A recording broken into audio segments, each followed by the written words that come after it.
billionth of a coin or something. But what can they really do with that? You know, it's known.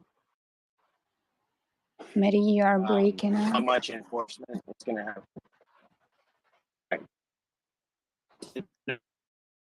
Mary, something wrong with the service. Probably you're breaking up.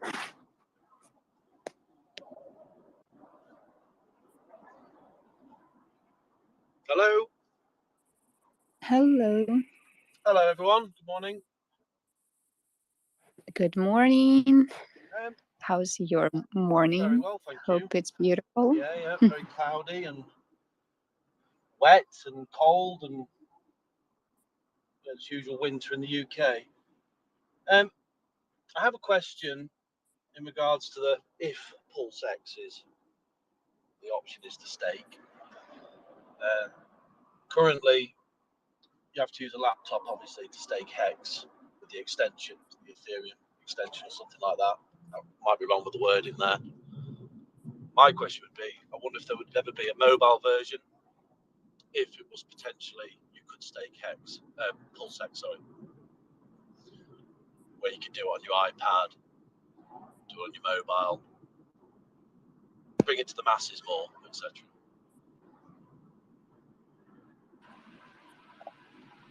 Yeah, that's possible with MetaMask on mobile, but some people don't like it because they say it's less secure. You know, I like how some people say security is a spectrum, and for ease of use and onboarding, you don't want the most complex, security thing. You don't want somebody who doesn't know computer programming to have to program their own random, program to generate a private key or something like that. So it's a spectrum, and it's certainly available on mobile, and MetaMask Mobile has tens of millions of users, if not more. And a lot of the people who will be on the Pulse chain and who will be staking Pulse, sending Pulse to a validator or whatever, or staking that way, or some of the other functions, I believe will be doing it on mobile. That might be the most popular method, I would say. Yeah. Because the people who are more security focused will become the minority, but at the same time, we'll always want to be educating the next wave of people that they've gotten mad gains, and now they're freaking out trying to figure out how to cope with unwell syndrome, not be paranoid, but be well prepared, right? Yeah. Thank you. Yeah.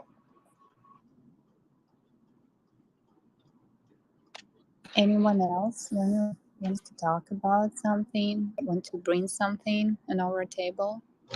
No, that's it really. I'm sort of new, a year to it, but I've been HEX for about a year, and obviously I've sacrificed about $7,000 into PulseX at the start. So yeah, just excited and looking forward to it, and yeah, it's going to be amazing. Congrats. Yeah, that's awesome. Yeah, I just got fed up with the market, fed up with Bitcoin, fed up with Ethereum, and just dropping all the time, and you just get sick of it, don't you? And then you just discovered Richard about a year ago, and I wish I'd discovered him earlier. And intelligent guy, and when you see what people have made from HEX, it's just absolutely incredible, isn't it? What people have achieved and what they've done for the families and money, and it's just insane. And I think we all believe in Richard. He's an intelligent guy, and I think PulseX will do incredibly well, and Pulse Chain obviously. So need to buy some more HEX. It's on a dip at the moment.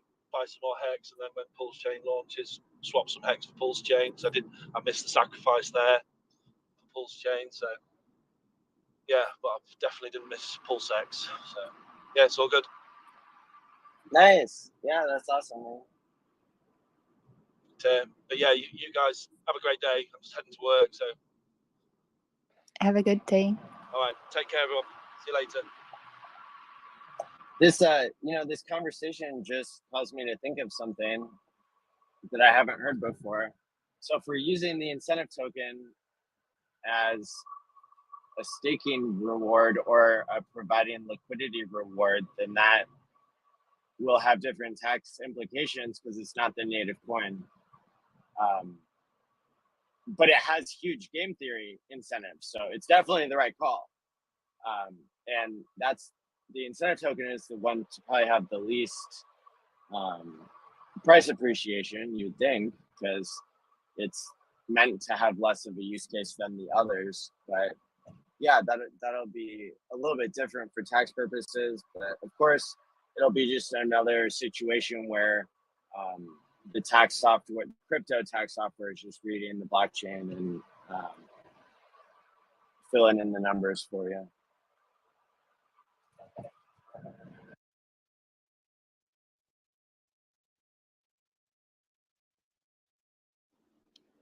We have new people here.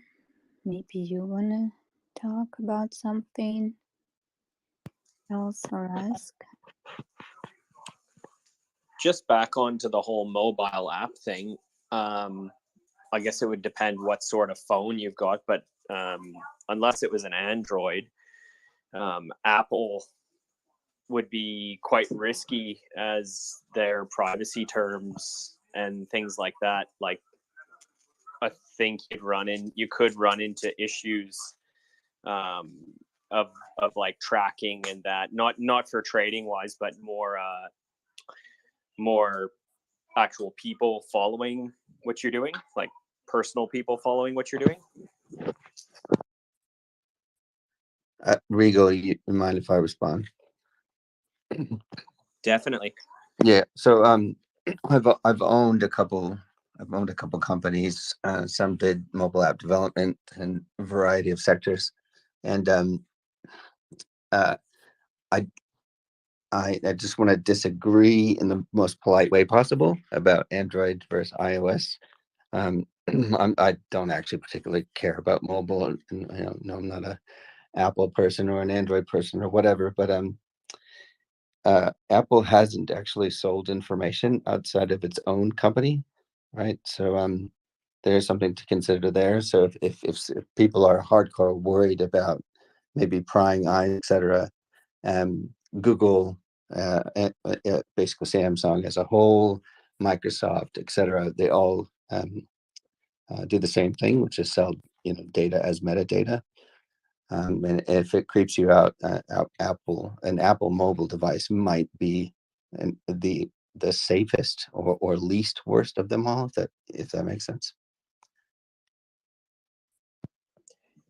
Yeah, for sure. I mean, I don't use any mobile app just because I'm not really interested in it, as I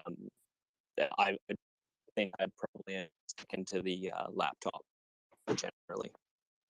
Yeah, and you'd be right to do so. The mobile app, if we're talking about MetaMask, the mobile app experience is an absolute disaster compared to compared to the browser extension or basically any other way to go about it. Yeah, but I mean, I still use both. Yeah, it just again, it goes back to convenience. It depends on which wallets I'm connecting. Depends on what I'm doing. If it's like a muck around account like this, I don't mind using it. If it's my actual proper business, etc., I tend to go the more secure route that Maddie was bringing up earlier. Yeah, a ledger or a Trezor connected to Exactly. the desktop computer is the gold standard, if there is one. But yeah, it's I guess in the early days of Bitcoin, you had to send a money order to Japan and hope that they would, hook you up. So I guess it's a little bit easier than that. But at the end of the day, people in HEX are more security minded because we're more long-term minded, because our average stake length is over 6 years. I really like that phrasing. That I've heard it before, and I've said it a million times too. We're more security conscious, blah blah blah. But usually my backhanded reasoning was more like saying I'm as a community we're better than name the community. But that I really like how you phrased that about this whole kind of 6-year average, right? That you can see on gohex.com/stake, etc. That's beautiful. Thank you. Thank you all for your time. I'm going to head off. Thanks for sharing your info. Appreciate Thank you, it. Hugo, for participation. Thank you so much. Yeah, thank you.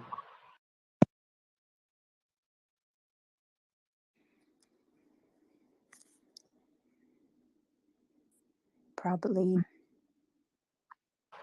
a lot of people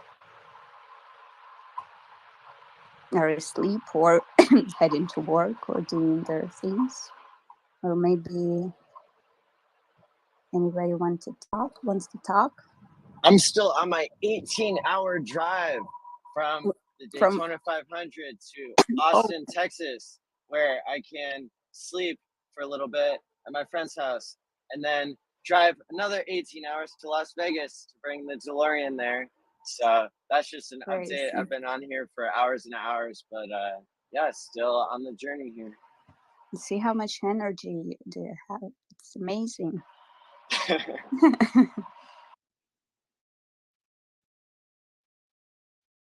Wait.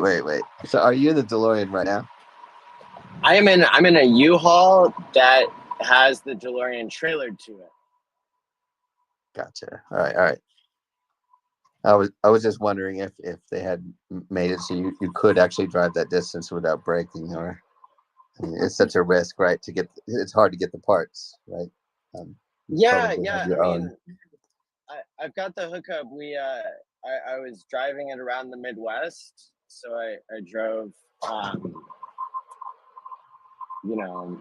without doxing myself, like, yeah, I'll just say in the Midwest, I drove like 10 or 12 hours with it, which is like crazy because this particular DeLorean, an original 1981, that they said it was in the top 5% best preserved DeLoreans in the world, which of course it would be if it was doing its time travel like it should, be in good, usually good condition if it was only a year old or something. Yeah, so it's it only had 5,000 miles on it when I got it. It's a 40-year-old car. It had 5,000 miles on it. So of course I had to bring it up to 5,555. And for those who don't know, I pulled over on the side of the road and did a live stream and staked 5,555 HEX at that moment. That's crazy. I think I remember that. I think, yeah. But the wildest thing, and like, you can't make this shit up, the day that I did that was Back to the Future Day, and I didn't know it. No fucking way. That's awesome. Amazing. I actually would die to drive your DeLorean. Yeah. I gotta be honest, in Vegas? Too. I would love to. You guys gonna be around to take pictures with it? I'd love to, but not this time, unfortunately. Okay, well, I'll probably have it for a while, so lots more conferences for the next 15 years, I'm sure. And yeah, it's the good reason for you to keep it longer. Yeah. You have to give me right. Sure. Well, I just got done. I'm such an extrovert. I'm probably, in the top few percentile. I used to do therapy, back-to-back clients for 10 or 12 hours in a day, and I'd be super pumped up the whole time because I get energy from interacting with people. But yesterday, that was the most intense social interaction day I've ever had. I was telling everybody earlier, it was like I handed out 600 magnets, and I only gave them to people that I pitched HEX to. And so many people were coming up to me about the DeLorean. It was super exciting to get to try so many different chances to say different things and see what people really responded to. And it was just really wild to have the DeLorean and to get so much attention, and then to be able to give everybody, you know, something that clicked in their head. You know, I could read people's facial expressions and see when I said, you know, basically I wanted to tell people what I was there for. I said, hey, here's a QR code. You can follow me on YouTube. And then if they were still looking at me and they're still interested, then I told them, you know, I'm out here because of a cryptocurrency where you time lock your money and it's like paying your future self. And then they had a little light bulb go off because they, you know, they see the DeLorean right behind me and they're like, oh, pay your future self, of course.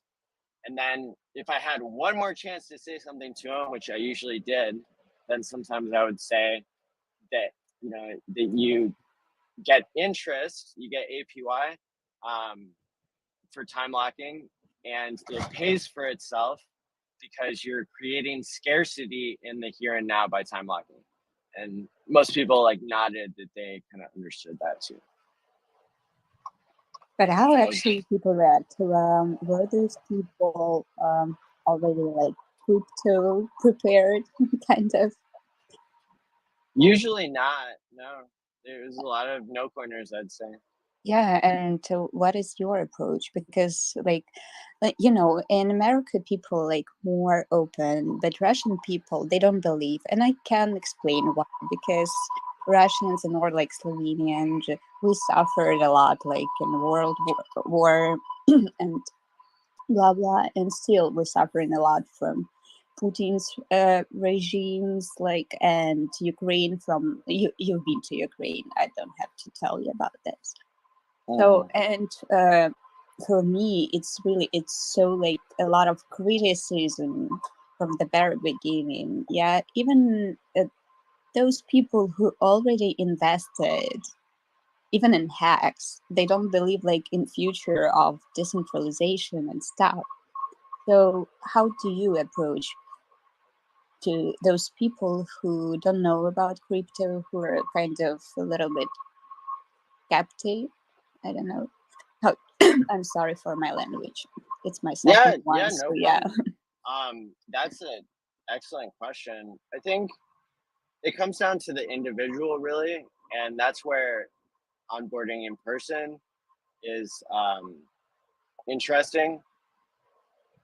I think I've studied kind of the process of trying to teach people about crypto and trying to do lots of different pitches to people I know really well, people I don't know at all, people I can see their facial reactions, people who are just watching my YouTube and I have no idea what they're thinking, right? And so I've really tried to study it because I think it's important for us to know, and I'm in psychology, so I want to know about it. And yeah, what I can say is it definitely comes down to individual differences. I like your comment about trust because I think the more people have been wronged by their governments and by their money, the less trusting they are.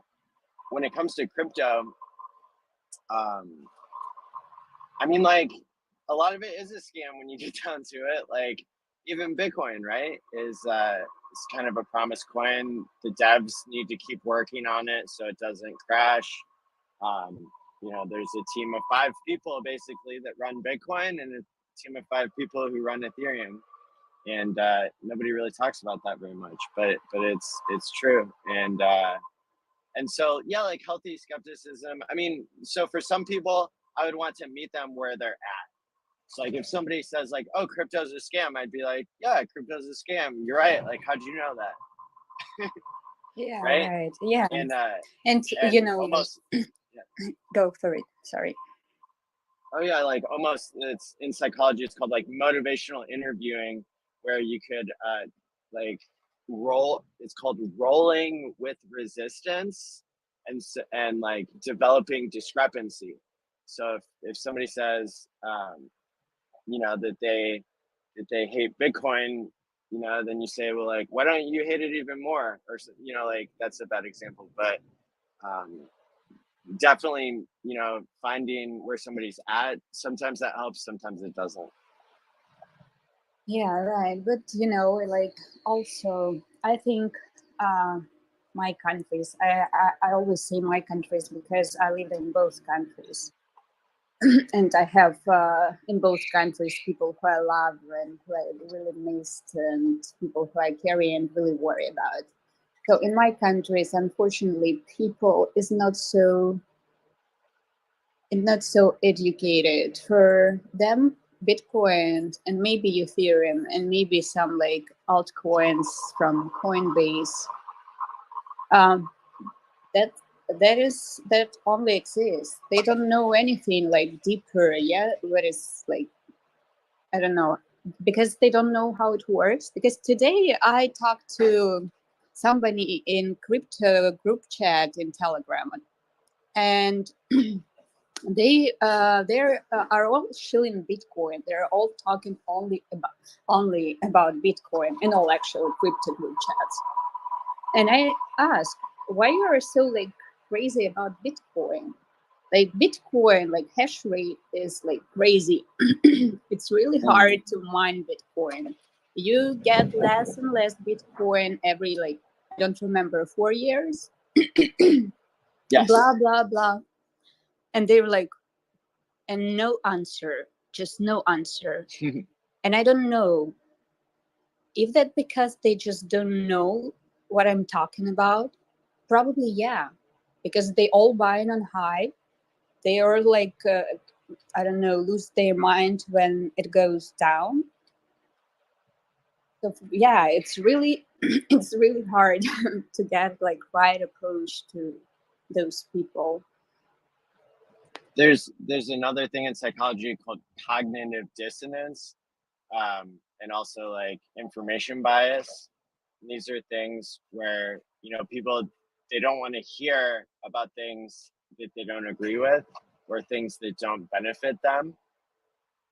And so if you're trying to tell people, oh, you know, Bitcoin isn't as great as you think it is, not many people want to hear that, because you've got people who care about Bitcoin and they don't want to hear that because they don't want you to flood their bags. And then you've also got people who don't know anything about crypto. Yeah, that's right. Probably they even don't know what is hash rate, or like that Bitcoin mining like have some, I don't know, rate, yeah, or something. So for them, it's like, oh wow, cryptocurrency is something like not only just trading. Yeah, and I think the big news with HEX is that the creator of HEX is the one who's doing the biggest airdrop in the world, and that could bring 100x the users back to HEX eventually, or it could bring 1,000x the users or more. And so if we vampire attack all of the users of Ethereum by sending them free crypto that they can get on Pulse Chain, that's really the, you know, that's the historic, you know, genius god mode like move that seems to be underway. And you know, and then still all of our individual onboarding, you know, is even that much more awesome and important if we've got so many more users incoming from that move that hasn't happened yet. I think that there's a lot of opportunity still. Right. I guess we have a community. So yeah. Yeah, and ideas take time to spread and catch on. I don't think we do a good job of explaining HEX. Because it's hard. It's hard with having like tools, especially when you have tools only in English language. I agree with Richard Hart. He always says like learn English. English is a language of science. But we still have a pretty big amount of people who don't know English, and it's also our kind of, it's also our target audience. Like it's not kind of from selling perspective, but you know what I mean. And we don't have tools. Yeah. Do you agree with me? I do agree. Yeah, that it's even in English, we don't do a good job of explaining what HEX is, and because it's such a new concept, and there's really an interaction between even what it is and what people are able to understand. So I'll give you an example, and you helped me even understand this when you were bringing up the example of the Ukraine and Russia. Are those places that you would say have had high inflation? Actually, yeah, definitely. Yeah. But And people so, don't know finance, probably, because yeah, that is why I started my channel from explaining finance, like very, very basic short level, like how money evolved and how it all came to like huge inflation and debts and blah blah blah. yeah. And and then that, I want to start explain people what is crypto and HEX, because I think it will be easier for me to refer to like there is finance and there is how crypto works, you know. yeah. And my observation is that when I tell people about all that, they don't like it. And Or I they didn't know don't. why at first, but I think it's because it's such a sad story. You know, it's like everything you worked for your whole life and the entire system that you live in is like totally rigged. And you know, but buy my coin and it'll, you know, it'll save you. You know, it's really hard to not sound scammy. Or to not have a negative story out of that. People aren't motivated usually by um, you know, hearing how messed up the system is. Um, but you know, what you said about people not wanting to hear about it, I think that helps me understand, you know, the more inflation, that's kind of a violation of trust, right? In the monetary system of each Yeah, country. And for so many years, actually, for many years, because I've dived too deep, so I know when we like gold standard, when was how to say it, sorry, when it was cancelled, gold standard, like in 1970, when our yeah, the gold top standard, yeah, gold standard. So yeah, after that, like for how many years, for 50 years, our countries, I'm sorry, but they're fucking us up. yeah. And a lot of that is actually due to the United States forcing most other countries to trade using the dollar in order to trade their goods and services. And so, because every country in the world has to buy dollars to trade with other countries, even if they're not close to the United Yes, States, yes, that allows the United States to export its yes, inflation. yes. And that causes, like, you know, the entire world to suck way worse than it would if the US wasn't stealing money from everybody. So can you imagine how many people they don't know that, and if they knew, they deny to believe in this because they need some hope and some belief to survive. Because you know, like people who never live in Russia and in Ukraine, they don't know how to live there. Probably the good example is Mexico.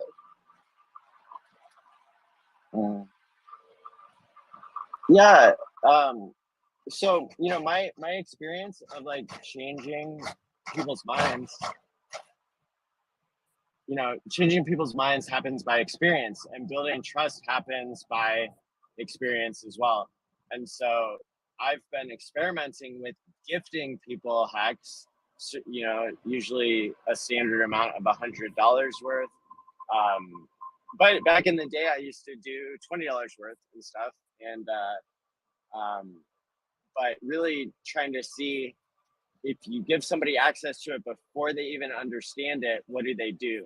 And I'm still like exploring that myself. But I think that, in fact, the less people understand about money, you know, Hex is kind of like an IQ test. And I think if you're low IQ or high IQ, you get it. But if you're average IQ, then it's really hard. Yeah. Okay. Anybody else? Hex ORCA probably fell asleep. But I think, yeah, I think that like the more we like go over the concepts of hex. Like the hex community has come up with a lot of really cool ways of explaining things, and Richard was saying that earlier today. He even commented on some of the language I was using. There's, so for example, I was saying that, and this is kind of a technical point, but it's like, with hex, you're avoiding the counterparty risk of your future self, because with everything else, you could sell it even if you're pretending to keep your savings in order, right? Savings is not a very immutable thing in the real world. And that actually, that reminds me of a bigger point that I think is helpful for us to understand the differences in hex adoption in different countries is, the more that people live in an inflationary country, the more it is rational for them to spend money as soon as they get it, so that they can buy things at today's prices, because tomorrow's prices are going to be higher. And then also the less incentive that they have to save money. Why would you store your value in something that's being inflated, and the government officials are corrupt and they're stealing the money and the value out of the system by printing more of the currency? And so people time locking for a long period of time, it would be totally irrational to that population, because they live in a society where the longer, imagine time locking the local currency, that would be probably unheard of, right? So I'm going to explain why it happens, because people, please. I think, is my assumption, I think those people who we try to explain hex and will try to bring the to explain value of delayed gratification and about even inflation and stuff, they are so busy to survive, like in just their lives, like me right now, yeah. So they just don't have like any thought about deeper things, about economy, about inflation, about what's going on. I ask people, why do you think dollar is the most important like currency all over the world? Nobody answered me what we are talking about here.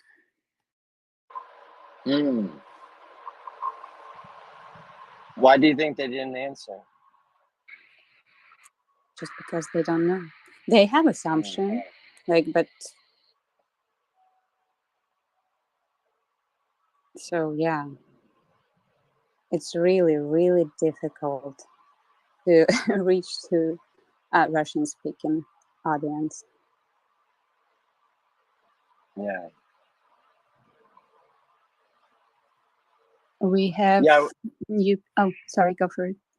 Yeah, it was just my final thought on that was going to be, I kind of wonder like how it is for people to explain the reasons why they trust other things in the world. Usually it just comes down to experience and people's feelings, and they don't even really know why. In some cases, they trust other things than just money, or don't trust them. But who knows? Yeah. Good conversation, for sure. Yeah, great conversation. Thank you so much. Drive safe. Anyway, else? I see a lot of new people here. Hey, I Sheila here.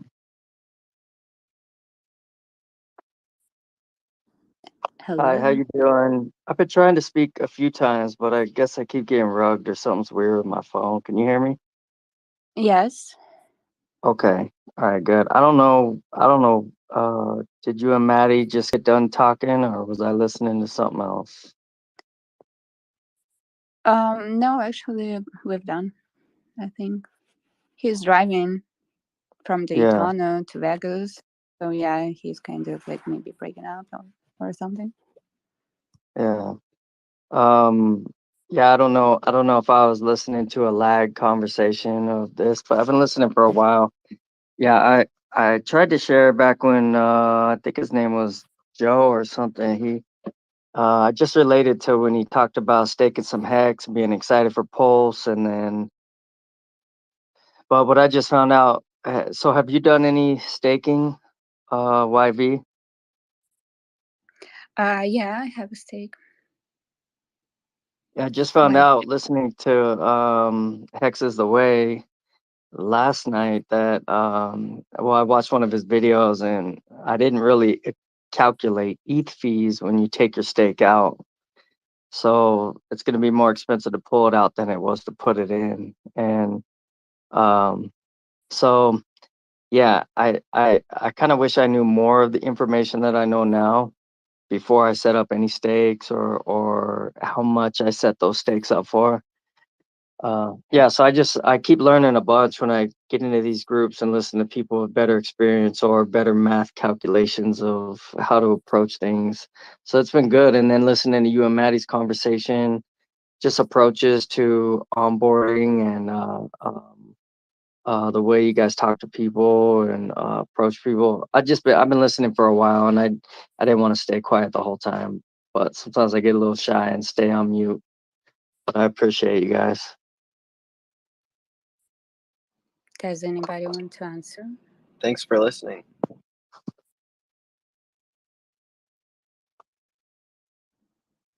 Mary, are you here? I'm here. Can you hear me? Yeah. Do you want to answer this question? Or anything else? What was the question?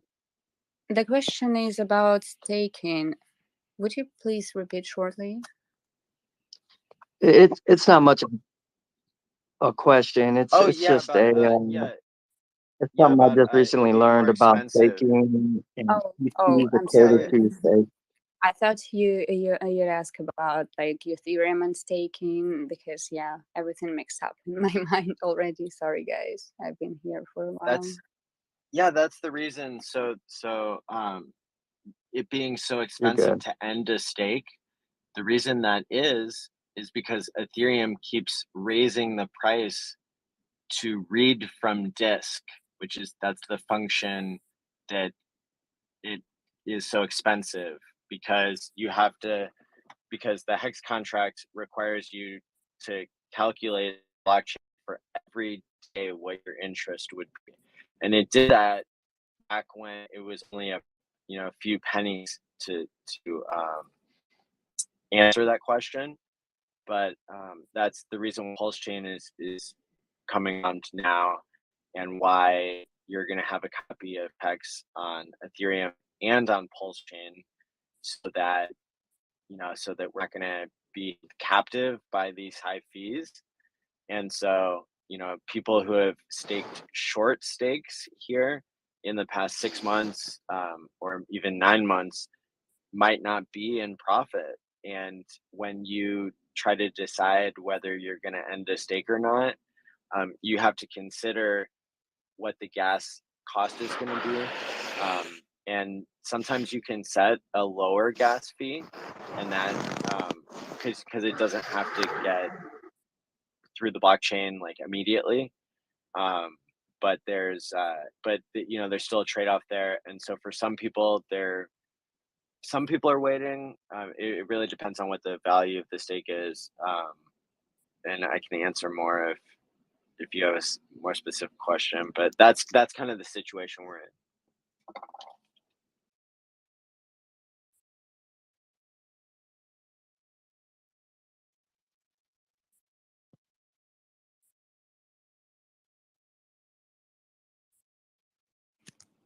Thank you, Mary.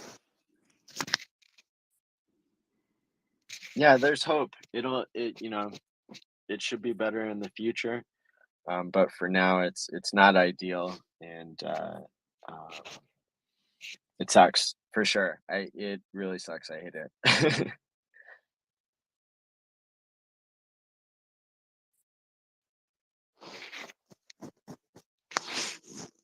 Hey, you.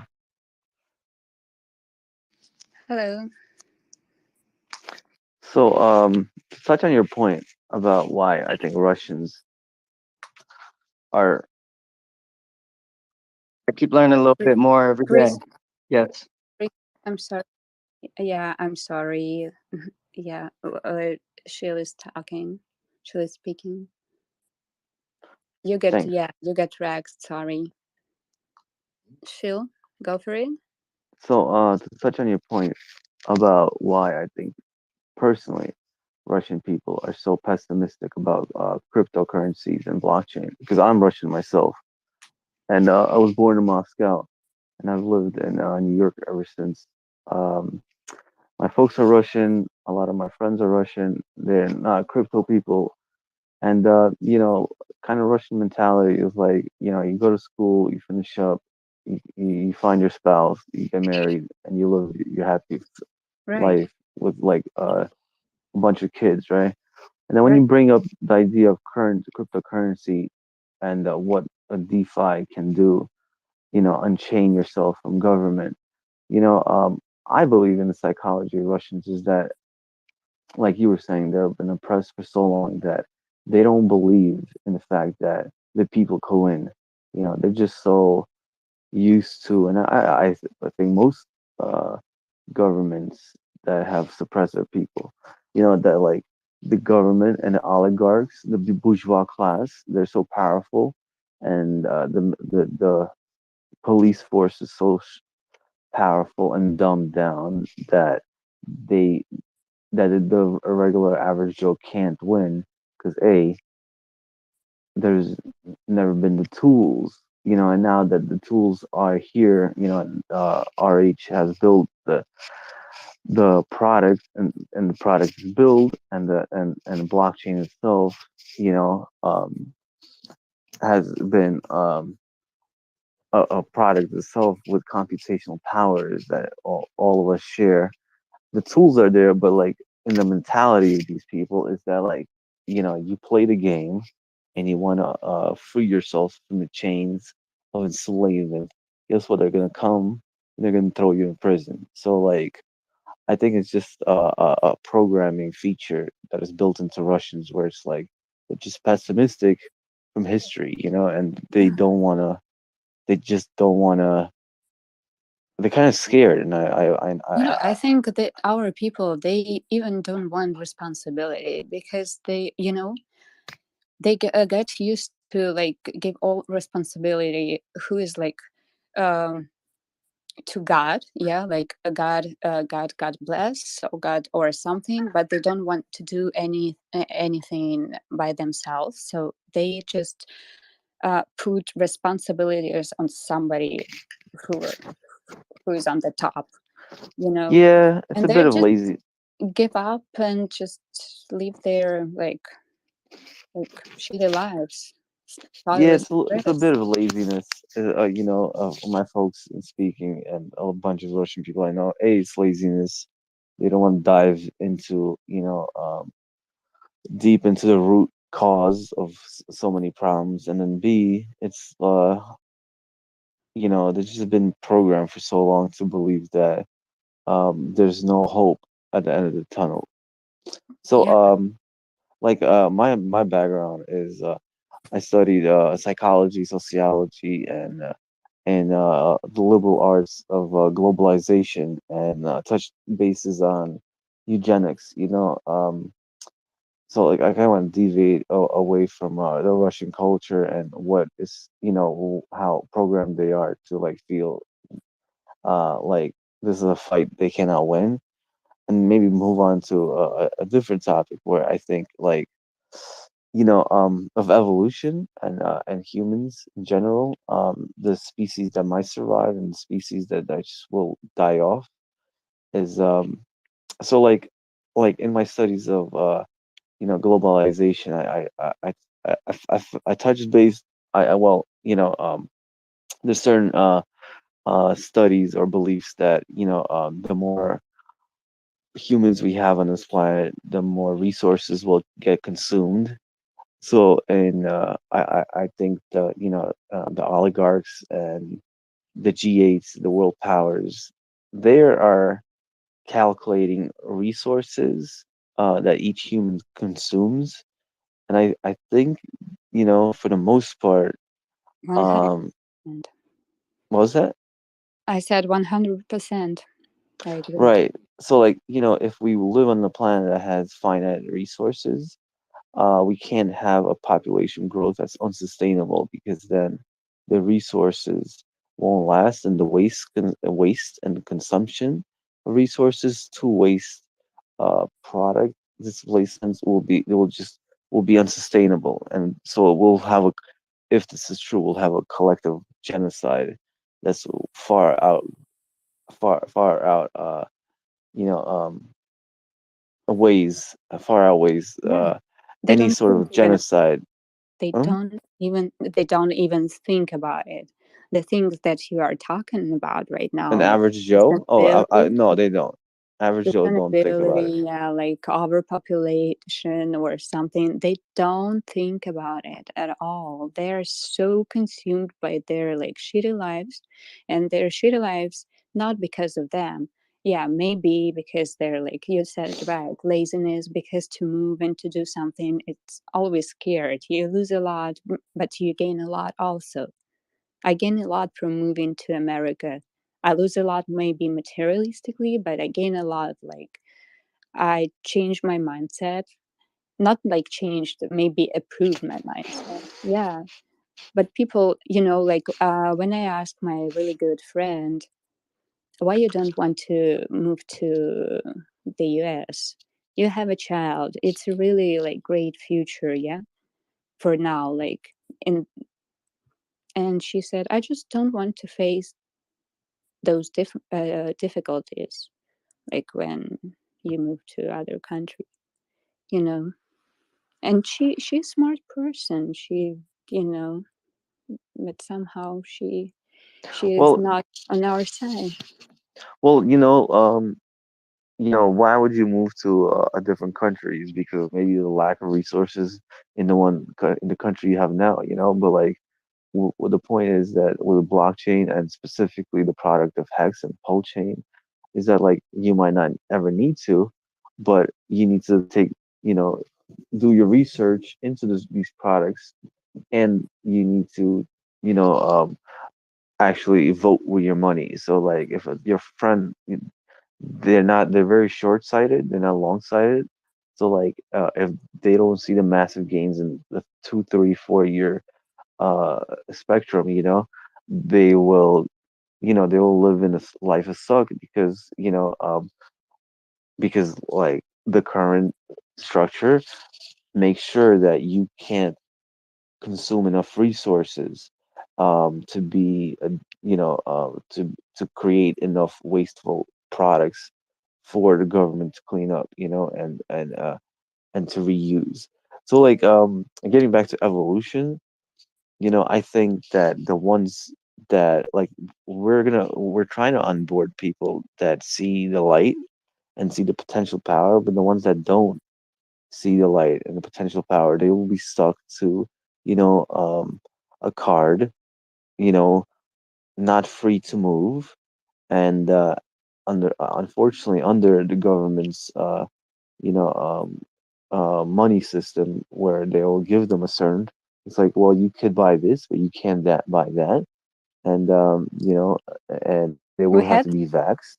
we had this before. Do you remember? We had this before in Soviet Union when the government gave us like food stamps or something where you can go and buy certain things. We've been there. And when you tell people about these things, they don't believe. Right.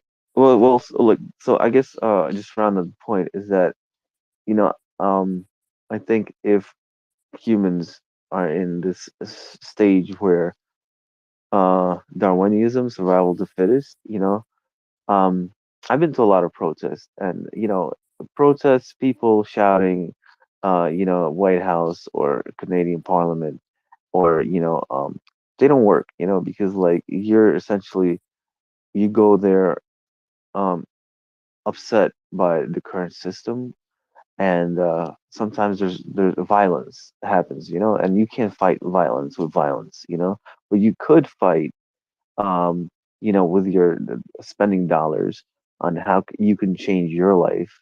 And then if you change your life, maybe you could change your community's life. So like I'm very pro onboarding people for Hex right now because like the products exist.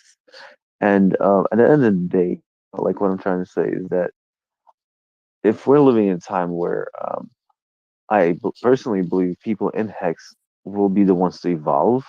I don't want to say that like from a separate species, but like we'll have funds, to pay for medical bills, to maybe Yeah. eat better food, to live in regions Yeah. that are cleaner, so like at the end of the day, Darwinism, so like we can't convince everybody, but we might convince a small percent of the population, and that's evolution at its finest, like the people that want to be stuck to this world that's gonna by this regime that's gonna kill them.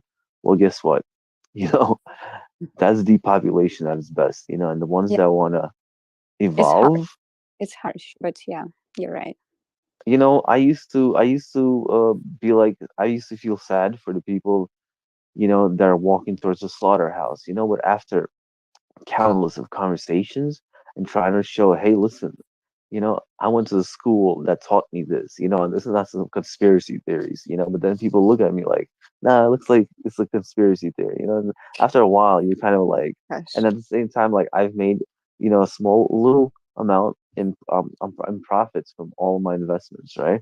And then people look at me because like, I might not have the certain haircut, I might not drive a fancy car, I'm a very minimalistic person, like I live in a neighborhood that's very kind of like rough, so I'm not very flashy at all.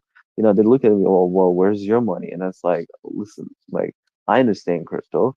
I have a fine job, and like I learned these things from college, that trains Yeah. cops and state officials, so it's like Yeah.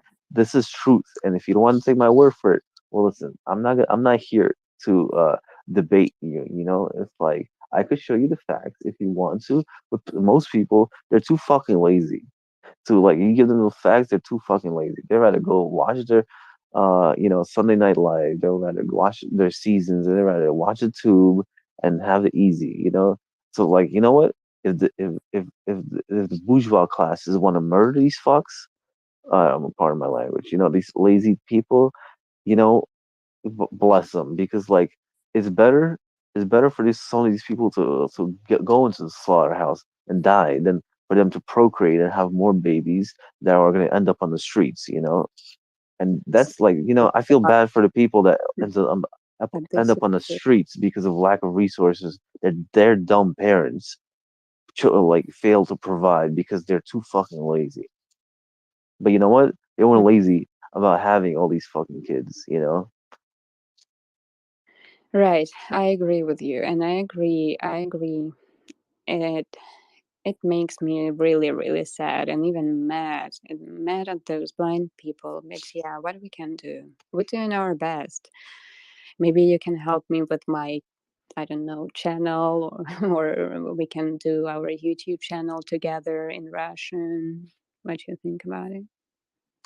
I would help you, but I Oh, live in New York, and my focus right now is I want to open up a community center, oh, and in this community center, where I want to have it's like it will be more of a wellness center. It will be like proper food, how to like like what is proper food, healthy, nutritious food. There'll be like 5 rhythm dancing. There'll be yoga. There'll okay. be That's so so like and cool. on the under and like because I don't want to be liable for financial advice, but on the downtime, well, not downtime, I'll be kind of like hide the class of stake it. So like I will be teaching people about crypto and securities Okay. and anybody that also like I have this big endeavor and I have a little small lighting and laser business. So I would help you, but Yeah, I I guess you just you don't have have the that's time. I have a lot on plate. Yeah. yeah, you have a lot, of But course. listen, when the center is open, when my systems are set up in the center, by all means, I will remind remember to. I'm in your Telegram. I just into your Telegram chat. So if anything, I'll DM you. Maybe we could do a YouTube channel. It's just like at the current moment, I'm writing grants for the Of space course. and creating a visualizer for the grants. So maybe in 3 4 months, when my plate is emptier, I could put more food on it and we could do this thing. But at the current moment, it's something Of that course. Of I course. don't want to commit to because I just know that it's not feasible for me to attribute any of my time. Of course, totally feel you. But thank you anyway. It was like amazing conversation. I'm so happy that I have Russian people who are with me. I'm so happy. Thank you so much. I appreciate Конечно. it. How long you moved here? How long ago? 23 years ago.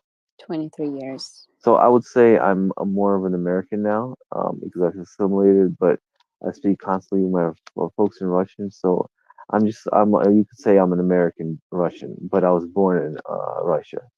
Okay. So, but Okay. and I like I remember Russia. I went to school. My first grade was in Russia. Like, and plus, right Yeah. away you go to martial arts over there. So like they train your ass, like to Yeah. be built, And I grew up in a rough area in Moscow as well. So, but I think like a world citizen. I don't think like an American, but I did study enough English literature to not give me any Russian lisp, So most people don't even know I'm Russian unless I introduce myself, and I introduce myself as Misha. So most people will be like, "Oh, are you Russian?" I'm like, "Yep." And yeah, because like my legal name is Mikhail, so that just averts all of that. And like living in New York around all these racist fucks is just like, especially I live my jobs are production companies, and some of them are CNN and big news stations. Some of my accounts, I do lighting for them. So I go up there and I show them my ID, and they kind of look at me like, "Oh, you're like an immigrant," or like you give a cop your identification, and they look at you like, "Oh, you're an immigrant, right?" And then it's like, there's so much racism out Yeah. here, and it's like, Yeah. I look like an American, and Okay. I like that's why I introduced myself as a Russian, because like the moment you the moment you introduce yourself as a foreigner, that entire like you're not one of us anymore. It's just like, I fuck you, feel you. racist. I moved to LA 2 years ago, and for maybe 7 months I can find a job. So I stayed at home because of COVID, because I moved like 2 weeks before COVID. So I was like at lockdown for almost a year, and then I got a job. I got fired with no reason. I still don't know why. And yeah, I couldn't find a job. I don't know why. Am I silly? I don't know. I don't know what's wrong with me. So I feel you.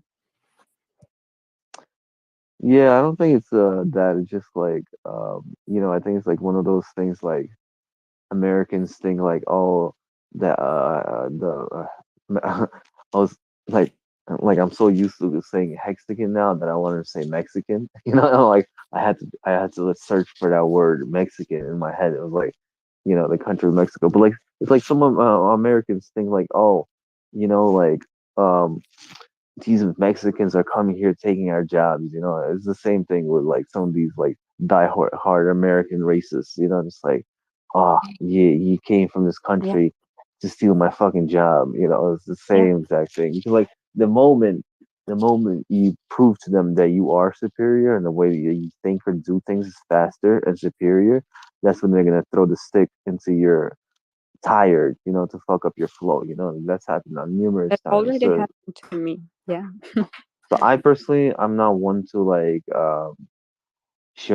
exhibit all my abilities now, because like the moment you start exhibiting your abilities in certain areas, like you get the rug, you know, you get the rug Immediately. pulled out of you. So like, Immediately. play dumb. My thing is I'm a fool at heart, I play dumb, dumb, dumb. And guess what? That serves me better, I request more money and I play dumber. The more money I request, the dumber I play. And you know what? That gets me further in terms of like bank account wise. That I don't care if I'm like Please. I'm not the smartest one in the well, I don't care if my position isn't the smartest, the highest one in the company in certain companies. Can But you guess what? imagine how ridiculous this sounds? Like to play dumb to pay to earn more. It's, oh my goodness, it's so ridiculous. There is why I love decentralization, and there is why I love crypto, and there is why I love hexagons, because here I can be myself and people accept me like I am. Well, I would like to say that I personally think that like the hexagon culture, crypto culture too, but crypto there's a bunch of scammers, right? Everybody's trying to get easy money unless they're building real projects. So like culture, I feel like it's a step forward in evolution. But hexagons and the hexagon culture, I think it's even past that, because like now the tech is there, and a highly intellectual person that has morals, real morals, that's not like, I mean, I personally believe that you go back 2, 3, 400 years ago, 1,000 years ago. Yeah, like people have always looked out for each other because of religious rules. But for the most part, there's humans are nothing but like in the past, rapists, murderers, and thieves. Right?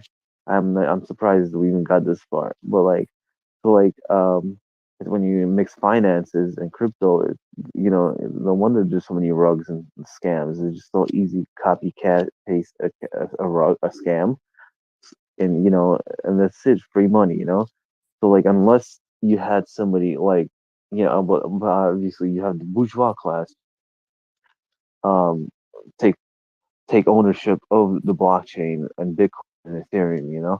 But then you have somebody like a Richard Hart that comes by and like, yo, I want to help everybody. I'm a beloved figure, and everybody's like, nah, fuck you, we don't believe it. But then there's other people like us that are like, we do our research, and then we find out, yo, you know what, this guy is truth right here. He actually cares, and you know what, that's a step forward in evolution, in my opinion. It's just like, you know what, maybe you know maybe there is a way out financially, and there is a person and there's a community that is like cares about the principles. It's like I tell people all the time, I go to Burning Man. I'm a big burner at heart. The 10 principles of Larry Harvey, the creator of Burning Man. And I see a lot of resemblance in Larry Harvey.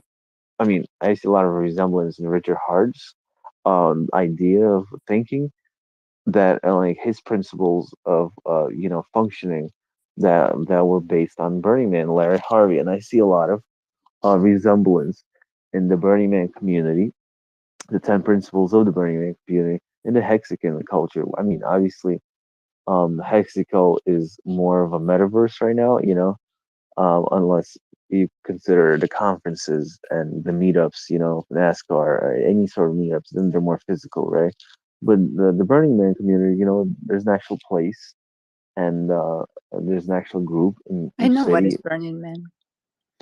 Have you ever been? I've never been, but I know what is Burning Man because I'm into electronic music.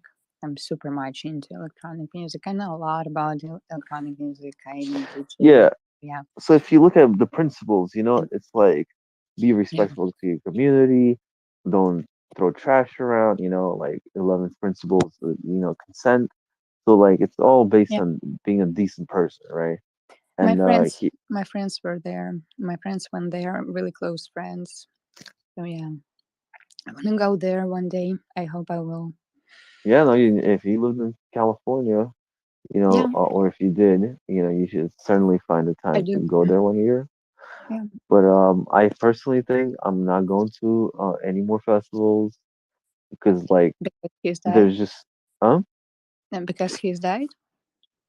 no, not because he died. It's just I think Kareem touched base on this before. We have a small window. I think like 2 years is a safe bet. 5 years is being like really genuine. Like like 5 years is being generous before the bourgeois and the oligarchs really clamp down on our ability to travel, and before the new coin gets released and they completely remove fiat, or and they like onboard everybody into their cryptocurrency. So like once that happens, I think it'll be really hard to move up in the social structure. So like I think right now, especially with Hex and the fork and PulseX, right now is the time to like really, once Hex launches and PHEX launches and Pulse launches, so I think every penny is gonna be worth maybe $10,000 one day, or 10,000 whatever uh, unit of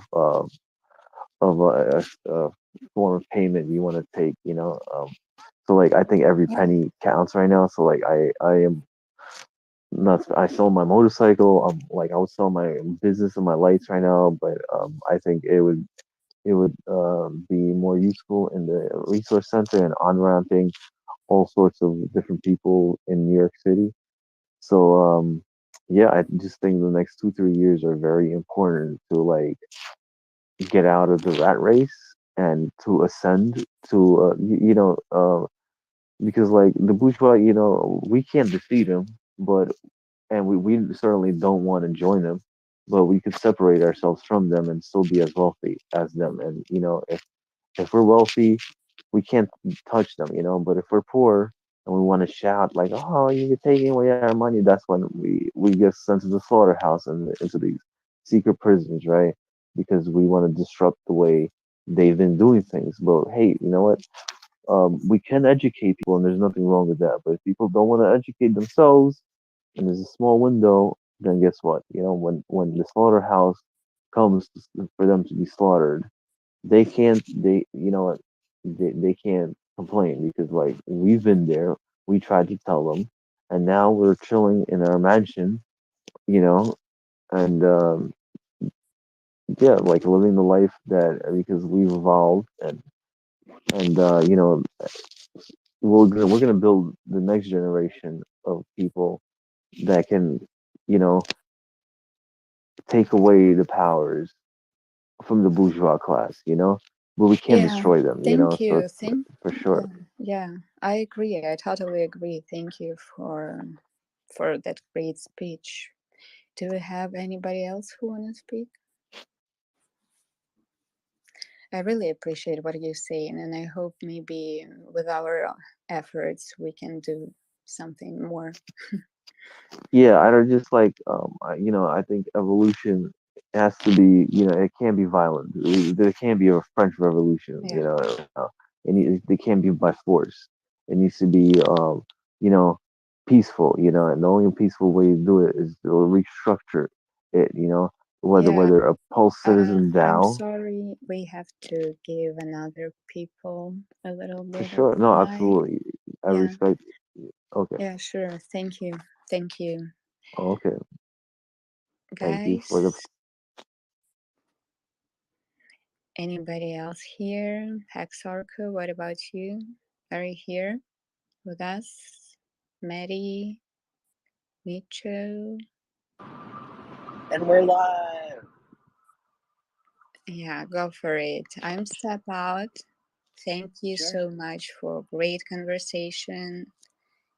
It's always a pleasure to be with you, to talk to you, to learn from you. Have a good day. Have a good night. Bye. Thank you. Bye-bye. Great talk. Later.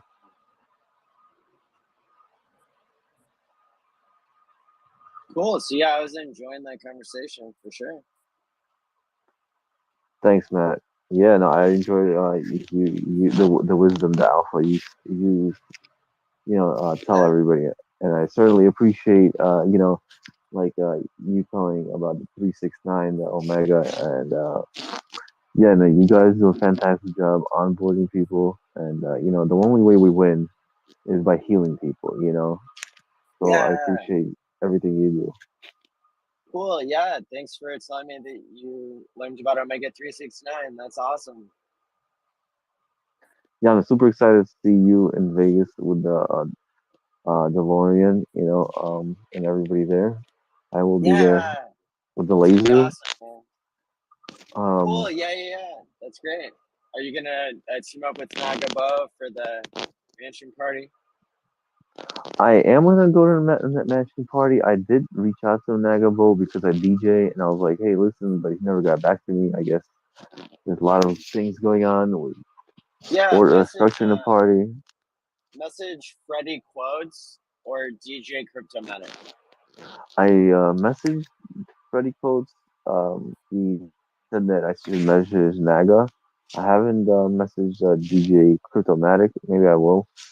Um, Yeah, I mean, my focus is on maybe we can make some content over Laser.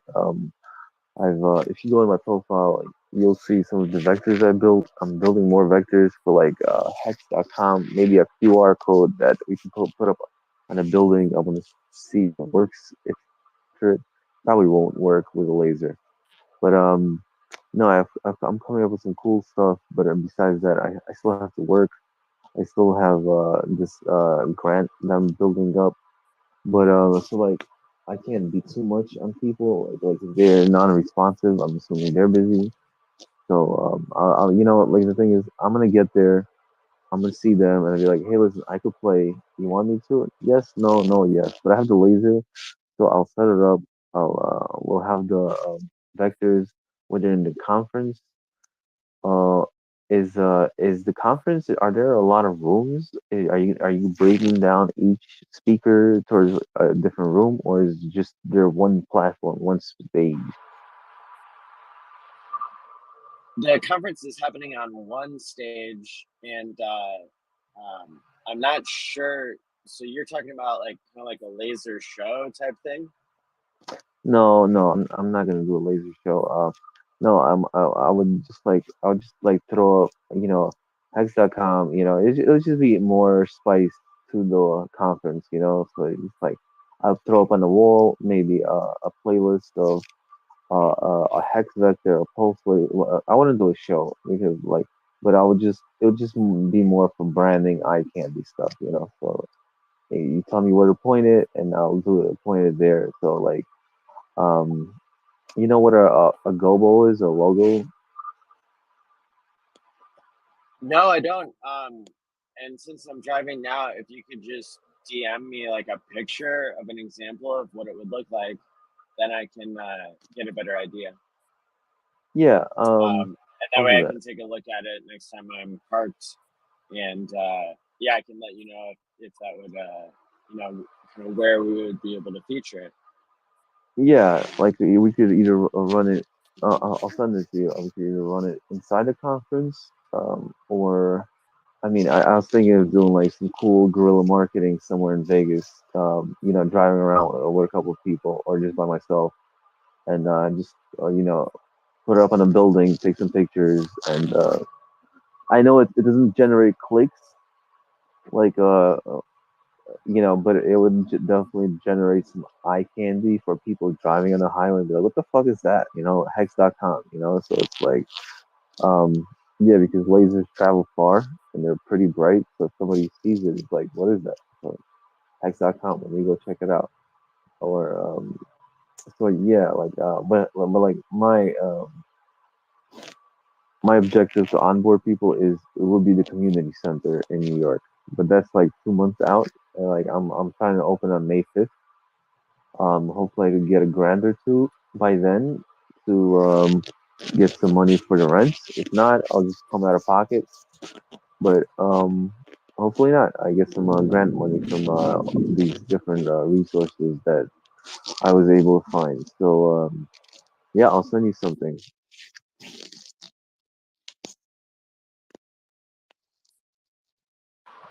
Cool, that sounds great.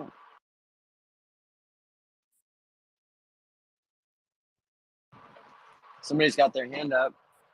What's your question? Hey guys, no question. Just kind of like admire your work, Sean.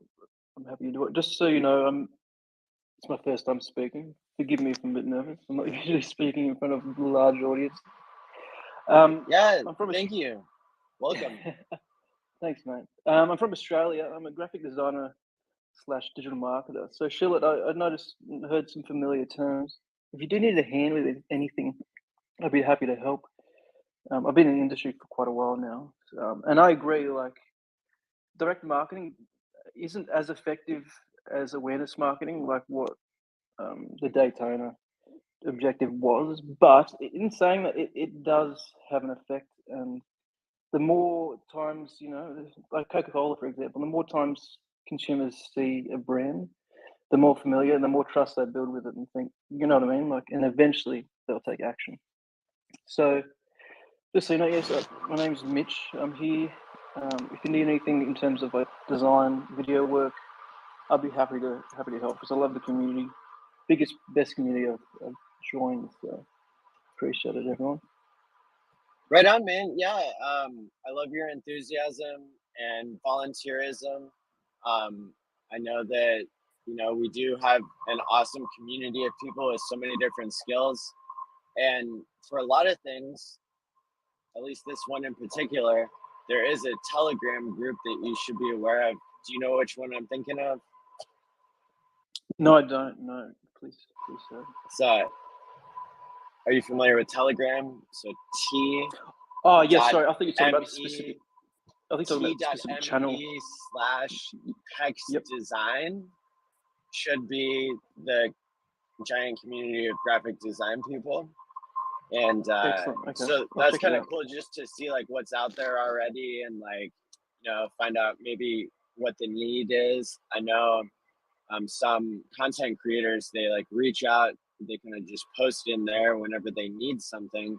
And then people, can decide if they want to help with that. And sometimes people, pay a little bit depending on what their agreement is. And sometimes people work for free, just depending on what what the person asking is offering, I guess. Perfect. Thanks. I'll check it out. Thanks, man. Yeah. Hey, Maddie, do you happen to know if there's any Telegram or there's any I was wondering how do we pool the resources that Hexagons has in terms of like their special skill sets and divide them into categories. That way, that if somebody had a project they wanted it to extract certain resources from certain hexagons, they wouldn't like go and like, hey, who knows how to do this? They would be able to directly contact them, like, hey, I see that you're good at this. Can you do this? Is there a list that is in the hexagon community that distinguish, like a LinkedIn sort of thing that distinguishes certain skill sets, people's abilities, and like maybe we can use those abilities for certain projects that we have. Richard sometimes speaks about human resources, or he used to at least, and say that it's really important and hard to do, and it hasn't been figured out yet. With that being said, asking around is a good start for a specific, once you know what you're looking for. Otherwise, just kind of exploring.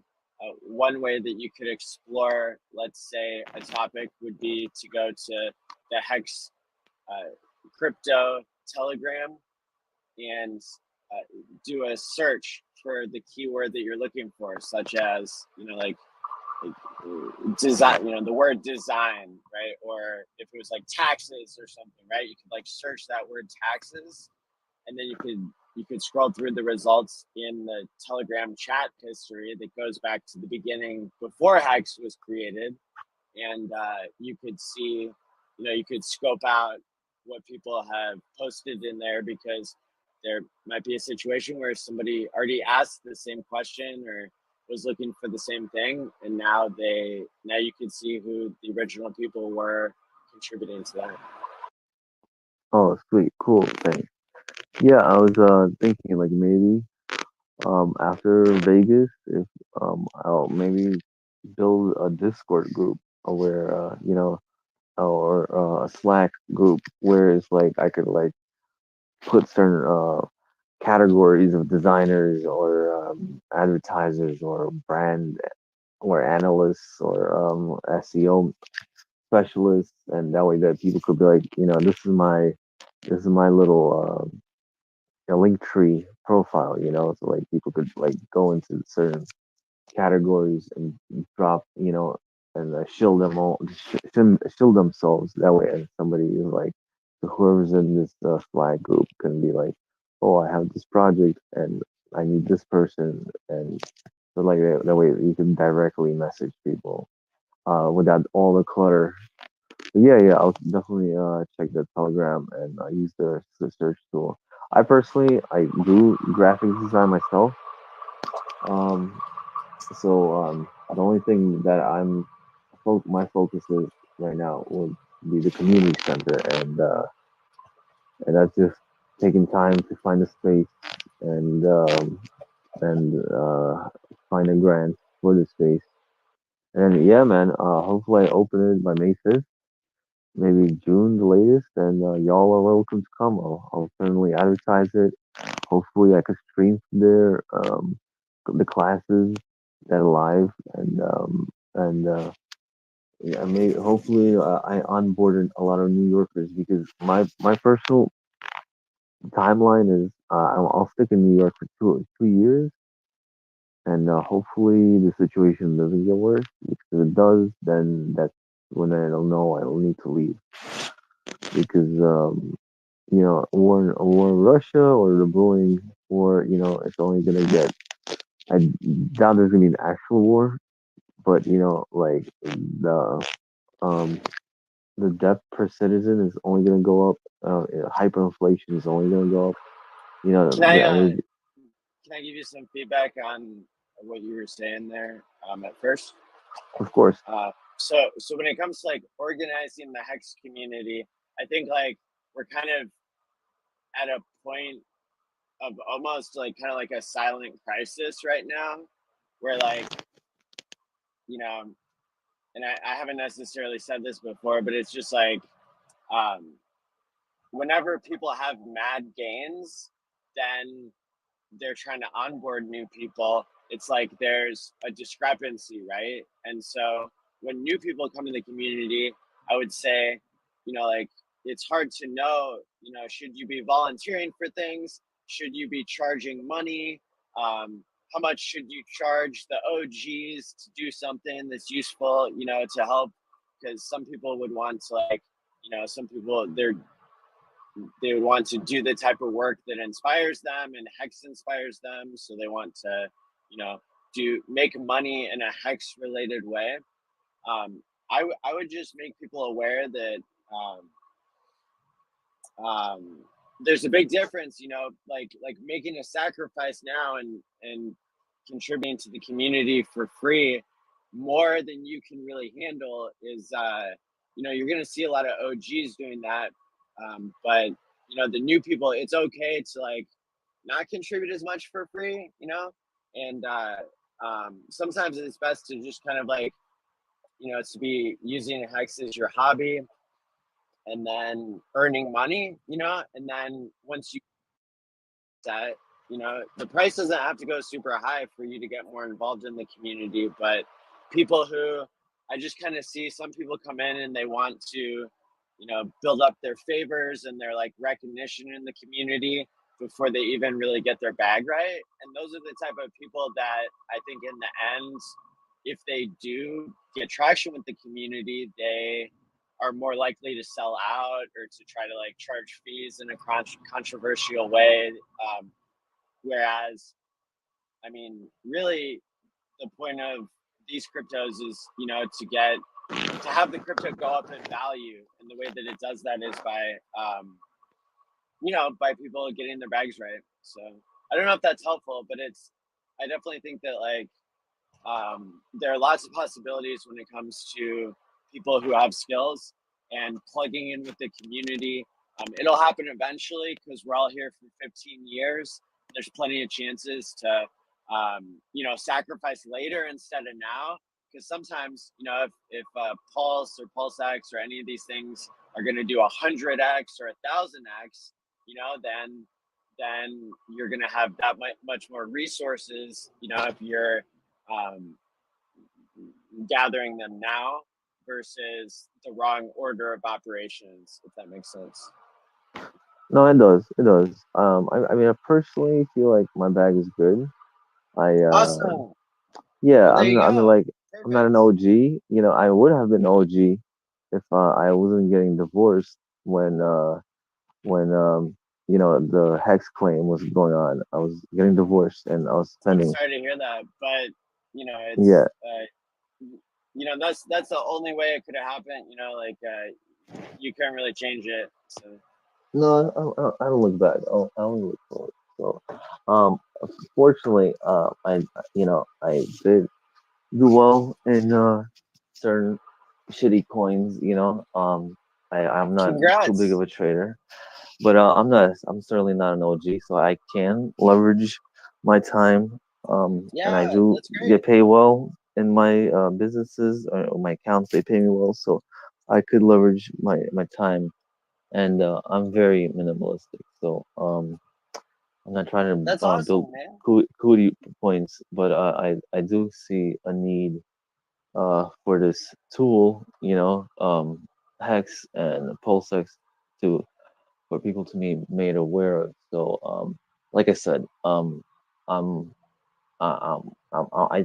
doing way better than most people in my field and most people I know, and I just want to bring up the people up to speed about this before Yeah. it's time for me to leave New York. So, I hope there's people see the truth in what I say and what breaks your heart and what people like you have to say, because once it's too late, it's too late. So like that's when I'm gonna leave, and I'm gonna take my RV and just find a nice remote location to like see what the world is gonna do to people like that, and as sad as it's gonna be, to see the punishment that comes down. Um, I've tried. I'm gonna So say that I've yeah, tried. I would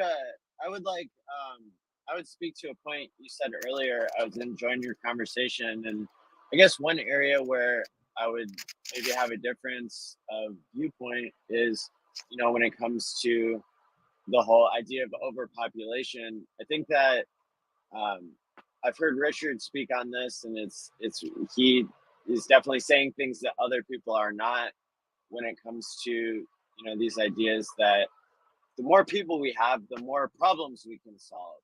And so, like the suffering that's caused, it's kind of conflated with the number going up in the population. But in reality, more goods and services are produced than ever in history. And if the wealth was evenly distributed, then you know, it, everybody maybe would be taken care of. It's almost hard to imagine because we live in such an unequal world. But but then there's the fact of, if you literally airdropped everybody an equal amount of money, then the people who were in environments, right, that if they were addicted to something, or if they were deprived in some way, then they would, then all the money would go back to the people who actually control all the resources. So it's more than just a monetary problem. It's like it's a distribution of like environments and opportunities and stuff.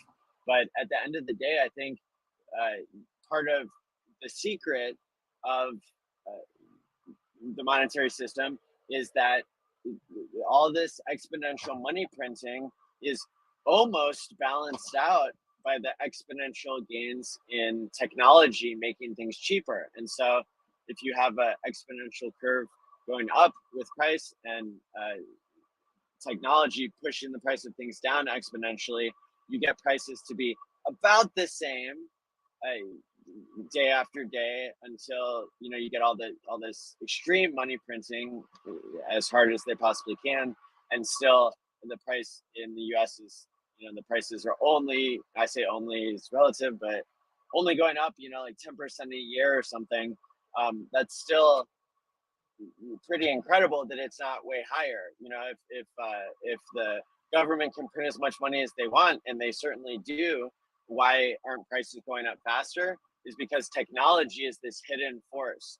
And so that gives me a lot of hope for the world, because if we just had a system that didn't give all the central bankers all the new money, then it would have a chance to bring prices down for everybody in a way that creates more abundance for all. Yeah, no, I certainly agree with that. That I personally don't believe that overpopulation is a real thing. Because like we could have more solutions from a person that's born in poverty than somebody that's born with a silver spoon or a golden spoon and all. The person that That's a great solution. point too. But like there's this saying that the bourgeois, the more people in the world, the harder it is to control. So they just might mask overpopulation theory with the fact that like the more people there are, the more harder it is to control them. So um, that's why they might want to get a handle on population, because like more people and they'll lose population control over the population. So I certainly Let agree me with Richard Hart yeah and let me give you an interesting example that relates to actually omega 369.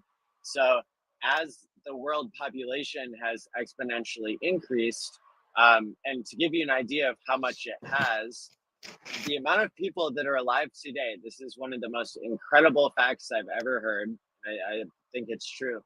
The number of people living today, about 8 billion people, is equal to the number of people that have ever lived throughout all of history.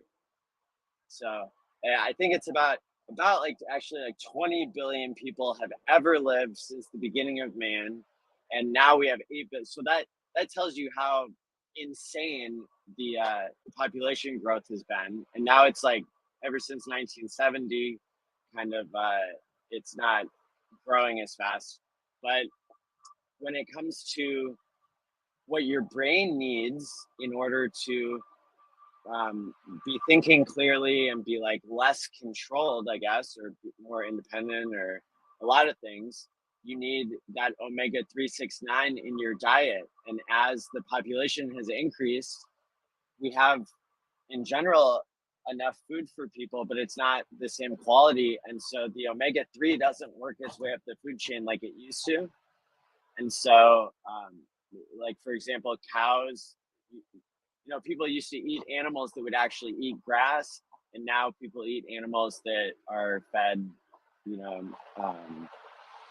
genetically modified stuff that doesn't have the omega 3 in it. And so, the entire population has kind of suffered, I think, from less mental health because of less omega 3, and certainly lots of other factors too. But if you think about having kind of a whole population that's not thinking as clearly, it's kind of like a evolutionary mechanism, or kind of a supply issue that we know how to solve now, because we understand what omega 3 is and how it's important to the brain. And so if we can continue to make discoveries and then actually get the solution implemented, just like omega 3, just like HEX, these different technologies and breakthroughs that can really help people. It might take a while to catch on, but it gives me a lot of hope. Same. There's a lot of technologies that can make people better. But I think for the most part, like the bourgeois class, they do certain things by design to dumb people down. So it's up to the individual you know, to become better and smarter, because everything around us wants to kill us and make us dumber. So I think it's up to the individual to see the exit signs, you know, and use the tools to enhance themselves. And if they don't, well, they don't. Yeah, I think like the the people in power, you could say, or the central planners. I think they do that because we've come from a scarcity mindset, and it may have only been one or two generations or less, maybe zero, where it's even been possible to have abundance. I mean, it may be now for the first time, right? um and so that's a situation where having to change the environment of everybody in the world, of the monetary system, it starts to make a lot of sense if it's done in the right way. I don't really think Bitcoin brings a whole lot of fairness to the world. Having something that is just scarce but does not reward long-term thinking and long-term behavior, that isn't as good to me. Oh, dude, like today I entered into a room of Bitcoin maxis that just do TAs all the time. And one of my friends in New York, she put me in. She's like a fashion person. She put me in, and she trades Bitcoin. And I came in the room and I was like, "Yo, so like the first thing I said, I was like, yo, are there any Hexicans in here?" And these guys like chuckled. They're like, "Oh," and just like started shitting on Richard Hart that it's a scam and scam. And all I have said is like, well, if it's a scam and you know about this, can you like send me any proof, like who got rugged?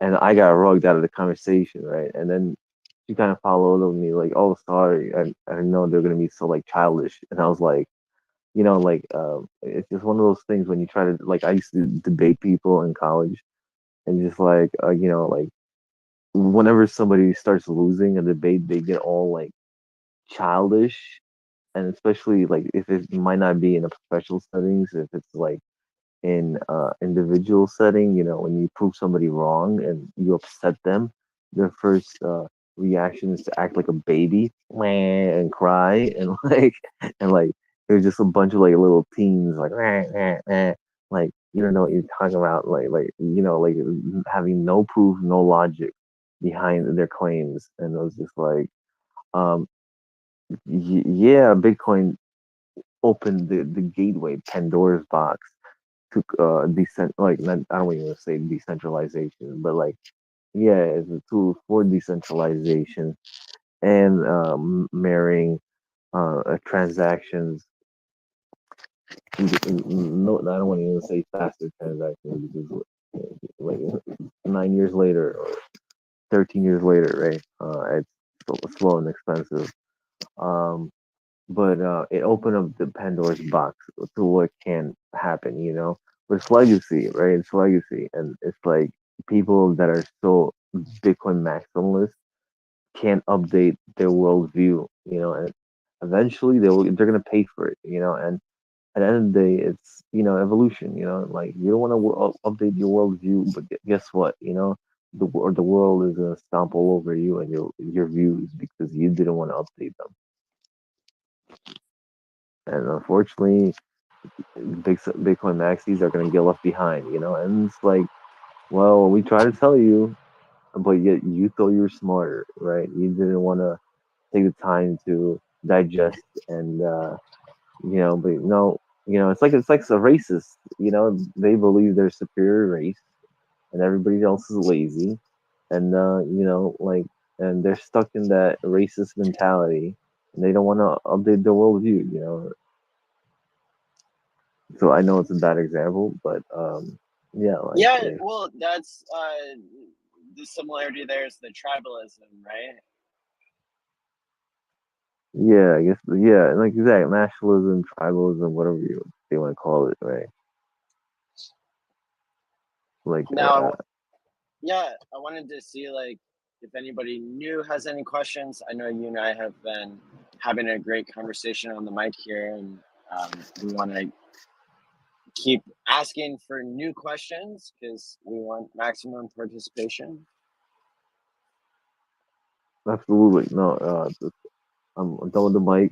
Thanks for the conversation. Oh yeah, Maybe and we'll chat more yeah, before yeah. I mean, Vegas. If not, yeah, like, you know, if nobody else asks a question, then we can keep talking too. I've got another like 2 or 3 hours to drive in, but if you have to go, that's fine too. Yeah, I've enjoyed it. no, I'm chilling. I'm just like working on some vectors right now. If anybody has a question, step up. I personally never co-hosted. I never hosted one of these spaces, so I forget. You know, like I go off tangent. I'm excellent at going off tangent talking.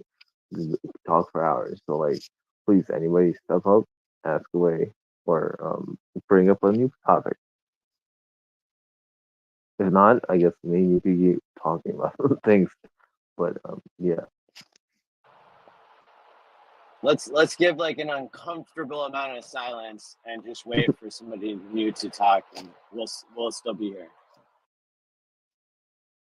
Yeah, I mean, like it's you know, in my time it's almost 4:30, and you know, I am guilty of falling asleep in this chat in this space. So maybe there's like 99 participants or 76 participants that are guilty of that right now.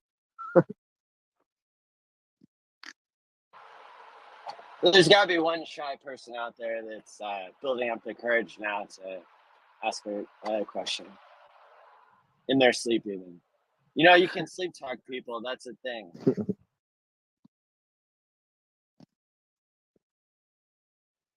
We can talk maybe the HEX price at the moment and its correlation or no correlation to the entire crypto market being, Bitcoin, the main, whether it's decoupled or coupled. Has that been discussed in my absence? If it has, my apologies, but I think it was kind of interesting that, well, my opinion is that it's not so much coupled to Bitcoin, but it's just reacting as a normal asset would in the macro economy.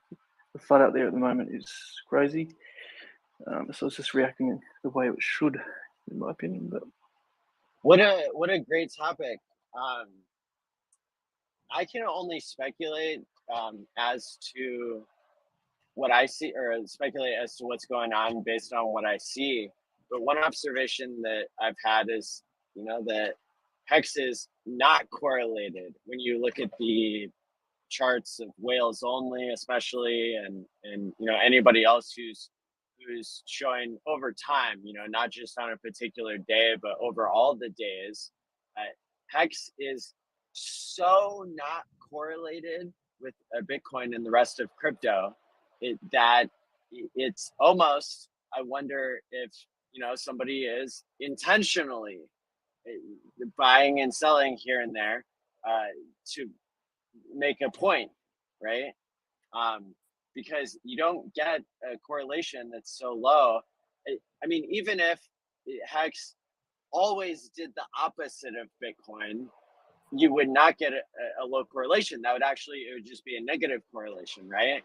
And so, yeah, so I think it's an incredibly fascinating topic. I think that there's still some things that we don't know about why it's so decorrelated, but it's part of the holy grail of investing, is finding a decorrelated asset to you know, for legacy to diversify into. And definitely HEX is building a track record that will be something amazing, legendary. You know, it doesn't exist in the rest of legacy finance. So it's quite a benefit to HEX when half the days it's correlated with Bitcoin, so it drops at the same time as Bitcoin, and the other half of the days, it you know, it's moving you know, either independently or dependently. So yep. Well, especially recently, as of like the past month, it does seem, maybe it's coincidentally, that it's, you know, it's moving quite similarly to Bitcoin in a way. I don't know if you've seen the chart recently, but but that's, again, in my opinion, is most likely as a result of the world right now. It's just crazy. And the FUD on Twitter at the moment is incredible. It's actually quite surprising to me how much faith lost, you know, all the hexagons I've seen. It's just really worried.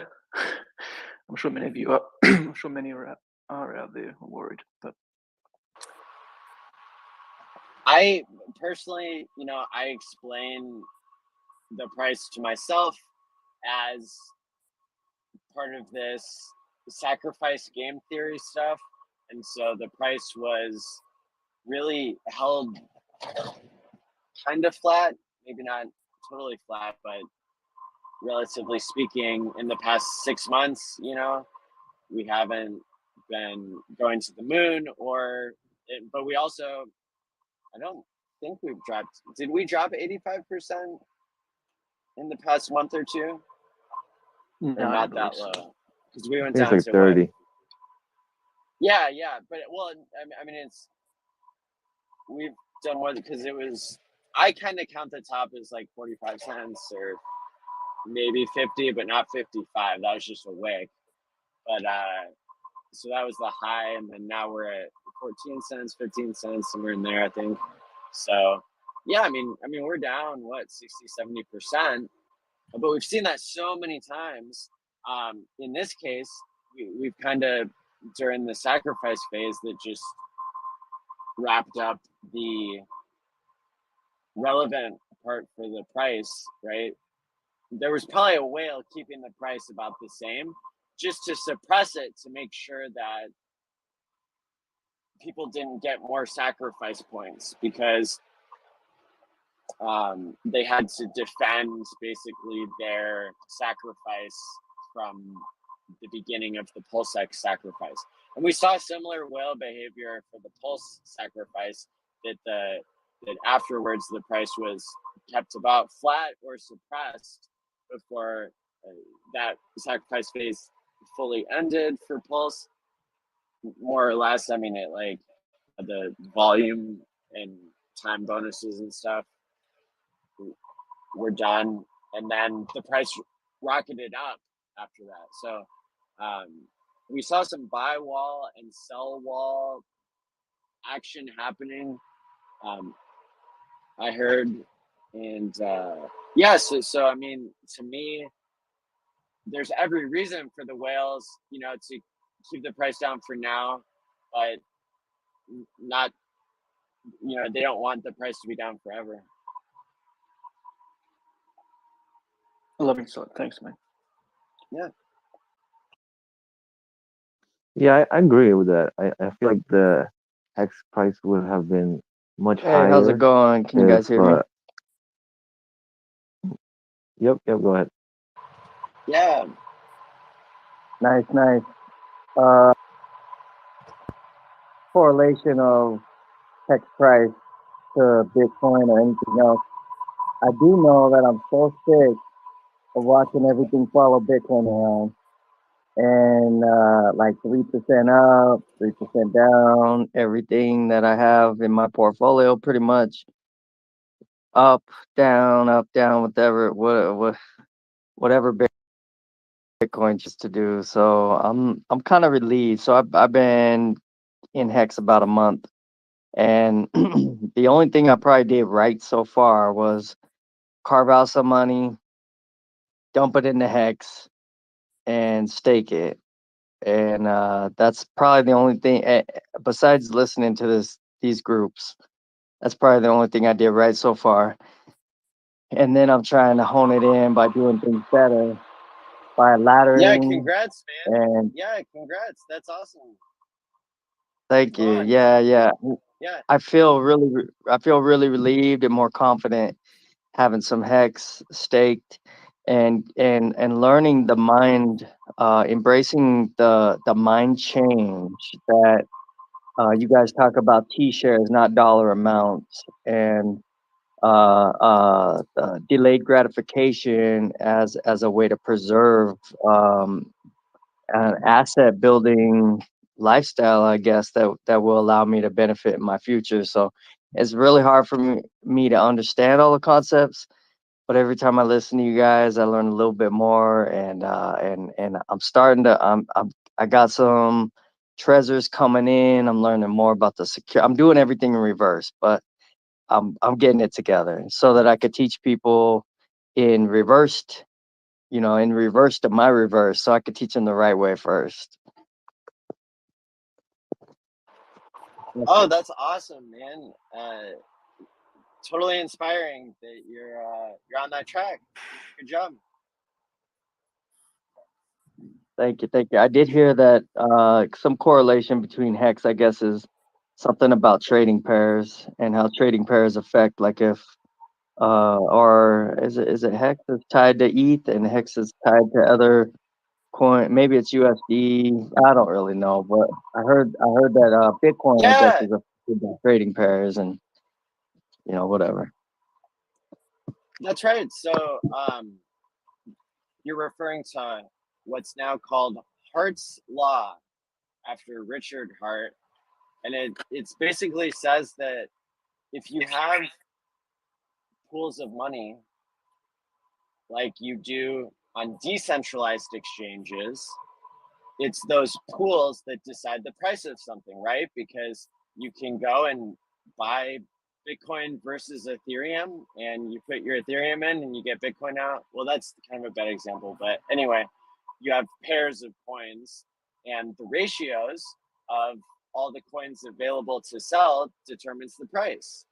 And in normal markets, that's called market making, and it's controlled by investment bankers, and they manipulate the prices, which is why it's so revolutionary to have decentralized price discovery.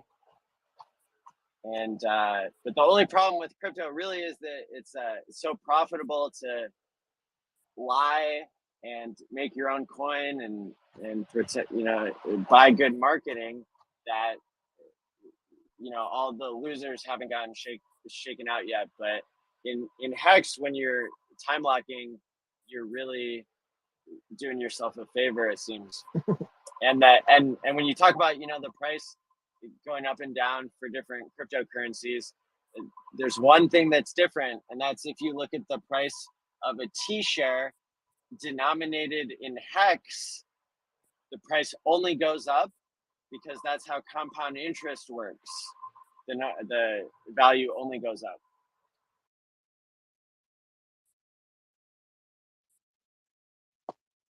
Yeah, I'm digging it. I'm gonna be old when that shit plays out, but I do feel good that in a way that my stake is not only benefiting me, but it's also contributing to the stability of the ecosystem for other people too. I mean, if there's one thing that I could contribute to with the lack of my experience with Hex, is at least staking and being able to help stabilize a little bit.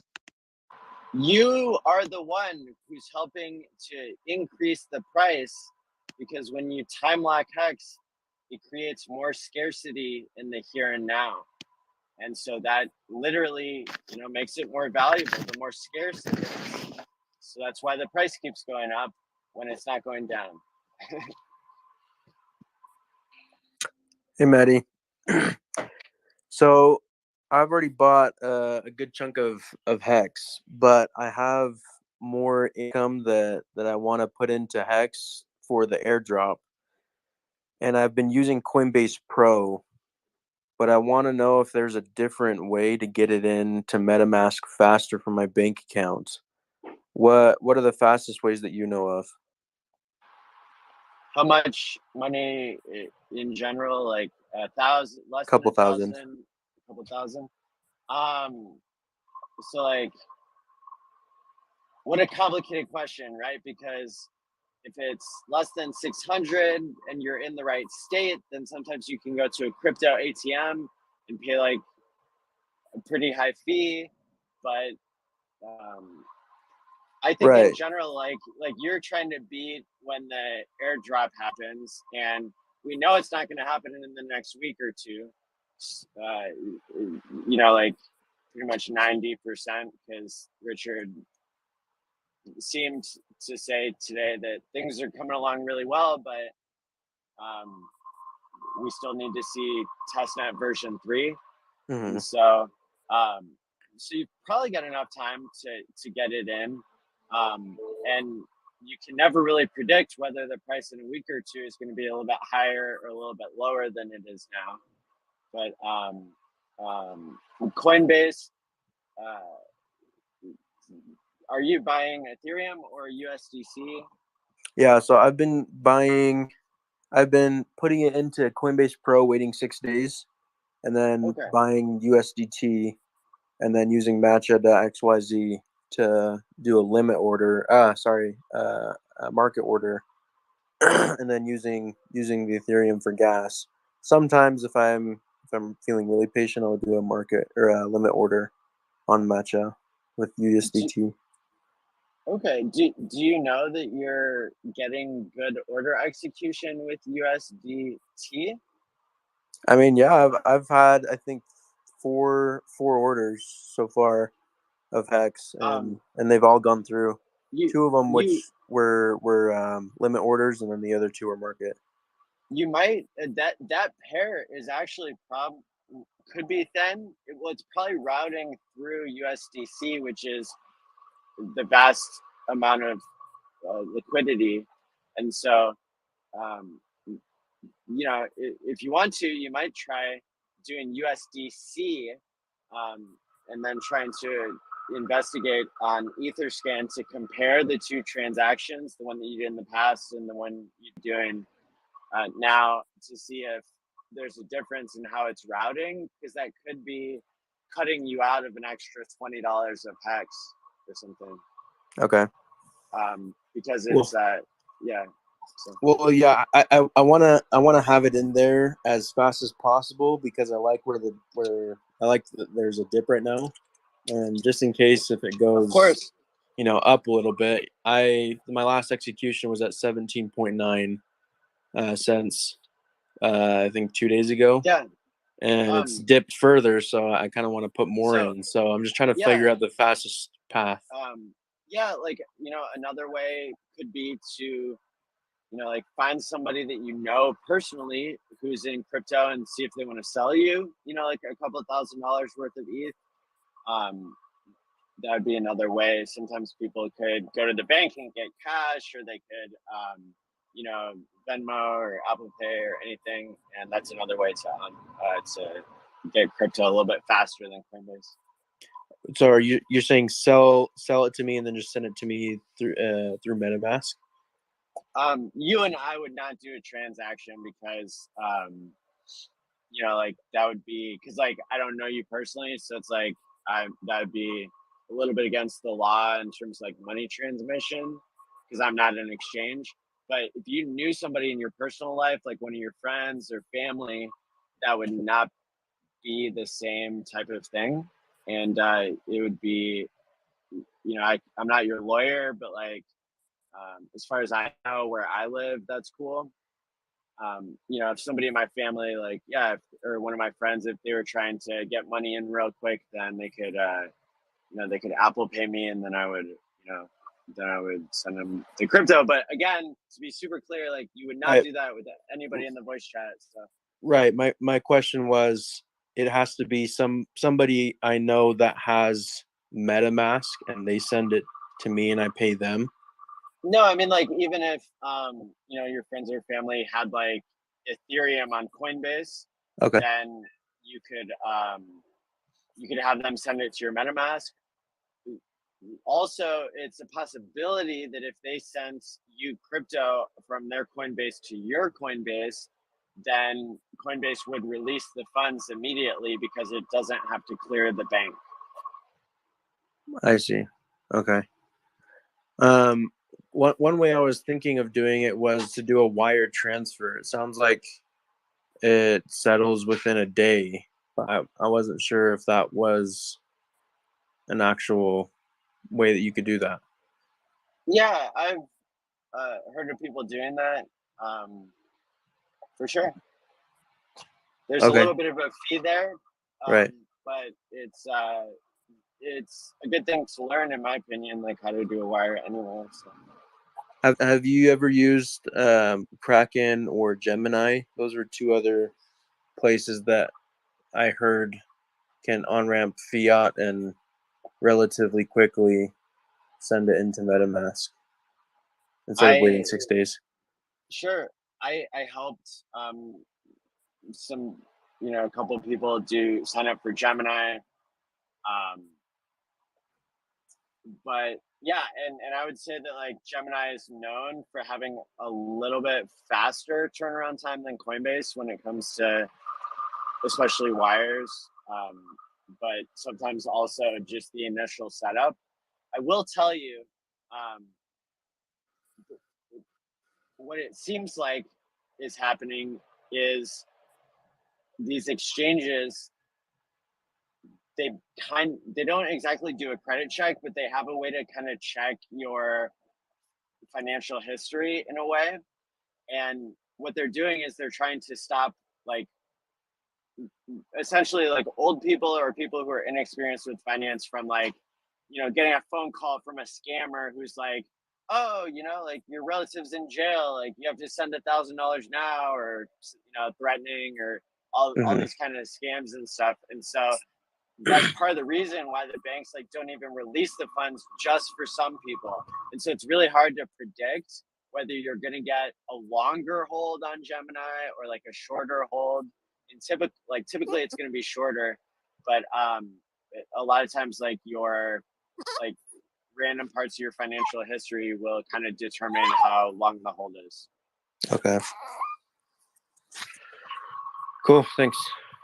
Yeah, no problem, and good luck. I think you've got the information you need to be able to get money in faster. Yeah. Great question. I kind of know one resource. It's called BitQ. I personally never used it because I have Gemini and Coinbase and another form of BitQ is a decentralized way of putting up your requests for how much crypto you want to buy or sell, and it's a way for like to avoid counterparties or third parties. And but like so let's say you want to buy $5,000 worth of crypto or sell $5,000 worth of crypto. It's a platform that lives on a blockchain, and then you would put the crypto in, and the other person would put their ACH information in, whether it's Bank of America.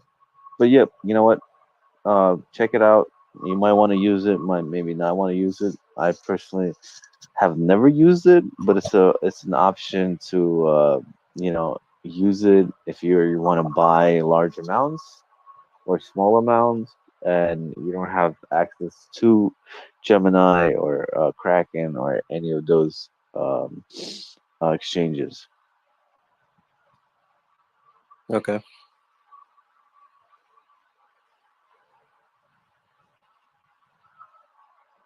What other questions do people have?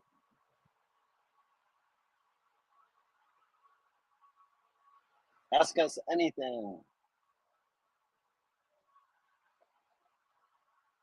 I'm personally like really excited for all these sacrifices to end, because like I feel like once all these sacrifices end, that's when Hex is gonna like really go up.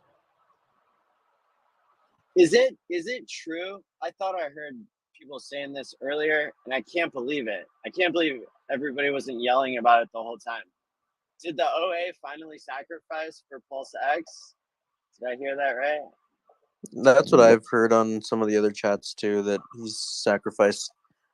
Oh my gosh. And I haven't verified it on Etherscan or anything, but listen, I have a shortcut on my phone. Literally, I'm being such a safe driver right now. Whoa. Whoa. Is that say 48 billion? No way. Yeah, I've started out heard at 18. I've heard a and couple just going billion up. to 18 billion to 50 billion. Well, it started No, out yeah. as 18, and then they just kept adding and adding, sacrificing. Would it be on PulseX lead? Oh, No, It's Because it it's stays the on sacrifice PulseX lead. address. Yeah, just go to pulsex.com or .info and then just copy. It's like 0x075. Yeah, wherever you sacrifice to, If it's just still up there. Yeah, it should check be up out. there for a couple more days. The But PulseX yeah, lead, though, they said they wouldn't update the amount that's been sacrificed. correct. But if you go on Yeah, the that's address that you sacrifice for, that's where you'd find the sacrifice amount. And which is helpful to have them keeping track of what was given outside of the OA or outside of this last period. So Is the OA address OX55 for sure? is it what? OX55. No, it should be when you go to pulsex.com, and then I think you have to click onto the where it says sacrifice here or something, and then you should be able to click on it. Unless I have the old address. No, but this has got to be it because it's 48 billion. So yeah, you should find it. It should be 0x075 is the start. Okay, yeah, so Awesome. Yeah, so this is incredible. This is huge news. We should be talking about this. Like, So basically, what? you guys are talking about the OA sacrifice for PulseX? Yeah. Okay, so basically what it This is, is so wild. basically what it is the pulse chain address, the pulse chain sacrifice address sent all of the hex, so 113 billion to an address, and then that address sacrificed to PulseX. Really? Yes. Whoa. And now technically 50% of hex supply is in PulseX sacrifice wallet. What? That's crazy. Oh my gosh, this is gonna be such a crazy episode of Quan Gang here later today. is that the reason why Hex has been dumping? Nope. Now I would say Hex has been dumping because the whales wanted the OA to get a worse price when it sacrificed. there's actually something that we've been looking at all night, and there's more correlation right now to ETH pool than there is usually. So right now, the price is actually getting pulled down more because of the liquidity pairing. It's more. There's more than usual because of people taking out USDC and trading. What are the numbers? Well, like, because you have to think about it, right? They're taking out USDC to sacrifice USDC for the sacrifices. So that was it. Who is? well, there's like what for the sacrifices for those random coin sacrifices. They're selling hex and they're taking out USDC, right?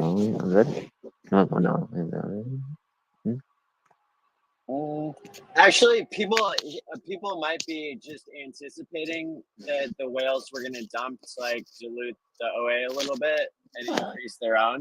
So it might just be people who paid attention last time and they're realizing that now there might be more of a dip.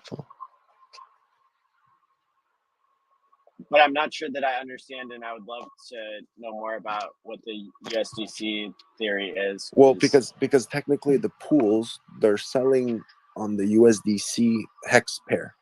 So if you're putting in more hex in and you're taking out the USDC, the correlation is less. So are you're they less pulling liquidity? Yeah, Did those buy walls get pulled? well, Or they're sell getting walls or whatever? lower. They're getting lower, but the thing is that if you think by logic, if you're taking out the USDC from the USDC pool, then you're technically correlating the price more towards the other pool, which is ETH. Sure. So that's And why now also, there's more correlation to the price, a bit more to the ETH side also, because of the fact that people are taking out from the USDC pair. That's what we're looking at. okay, and it's most likely that the whales or the OA or somebody was the ones providing the USDC liquidity. So that makes sense. I don't know who's providing the liquidity, but the OA did its sacrifice. The OA technically sacrificed, but the pulse chain address took everyone's hex also. So there's the OA sacrifice plus everyone's sacrifice that went into the PulseX address. Because now there's because now the biggest thing on the Pulse chain address is, I think, 200 or 150 million USDC, and then there's DAI, and that's it. And then the rest is like a bit of stable coins like PAX. How much DAI? I could go check, but the last time I checked, I think it was like less than 100 million. 100 million, you mean? Yeah, less than 100 million, because I know that it's like 200. The whole address of Pulse Chain Sacrifice is about over $250 million worth, and most of it is stable coins. Wow, things are getting set up here. Wow. But there's something we need to think about. Why did the Pulse Chain Sacrifice address why didn't it do the sacrifice itself? Why did it send it to another wallet? A brand new wallet that created this month. I mean, it could have been for like legal purposes, or just to like, I mean, it's obviously not being secretive, because otherwise it would have like done a mixer, or it would have, but just probably for just like having kind of like a clean, so it can receive to that address that it sent from, and not receive to the SAC address for Pulse. Exactly. Why is it a new? Anyways, I don't want. I'm not gonna start saying it, but yeah, it's pretty cool that it's how much percentage, it's like everything's there now. Yeah. So then if it did that many billions of sacrifice, then wouldn't their sacrifice rate be super low, since it's almost the end of the sacrifice phase? That's what we predicted. We correctly predicted when this would happen, as of at least like maybe just a month ago or something. We said it would be in these last 3 days.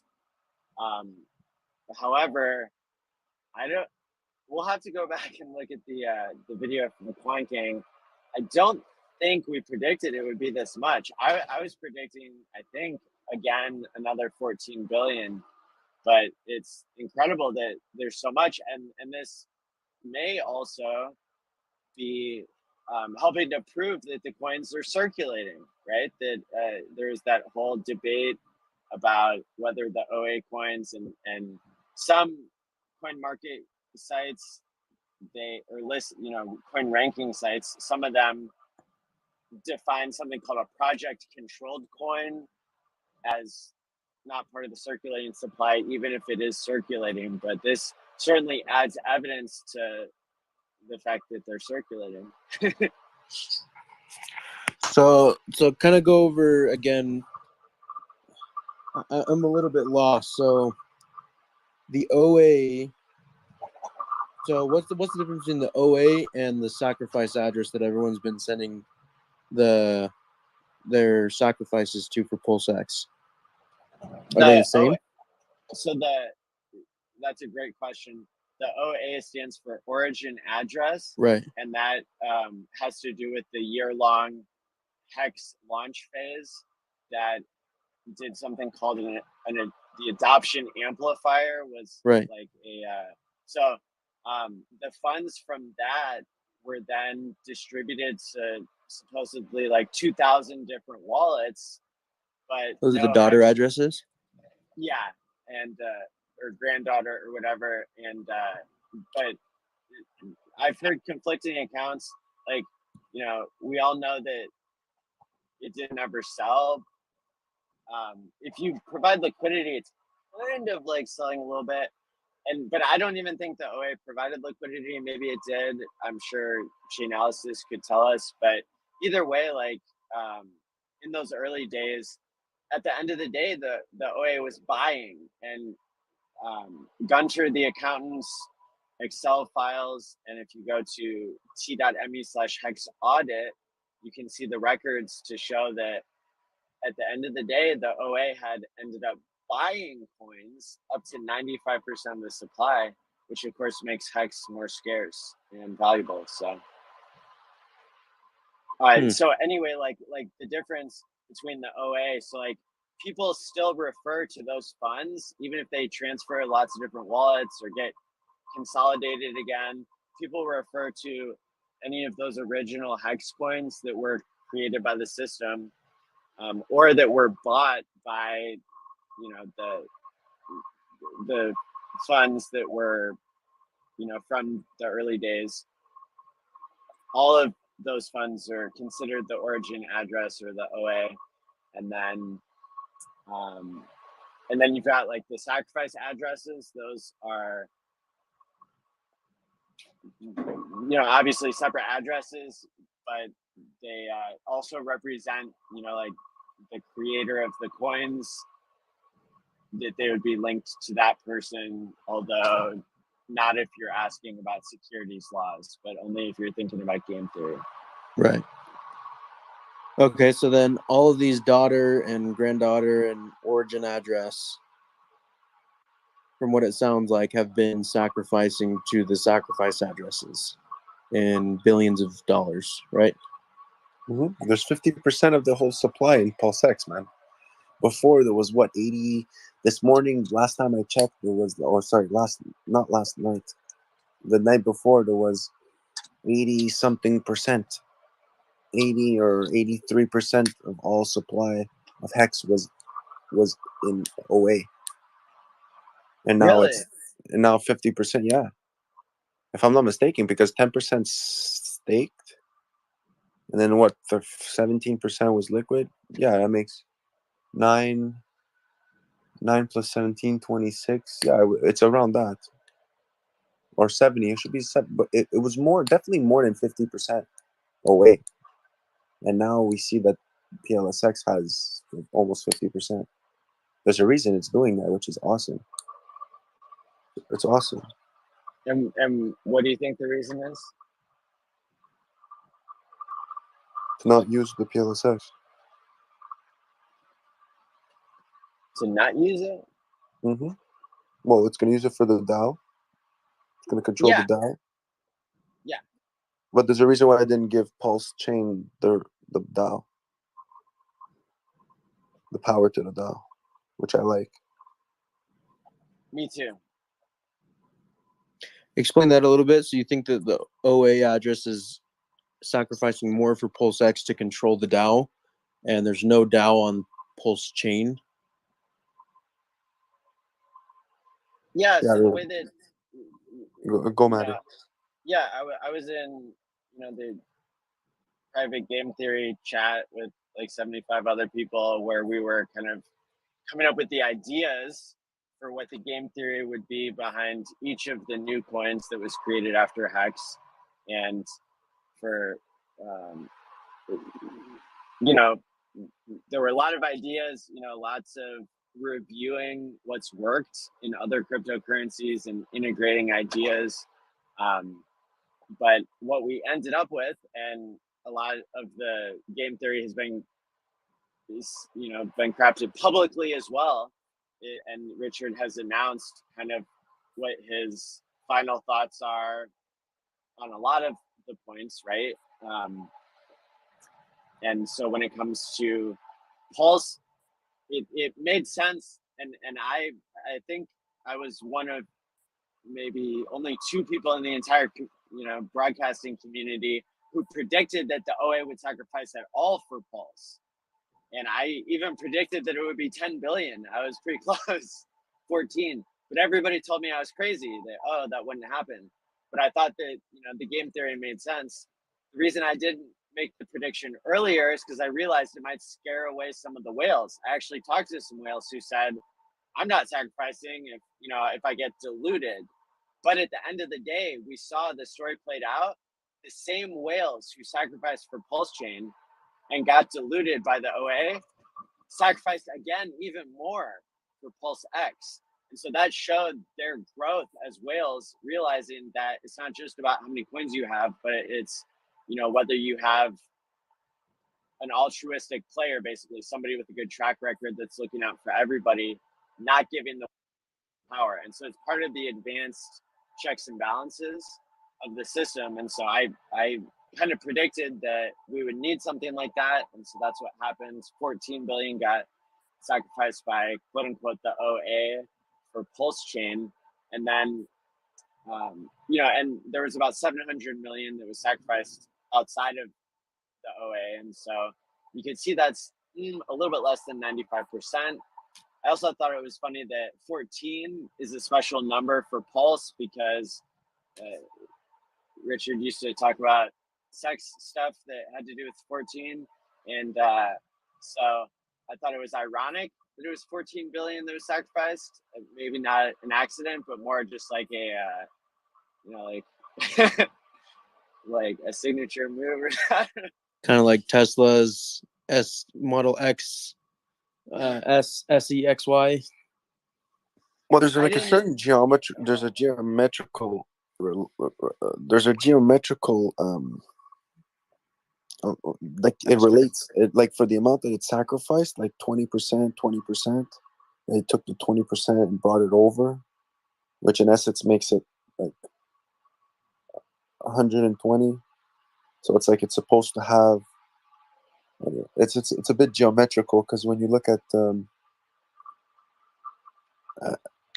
rotation of like how it's how it's gonna like play itself, it has like two systems, so it's two spherical systems, right? Hexes in itself made on the ETH side to play with ETH and be able to constantly be in like a spherical motion. So like you mint, you burn, you mint, you burn, you mint, you burn, you mint, you burn. So it's a spherical motion. But on the Pulse chain, because you have other factors that come into play that help the burn, the mint burn, so it's still spherical, but there are other aspects that help the sphere be different. So when you have two spheres, that's 720 degrees. A hexagon has 720 degrees.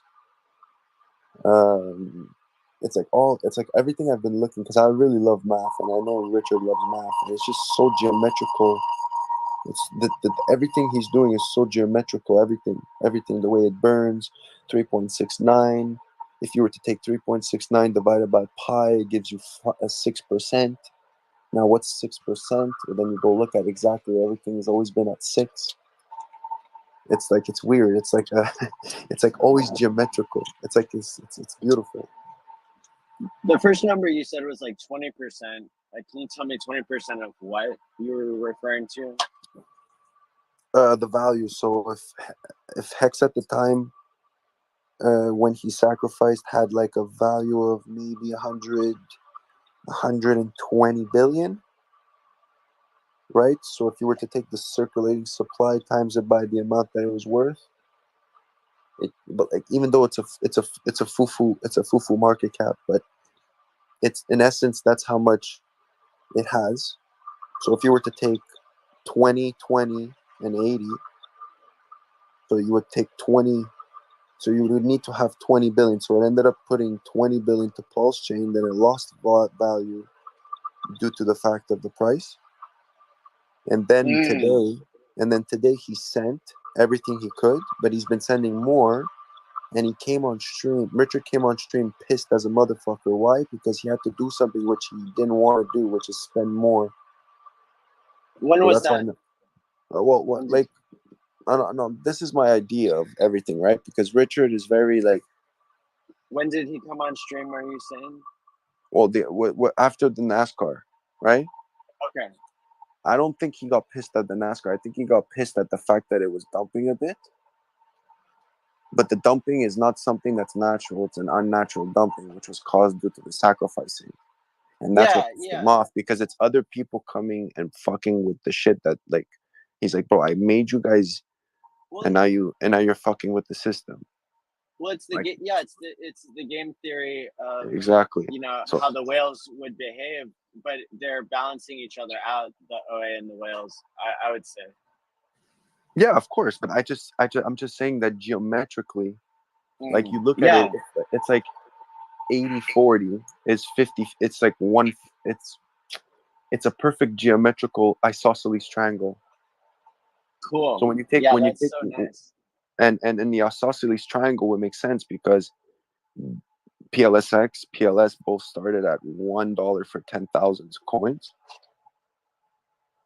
So they're the same. It's just, yeah, you had more time to invest, but technically the coins are the same in essence of value. Now the ratio is different. That's what's going to evaluate how much we consider the ratio. But if you look at the essence of the coins, they had the same chance. The points and the number of coins you get, I think, is based off of where you want the starting price to be to show less unit bias. But if you put 20 billion in one and you put 20 billion in the other, you'll get you'll get different supplies due to the fact that one coin was longer and the other coin was shorter. So the bonding curve went higher on the other one compared to the other one. So you're going to get a different supply. But in essence, you need to make them both start the same. So geometrically, if you want to create an isosceles triangle where you take two sides which are the same length, and then the last length is the rest. So if you geometrically take it, it works. Now, a sphere we know is made up of a bunch of triangles. And if you go into a 3D version of a sphere, well, it's just two triangles. And what's a triangle? Well, a triangle is technically HEX, PLS, PLSX. That's the original triangle of the ecosystem. But if you add another triangle to that triangle, all you need to do is add another point, which would be EHEX. So it's like all geometrically beautiful. So that's what I'm trying to get at. So it's like, if we want to foreshadow what's going to happen, we should just think geometrical. What do you think? I'm foreshadowing. I don't think. I just hope. I hope because I know Richard loves math, right? We all know Richard loves math, and we know crypto is math. So it would only make sense for the next things to happen to be math. So the hex symbol is no accident that it's 3 hexagons that represent 369 and a line going up and to the right. Well, so 369 is kind of like 1, 2, 3, which in essence is like the first, the second, the third. So it's like maybe he planned for it, maybe he didn't, but it's like it's supposed to be the first, the second, and the third. So you have a hexagon. You have a square. You have triangles, squares, and you have, I think, a rectangle. No, a triangle, a square, and you have another form before it. In it, so you have 1, 2, and 3. So you have the first 3 polynomials in it, right? But the thing is that he's creating 5 coins, right? EHEX, PHEX, PLSS, PLSX, and the incentive token. It's 5 coins. Yep. It's beautiful. It's so mathematically beautiful. I don't know what to say. Everything you try and think as like, let's say you try to conspiracy theorist, it's all represents math. It's beautiful. What is so significant about the 5? Well, when you look at it, like the 5, okay, so 5 is half of 10, right? Yeah. So 5 is the only unit that could technically, with itself, create an entity, so a whole. So when you go from tens, it's like going after 9. So what comes after 9? 10. But what is 10? It's 1 and 9. And it's not like math is complicated, because when you look at things, like there's more numbers between 0 and 1 than there is 0 and infinity. So any coin out there that has any supply will never run out. And that's why liquidity pools will never run out as long as you have one coin or anything in it, because of the way ratio works, right? Fractions and shit. So if you were to have 3 coins, right? The idea of a triangle, 1 out of 3. So if you were to add 1/3, 1/3, 1/3, it makes 3. So 3 divided by 3 is 1, but 1 divided by 3 is 3 periodically, which is endless, which is not, it's an irrational number. Yeah. So 3 irrational numbers create a whole integer. Right? So it's like a beautiful constant in math where the rational numbers are irrational. There are more irrational numbers than rational. And so like it's this whole logical aspect where math is like what you think is impossible is possible, you just haven't thought of it. So when you look at like the hexagon, okay, so hexagon has 720 degrees. A triangle has 180. Right? So when you do it, you times it. It's 4, exactly. But there's 5 sides. Why would there be 4 triangles?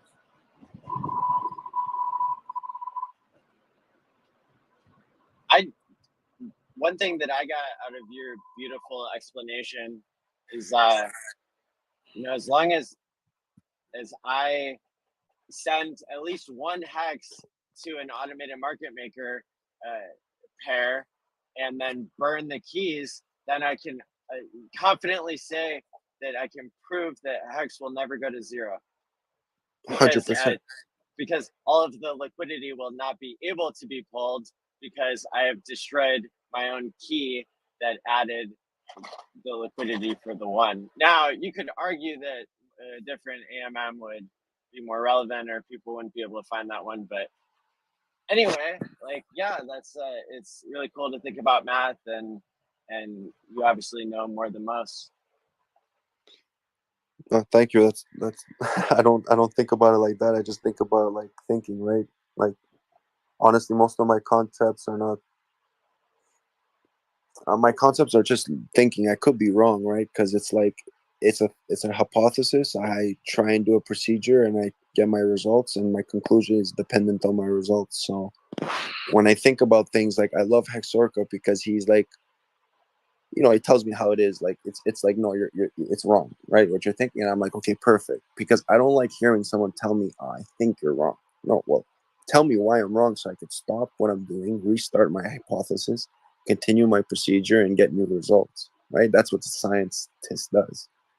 And I guess, you know, Edison was like, well, you know, someone told him, you know, you tried 2,000 times how to create a light bulb and you haven't done it. Why are you still continuing? And Edison looked at him and said, well, I'm 2,000 times ahead of you. So I'm the closest person to figure it out, which makes sense. So like, that's what scientists thrive, is like failure is like the best thing in science. Cause it's like, well, it's one step closer to understanding it. Finding something on the first try is luck in a way. You know what I mean? So when I'm looking at like all this geometrical shit, I'm just trying to take everything I know and put it together and say, okay, well, how can I put this in, and how could I put the variable in here? And so there's the 2 spheres, right? So there's the idea of I don't know if anyone knows Black Dot. Well, Black Dot gave me this idea of like hex being a sphere, right? So I was like, okay, well, 2 spheres together would engulf itself in a vortex of like the universe. So the universe has that massive like vortex, right? That frostrum vortex. So you could technically put 2 massive spheres in there, which work in coherence with each other. So if one sphere is smaller, then the other one would be bigger, because that's how the vortex would work.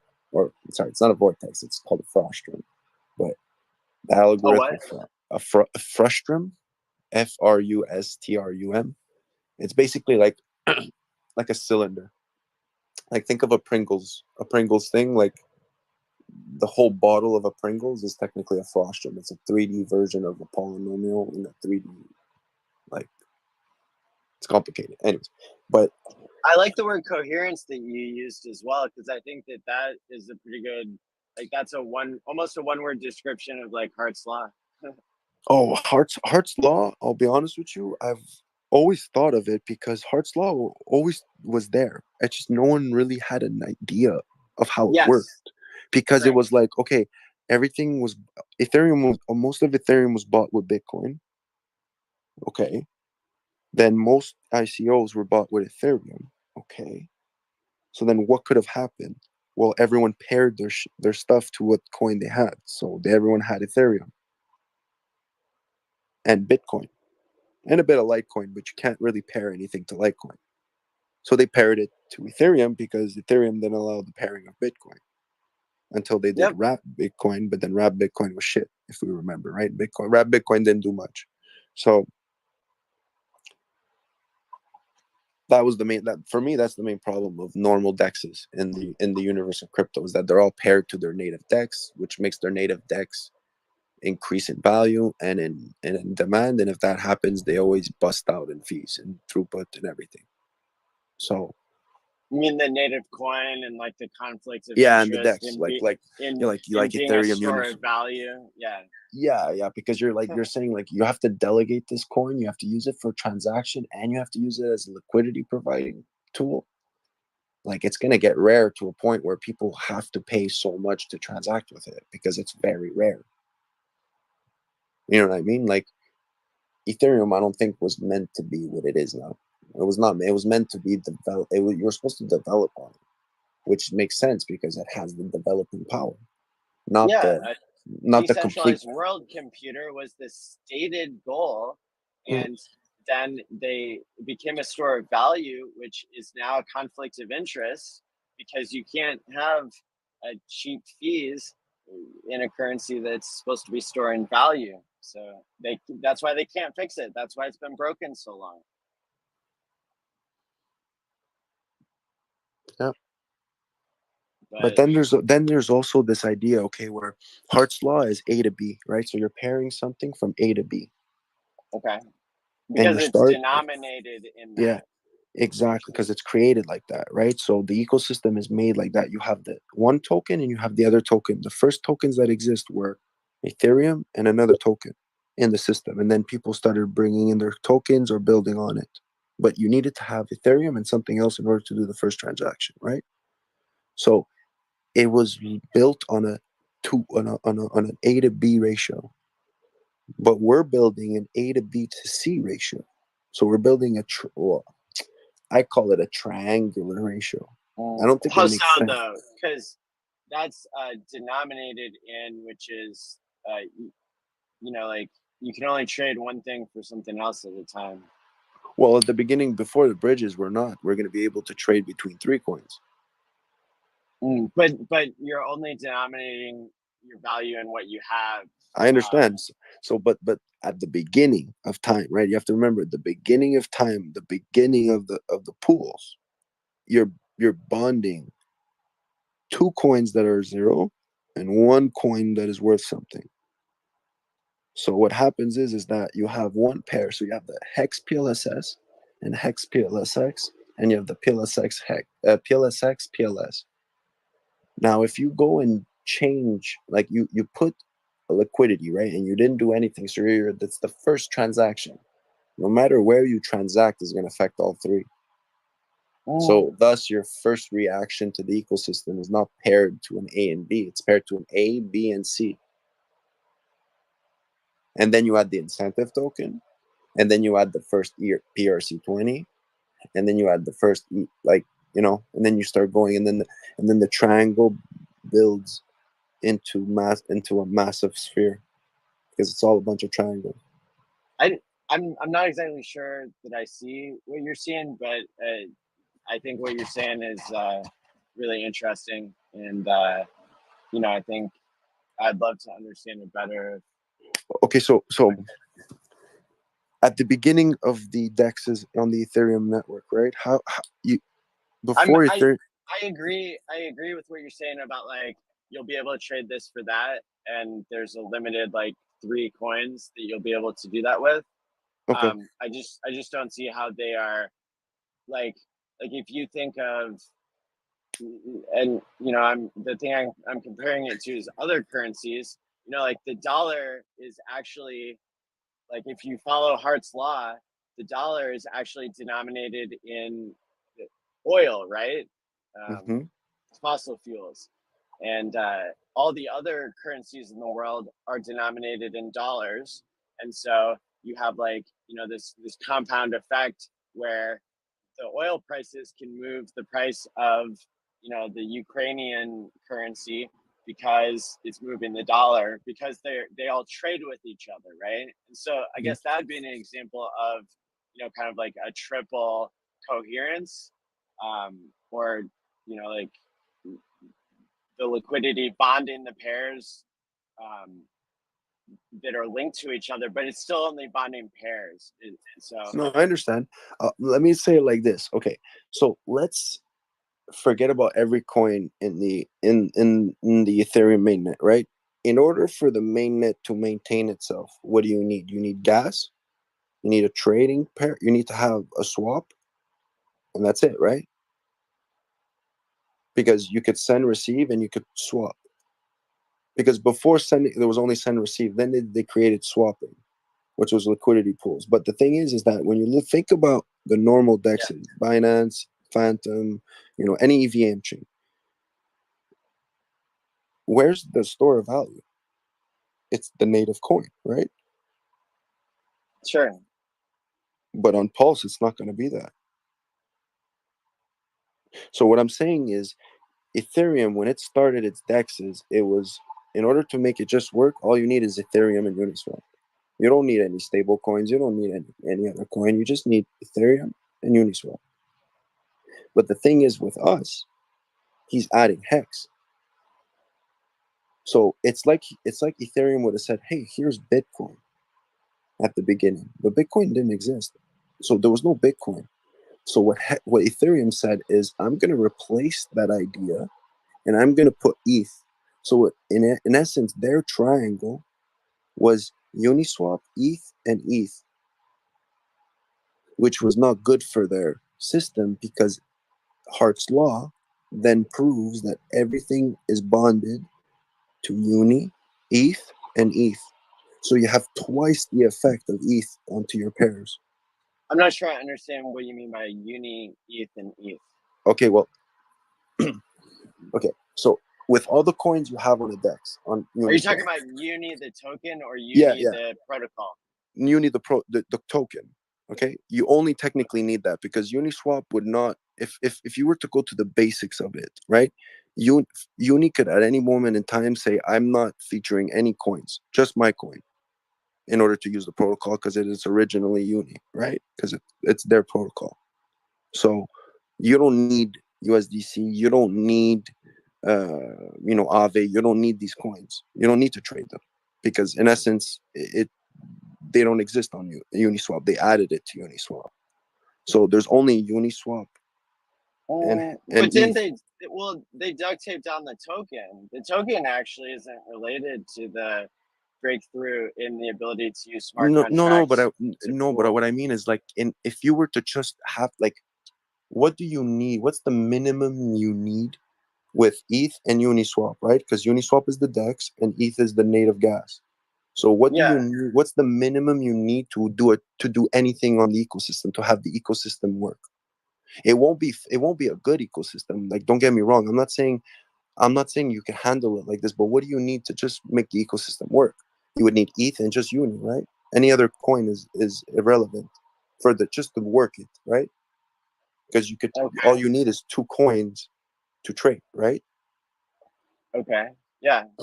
Yeah. But the thing is that where's the third coin?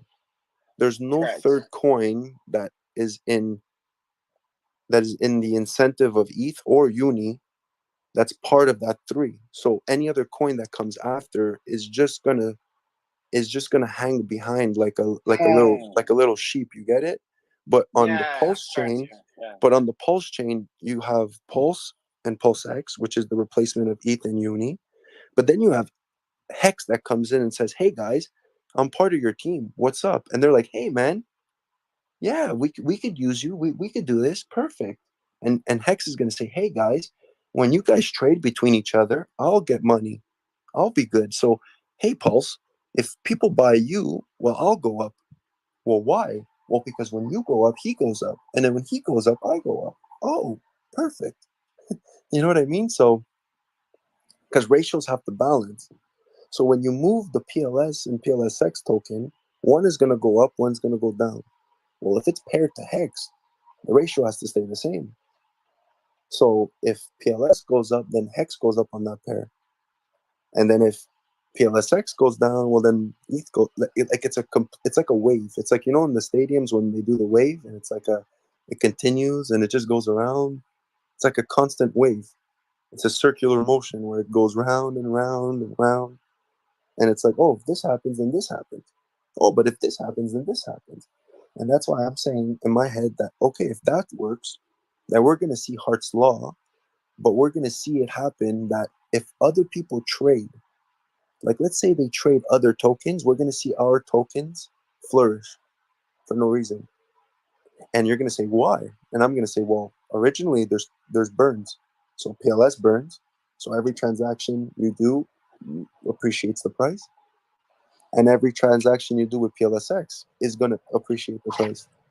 So if those prices appreciate, then the original parity was with HEX, then HEX is going to automatically appreciate if no one buys it or stakes it, which is beautiful because they work in coherence.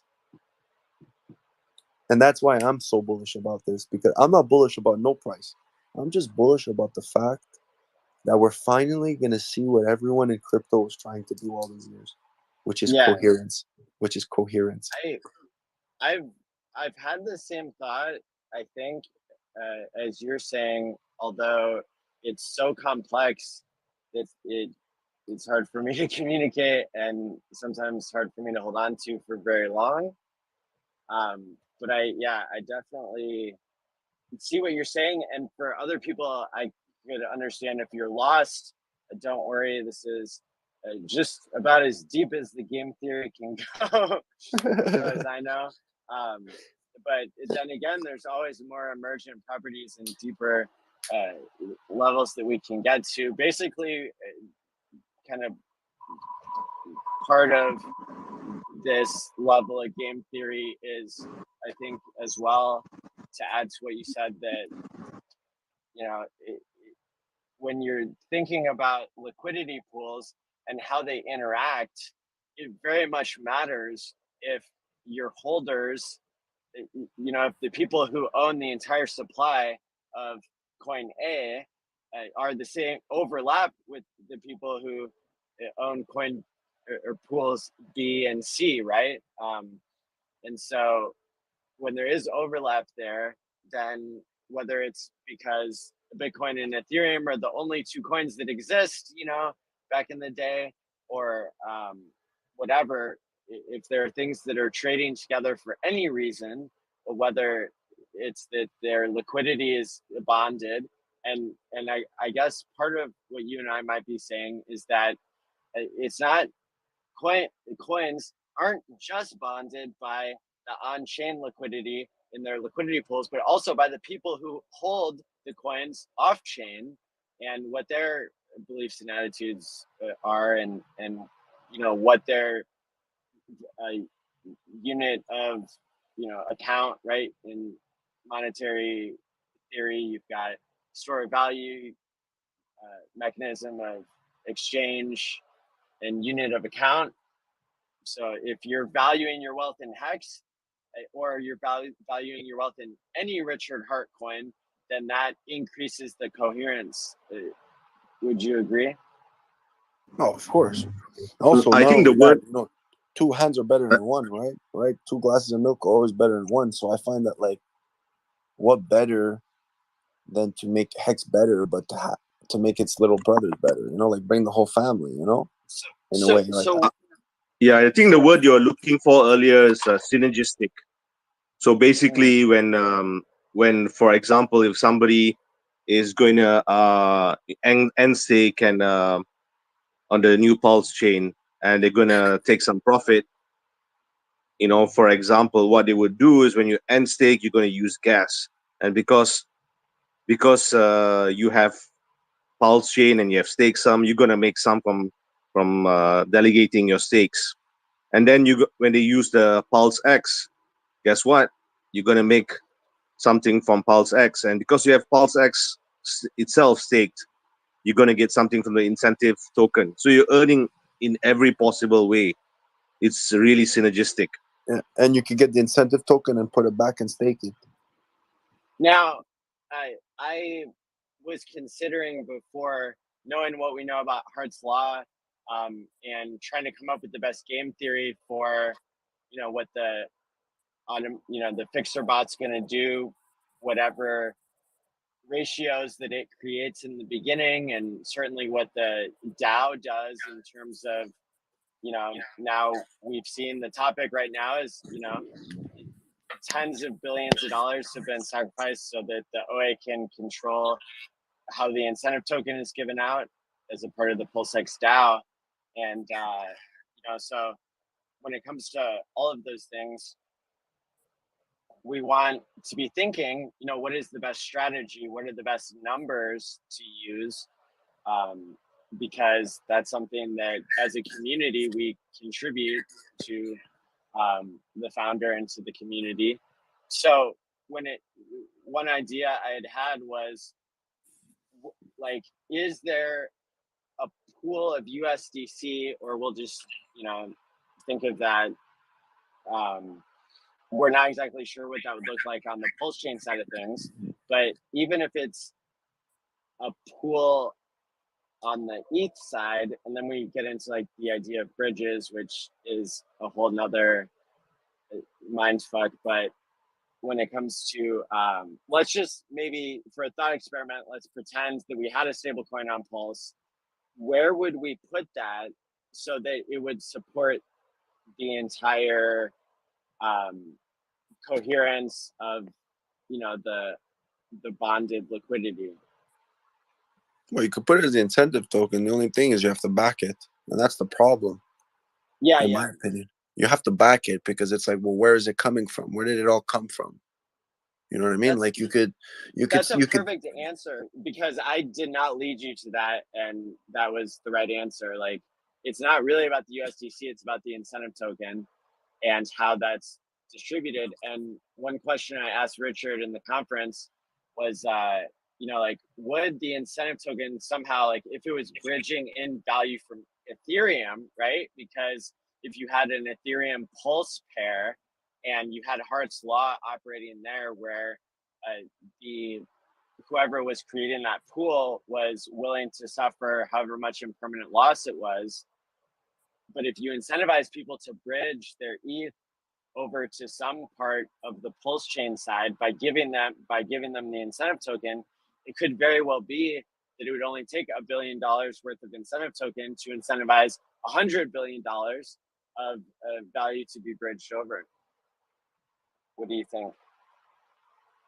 Does that pay for itself, possibly, and under what? Yeah, but the one thing about me and Hart's law is that I don't understand how bridging over a value, or how do you bridge over something that doesn't exist in an ecosystem?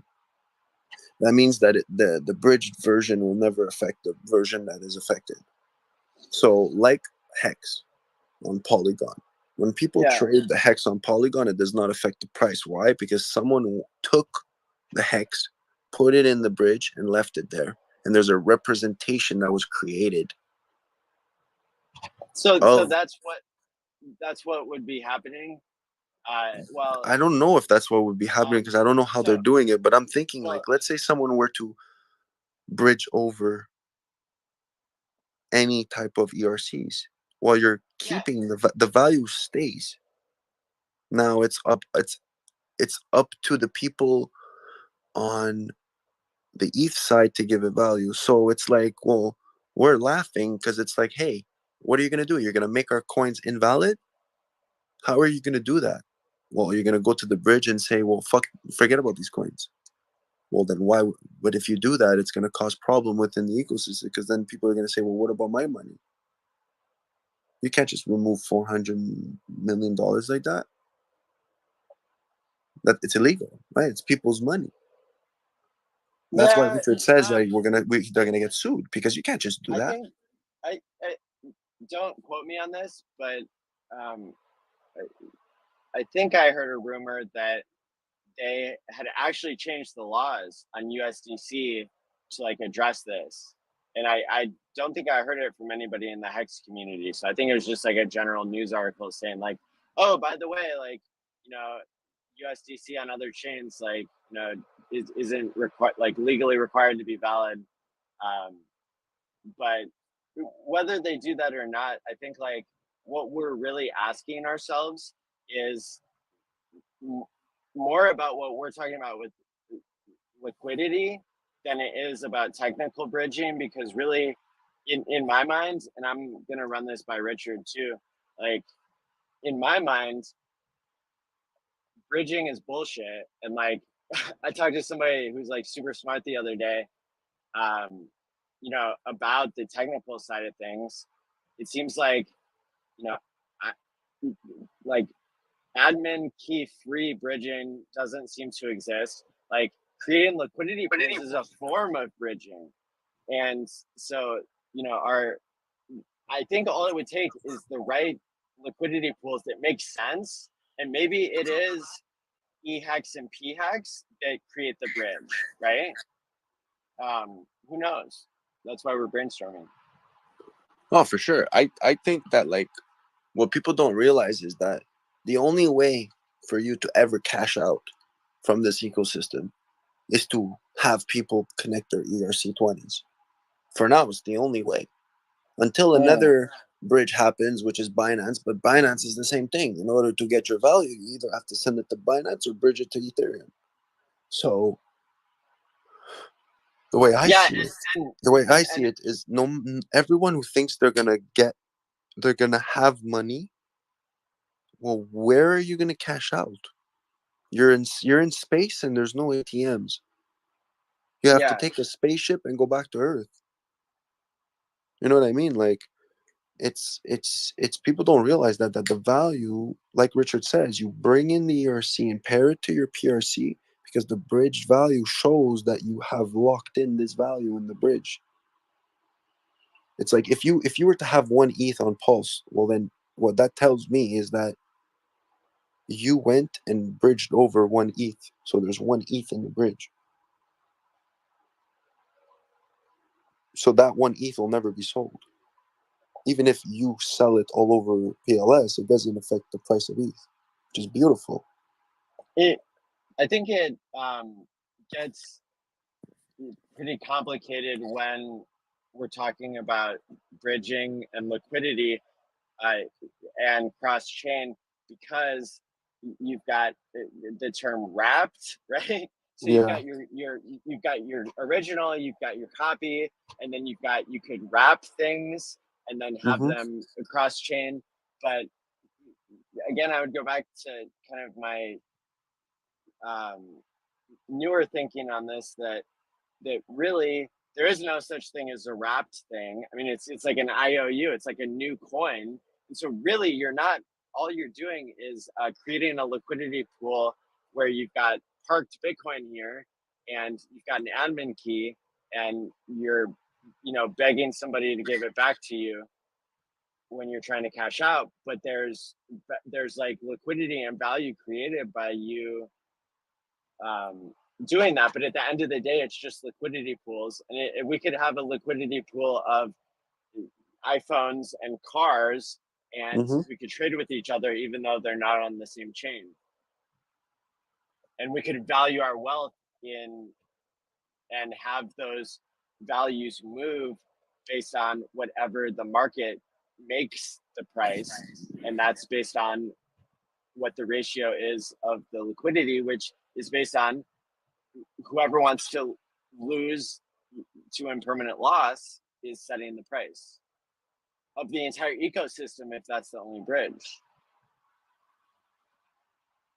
Which is probably a good thing. That probably means that it's cheap to make the entire Pulse ecosystem super valuable. If not too many people cash out that it wrecks your... Well, there could only be as many people cashing out as people bridging in. That's the joke. So it's like how do you cash out from the Pulse chain without bridging in? You can't. There's no on-ramp. I mean, you could There's only your free HEX copy. I mean, you could take your free copy and you could swap it on the Pulse side for whatever the bridge is denominated in, and then you could bridge that out to Ethereum, but you're going to pay the high Ethereum fee to put it back on the chain. or to put it on the chain for the first time, that value of whatever you're trading with the people who are trying to bring value from Ethereum to Pulse. And so I think we're on the same page there. That like 100% we're on the same page. We both know that no one can pull out because it's not even about you can't pull out. You could pull out, but it's worthless because the only way for your PRC or PRCs to ever be valuable is that they need to be paired to something. So they're either going to be paired to the incentive, they're either going to be paired to PLS, PLSX, HEX, or their ERCs. But I don't see there's no value when they're paired to coins that are created in that ecosystem. It's the same thing. It's like saying it's like you're trading apples with oranges. It's still fruits. You know, you're not trading your food for something that's not food. So it's like everyone thinks they're gonna get their PRCs and it's like, oh, I'm gonna pull it out. I'm gonna pull it out. Buy your ecosystem. Well, no. How are you gonna pull it out? You're gonna bridge it over, and then you're gonna bridge over something to another ecosystem which is useless. It doesn't even exist. So it's gonna be worth 0. Why? Because on the other side it's worth 0. That's the way oracles work. So it's like, who's gonna create a pool for something that's worth 0 with ETH? No one. But it could be worth something because. Oh yeah, it will be. There will be in the future, but it'll only be there once someone puts the ERC over, because it's like it'll never have value if you don't bring it over. Because you could pair as many PRCs to HEX or as many PRCs to the incentive token as you want, but how are you gonna pull out? Where's the money? You understand? Where is it? No one sees that. That's why I laugh when people are like, they always come at me and I'm trying to explain to them how it's going to work, and they're like, oh well, I'm just going to pull out my money. Everyone's going to pull out their money and it's not going to work.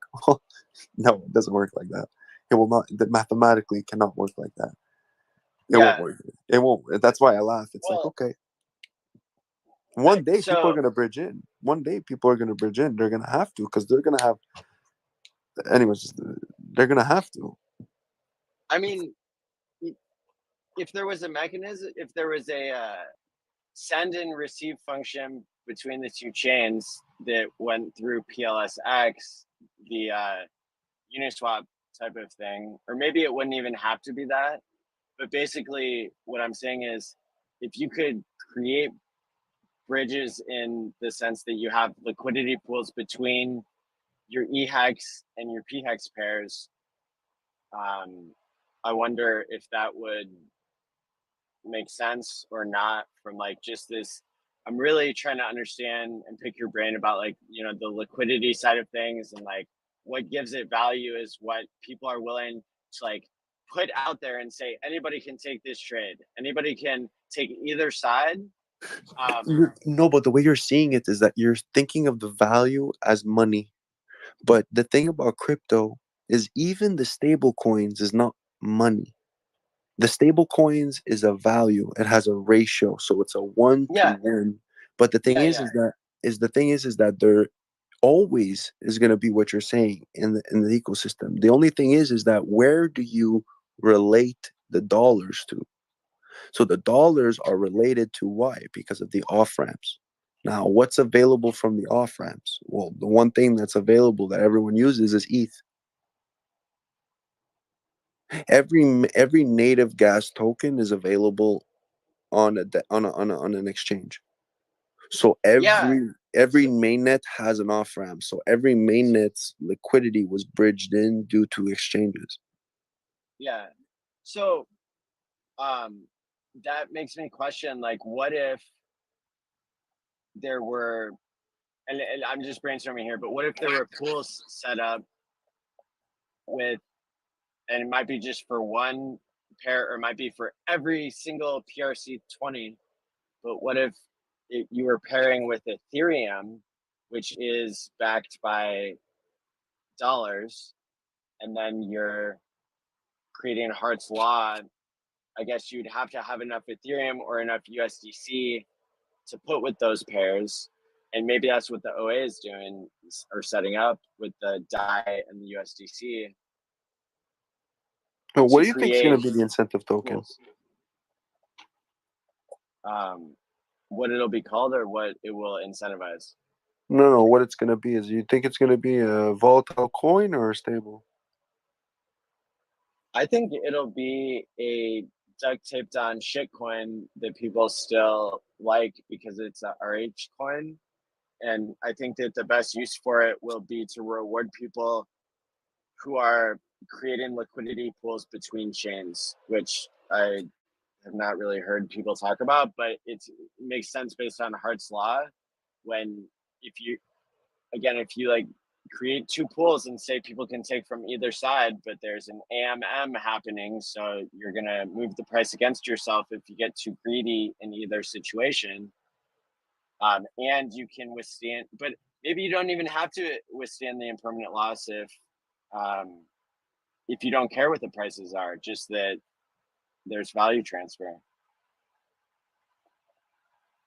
So like, let's say that you have EHEX and PHEX. Maybe I shouldn't use those as the examples, but we'll say E-Link and P-Link, and who cares what the ratio is as long as there's volume there between the two, because it's going to balance itself out in the end. Or who cares? I mean,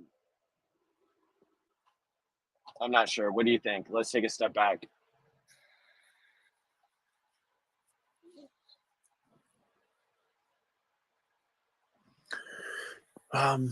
Let's take an Like, example, P-Link and E-Link, okay? So how do you, like, the thing that I'm concerned and that no one ever talks about is, how much are you going to put in the liquidity? So what's the initial liquidity going to necessary? Like, what's the necessity of the first liquidity? Because okay, everyone wants it to go to a 1-to-1 ratio. That's beautiful. Everyone wants that. But the thing is that the first person to provide liquidity, what is he going to do? What's the good price going to tell you to do? You know what I mean? I thought that one possible design was that all of the liquidity that exists currently would be harvested, right? And but the question is, what happens to that harvest? And I was thinking, if you can find a way to get people to create a pool with their E-Link and their P-Link, connecting those two, then you could incentivize people doing yield farming with their own free copy, and you could pay them in the incentive token. But doesn't that itself, if you're not just doing pretend staking, if you're actually creating a liquidity pool that people can trade in and out of, would that create parity, or would that create bridging? Mm-hmm. If you're backing your PRC20s and your ERC20s, what does that mean or do? Well, the thing is that if you were bridging, it's like a double bridge. Like, the way you're saying it is that because let's say you were to bring in E-Link, the only pair that E-Link is ever going to be paired to at first is going to be the PRC, because that's the only way to give it value in the system. Like, who's going to take their E-Link and put it with the PLS when they have a PRC just sitting in their wallet? It doesn't make sense. They have to create something for the PRC. The most important thing, like, it's not in your interest to pair it to another coin besides your PRC. Why? Well, because one, you're going to have a 1-to-1 ratio, so you're going to double your liquidity, and you're going to receive something for free. So it's like, at all times, you got this for free, so you got the chance to single stake an asset for free. Why wouldn't you do it? To me, it doesn't make sense why people wouldn't put it to the PRC. People are going to ask for it. Obviously, we're going to see it, and there's going to be a pool, maybe. I don't see why, unless there's like a DAO saying you can't do that, because it would be useless, and it would just create useless impermanent loss. Like that's one thing too. I hope that DAO does. Like it says, like no, you can't create this pool. Why? Well, because it's useless. Why? Because we don't want it. It's gonna create consequences. Like I would want that too. Why? Because it's like it'll be better for the ecosystem. If let's say I get my free copy of P-Link and Mm-hmm. there was a way for me to say I'm going to join the pool so I can get the incentive token, and I'm going to let basically create a liquidity pool between those two coins, and then people can trade in and out of it with Pulse, right? So there's, I'm not sure if there would be a second, no, probably not a second pair, but there'd be some way to even through impermanent loss, you'd have winners and losers. You'd have a price changing, and even if you don't have parity, you'd have people super incentivized to be playing that, right? I don't know because what I want for the incentive token is something that no one in the community wants. What's that? Is PX. What about I want the incentive token to be Hex. That's what I want. That's what I want. And why? Well, it's because the simple fact that the incentive token inevitably will be dumped. Why? Because it is your incentive to provide liquidity. So I'm not going to use my money so I could use money, right? It's going to get dumped. So then how do you counter the dump and appreciate, right? Because if you dump, it depreciates. And you need an inflating asset, right? But I wouldn't want an asset to inflate due to something. I would love the asset to continuously inflate. So like that, it really depends on how much you put in, because it's shared evenly. Okay.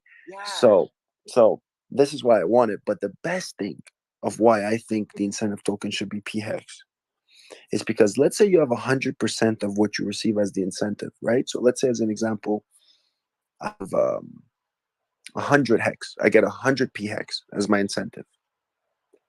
I could go as a game theory, right? And because I do it, everyone could do this. So imagine if everyone were to do this. I take 50% of my incentive token and I go stake it. And the other 50%, I sell it. What happens? Well, I appreciate the price because I burn the coin. But what happens to my 50% that I'm going to go sell? It appreciates. So if everyone were to take 50% of their incentive and burn it, the problem with sell that the other 50%, it would appreciate the price. They would receive money so they could go and stake and make more hex. Yeah. But the thing is that you're keeping. So at the end of the day, if you do it that way, your incentive token becomes 150%. Because you get 50% of it is locked for the future, where you're going to appreciate in value, plus you're going to gain interest. And then that other 50% is going to appreciate in value, and you're going to be able to do whatever you want with that. You could sell it, you could trade it, you could dump it, you could go stake it again. And in this model, what are you incentivizing? What are you giving it out for? So it incentivizes the dumping of the incentive token, but it also allows you to appreciate the incentive token by keeping it. Who gets the incentive token? The liquidity providers. For providing liquidity where? On the DEX. Between what pairs? That depends on the DAO. Whatever the OA wants. So, but what would be the best pair? But that's it. What would be the best for an ecosystem where HEX is inevitably going to be sold every day? But it's also going to be burnt every day. Like, I know we do it now, but the thing is now, I'm sorry, if the whole game plan is to stake it and not touch it. But in the new ecosystem, why wouldn't you stake it? And why wouldn't you touch it? Like, I could use HEX for anything I want, and that doesn't cost. I could play with $10 of HEX on PLS. There's this new creation that comes into fruition, which is what if you're giving the human the chance to press the red button. You know what I mean? On ETH, you can't press the red button. It's that or nothing, because there's no point of you taking 50 HEX and doing something with it. Why? Because you're spending more in gas than anything, so it's not worth it. So you can only stake it, because in the end of the day, it's going to bring you back interest, and it's going to appreciate, so you're delaying your gratification. But that's only delaying itself due to the fact that ETH is shit. But if you go and fix the fact that ETH is shit, and you allow HEX to be like used every day for any purpose, like imagine HEX, you could send it for 1,000th of a penny. Why wouldn't you use it for currency? Why wouldn't McDonald's use it as currency?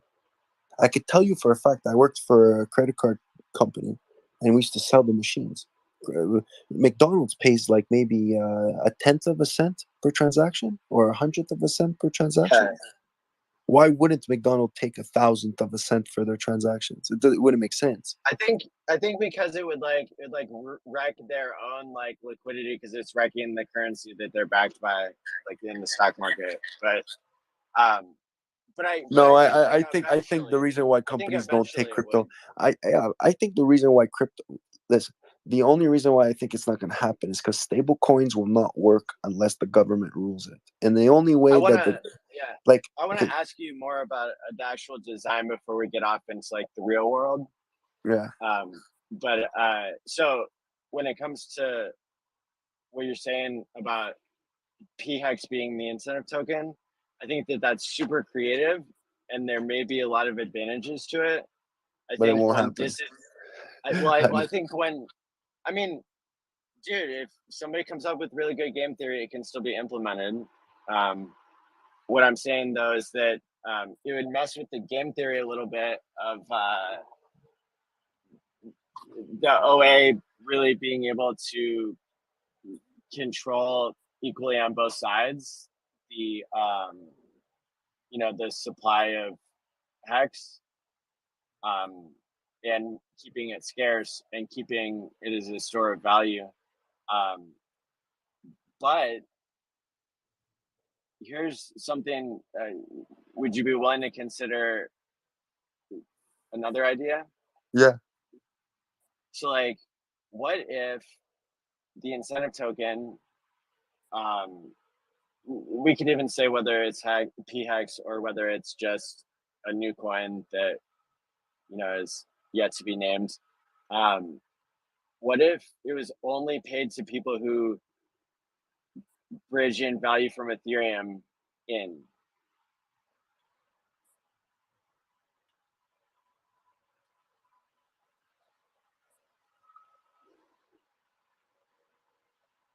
But it is.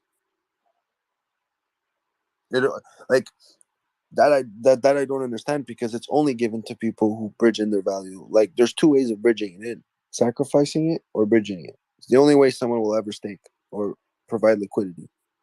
So the incentive token, in essence, is already being given to anyone who bridges in liquidity.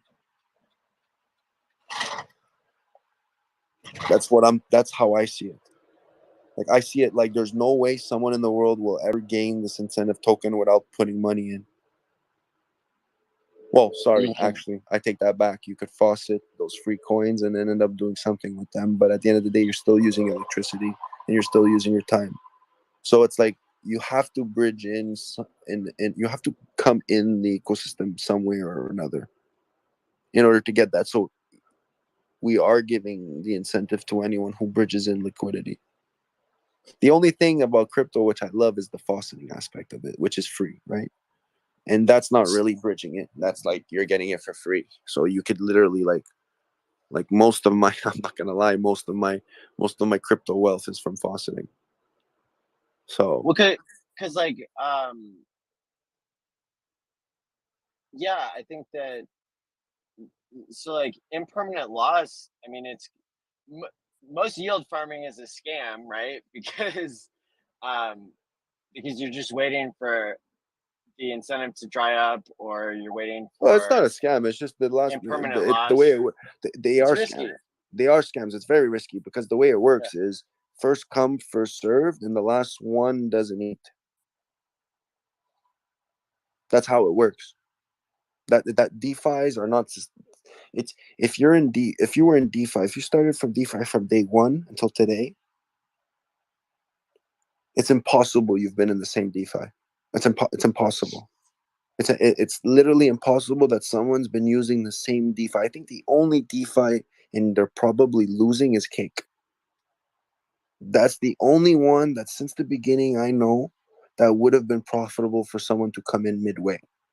Anyone else, you had to have been there at the beginning, and if not, you lost money. Why? Because you just see the chart just go downwards. Everyone's chart goes downwards. Look at Olympus now. Look at Olympus. Same shit. It breaks when it can't give no more money. So it's not consistent. Hex is consistent.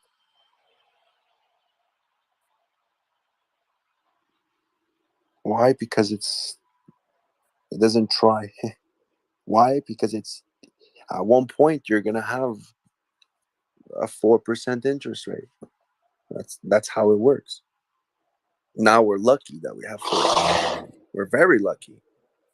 One day I do see like man, the day that it comes that we don't make money off of interest, we will not care because the coin will have appreciated like how much. You know what I mean? Maddie, like think about it. Like I think you could vouch for this that your biggest gain is the appreciation of the coin. Am I not correct? Definitely. Yeah. So it's an extra that where why are we talking about you know what I mean? It's like to the point where people need to understand that like, okay, APY is beautiful, but like why are you looking at it? It's minor. Yeah. It's an extra, totally. It's a bonus. It's a bonus, the fact that you've been there earlier. But at one point, even when it's gonna be for people now, if they're thinking like, oh, the APY is gonna go lower later on, I don't know if that's good. When that APY is gonna be 5%, trust me, you will not give a shit because the price would have appreciated. It would appreciate it so much. And that's the beauty of the consistency of it. And the beauty of it too is that it has it's good for it to go down 90%. Yeah. Because there's cycles. There's cycles. You know, it's another beautiful factor, and you see it because the way you do your ladders and the way you explain it is that you're taking the hit. Well, I know it's you, but this is what I've understood is that for the first cycle, which is the first 5,555 days, you're going to take the hit. So like that later on, it could be constant. It could just be a rolling boat nonstop. Just like, let's go one at a time. Let's go every day nonstop. And I don't have to worry about nothing because it's like, I don't have to wait anymore. It's just every day. My delayed gratification at one point is just going to come on down. You know what I mean? It's like the APY is the incentive token. It's like, it is the incentive for staking. However, the greater incentive is just protecting yourself from your mad gains. Like holding on to your mad gains is impossible if you know how good it's going to be. So there's an incentive a mechanism at play there. It makes me wonder, so what if, and this is again just kind of kicking the tires and thinking about what the most valuable bridging situation would be, what if the main bridge was EHEX to PHEX and the incentive token was incentivizing people for bridging over, even if but then that would have to compete with the APY that is happening from just staking HEX. And so you'd have a low liquidity and you'd have a high volatility bridge that people might want to stay off of. And they wouldn't be able to bridge too much value all at once off of the system. That might be beneficial. To have a super low liquidity bridge, actually. as long as people were incentivized to keep bringing value over slowly, like, but then you can't get it out all at once. So, and if you do try to impulsively get it out, then you're going to pay this huge slippage, which Yeah. also helps to pay for, you know, the slippage helps to pay to incentivize the people up to the APY that people are getting from staking HEX. So that like balances itself out maybe in a way. All I know is that the incentive token in any way, shape, or form will be used for HEX. So it will be used, and it will be useful for HEX. So I would love for it to be the incentive, but a lot of you know, it's risky, man. It's Well, you could have the incentive token only incentivize bridging between HEX and something else. or the other thing that I was thinking about was not about bridging. It's more about like that IFO pool that Pancake has, which is ownable and pausable. I don't know anything about that. Please. So tell me it's more. a pool. It's a pool that you could, so someone could own it. So there's pools in the DEX that allow you to put your coin in, auto compound, but that's through the inflation of the token of Cake. But Cake also has this pool where you could put in an ownable token that is pausable. So you could pause the pool at any time, and you could change which token it is. It's what and possible? What's the first word? No. It's it's pausable. Like to pause. Yeah. You know, it's And then pausable and ownable. So ownable. Okay. All right. so I'm thinking like, will the incentive token be used? So you stake the incentive token to get something. So could they do like a temporary pool of you receive HEX? Because if the auto burn of PLSX doesn't occur, which we think is not going to happen, so the 0.6% of each fee, which is 20% of the fee, will be kept to an address that no one should take anything out of. I think it's going to be manually burned. But like what if 5 it's not apps. manually burned? What if it was used to buy something, and then that would be given to the people who were incentivized? It technically is burning, but redistributing it to people. But the people that you wanted to redistribute it to. And then those people are usually going to be the people that are going to go and take that coin and stake it, which is going to burn it, which is going to cause the appreciation. So you incentivize something at the end which will appreciate everything in the end, which will cause your token to appreciate in the end. Because I find that the incentive token will appreciate too much if we keep it as that stable. Because people will dump it, but if you dump it and it's connected to every other coin, it has a ripple effect. But it's stable. It's at 1-to-1. To me, it doesn't make sense. Like it would make the whole system go bonkers. The whole Hart's law would go bonkers because everything's connected to everything in a way. As to the other dexes where everything's not connected to everything, everything's connected to ETH. Yeah, and that's why ETH goes bonkers. But that's just me, man. I really hope it's that. But yeah, guys, man, I just think, and I smoke a lot of weed, so I have a lot of imagination. So if you bought, another variable to throw in is you could buy HEX, you could buy PHEX, and then you could stake it and give that as the incentive. You could give staked HEX, so it's like more of a delayed thing anyway. But maybe you don't want to. How do you give us? I would take a staked HEX any day. Are you serious? I would take it any day. Because if it's staked, I wouldn't have to pay for the staking. Even though it's nothing, but still, at the end of the day, you're doing thousands of stakes and it accumulates. No? Yeah. I mean, really just brainstorming here, but trying to see how all these pieces could fit together. I'm pretty sure don't. I'm pretty sure the puzzle's already puzzled, man. I'm pretty sure. I think that the more we kick the tires and brainstorm, the more we can be sure that the interactions are going to hold. Because on that extent, yeah. I thought you were talking about if they are still figuring out. I think they already know. What I can say is that, like, optimizing things will probably continue. So, I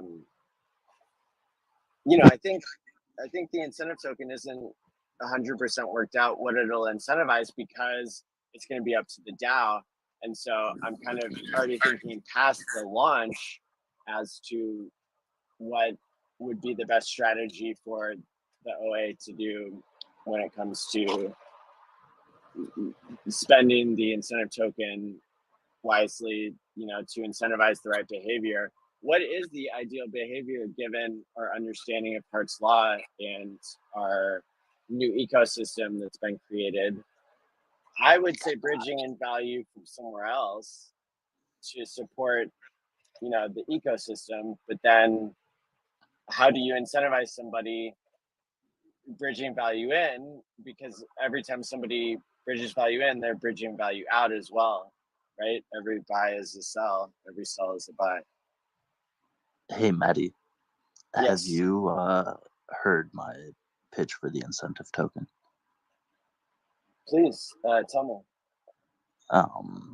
I thought about what if it were able to be delegated like Pulse Chain Coin is, so that as a use case, liquidity providers would have this token that they could receive a greater weight of value in the form of accruing Pulse Chain over time in a locked up setting.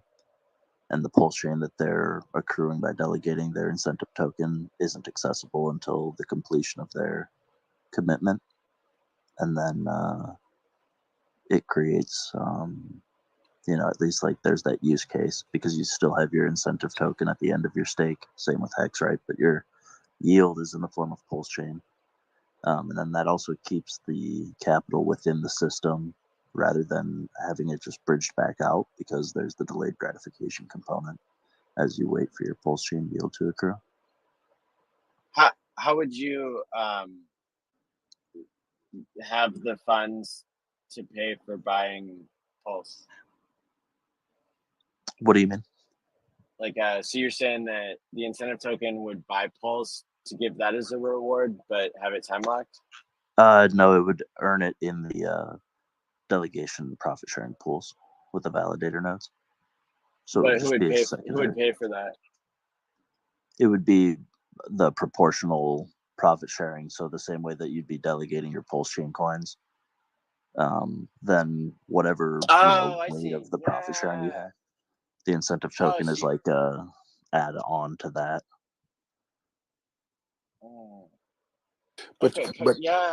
But wouldn't you be scared if they don't add validators though? No, that would give you a better opportunity to have a longer incentive token stake, which is more time that incentive token wasn't being max dumped on the market, and gives you the ability to utilize fewer units to receive greater rewards. Same with HEX, longer pays better, within reasonable caps. But does it make a difference? Actually, I didn't ask my question properly. Would that affect PLS in any way by stopping PLS to be staked? I think it would make it more valuable. I think it would. I think it reduces sell pressure, because if the incentive token is delegated, we can call that staking it. If the incentive token is staked, then whatever PLS it's accruing isn't sellable, because it's no. I'm meaning like the Pulse that wasn't used, that could have been used but wasn't used. Like what I'm saying is we would have to add validators, because if we're not adding validators, we're stopping PLS to be used. So we're reducing. There's always, what do you mean, man? PLS is used on So every that single. so I think I think the validators are going to do their job whether they get paid or not, because they're the largest stakeholders in the system. They have to protect it because it's proof of stake. However, and the validators get their profit share up front. No, that I understand, but I'm saying like without having your idea, it's 100% validators are 100% PLS, right?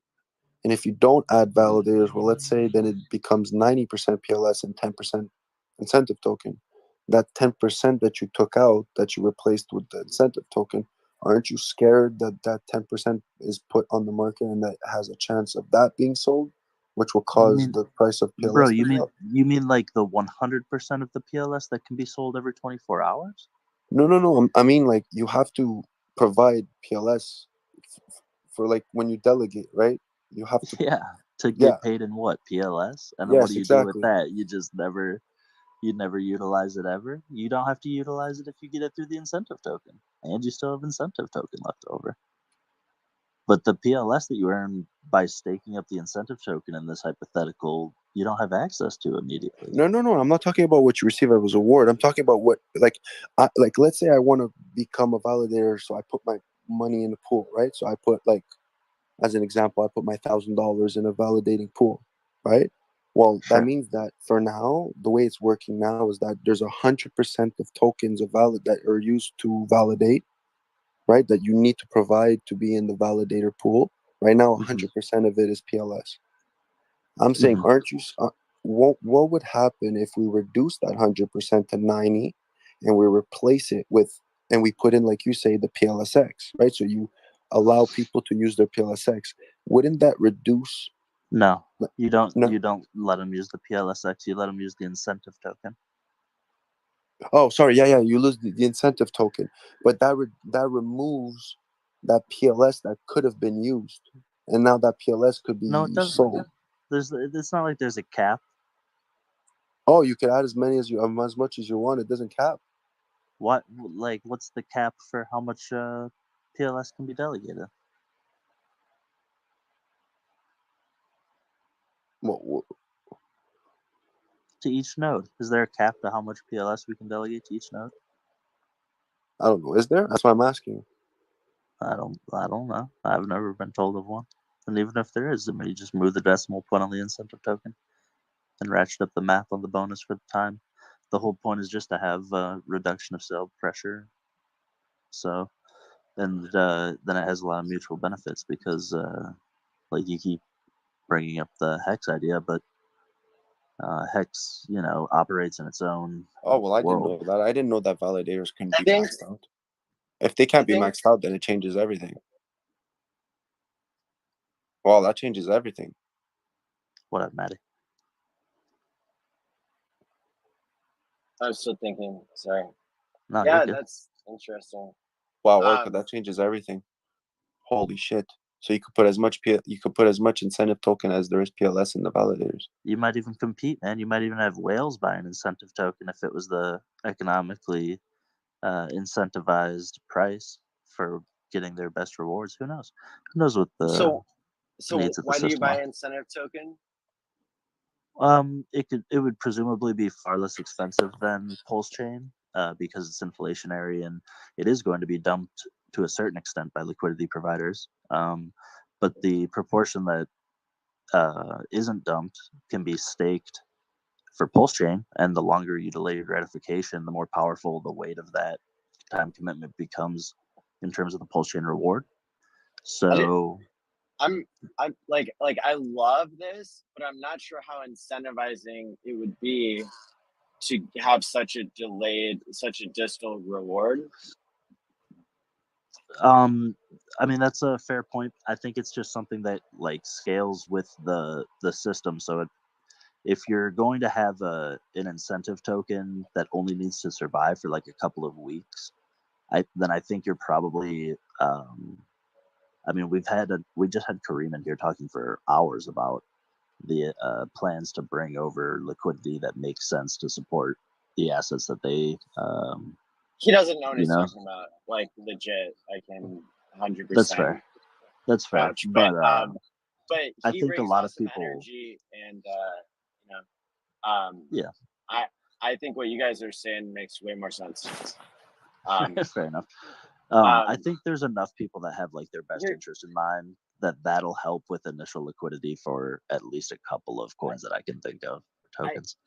I think you guys maybe give me an idea that I'll see if you guys think is valuable. Yeah. What if the incentive token was created as like a 1-for-1 for the amount of value that was bridged over, maybe for a certain period of time, but if it was volume dependent on how much value is being bridged in, then it pays for itself with Hart's law. So back the incentive token by only back the incentive token with the pairs that are PRC or ERC. With like the volume of people bringing in value from Ethereum. So you don't provide liquidity, you provide backing. So you back it. And you get could well, it's a form of suffer- staking. It's a form of staking, but you don't have impermanent loss due to that. You wouldn't incur permanent loss. Well, maybe you'd have to if you really want it to be the type of bridging that's valuable, because Hart's law, you know, it doesn't really say just like fake DeFi, you know, like gives you value. It's only when you're creating a market or, you know, you're creating a pool that allows us to know that people could take from either side, and that's what makes it real.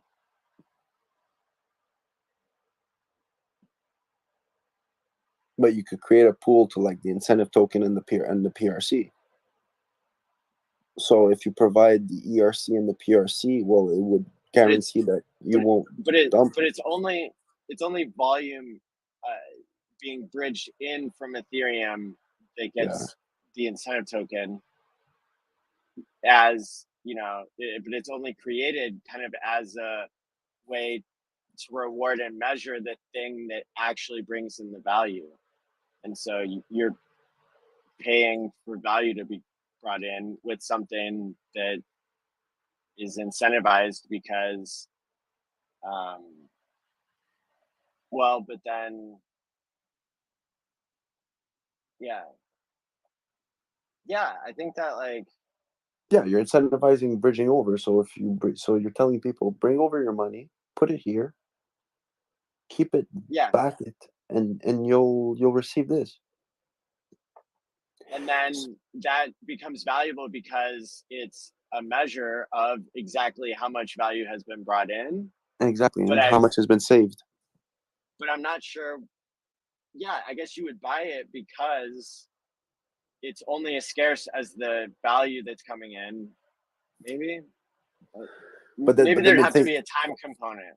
But then the thing is that there would be less liquidity, so the ratio would move more.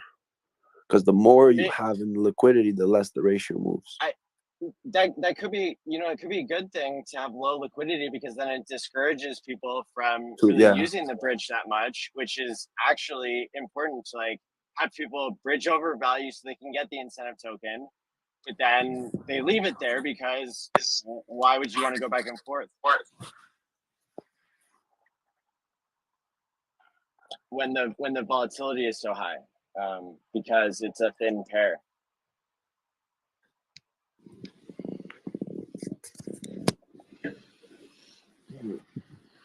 There's so many things we could do.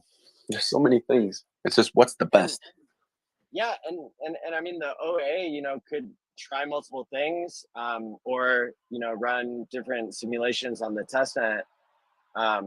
You know, the OA could say we're only, you know, giving X number of incentive coins per pair, you know, and just pick.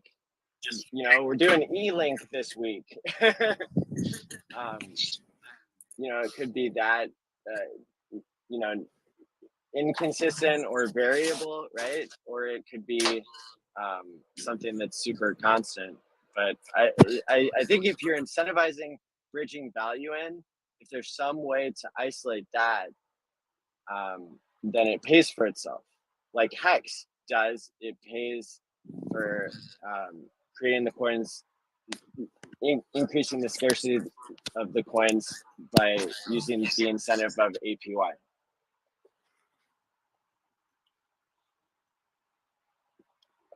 Just a couple of thoughts, if I could share a bit. Please. Yeah, a couple of great ideas. I know Orca's idea has been floated around and very intriguing. And my only kind of negative part about that would it might dilute the reward pool versus people who have valuable pulse against an equal token of people got for free. So, you know, it might dilute the rewards if they can work, but you know what? It's a great idea still. So it's certainly valuable. Maddie's idea, I need to think about a little bit more because I think we're already doing that. If we're bridging, it's kind of the thought process to incentivize people to become liquidity providers, which is the whole purpose of the token. The whole token is an incentive to incentivize liquidity providing. So it kind of does the same thing.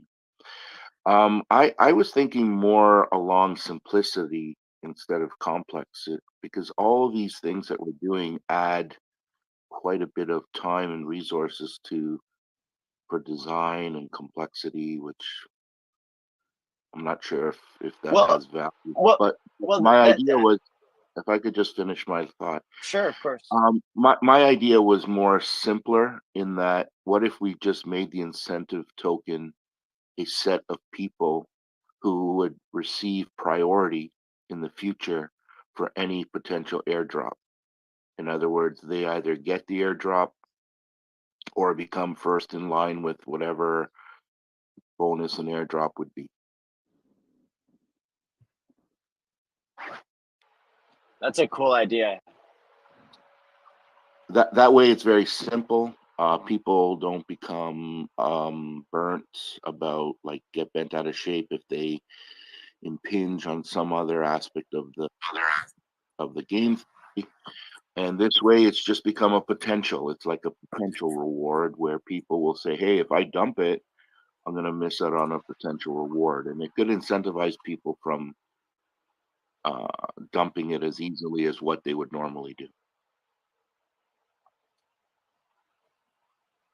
And there's no design. There's nothing to do extra. It's just a potential carrot. A real carrot, but a carrot nonetheless.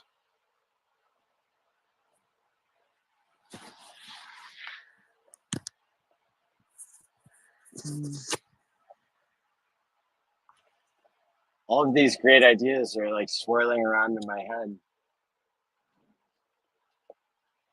Wouldn't it be better to reward the people that are actually providing liquidity instead of the people that hold the incentive token? What if like you could for the airdrop, for his idea of the airdrop, wouldn't it be better to give it to the people who are actually providing liquidity? Because I could just come in and buy the incentive token, right? That's how you get the incentive token. You become a liquidity provider. There's gonna be no, that's the way it is now. Yeah, but they said also that there's gonna, but if you could get the incentive token, there's gonna be a pool. Someone's gonna create a pool. Because if you're giving the incentive token that much value where you're gonna get an airdrop, then someone's just gonna say, well, I'll just sell it for more than what it's worth, because it's possibly gonna be given an airdrop. And then someone will just create a useless pool that'll F up all the ratios. Because everyone's now going to create a pool. Okay, but the thing is, back up a bit. We got to understand the way the system works. The X token allows you to vote and the only thing we've been told so far is what it's going to vote on is A, which liquidity pairs get the incentive token, and B, how much they get. So that is an integral part of the voting of how and who gets the incentive token. So you can create whatever pool you want. It doesn't mean you're going to get any rewards. That's why you have voting rights.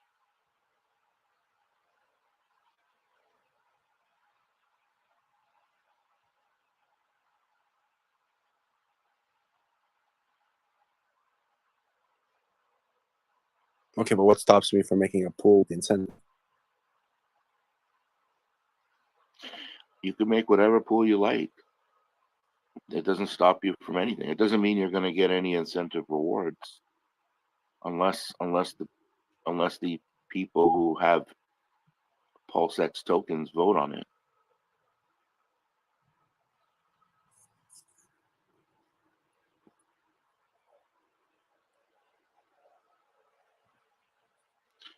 The incentive token is just that. It's incentivizing people to become liquidity providers. And the community might decide and prioritize what pairs they want more than others. And those pools might be incentivized more, or even incentivized at all. So that's the idea of the incentive token.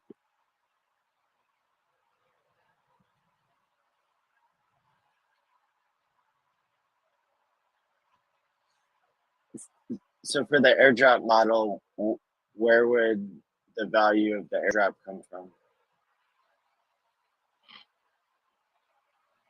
When you say value of the airdrop, you mean what? We keep talking about this future potential airdrop. People try to buy PulseX with multiple wallets and trying to anticipate their involvement in a future set of people. I don't know what these airdrops are. I don't know if they'll ever exist. I don't know, but we keep talking about it as a community. And if in the future there is some sort of airdrop, why not introduce this? I think it's a good idea, but it's pretty distal and vague, which makes it less of a motivator for some people. Although it might be the right people that you're incentivizing, that you want to be more long-term thinkers and not really care. But I think that it might create like a dump in whatever does get airdropped or whatever. Certainly worth thinking about.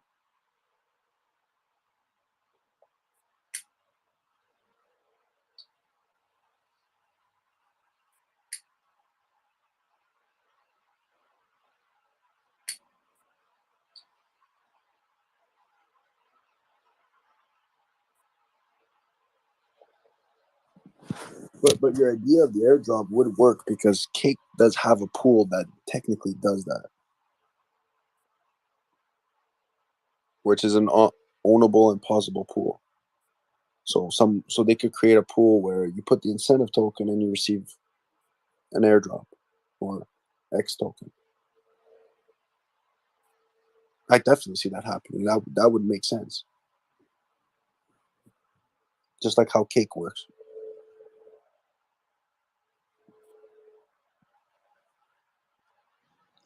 Just like to point out that we critiqued my plan for needing a requirement of time, and now we're pitching a bridge that requires a time lock and an airdrop that may or may not occur sometime in the future. That's what brainstorming is just getting ideas out there and thinking about how it could all go together.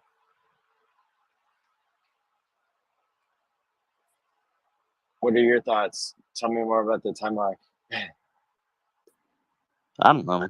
I just I think that it has a lot of mutual, like in my opinion, it has a lot of mutual benefits within the system.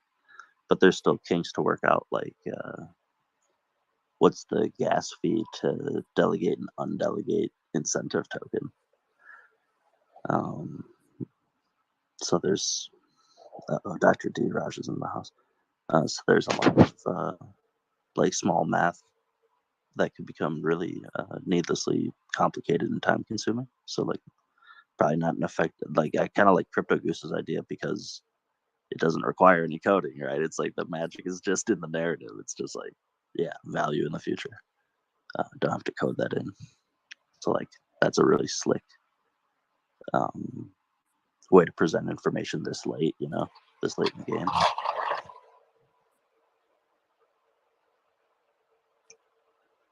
I think the closer and more motivating the incentive token is to like having people bring their value over from the ETH side.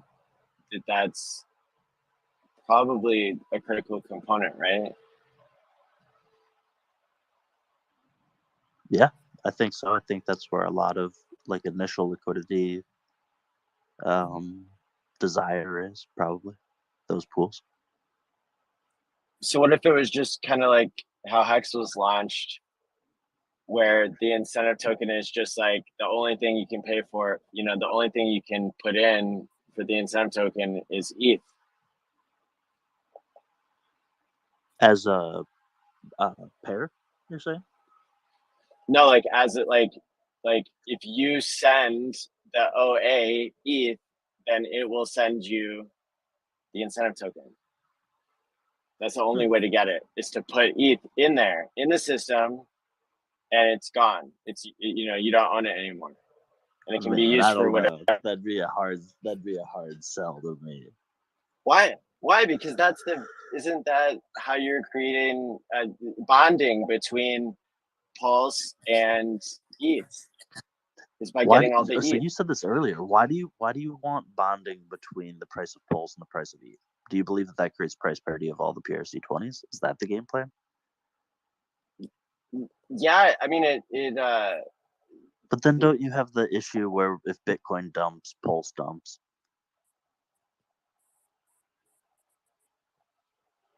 But HEX doesn't dump, and HEX freaking goes up in any of these situations. Presumably it doesn't.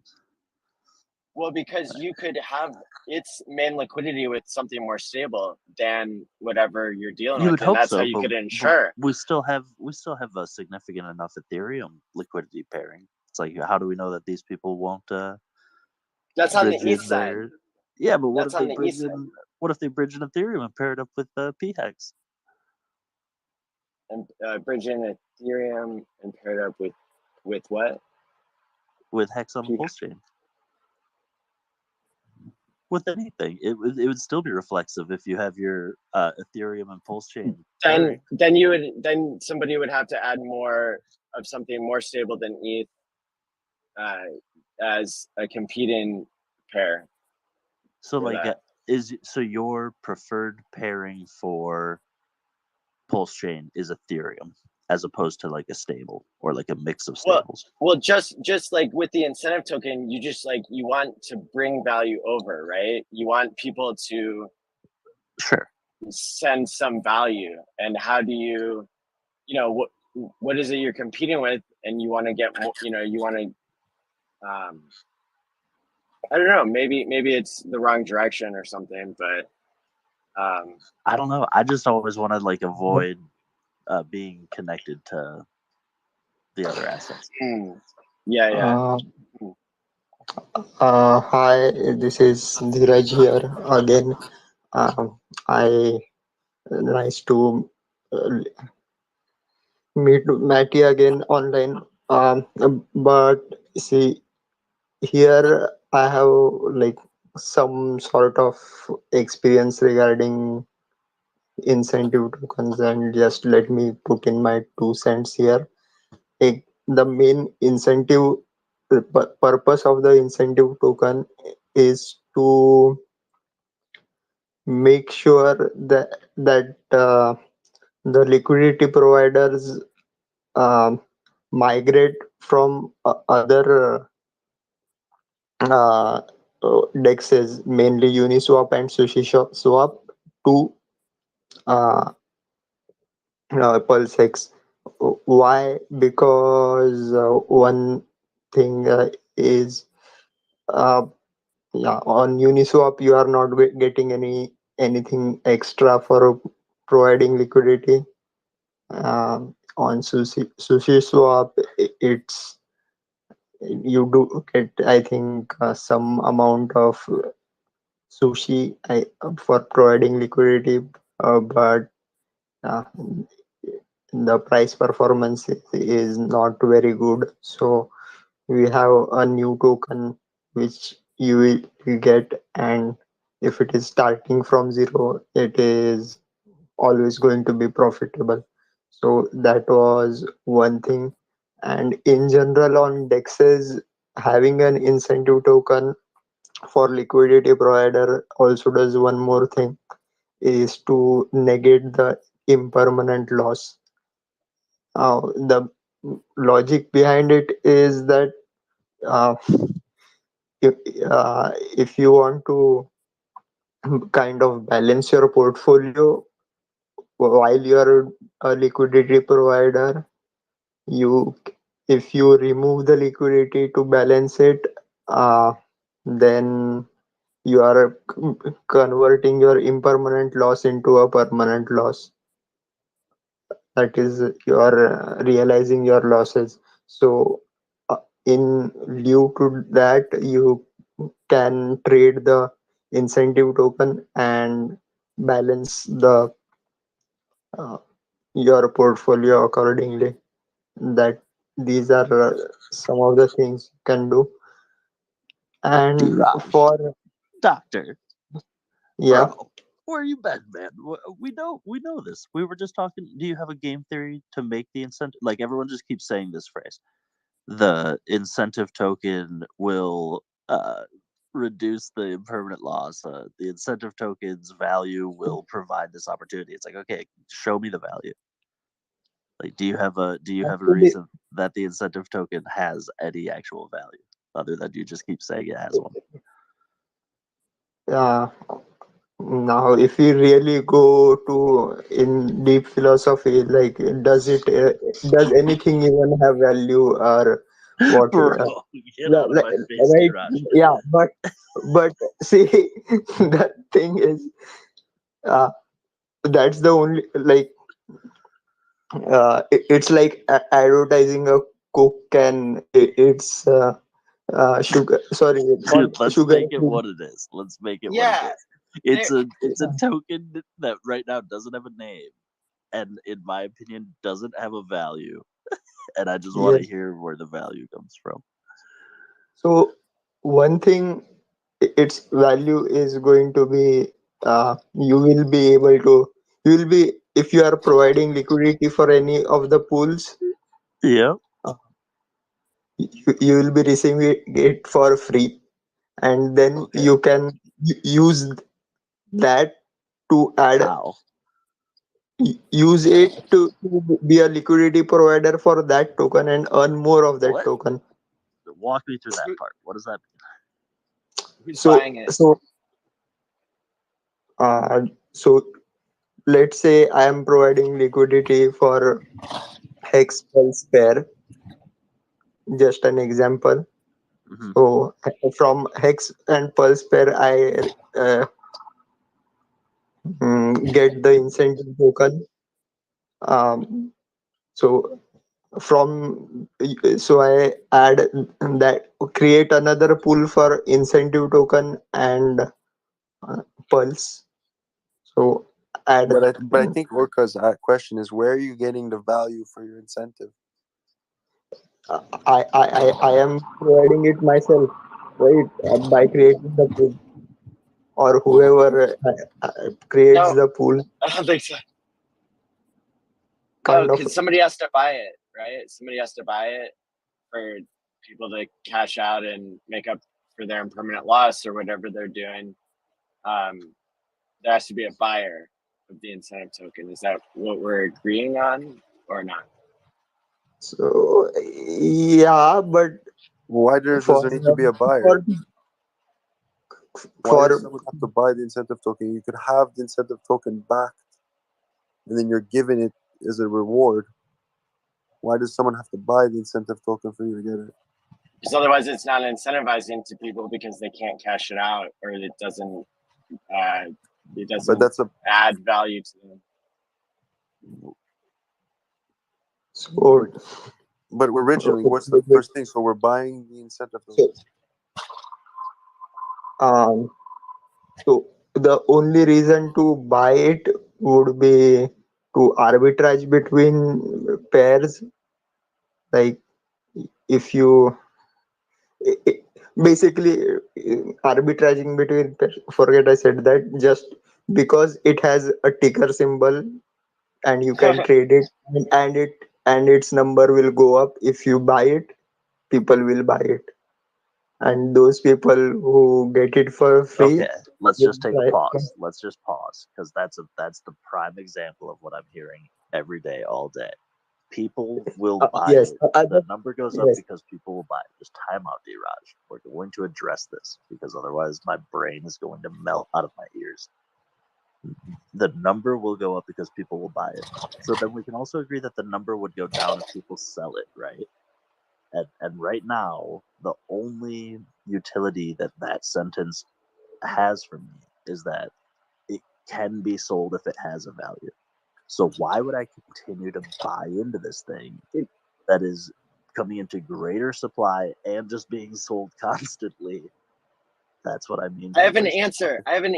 Because you're a whale, and it's incentivizing something that's so valuable to you that you're willing to pay for it. How is it valuable to me? Because it's bridging in some sort of value. Because it's I can do that without the incentive token. How? Where does the incentive token get its value? It gets its value by proof of stake. Think of it another way. I am not a liquidity provider, but I am considering to become a liquidity provider because I get this extra token. That is what we're trying to do. From? Exactly. I'm agreeing with you. We have to make this token. We got to give this token some sort of value so that people. That's why it's called incentivized. You guys can't just give it value and then we keep ending up on like step 2. It's like the name incentive token cannot even come into existence until the incentive exists. Exactly. That's why it's called an incentive token. Somebody's got to want this. I can explain that there are multiple incentives that it can get. Hey Maddie, your mic's getting kind of wrecked. I'm sorry. You're good now. Sorry. No, you're good now. Yeah, like the initial setup is that the validators won't make a bunch of money from fees, that they'll still do it because they are the top 30 wallets that benefit from the security of stopping double spends. So they're incentivized to spend a little bit of money on data centers to stop double spends because because that's in their best interest. It's proof of stake, right? Do people agree? Yeah, I'm with you.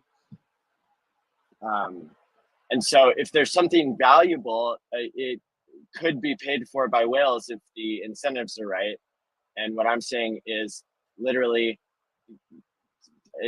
paying to bridge in value is my understanding of how Hart's law works, such that that's why liquidity farms exist when they're not being scammy, right? I think is because people can make fees and speculate as to how valuable the fees will be. And in this case, the reason why the whales why they would see value in paying something for value for liquidity pools between chains being created is because when you bond 2 tokens on 2 different chains by saying, here's a pool anybody can take from either side, that creates value for both sides because it creates value for the system that trades with itself and kind of goes into what we were talking about earlier. Does anybody agree or disagree? Well, the last part, because I really liked what you were saying when you said that it trades with itself. Were you referring to the incentive token? So the incentive token might trade in ETH because that's what's valuable to people who would have to bring in value, or maybe it would have to trade in Pulse. I'm not sure exactly. Oh, I see. Even like if they had to bridge back to ETH to off ramp or something, it's like that's their fuel that they would need on that side. Yeah, I think that makes some sense. Yes. But again, for me, it's just a matter of like, I think that whales have an incentive to realize fees if the opportunity cost is right. I don't know if a laser pointer, this incentive token, I don't know if just saying like, hey, here's an extra ERC20 or a PRC20, I guess. Here's a PRC20 that'll go in your wallet for putting liquidity where you would have already stood to make the most fees. So like that alone, I don't think gives it the value. I think it needs to have a little something extra to it.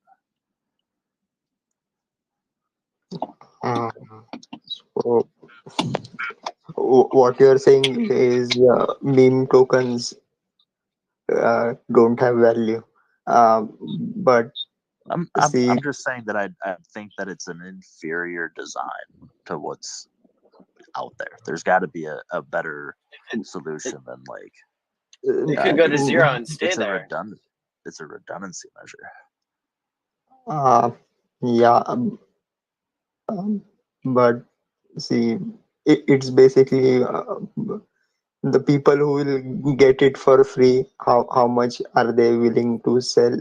And if other people would like to buy, now why would other number go up is the only reason I can think of why other people would want to buy it. Maybe its inflation rate would be so small comparison with HEX or maybe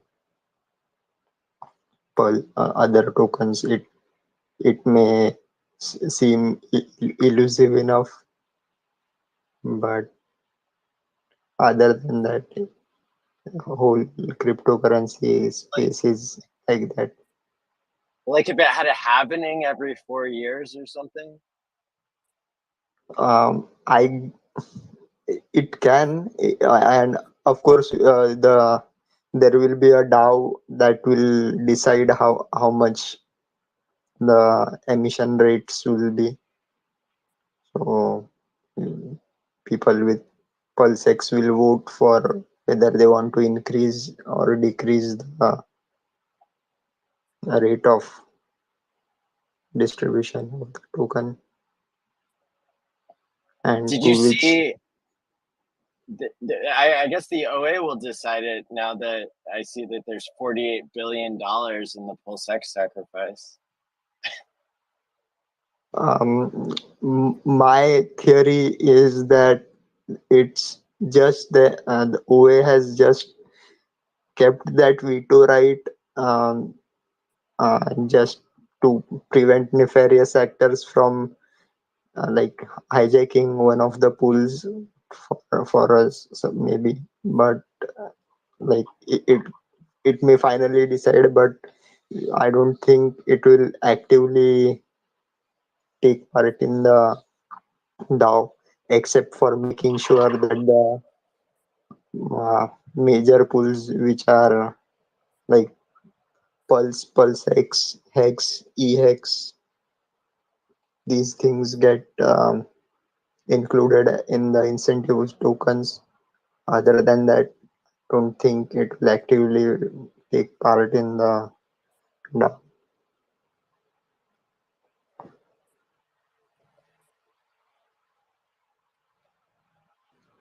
And second, for the incentive token, like once there is a liquidity pool, no token can go to zero, like unless there is a rug pull.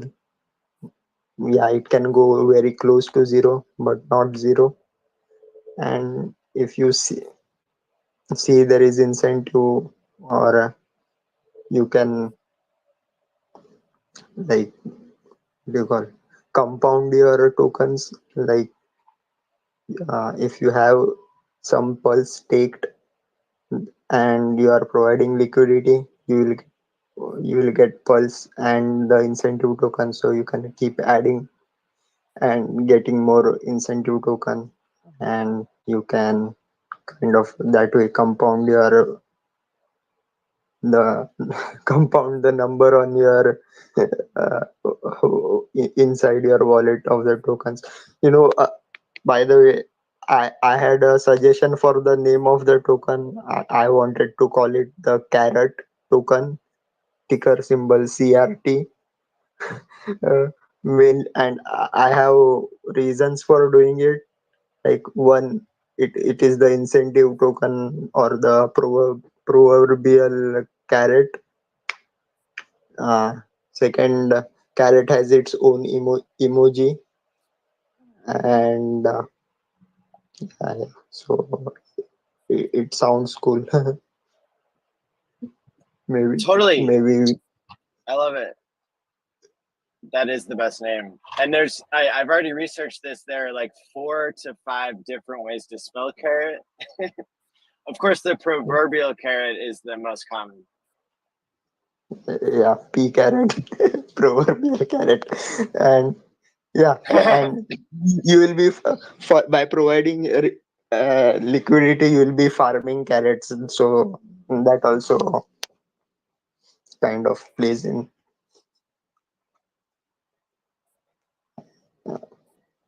Totally. And Well, other I than feel that, better now that we know what Taraj would name it. I feel better about that part. That seems pretty. Or it could be called Enigma. Who knows? I heard that Enigma was like taken on tickers already. I didn't check that. Yeah, it looks like ENG is Enigma.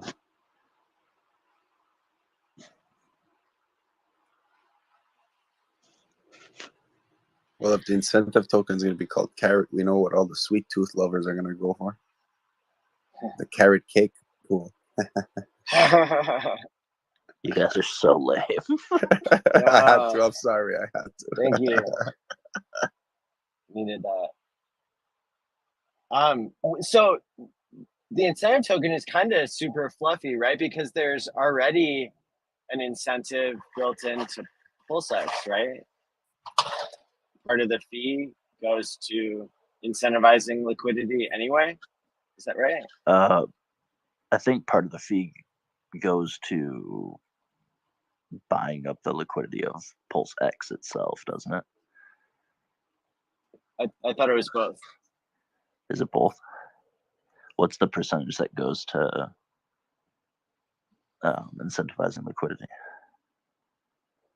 I thought it was like 70%, like 70 or 80% of the third of a percent.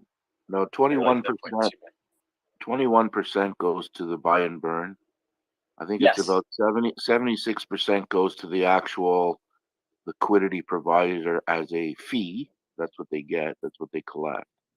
And 3% goes to the team, back to the dev team.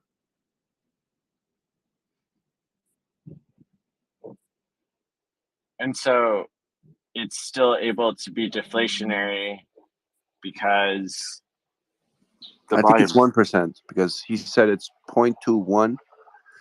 It's 0.29. 0.21 goes to the fee. 0.06 is 20% of the fee, and 1% goes to the team, if I'm not mistaken. Not the team. 1% goes to an address that we should not. That we should not have any expectations of. Is it? That's what he said. Is it 0.21% of the 0.29%, or is it 0.21? No, the whole fee is the total. 0.29. The whole fee, I think, is 0.29 because Uniswap is 0.3. So it'd be 0.29, 20%. of 0.29 should be about 0.6. Okay. 0.06. Yeah, I'm sorry. Yeah, exactly. 0.06. Sorry. Okay. So I there's believe already an 21. incentive to provide liquidity, right? Just there.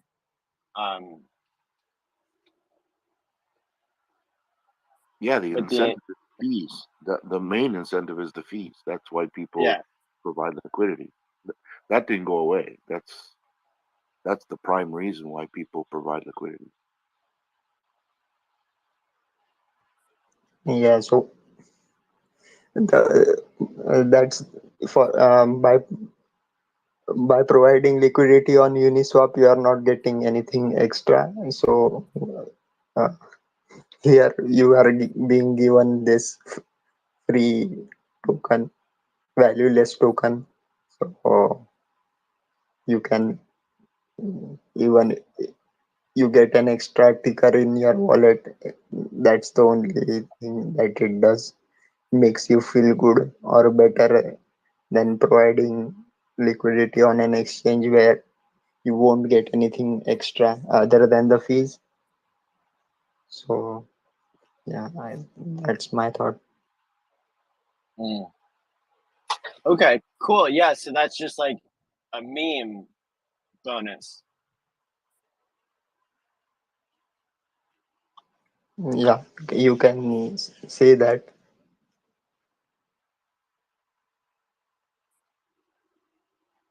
Well, then does it need a more extreme name like Carrot Top or Carrot Moon or Carrot Dog? Simplicity, we already. All right, yeah, we already got the carrot cake. All right, I'm with you. Yeah, because carrot sushi wouldn't make sense. You know, sounds horrible.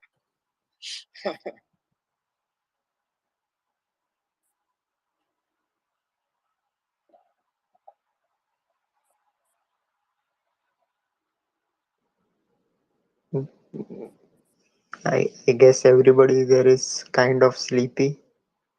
Can tell from the voice.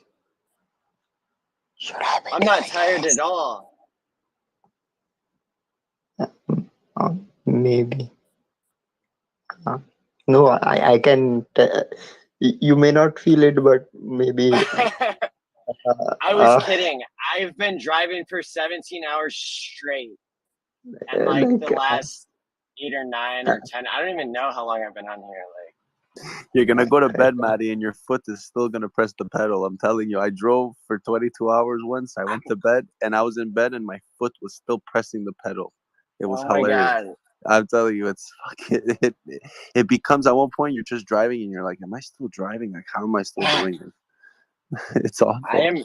I'm 20 minutes away from Austin, Texas, which Be is where I careful, will man. sleep. Be careful, man. I'm Usually good. that's. Is it? What time is it? It's like 5 in the morning. It's like 6. Oof. Shit, man. Yeah, but I'm feeling good enough to get safely where I need to go, and then I'll be able to rest before I drive another 18 hours to Vegas. Yeah. Are you in the That's DeLorean? insanity. And you're in a U-Haul truck. That's the best part. Correct. Poor guy. Yeah. Poor guy. The dedication is unrivaled, man. Hey. Unrivaled. I don't know. I would say you are unrivaled, sir. Dude, if I had to do this Twitter space in a fucking U-Haul, though. Are you kidding? Like, it does not feel like I've been driving very long. It's so much fun. This is making it way better. It doesn't feel like that because you're hallucinating. Are you kidding me? You've been in that U-Haul for so long, man. I know, man. I know. We got to break you out. Yeah. I'm staked into the U-Haul right now. He's on a Quattro Cinco cross country. That's tough. Yeah, man. You gotta love the 80 or so hexagons that just pile in, just moths to the light, then they all just fall asleep. Yeah. You know, if if Matty wasn't driving, I would have sung a lullaby. Put, and Thank God. Thank God he's driving. Please never Yeah. stop. Yeah. put everyone to put everyone to sleep. No, we would have easily cleared out the room in a heartbeat.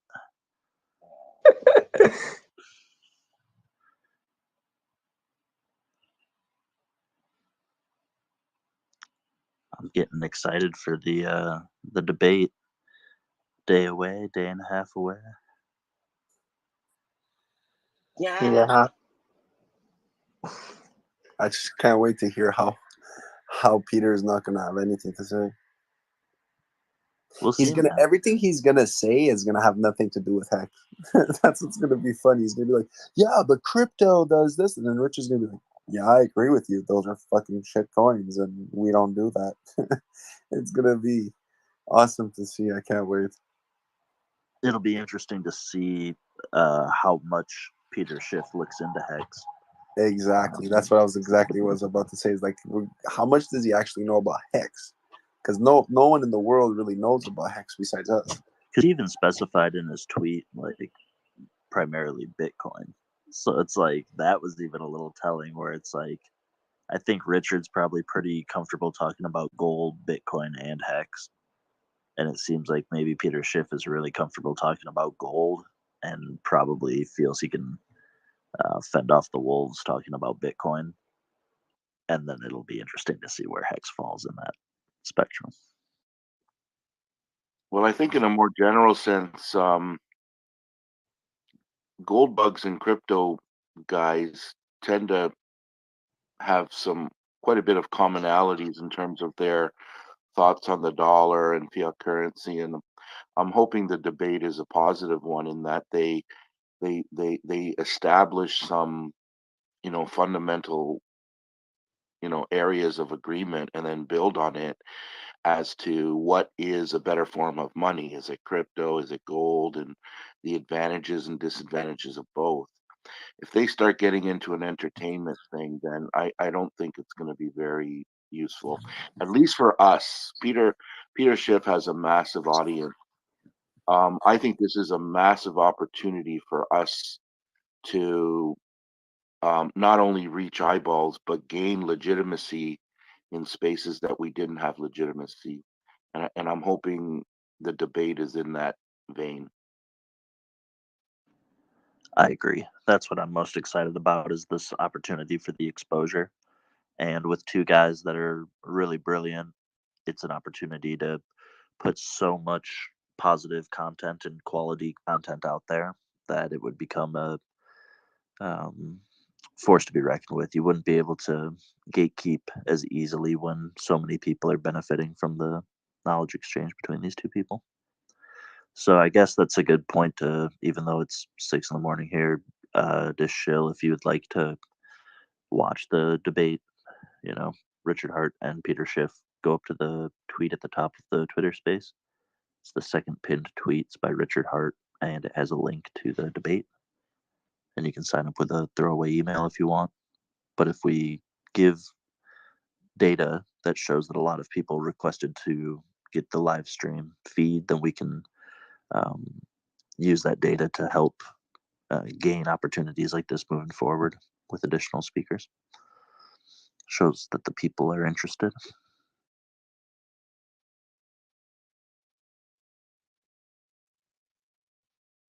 Yeah, I think they should have also kept in now I haven't registered for it yet.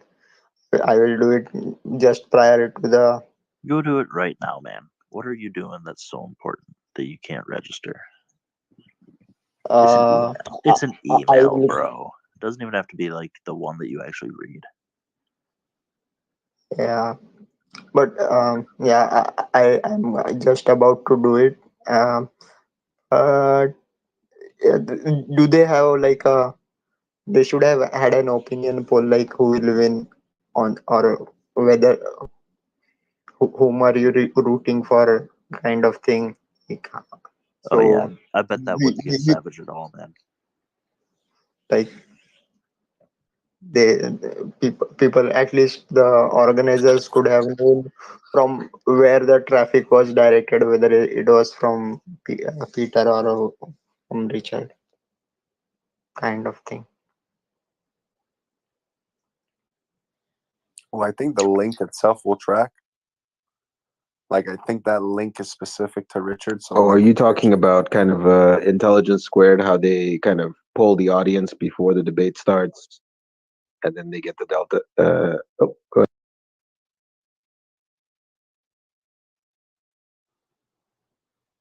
no, but I'm pretty sure the link that we have is Richard's link. Like, it refers to link Richard. Like, you know what I mean? Like, if we click that link, then they know for the stats that this was the link that Richard gave to his people. So somehow or some way, from the first person to share it, it went and it got shared to everyone who was part of Richard. I think that would be better as a stat to see where it goes, how it goes. Understand? Like, does it spread super fast at the beginning, or does it slowly spread? And then that's how I would look at it. Because, like, you always see, like, when when Richard tweets, you always get like 150 likes, 50 retweets all the time. Well, at what point or what subject does it go over that? You know, there should be stats for that. I think the link will be able to track that. This is different. You have to register for it. You can't just share a link. There's a link, you have to register, you got to put in your email, and then they send you something back.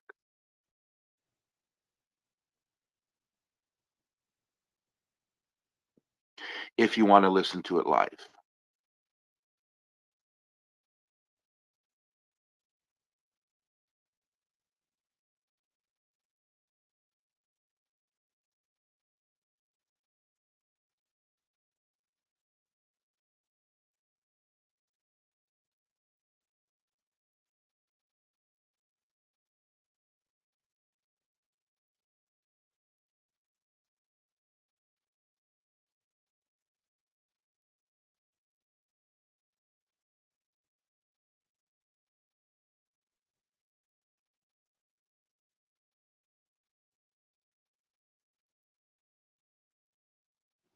Okay, when you click the link, it's a link that turns into the link, so it's being tracked.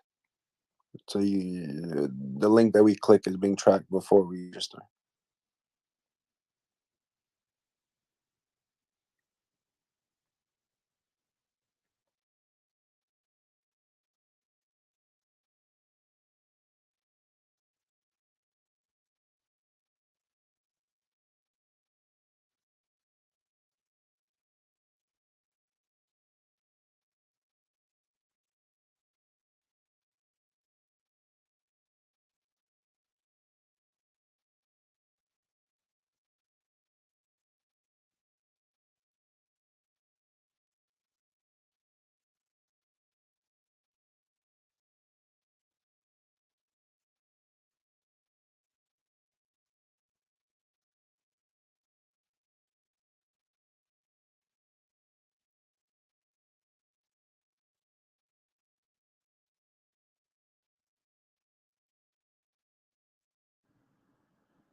Just a little friendly reminder that the space is totally open to anybody. If you want to request the microphone, feel free and we can get you up here. You can talk about anything, doesn't have to be the topics up at the top. I am sitting here half asleep, so I will still see you if you request the microphone.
Hello. How's it going? Good, man. Hey, Maddie.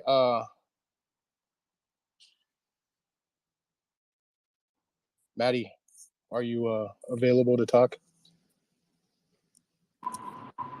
In just a minute. I'm taking a turn.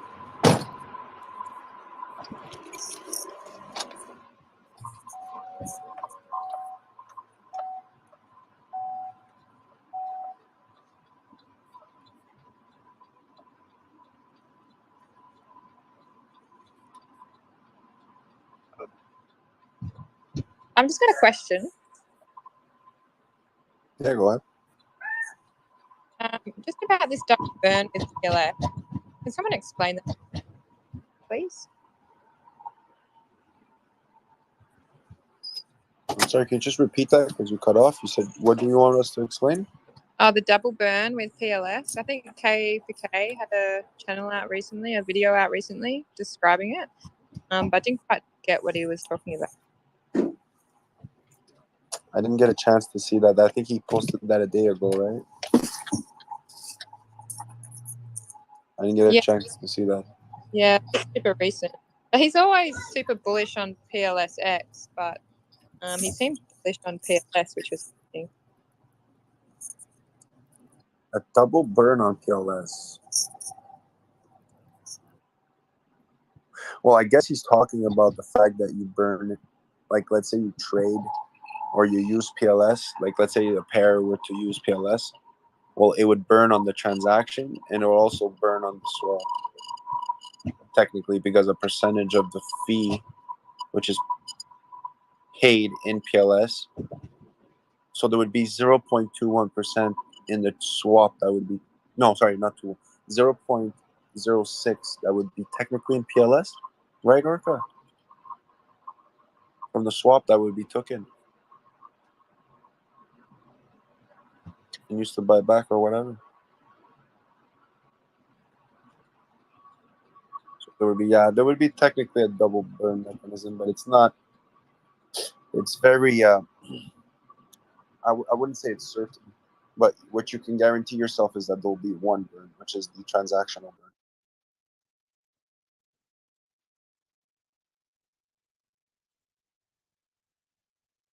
Yeah, I heard Richard was on here earlier today. Where can I get a recording of it, or where can I find it? I actually recorded it and clipped it. It's maybe like an hour and a half. I got Richard when he came in, like maybe a minute or 2 minutes after. I have the whole recording on YouTube, but I cut it up and I'll post it as soon as I get back to my computer, like tomorrow morning. Okay. If you want, I could send it. Where can I find it? Can you direct message me or something? On YouTube, yeah, here on YouTube, it's give me a second. I'll direct message you. Give me a second. Thanks, man. Yeah, no problem.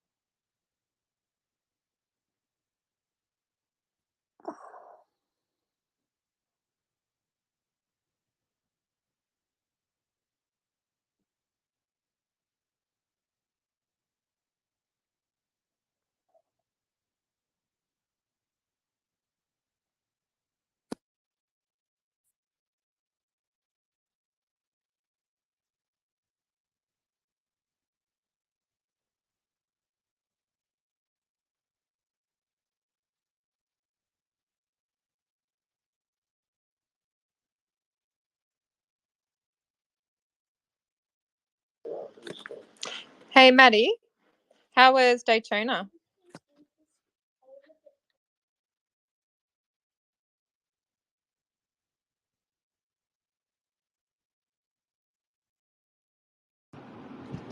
Daytona was awesome. Yeah, it was so much fun. I can't wait to post a video. That was super cool of you to go there. Thank you. Yeah, I am in the final minutes of my 18-hour drive from Daytona to Austin, Texas. Oh, I'm glad you get to rest. You deserve a rest. Thank you. Hey, Maddie, I appreciate you follow me on Twitter. A while back, I sent you a video of a cabinet that I built. It was a Back to the Future cabinet. I saw that you were a Back to the Future fan, so I was able to send that to you. So I appreciate you following me on Twitter, man. Was that the awesome. pinball? Was that the pinball thing? The arcade machine, yeah. Yeah, that's so cool, man. Wow. Yeah, I build those from 4 pieces of wood. So I have a little side business that I've been doing for the last like maybe close to 2 years. So actually doing pretty good with it. But man, like once I saw that you were a Back to the Future fan, I was like, I gotta send it because I'm a huge Back to the Future fan. And when I put that flux capacitor in it, I was like, yo, you're gonna love this. Yeah. Oh, that was amazing. Yeah, man. I just built another one. I have like a lot more that I build that I got coming up. So I mean, I appreciate you following me, man, and I'll continue to support you guys. Awesome. Thanks. Yeah, man. Like, I appreciate you sharing that and, you know, having such a cool hobby. Yeah, man. Or business. Business. Yeah. It's a blast, man. You know, because I'm bringing back a lot of people's childhoods, and you know, it's just amazing. That's a great feeling for me because I lived in the arcades, and for me to do what I do, man, it's amazing. But you know, for you to follow me back, man, I thought that was really cool. So I appreciate it, man. Of course, yeah, my pleasure. Hey, Maddie, I want to borrow that sports almanac. Yeah. Okay. Well, it's got all the future hex prices in it, so I guess I could let you see.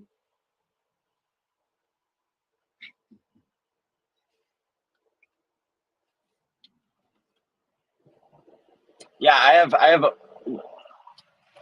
I'm getting all of the props I can think of. I've got a lot of them. There's still a couple more to collect, I think. Excellent. I got really tired of people asking me where's a flux capacitor, you know, because people come up and they're impressed and they love it and they take a picture and I have the hoverboard. So I got a flux capacitor. Yeah, got one now. It's got hexagons printed on it too. Etsy. Oh, that's awesome, bro.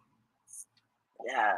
So anybody who's in Vegas for the Hex conference here in just under 2 weeks will hopefully get to see the DeLorean and take pictures with it if I survive this drive that I'm doing today and tomorrow or the next day, somewhere in there.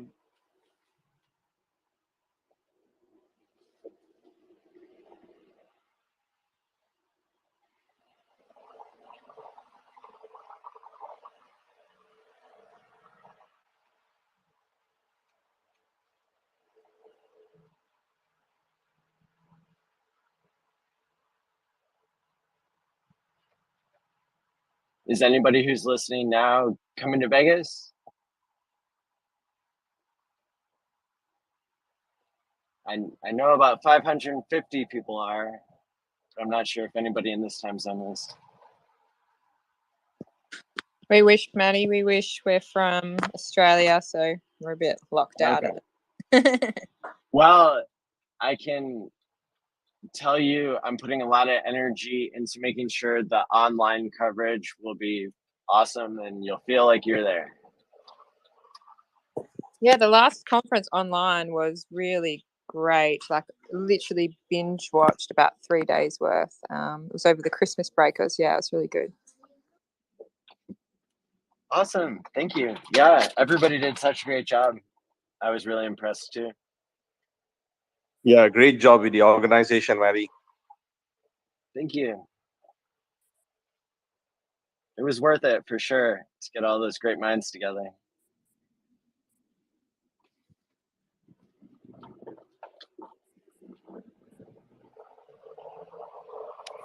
Hey, Reiki, I sent you the video.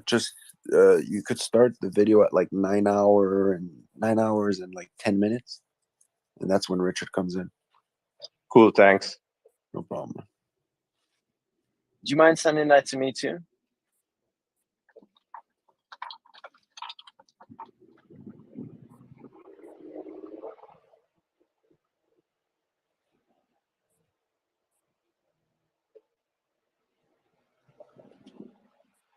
I sent it to you, Matt. I Thank you. also wrote around the 9 hour mark. It's like 9 hour and 10 minutes or something like that, but it's around the 9 hour mark. Awesome. All right, guys. Well, you guys have been really awesome, making sure that I'd be awake this whole time and saying so many interesting things that my mind is still racing, you know, after the NASCAR, still racing. But yeah, I'm going to sign off and get some rest here, but I appreciate y'all, and I'm sure I'll check in later on. Yeah, Maddie. Take care, Glad Maddie. you arrived safely. I went to sleep last night and See you, I Maddie. woke Have up a good rest. and you're still awake and still driving. So carry on. Stay Awesome. safe, Maddie. Thanks, guys. Peace.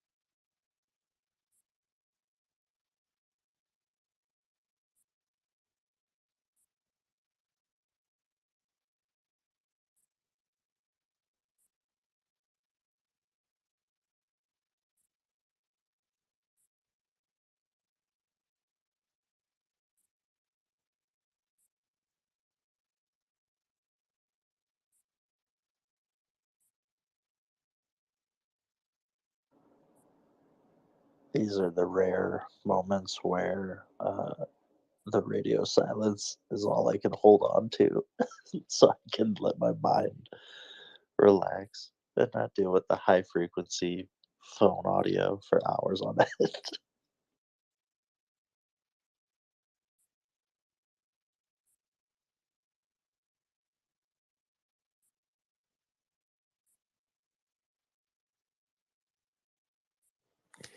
You think Gary Vaynerchuk is going to be on?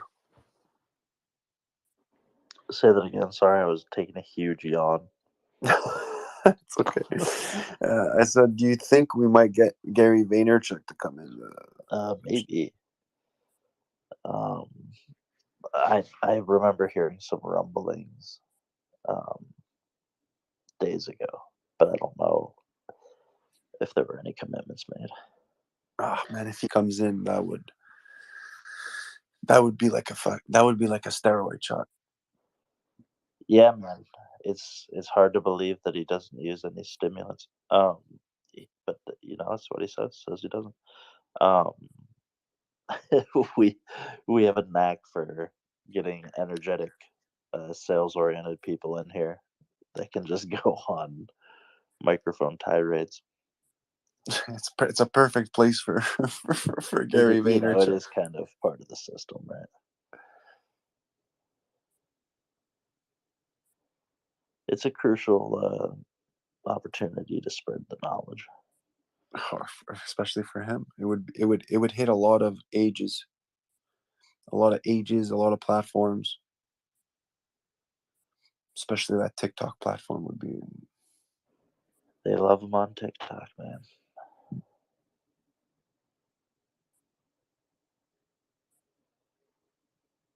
It's incredible how that app is just so fucking amazing for marketing. To get your point across, it's so.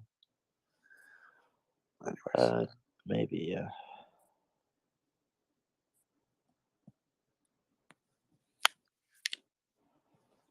Dude, can we just talk about this awesome Mega Man patch profile picture? Thomas Shaipior. I have no idea how to pronounce that name, but it's a dope Mega Man patch for a profile picture.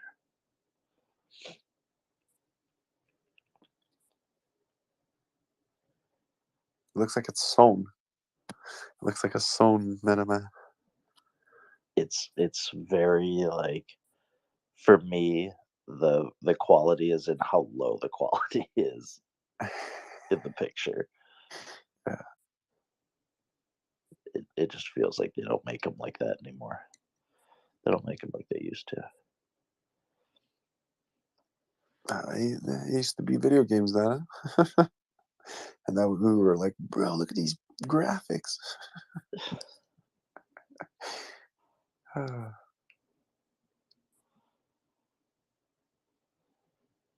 Hey, nice. You requested the mic. Let's go, Thomas. What's up?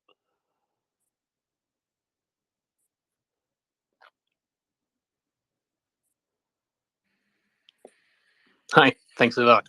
And that actually exists. Like a friend made that for me as a present. That's on my wall. That's so cool, dude. What is it made out of? Is it cloth or are those like beads? It is cloth. Like it's fabric. Like he really Okay. handmade this. Quite amazing. Yeah, that's awesome.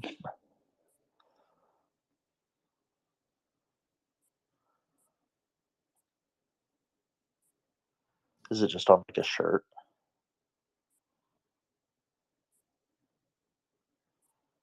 Excuse me, say that again. Is the Mega Man stitched on like a shirt? No, it's on the wall. It's like I don't know. It's 6 inches by 3, I guess. Kind of. Oh, cool. So it's like framed up. Yeah. It's framed up on the wall. Very cool.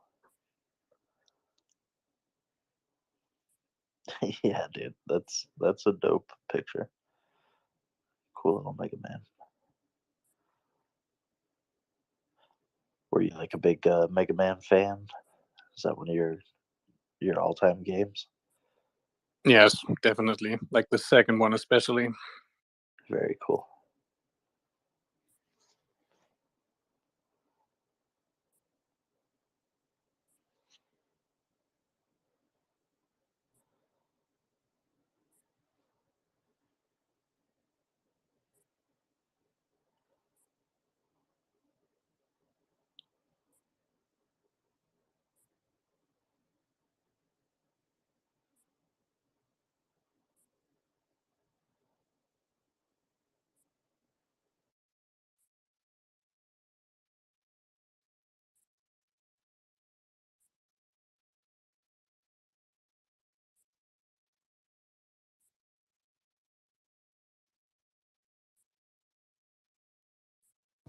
Yeah, I like Mega Man a lot.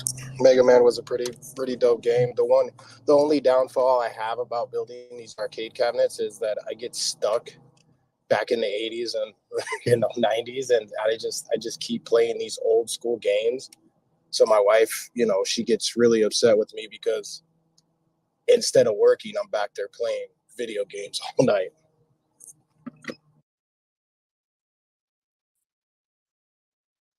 Hey, Hex Orca, was just curious, did you get a chance to look at the Vitalik video for the merge and the ETH 2.0 that we was talking about? No, I haven't watched it yet. I'll have to use my laptop to watch it, but I have the link still. You want to give me the Spark notes?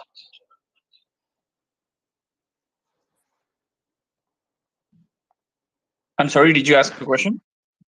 Yeah, you want to give me like the quick version of it before I watch the video? See, I'm not too technical, but basically what he was saying is that this year we're going into proof of stake, and the merge is going to happen between June to August.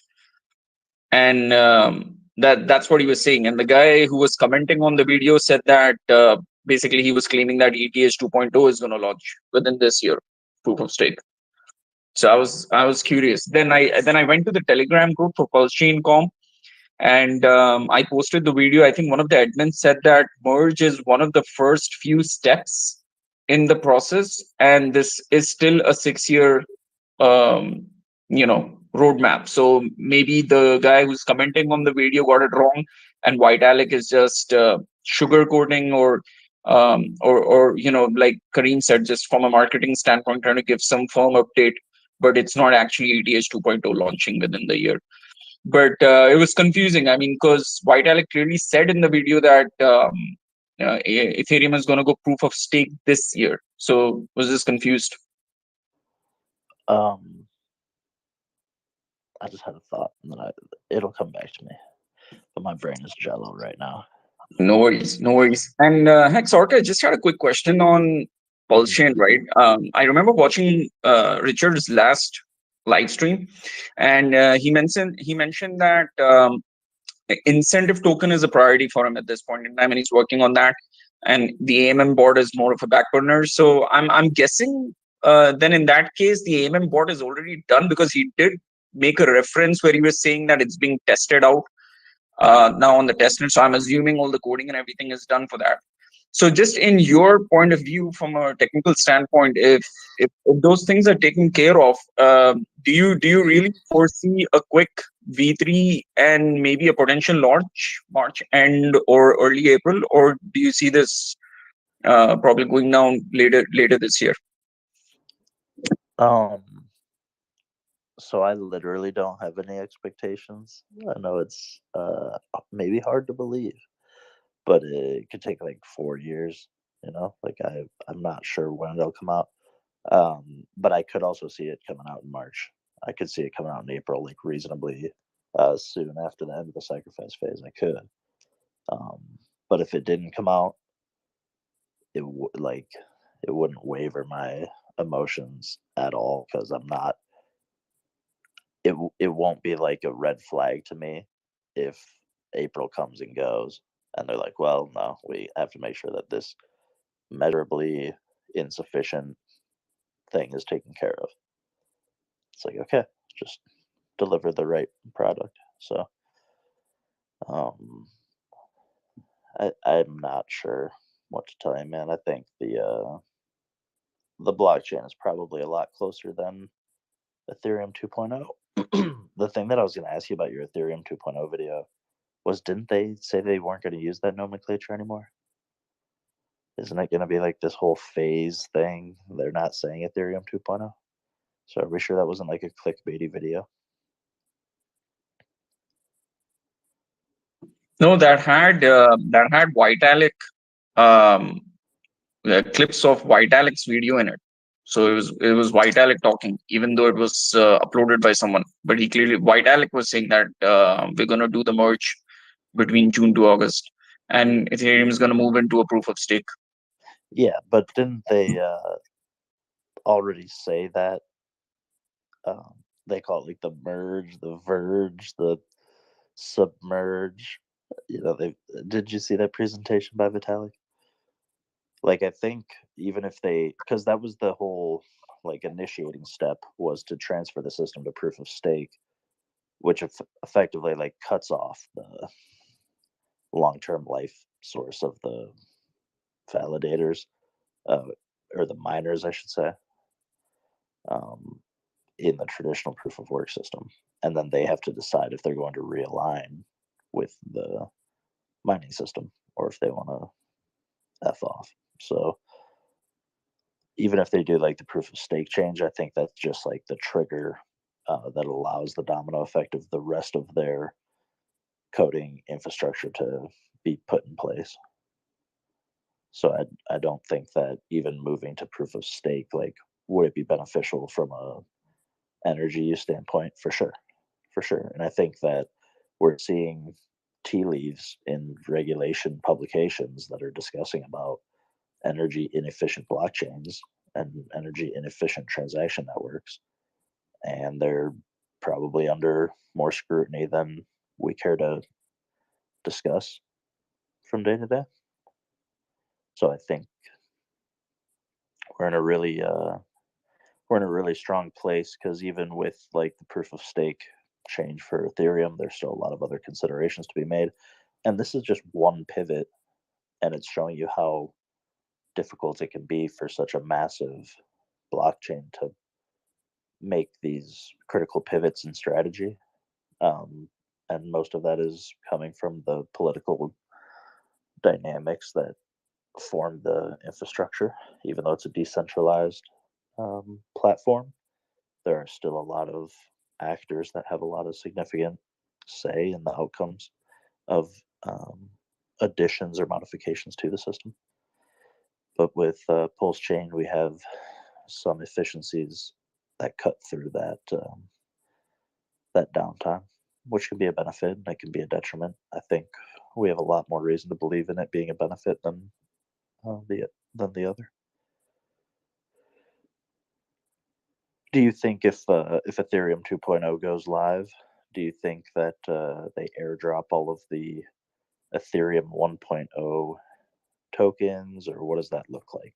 Is it just all the same stuff, but now everything is called Ethereum 2.0? Walk me through it.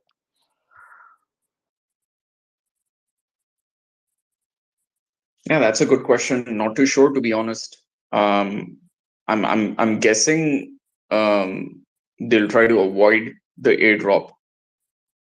That's just my take on it. Because otherwise, I guess Vitalik could have just forked the Ethereum like how Richard is doing it, and then probably built it that way. Or I guess this whole effort is being put into somehow retain the existing infrastructure, but also change it to proof of stake and then go from there. Definitely. What do you think about like implications with regard to the regulations and how they seem to favor these proof of stake protocols? How does that make you feel with regard to like the future of Bitcoin?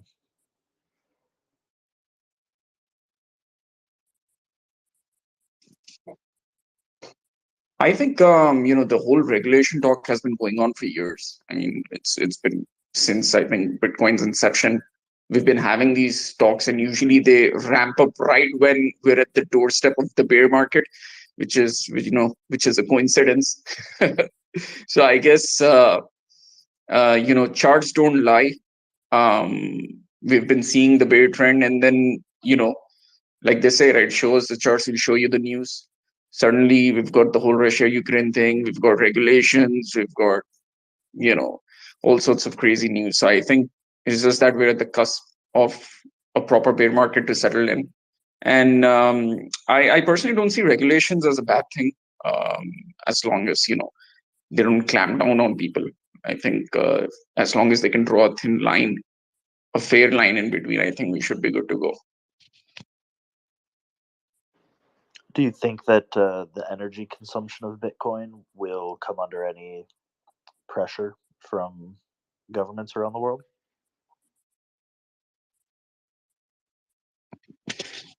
To be honest, I mean, I think it's more of a narrative than an actual reality where governments are going behind it. I mean, because see, if you look at the other industries which are out there in the world, right? Shitloads of energy consumption has been going on in different industries, which I'm pretty sure far surpasses what Bitcoin is being up to.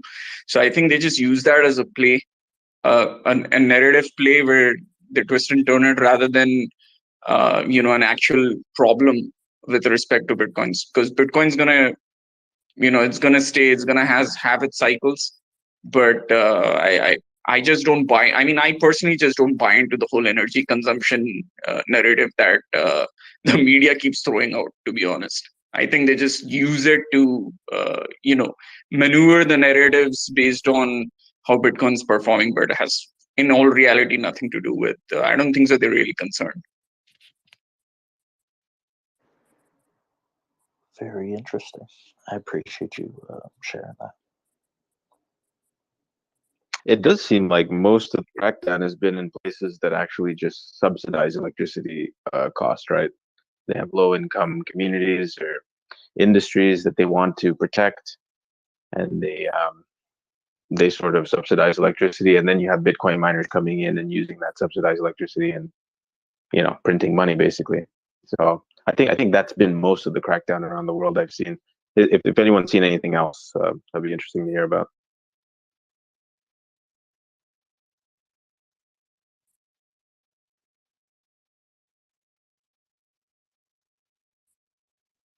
Tomorrow is going to be an exciting day. Peter Schiff and Richard. I think that'll be entertaining. Everyone get your popcorn ready.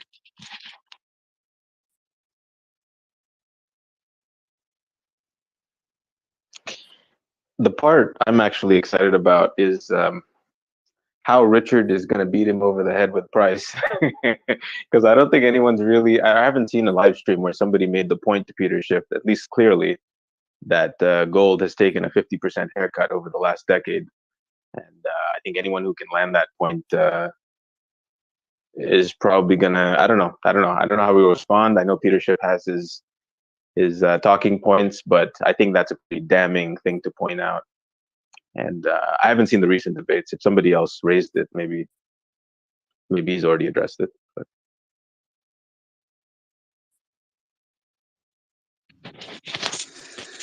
I mean, this is my personal opinion. Okay. Again, just speculation. I'm pretty sure Peter is involved in Bitcoin. He's invested in Bitcoin and even other assets. He's just probably just doing this whole, I hate crypto just for engagement, Twitter engagement, and just, popularity. Because he's literally the lone standing loud voice, anti-crypto loud voice out there.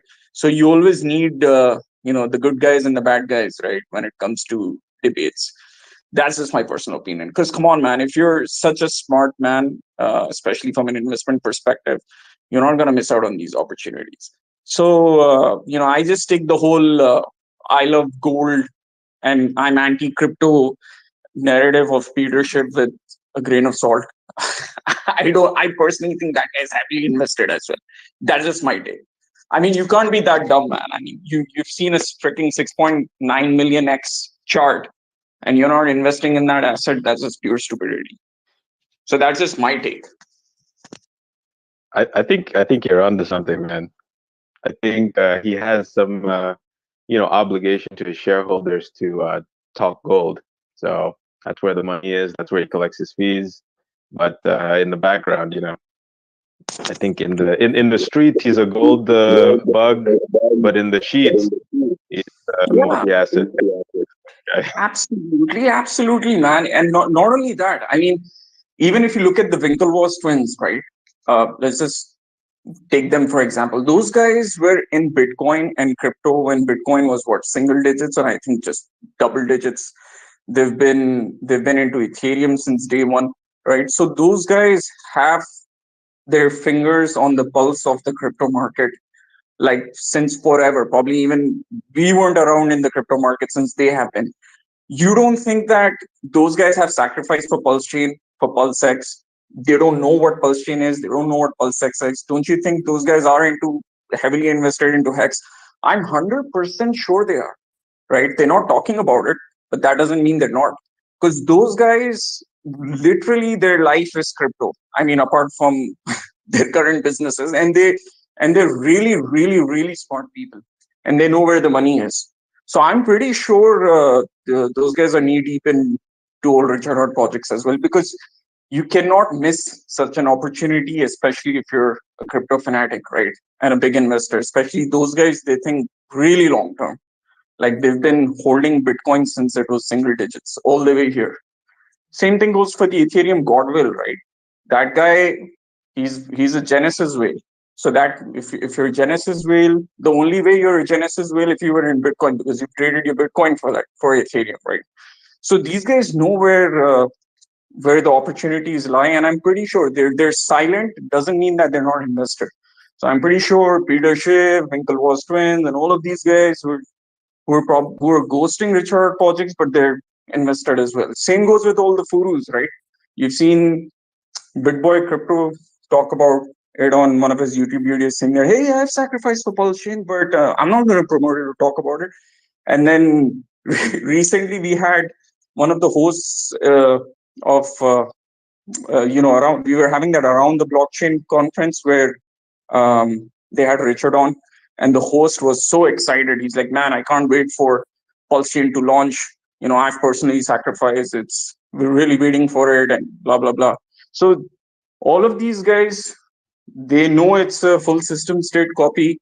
They know it's an upgrade to the entire ecosystem, right? So they're not talking about it doesn't mean that they're not invested. I mean, that's just my personal take. So I personally think Peter Schiff's into Bitcoin for sure. Winklevoss twins are definitely into Richard Hart projects and the likes. I mean, this is not a joke, and that's just my personal take.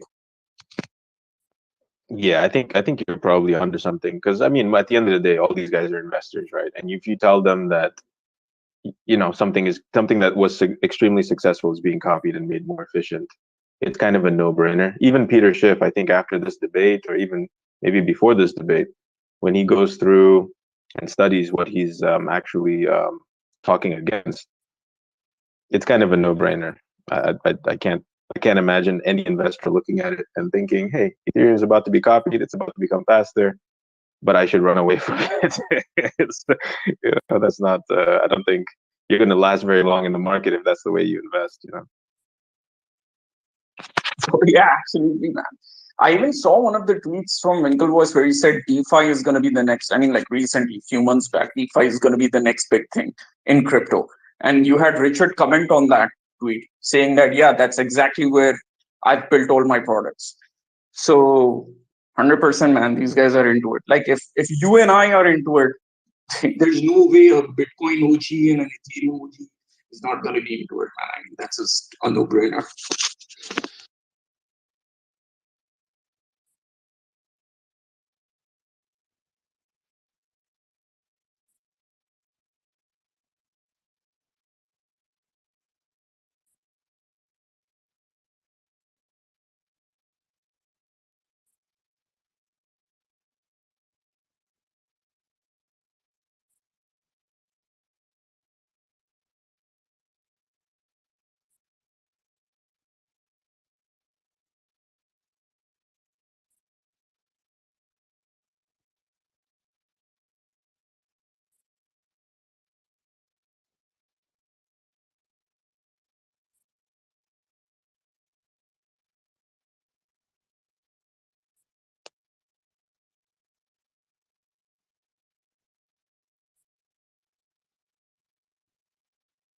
Oh yeah, for the people who don't know about the Richard Hart Peter Schiff debate, you should probably go to that link. I think it's, what is it, gocall.com or something like this? Oh, it's one of the pinned tweets, probably. Go to that link and sign up. GoCoEvents.com. So the second pinned tweet up at the top by Richard Hart has the official link. Yeah, and I checked it out. It's completely free. They'll just send you an alert so you don't miss the event. So that's kind of helpful. So I would jump in real quick. No, I definitely appreciate it. You never know when new people have coming on, so it's just best to pepper it throughout every now and then.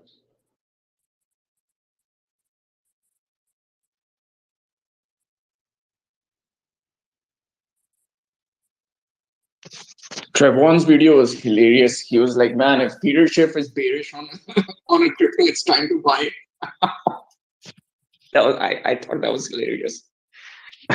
He has been a good counter indicator, right? All his public messaging has been the opposite of what's true, unfortunately, for him at least. Yeah. The sad thing is, I did hear a testimonial from a Peter Schiff customer. He was,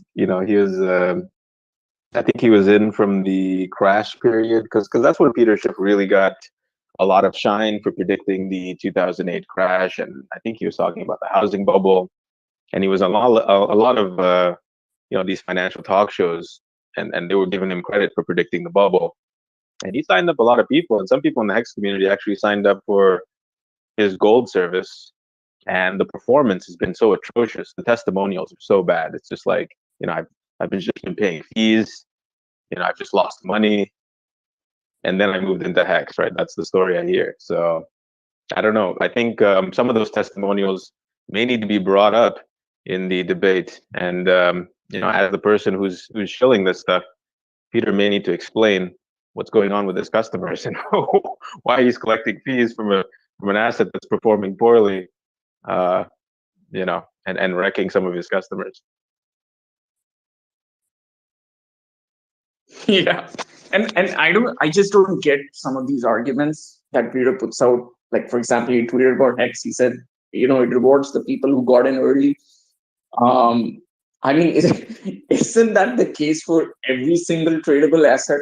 Like even the stock market, you bought, okay, if someone bought Amazon stocks back in the early 2000s, decides to sell it in 2005, 2007, but then you've got investors coming and picking it up, and then they sell it in 2014 or whenever they do it in the future. So that's how life moves on, right? That's basically the case for every single asset, speculative asset that's out there.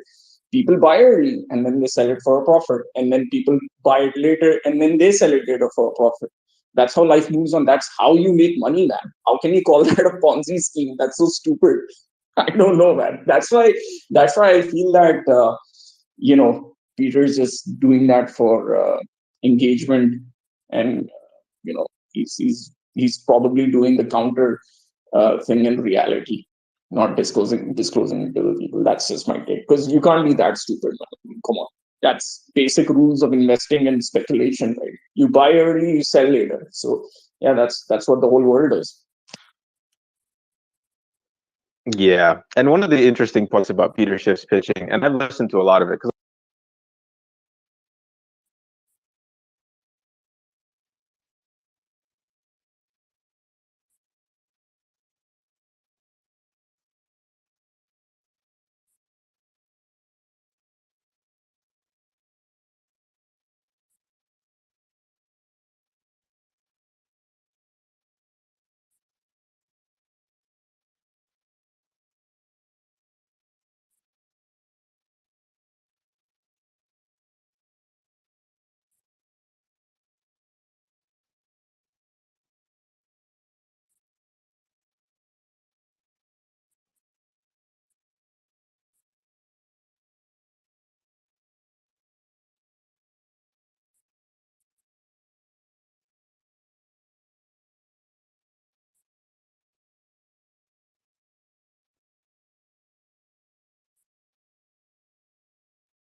there's no financial instrument in the history of finance, where people have delayed gratification for so long.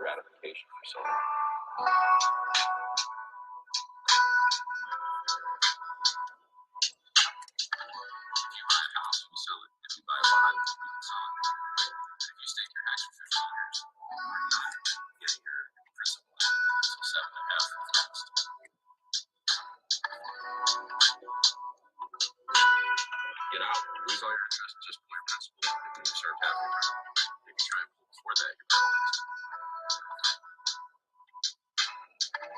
And everyone else that did what they said they were honest, they get those rewards. And everyone else that did what they said they were going to do were honest, they get those rewards. There's no central counterparty. There's no company. There's no building. You're penalizing yourself.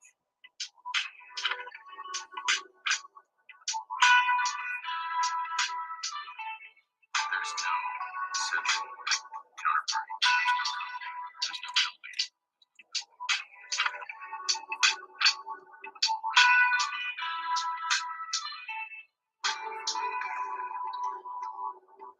So when you have a blank piece of paper, you draw a horse on it, you now have a horse drawing. You minted it out of thin air.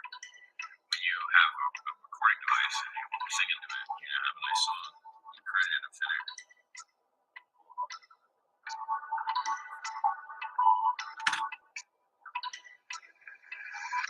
All of the hacks get created by you. You take yourself like a Bitcoin miner, but instead of having to pay for a Bitcoin mining machine and the electricity to facilitate it, you just run the code once you pay the Ethereum miners.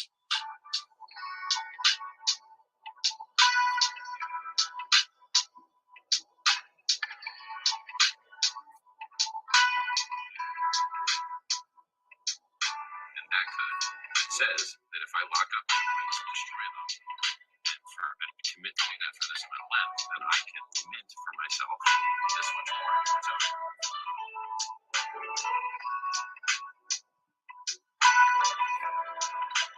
You mint your own revenge. Is that why?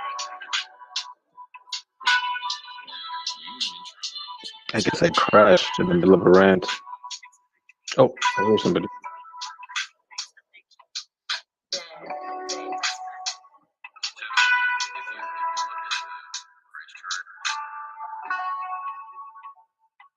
If you look at the price chart of Bitcoin and Ethereum from their launch day, we're doing nearly the same thing they are, but at a higher inclination. The chart would be up and to the right.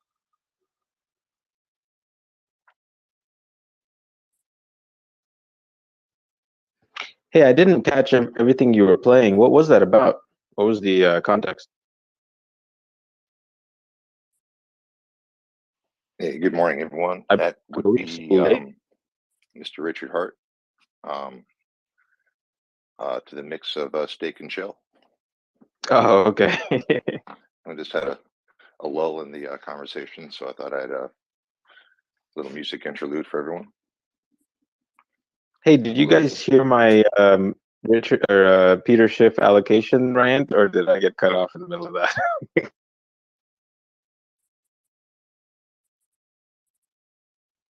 I think I was talking to myself for 5 minutes. We heard the beginning.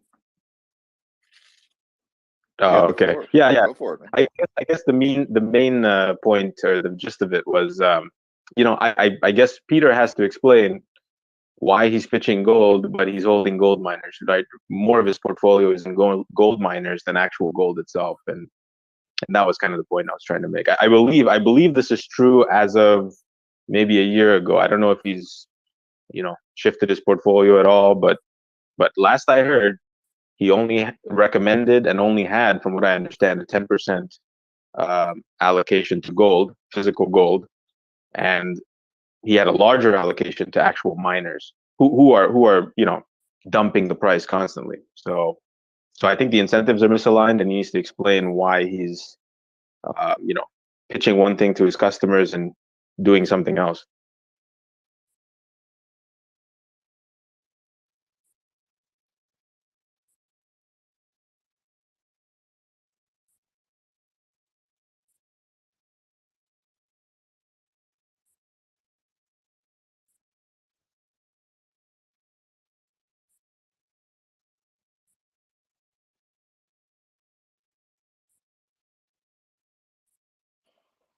I don't know. I unfollowed Peter Schiff on Twitter about a year ago, or 8 months or something. So I don't even want to check in.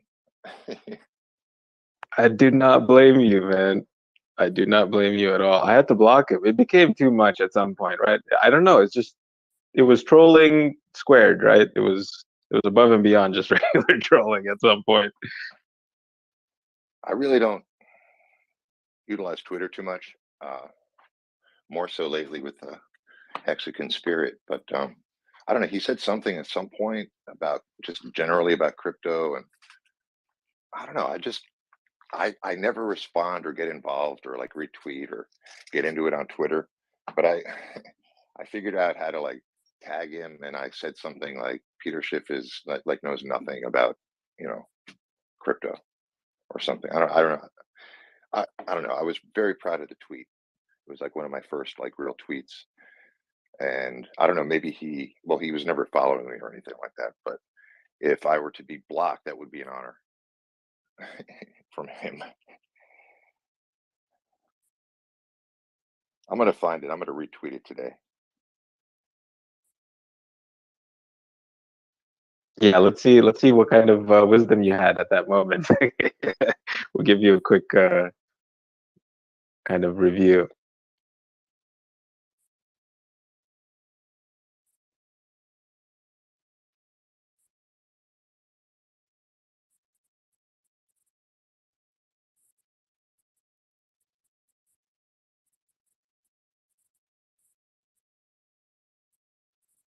But yeah, still exciting. And somebody was saying, we should do some sort of drinking game with Peter Schiff every time he mentions gold. I think that's a terrible idea.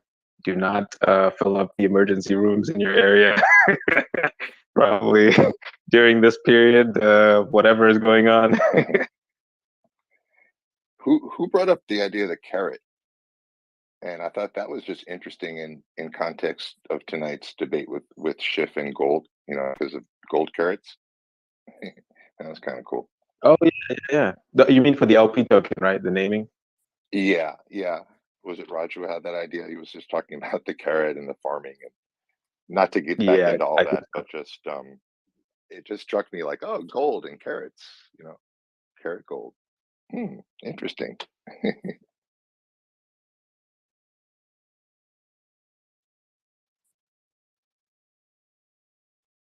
But yeah, very interesting discussion about that LP token. It's nice to see how you guys' minds work. And yeah, I didn't really think deeply about how it should function, but this has given me a lot of fuel to kind of engage in that on my own later. So I may come up with an idea and I'll contribute it if I think it's valuable. You know?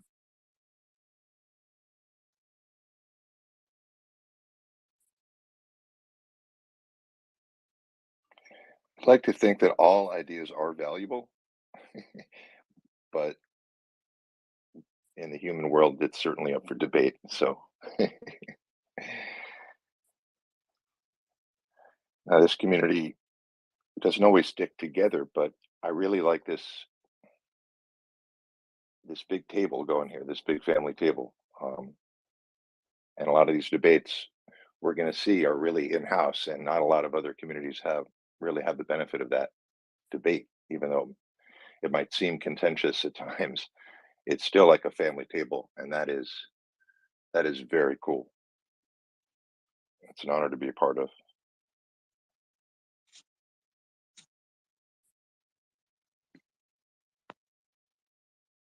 I mean, Peter's up against Richard, man. I think he's gonna get slaughtered tomorrow. Because no matter what you say, I don't think so Peter's ever faced a personality like Richard in debate. So, you know, you can't bullshit Richard, right? So he's gonna literally take every single point of Peter and then turn it against him. So it's gonna be very interesting to watch. Yeah, that's a good. Yeah, I can't think of any who's close to Richard in terms of you know, at least when he knows his point is right, he actually does a very good job of pinning somebody down. So who would you rank as close to Richard in a Peter Schiff debate, like one of the ones he's already had? Like, is there any personality that comes to mind that would be somewhat similar, or has had success in pinning him down at all? You know, that's the point. You said personality, because I've seen Richard have conversations with people on equal footing with him, where I much prefer to see Richard like on one-on-one with someone on his level, as opposed to an Alex Saunders or whoever. I don't know. Tonight's debate is less of a debate like for us, because we know we can just, you know, not worry. Richard can handle himself there. But Peter Schiff is more of like a public figure. He has a lot more like attention on him and eyes, and I'm sure Richard is smart enough to hopefully understand that, and remember that we're definitely watching, but more people are going to be watching from outside the community, and those are the people who are going to be judging tonight in other ways that I think we're thinking about, and I hope that, you know, pulls itself off pretty well.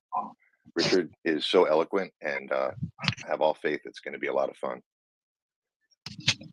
Yeah, and you know, I'm from a finances and marketing background, right? So the beauty of this debate, what I really feel is, it's really good marketing from Richard's perspective. I mean, for his personality.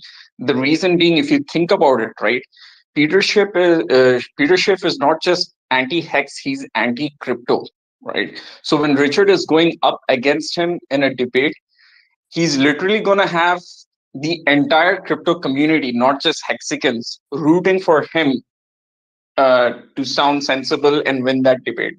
So I think that's a net positive. because then that just broadens Richard's reach and scope, not just to the Hexagon community but to the entire crypto community. So I think silently all the furus and everyone who's a big believer in crypto is going to be rooting for Richard and going to be on his side, knowingly or unknowingly. So I think that's a big net positive from this whole debate.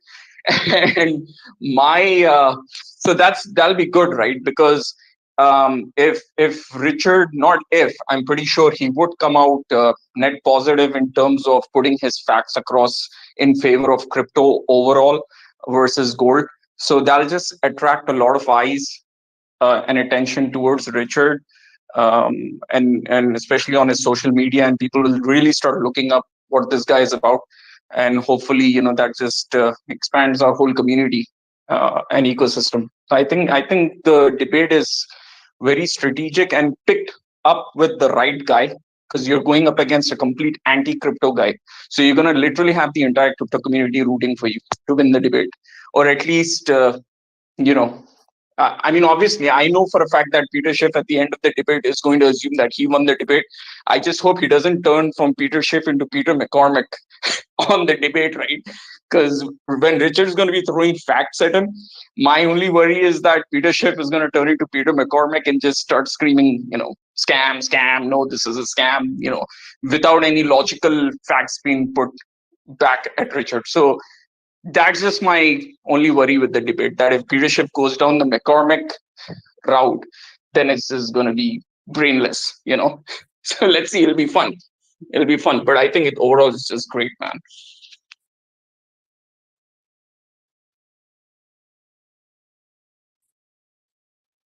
Yeah, I think that's a great point.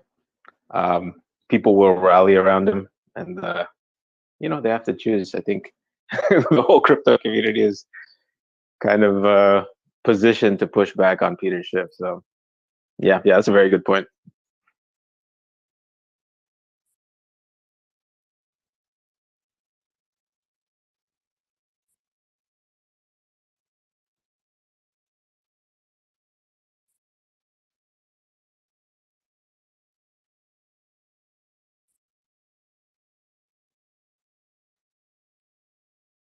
So one person does come to mind. He actually just popped into my mind. I would think Sailor did some anti-gold kind of gold debates. I think he did one with Peter too.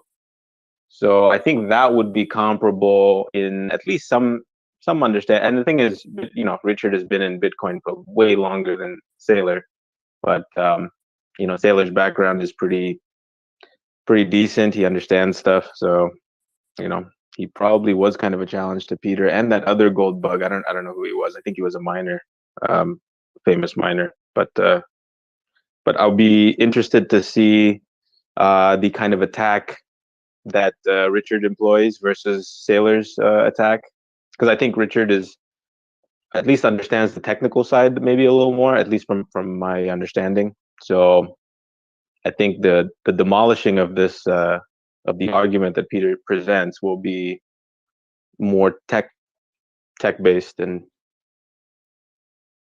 Sailor, but we'll see. A discussion that I really, really want to see is Richard Hart and Eric Weinstein. I think that would be really good. But yeah, let's see. Hopefully that's down the road. What do you think about a debate between Vitalik and Richard? I think a lot of people in the Telegram groups, or I kind of just got a feeler, they thought that would be kind of up there with the Peter Schiff type of thing, a head-to-head. Yeah, until the world sees what this stack is going to do, it's not a debate for anyone else still.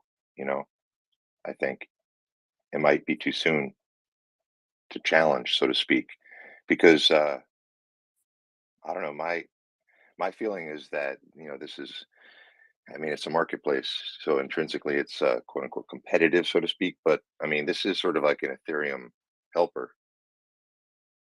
It's like a offering of hand. I don't know, I mean, I don't really know what I'm doing here, so you know, it's like yeah, it's competitive, but you know, it's a stack. It's like an offering of hand as opposed to like a fist. And to just keep it a debate, I think is like a little too soon. Like to see what this does and see how it interacts with the market. Because still we're trying to invite people who hold ERC20s to say, hey, look, you know, come over. It's like just check it out, use it, you know, utilize it. It's better, you know. But in my efforts in various communities for various reasons, even just trying to raise the topic is very difficult because everyone's so caught up with what they're building. So we're very focused on what this product will do and can do, and the projects surrounding it, the stack being built. But everyone's building that stack also. So it's not such an easy debate, you know, because it'll so quickly turn to just I'm right, you're wrong, I'm right, you're wrong. Not even with gold, even just with competing stacks being built, especially as you know this transition's being made to proof of stake, which is not going to happen quickly at all. And there are a lot of projects that we've forgotten about that have been waiting for this time too. So not a lot of people are really even taking this very seriously. I tried yesterday, some folks were doing some minting on OpenSea, and I was just trying to tell them like, hey, by the way, do you guys care about how much you pay in fees? And it just didn't seem to be an issue. They were like, OpenSea is great. It's, you know, it's the mainstream, you know, where else are we going to go? It like wasn't even an option. So just the context of this, I think, you know, to make it a debate too quickly is like, I don't know, not necessary, because this thing's going to rock. And I think just letting it speak for itself is the most powerful. Just like all this grassroots effort within the community, you know, it's not organized. There's no front door. There's no office necessarily. So I don't know. Those are my 2 cents. I mean, what I Yeah, I personally think that's fair pushback. Yeah. like what I personally think is if Vitalik and Richard ever got across the table, I think they'll agree more than disagree on things. Because even if you look at Vitalik, right, he's ultimately moving to a proof of stake, so he believes in that. It's not like he doesn't. I think with the launch of Pulse Chain, to be honest, I think Vitalik and team are going to be more relieved than pissed, because there comes a point in time where competition becomes necessary, right? Because the team holding the monopoly on the market realize that scaling up and addressing everybody becomes impossible. That's when competition steps in, right? And that's how competition is created, and that's why I think Pulse Chain is being created, right? Just like Airbus and Boeing, right?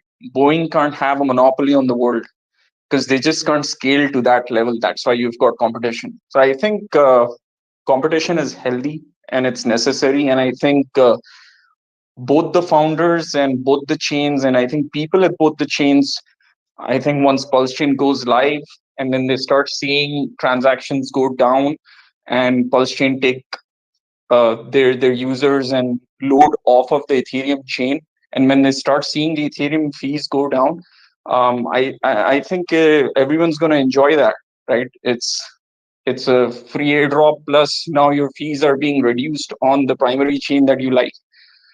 I think it's going to be a net positive, and it's everyone's is going to be happy that there is competition and things have improved from a technology standpoint. So I think we've reached that point in time where competition is now necessary, and I personally feel the founders also feel that way. So I don't think so. You know, if Vitalik's watching, I'm I'm pretty sure he's more relieved than scared that Pulse Chain is launching. That's just my 2 cents, because everyone's breathing down his neck on the gas fees, right? So if this relieves that pressure, I think he's gonna have a more peaceful sleep rather than complain that Richard's forking his network. I mean, that's just my take.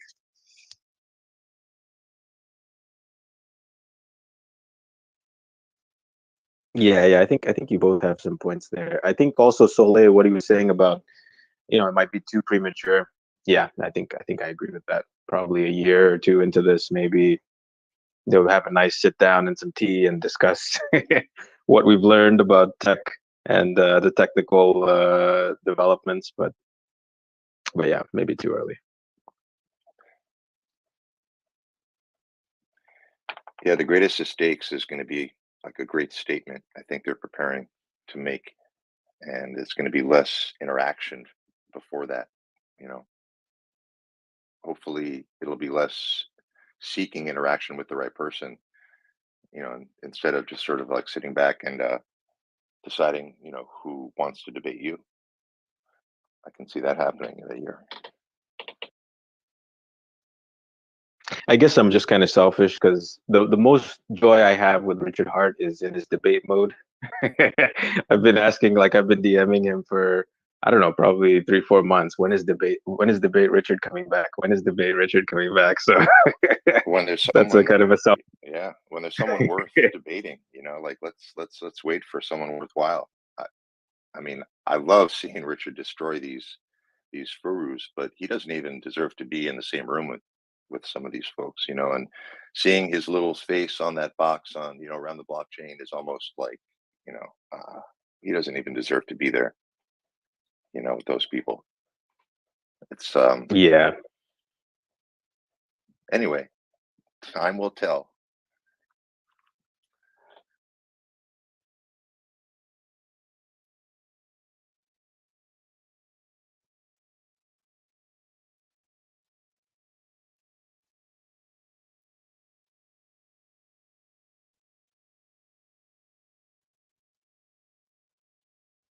Yeah, like organic performance is the best statement. Just need a little time. 4 more weeks, 4 months.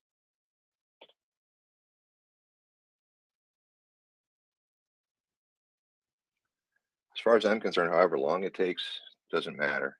The time horizon is what it is. I can't determine it.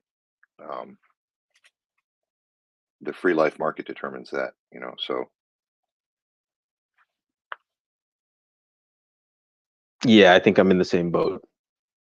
You know, just got to get the bugs, got to get the stress tests, got to get all that stuff. I think however long it takes is fair.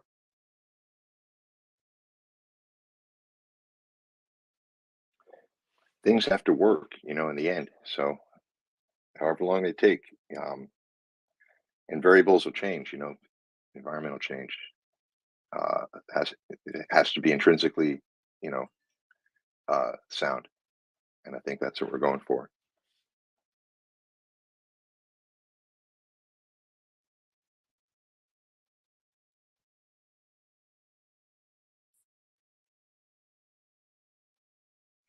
Are there any gold bugs in the audience that want to, I don't know, do a little bit of sparring? You know, and they have those mainstream boxing matches. Sometimes they have the exhibition fights before we can kind of get it started.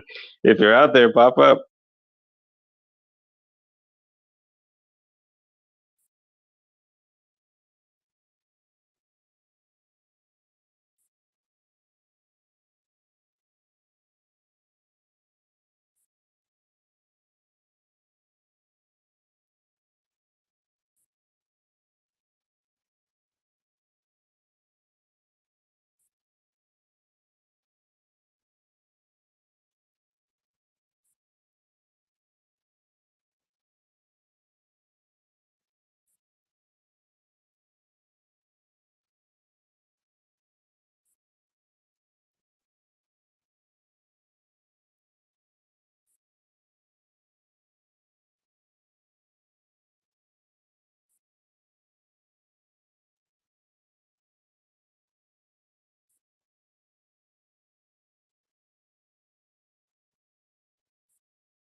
So there is an article that just kind of got published.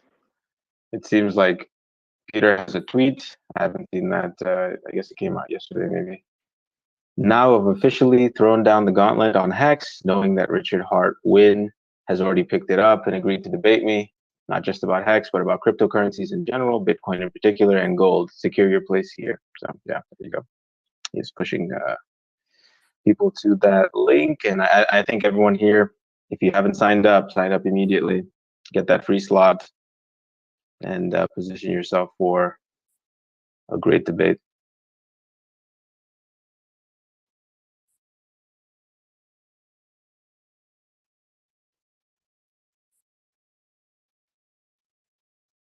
Some of the quotes in that article are hilarious. Some of the tweets.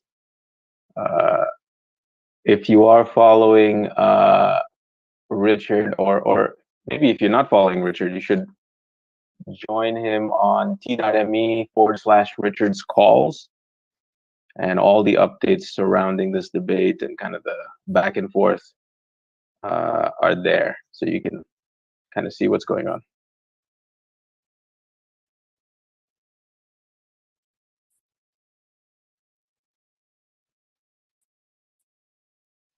And in that article, there's a final note.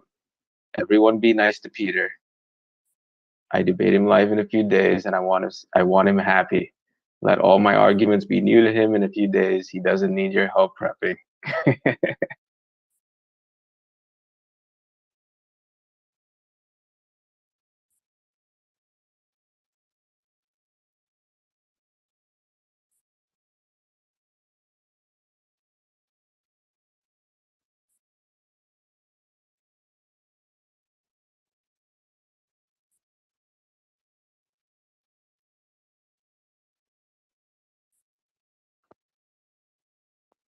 He's owning the title of the nicest guy in crypto with that final statement, I guess.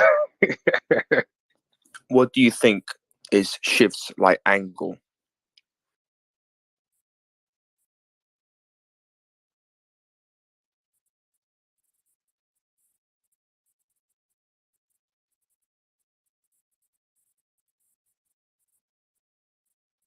I mean, he's a massive gold guy, but surely he needs so much buy pressure to pump his own bags.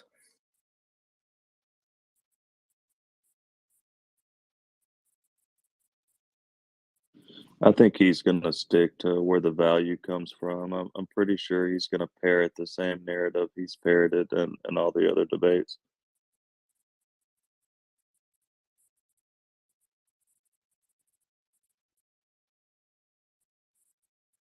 Yeah, I think he'll try. But the curveballs, I don't think he knows about the curveballs that could be coming his way.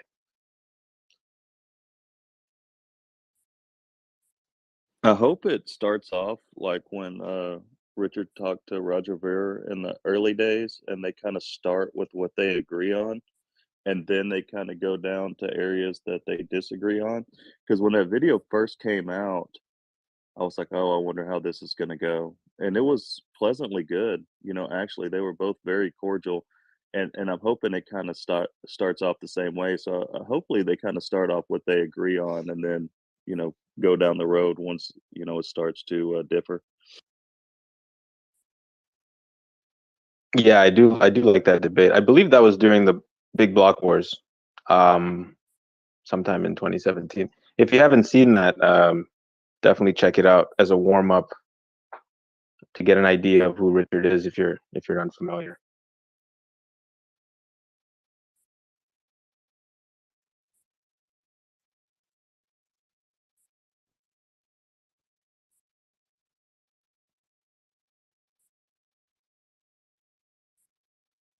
Don't forget the famous IOTA rant.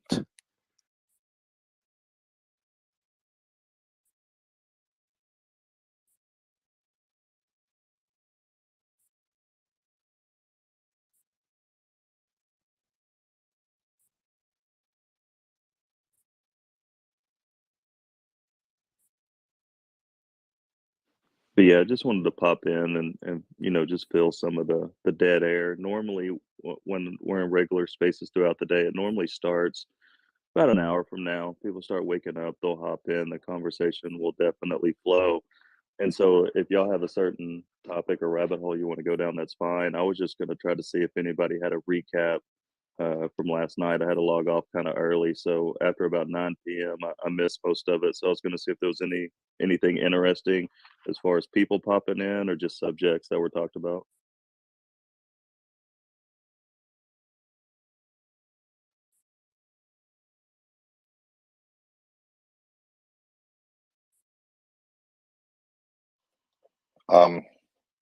I'm not going to sum it all up, but it was quite lively all night. Put it that way.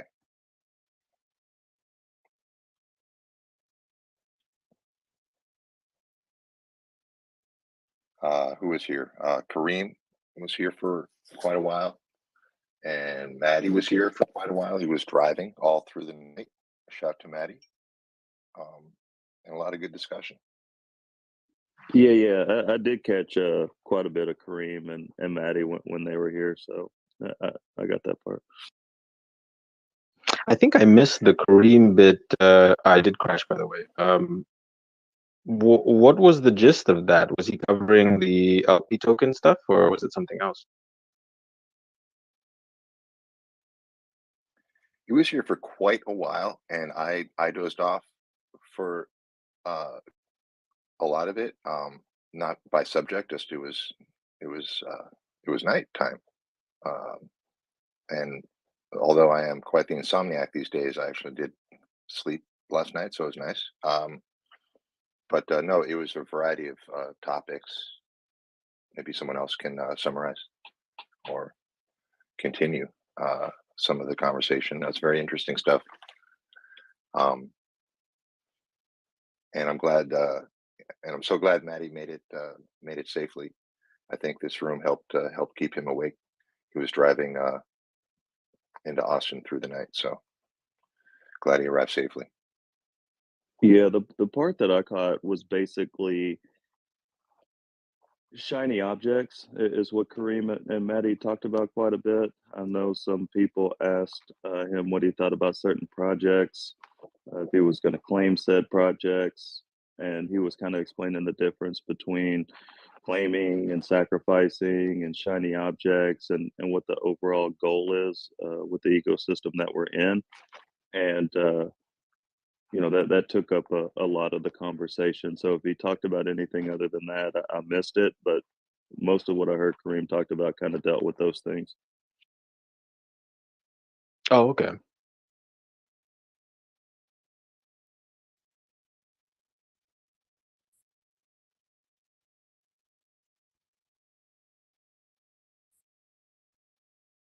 Yeah, I would recommend the main three shiny objects you should be looking at, or maybe you shouldn't even call them shiny objects. But yeah, the Richard Hart projects, I think, are kind of a slam dunk. I don't think you should be too adventurous if you haven't been in this space for a few cycles. Just stick to, the project that has a founder with a proven track record. I think that's a safe position to be in.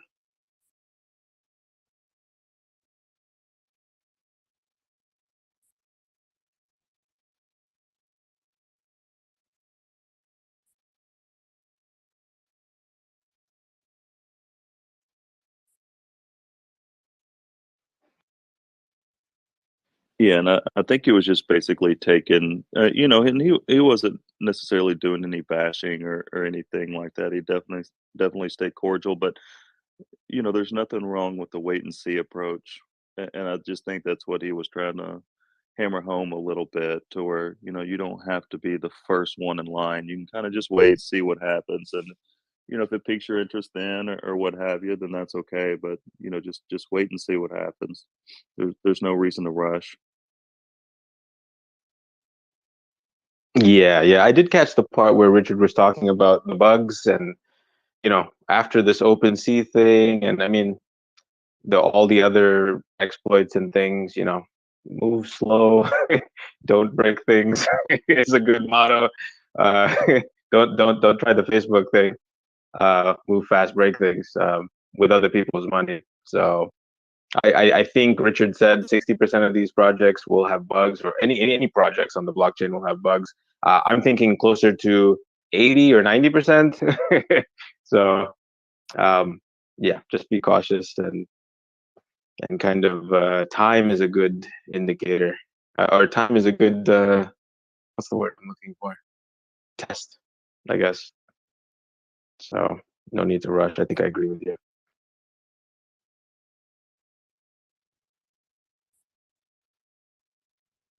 What do you guys think about that OpenSea kind of debacle? Any thoughts? Any interesting opinions? Yeah. It's kind of lowering the volume on Ethereum right now. One thing I did hear was one of the, I believe, creators, or one of the person who had one of the people who had a lot of NFTs in their portfolio is now suing OpenSea. I'm not sure if they're liable, or who's liable in this. I think it was their contract that malfunctioned. I believe they salted something wrong in the brief piece of code, the small piece of code I saw. I'm not sure if that was accurate or not, but Yeah. it did look like OpenSea messed up with their contract. It wasn't a phishing attack like they claimed. At least that's the last I heard. I mean, it could be both. You know, could be a planned attack that, you know, they figured out a way in.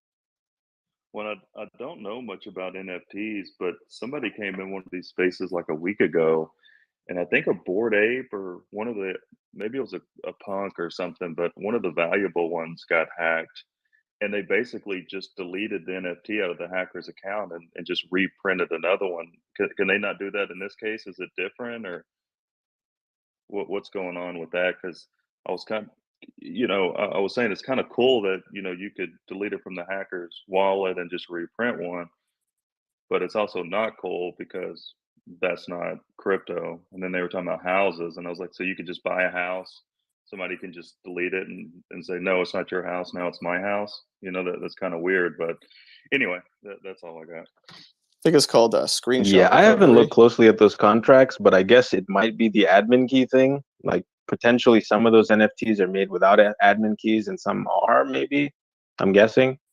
And yeah, if you have the admin keys, I guess you don't really own your NFT if the founder thinks you don't. So that's something to look out for. I have to investigate more. I'm not sure about this. Does anyone know more about NFTs, and if what I said is true? Well, so do you own your NFT if someone else hosts it? Seems like a fundamental question.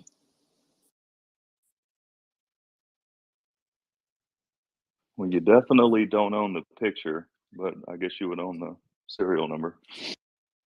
The loosely related serial number.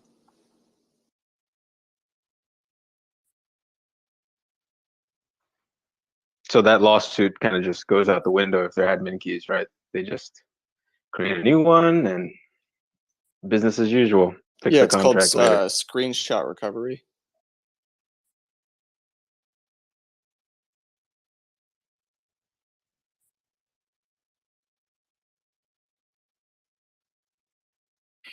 The thing you did say about it not being crypto, to be able to confiscate assets that way, yeah, you're right, though. I will second that. I mean, they could do the same thing with USDC. So by that definition, it's probably like one crypto. Even Ethereum got rolled back. Is that crypto? Or at least that's not what we want crypto to be, I think. The people who Yep. understand the true use case and the importance of this ecosystem,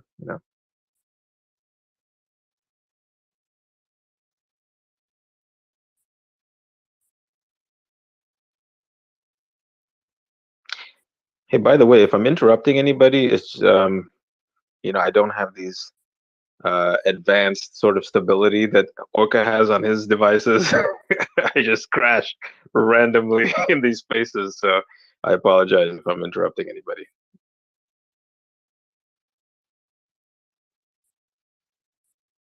So far, so good.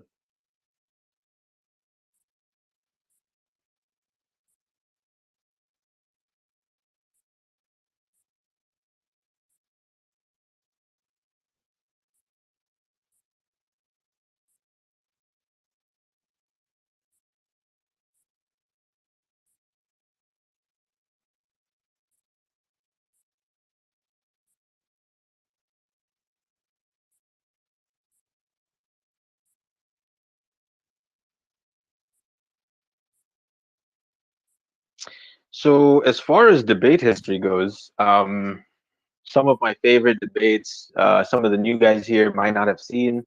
These ones happened, I believe, in 2016, 2017, and 2018. I would recommend the Roger Ver one that was mentioned as kind of a warm up if you want to check it out. I would recommend the Rhett Creighton one, who was the founder of Bitcoin Private. I would recommend there was one guy who had, for some reason, he was wearing safety glasses during the whole debate. I guess he was somewhat afraid of Richard or something. Is that, maybe somebody knows the name, but I think that's another one that's kind of interesting to see how Richard engages with somebody who's, I think, just operating in bad faith. The guy found the safety glasses for a reason. He should have put on a face shield too, because he came to fight, and it was obvious from the beginning. But it was interesting nonetheless.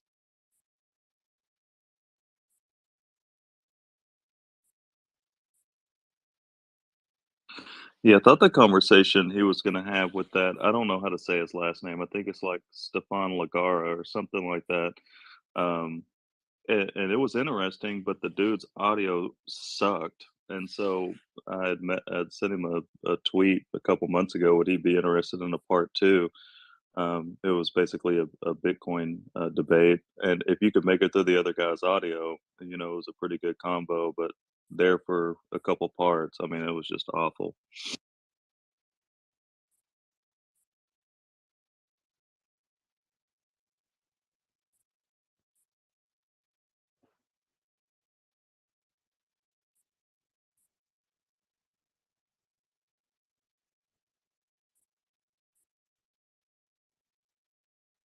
Safety glasses guy. Find his name. Oh, this thing is freezing again. Bye bye.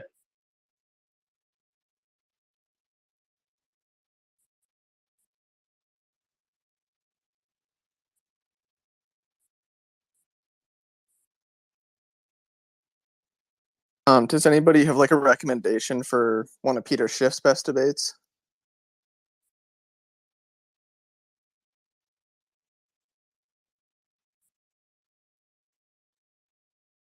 Guess I got a DYOR.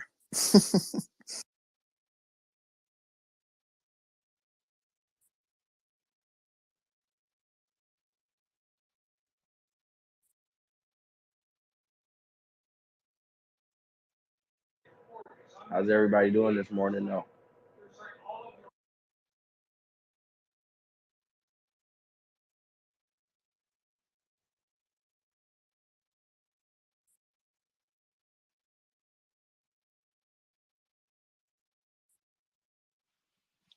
Pretty good, man.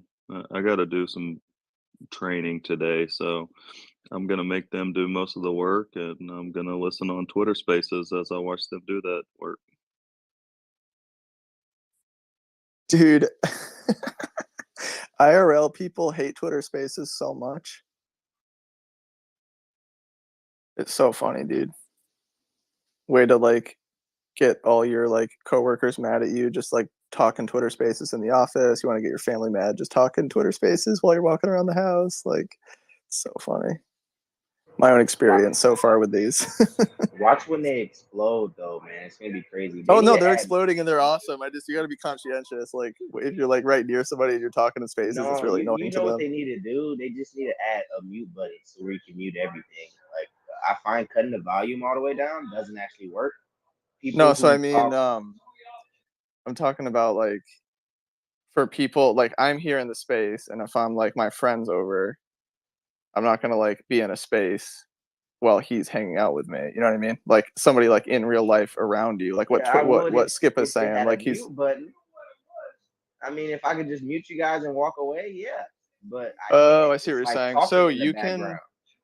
So it's weird. On one of my phones, I can actually do that. I can bring the volume all the way to 0, and then on my other phone, I can just bring it super low. I don't know why. They're both iPhones.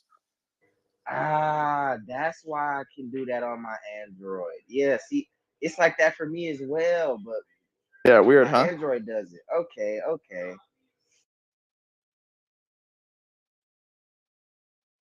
Yeah, that's why I like normally, around 6 or 7 o'clock, I go ahead and log off. I don't try to do the low volume thing once the wife and the kiddo get here.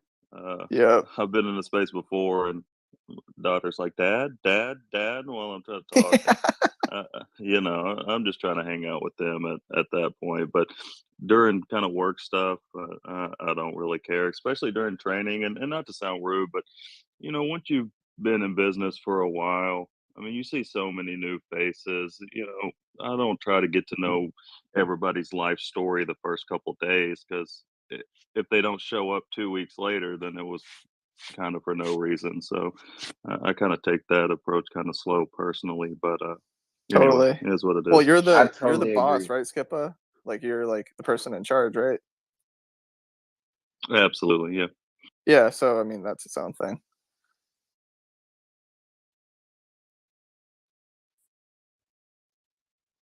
I was saying, like, in my space yesterday, like, I don't really like offices, but I think I'm going to start going to an office just for, like, spaces and my other work.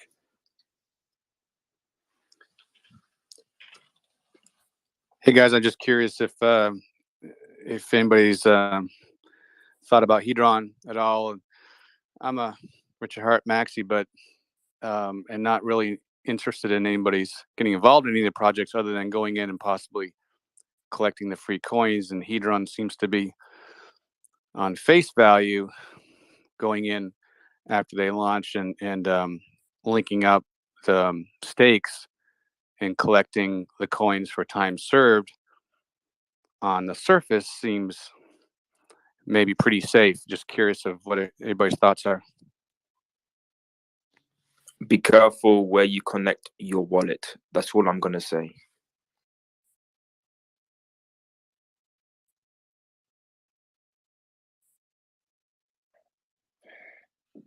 Yeah. Yeah, the Hedron conversation came up earlier. I think Kareem had some choice opinions about it. He considers himself the protector of the community, I guess. So he's advising everyone to sort of be very wary. But Hedron is Well, follow the is money, what, though. Who does Kareem work for? Staker app. without getting into that, and without getting into Well, who if you're thinks going to what. talk about his opinion having validity, you got to think about what his motivations are. I'm not implying that Kareem doesn't have his opinion doesn't have validity, but I'm not implying right now that it does. Just trying to understand where Kareem's coming from. Takes about 5 hours. So that being said, just saying that he was on earlier, telling folks to sort of be wary of that and always watch where you connect and confirm your transactions wherever you are at all times. Just go very slowly. But no, I don't know. Hedron is a community project, and once again, we're graced with in-house development. And do your own research. That's simply put. We're blessed to have a stack being built and a lot of people contributing that were invited to contribute. And this is a stack. Is it going to be a ghost stack? I don't think so. To see this in-house development is really cool, because if it's going to be successful, more will come. And if you're going to connect to any wallet, I'd like to see folks have faith where they're going, and I have faith in this community to help build the stack. So Yeah. I think it's funny when people say in the spaces to do your own research, because people are coming here to do research. So it's kind of funny to me to even say that. Of course, do your own research, but like, come to the spaces, ask us questions. We've done research. Not that it's going to replace your own, but we could help point you in the right direction. Yeah, I think Richard's opinion makes the most sense when he talks about any of these projects. He can just talk about them holistically, in the sense that if they bring in new users to the ecosystem, then they're welcome. And if they take money that would have gone into Hex from Hex and pockets, then he doesn't support it. So he's just a businessman. And that makes total sense to me. And anybody that's going to give you advice, you got to look at what their motivations are. Because if they work at Staker app, or they, depending on where they hold their bags, that's going to completely determine the direction they push you in. Lastly, I'll just say that Hedron is only interesting to HEX stakers right now. The only people that can mint it are people that have already staked HEX, which means they own HEX shares. So if you don't own any HEX shares, Hedron is something to look forward to when you do end up buying into HEX. Yeah, copy all that. I agree with everything that's being said. I do have several stakes, and I guess that's the one underlying question I had in my head was, we connect our wallet to the leaderboard, we connect our wallet to other things, and I guess the only concern I had in my head is if we connect our wallet to Hedron and try to claim the coins for the stakes, that's like putting a tire clamp on someone's car when they get a parking ticket. That kind of puts a clamp on that stake, and if something fucks up and you can't get that stake, that's the only glitch in my head. I'm thinking about that if something goes south or goes wrong with the code, and you can't, and your stake gets locked up because of some kind of malfunction on their end, then that's a problem. But well, I think a good thing. The initial thing doesn't risk your stakes, though. Like in the sense that, like, it's not like they can take any control. All you're doing is, it should be read only. Again, verify this. But as long as it's read only, all it's doing is confirming the fact that you own your T-shares, that you own the shares, and that's what gives you the right to then mint your tokens. It won't be until the encapsulated stakes in the HSI that you're actually risking any T-shares. Yeah, that's true. And the only caveat that I would add is, some of these addresses are publicly known as far as Godwell, as far as some of the daughter addresses. And so, you could say to yourself, what might be a good idea to do to transition myself for Pulse Chain? Well, you might want to look at the sacrifice address. What are they doing? Are they holding USDC? Are they holding DAI? Did they switch to something else? You might want to look at these addresses and see what bigger players are doing. What's Godwell doing to position himself? Do they claim Hedron? Does the daughter addresses claim Hedron? And I think that was kind of Kareem's point, to where he has a lot of T-shares. So a 10x bonus to him is not going to matter. If he gets a 6x bonus, he's going to be just fine. And if it's 10 days for each one, that gives him 2 months to let other people do the early claim first. See, does it work? See what happens. And so, that's the only thing that I would say is, if the person that you quote unquote trust or has opinions that you value, then those addresses are public and you can see what they're doing. And that was just my only worry about Hedron, because if Richard or somebody with a lot of T-shares doesn't like it, they can get a lot of these coins and hurt the price for a long time. But I don't necessarily want to go down the rabbit hole too far, but that's all I have. Yeah, it makes sense. I guess one last question. But Hedron's using, to my understanding, they're using your stakes as collateral, because you can't end stake your stake until you cash in the coins, which means that gives Hedron a heads up. Okay, we can no longer use this stake as a collateral in their system. So so in my mind, in theory, they are putting yes, we own the stakes. They stay in our wallet. They don't go anywhere. They're verifying it, but you do have to cash in those coins before you can end stake. That takes the clamp off from it in my head. So I guess in theory, there could be there's a little bit of danger there if the cashing in of the coin doesn't work. Of course, we can worry about an asteroid hitting the Earth too, but that's just what I was thinking. Well, yeah, so even if there aren't any technical issues, assuming everything works perfectly, flawlessly the way it's intended, it's still a risk, right? Because you're collateralizing, you're taking, an asset, a really good asset, a T-share, one of the best, and you're giving it, to somebody else. And yeah, so I've definitely undecided whether I'll ever even use that, but free coins are tempting. So, but I doubt I'll claim all the tokens possible because it's a new thing and I'd rather be cautious. Thanks, guys. Yeah, no problem. I know that, so if you use the Staker app to stake, then it'll be a little more complicated if you want to claim Hedron with those stakes. Otherwise, it's quite simple. And Hedron's also in the Pulse testnet right now, so you can test it all out, claim your Hedron, mint your Hedron, all that good stuff.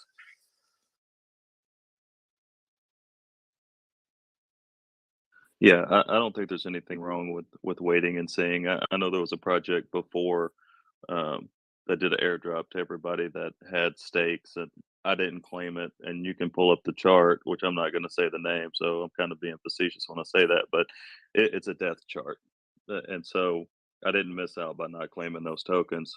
Hopefully, this is different, and hopefully, it'll onboard users. But I'm definitely not in a position yet to say one way or the other.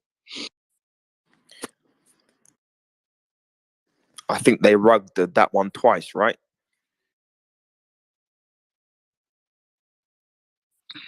Yeah. It and I kind of agree with Richard, a little bit on this, and I've kind of said this before, and not directed at anybody, and that's one thing that Kareem said, and that I definitely agree with. Alex asked Richard, his thoughts, and if he hated it, he'd cancel it. He did get audits. I mean, there are positive things that he's done without a doubt. But I just think overall, and not even that project specifically, just because somebody says that they've been in Hex for a certain amount of time or what have you, it doesn't mean that it's going to work, that there's not bugs in it, that they have the right intentions as a whole. And so I think vetting these projects in Twitter space is a good thing. It doesn't mean that somebody has to be right or wrong. It's just doing your due diligence and just being careful, because there's a lot of things that happen in crypto unintentionally, unforeseen issues. And when it comes to your money, you just don't want to give it away willy-nilly.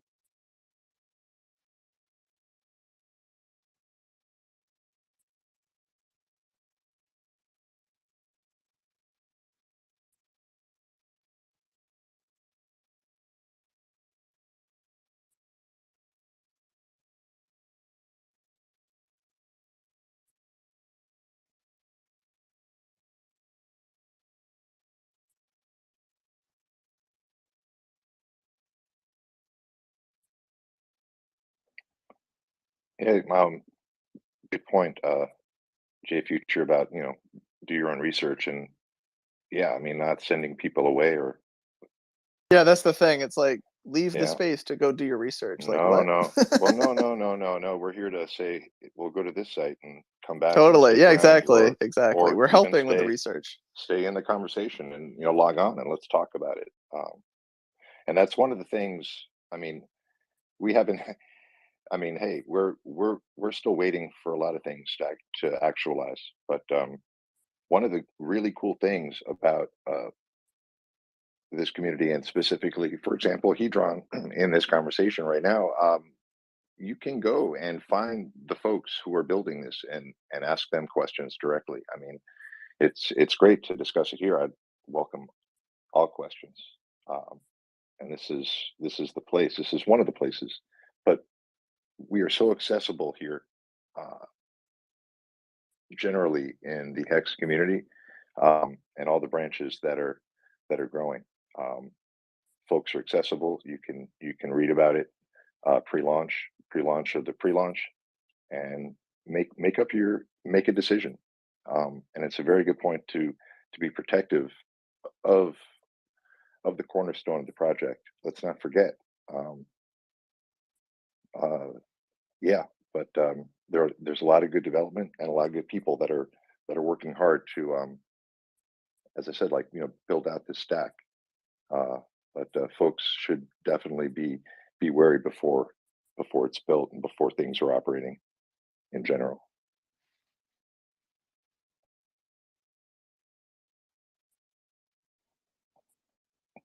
It's the time of the hexrifice or something like that. But there are a lot of people that are making some of these projects, and they have been working on Hex previously and with Richard directly. So tread lightly, but look closer.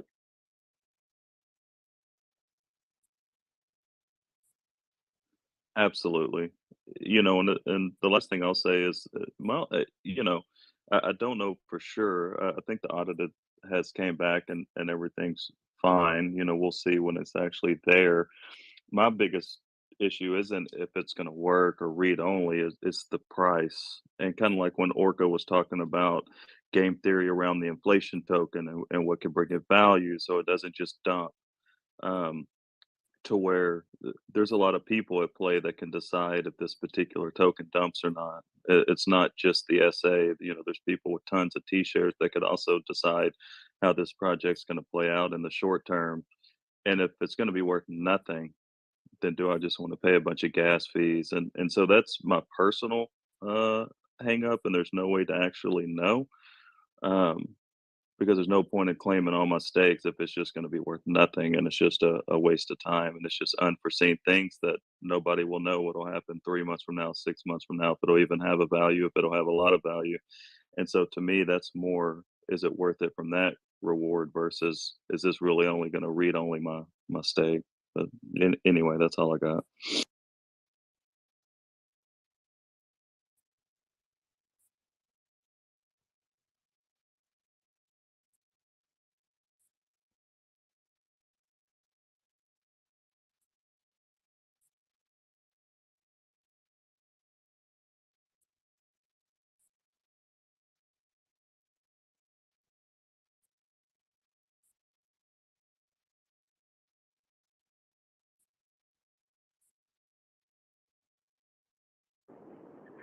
Oh, what the hell? I just thought I'd throw this out there, changing the subject.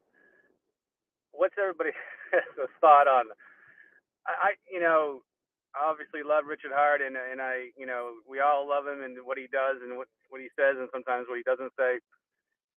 I was a little turned off when he came on the day after the Daytona, and shook his finger and said, "Told you so, told you so." Is like, I know the points he made were valid, but I felt like he went on a rant and he kind of shit on everybody. Why are you wasting all your money? Why are you doing all this? Meanwhile, there's Louis Vuitton airplanes behind him, and we know all this stuff. But I think he could have said that stuff differently. That, hey, I love you, and he did say, I think you guys are great, but you wasted all money, and I told you. I just think he could have rephrased that. Everybody and all the Twitters and all the YouTubes and everybody was jacked about the Daytona 500, including me. I thought it was such a super cool thing for community to do it. And hey, I wasn't able to donate towards it. It happened so quick. But hey, if I was an OG, shit, I would have thrown some money at it. What the hell? Because we would have had that money available to do something like that. And because the community is so awesome, I just was slightly turned off on how he kind of slapped all of our hands, kind of thing. So, yeah, I've had like multiple spaces since then, just like talking about it. I don't think anybody ever invested in Hex because of Richard's EQ. Dude was mad. Car lost, price is down, and a bunch of money that could have gone into Hex was just blown on a car that lost. And obviously he's a marketing professional, right? So his whole thing was, brand marketing doesn't work. Direct marketing is the way to go. Now, I've had teachers that do things similar to Richard Hart, where when you make a mistake egregious enough, they'll make absolute statements that out of context aren't true. For example, he said something, you can listen to the recording, something along the lines of branded marketing is worthless. He said things like that. Well, any professional marketer will know that's not true, right? But he's making a point in this context of like, hey, look at all this money we wasted. Yesterday, when Richard Hart came into the space, he retracted his statement pretty soon. He said, oh, it's not that it doesn't have value. I'm paraphrasing, but he said, it's not that it doesn't have value. It's just too early. Okay. So he already retracted that statement. So what does that mean? That means that, everything that he did in that Twitter space 2 days ago, was very emotional. And you notice that he didn't do a live stream. He did a Twitter space, which means we didn't see what he looked like. He probably looked like shit. I mean, he was talking all about how he doesn't watch sports anymore because when he used to watch sports, he would break stuff. I know people like that. Dude probably had bloody knuckles. I definitely understand where you're coming from, just kind of my perspective, and I understand what he was trying to say. Like, you know, if you're driving down the road and you see a McDonald's billboard and you're like, oh, you know, Big Mac does sound kind of good. We haven't had lunch yet. There's one on every corner. You just stop at McDonald's and get the Big Mac. To where if you see a Hex billboard, what are you going to do? Just pop open your laptop real quick and download MetaMask and go to Uniswap? It's not happening. And so, you know, as somebody that did donate toward it, which not as much as some people, so I'm not even going to, you know, pretend like I did, but I definitely did, you know, donate toward the thing. It did kind of suck a little bit. You know, I got my wife's parents in the Hex and stuff like that, and I was sending out tweets like, hey, you know, the Hex card's about to come up. And we came in dead fucking last. As soon as the race was over, I turned the shit off. And my first thought wasn't to go on Twitter and be like, oh, it's okay, man. You tried your best. Now, I didn't go on Twitter and bash the guy. I just didn't say nothing. You know, I thought about what I wanted to say because I didn't want to be reactionary. But then I thought, you know, personally, like, is there enough ROI? Which of course I'm going to make it back, you know, with the daily payout, whatever. So it's not like I'm even going to miss it. But then it's like, hell, if I just throw that in one of these bullshit sacrifices and got a 10x or 100x and just dumped it on everybody, would that been more of an investment than wasted on this NASCAR that came in last? But then I also see, you know, the value of people meeting at the Daytona, you know, building relationships with some of these other teams, you know, going into another race like Vegas. There's going to be 1,000 people in Hex there, you know, plus the NASCAR. So I see value in that too. So I think kind of like Future said, you know, Richard doesn't want to lose. And if the 50 car would have came in 9th and the Hex car would have came in 11th, I think it would have been a different tone than coming second to last and dead fucking last. I mean, I can definitely understand the aggravation, you know, for sure. But when it comes to Richard, you just got to take this shit with a grain of salt, man. He's not here to make sure everybody feels good. You know, it's whatever, you know, his truth is, and you either accept it or you don't, type of thing. Yeah, that's hilarious, man. I was at dinner with my family, and there was a sports bar or Mexican place, whatever it was, and there's TV screens everywhere. And I just saw that car go on the outside lane, and like Richard said, it was like it was in reverse. You know, no, I get it. I just and I think it's cool. I'm a community guy. You know, I love when people get together and break bread and whatever. And so yeah, I think it's really cool. I've helped onboard a bunch of people, even gave them some ETH so they could do whatever. You know, we all have done that, right? So I get the emotion, and I guess about 10 years ago, I used to be that sports guy too. I'm in Houston, so and Texan fan, so you can read the writing on that wall. But anyway, I get it all, and I understand Richard pretty good, so I get that too. I just thought I'd throw it out there. Well, didn't the 50 car in the next race lose a wheel? Or was that a different car entirely? I'm pretty sure the car that beat us lost a freaking wheel after a pit stop. And I was like, what the hell? You know? And I think the roller coaster of it too didn't help. So, like, whenever he got the penalty, everybody was like, oh my God, he got the penalty. You know, we're in pretty good shape here. You know, and then to lose the last 20 seconds, I mean, it just pulled at your heartstrings a little bit. I mean, it was definitely, you know, unfortunate. I think in the grand scheme of things, it's fine. You know, people can do whatever they want with their money, whether that's sell everything and get Bitcoin or do an ad that might not work. I mean, it's your money. You can do whatever you want with it. But, you know, you just have to, you know, just see where people are coming from with their opinion and take it with a grain of salt. And if you want to apply it, great. And if you don't, then that's okay too. Yeah, cool. All right, one other thought.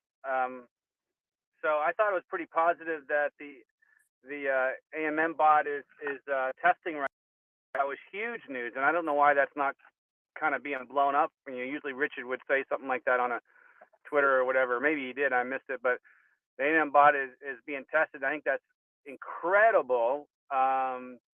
And obviously the SAC phase ends this weekend, and it seems to me, these are positive ticks that maybe March is actually going to happen.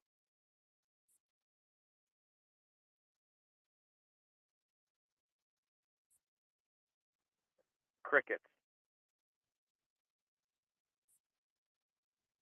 Yeah, I think that AMM bot is something that they've been working on for a while. It might be closer to being done now. I know I've heard him mention it, a few times, either on stream or on Spaces.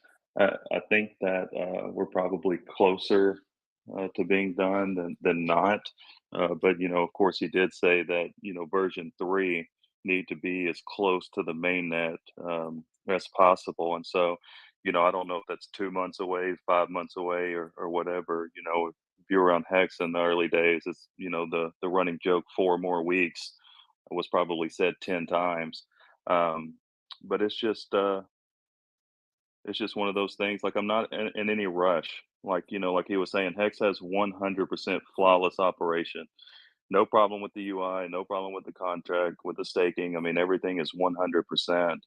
And I would rather them take an additional 30, 60, 90 days, however much time that they need to make sure that we have as close to the same operation as we can get, than try to just rush it out. Then there's issues and they have to go back and fix things. And so, um, I'm patiently waiting over here.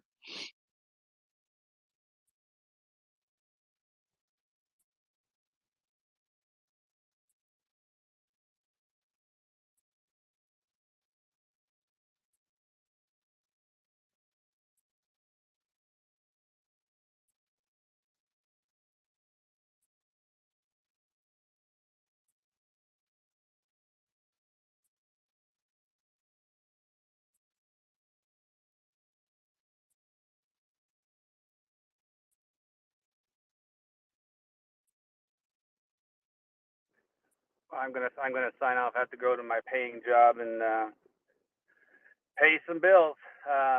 Hopefully for 6 or 8 more months. But I appreciate all you guys do. Appreciate what you're doing.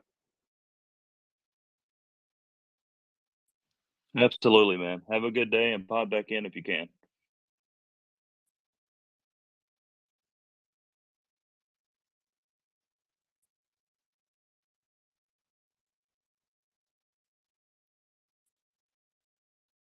I guess this would be a good time to segue that the conversation can go however y'all want it to go, as long as we're respectful. That's kind of Orca's mantra. So if anybody has something they want to say or a topic they want to bring up, just request the mic, and I'm sure one of the co-hosts will bring you up.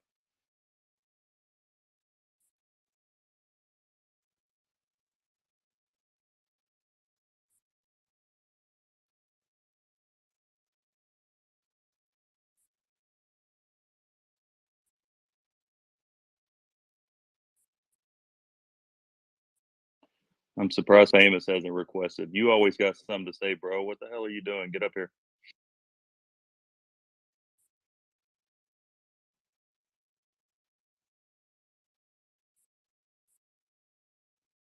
Could be asleep.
Do we have any?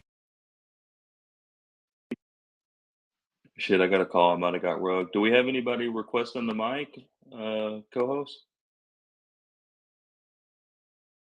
Are our co-hosts awake? Orca?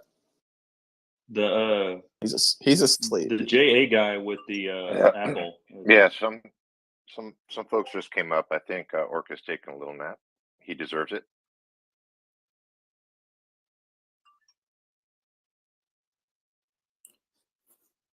I don't know if anyone brought this up before, but does anyone have any thoughts on the OA sacrifice coming from the pulse chain amount? I think it's the best way to recycle money in the world. He literally just got 2 touchdowns with one Pass, yeah, that's what I thought. Yeah, I was like, what is? I was like, oh shit.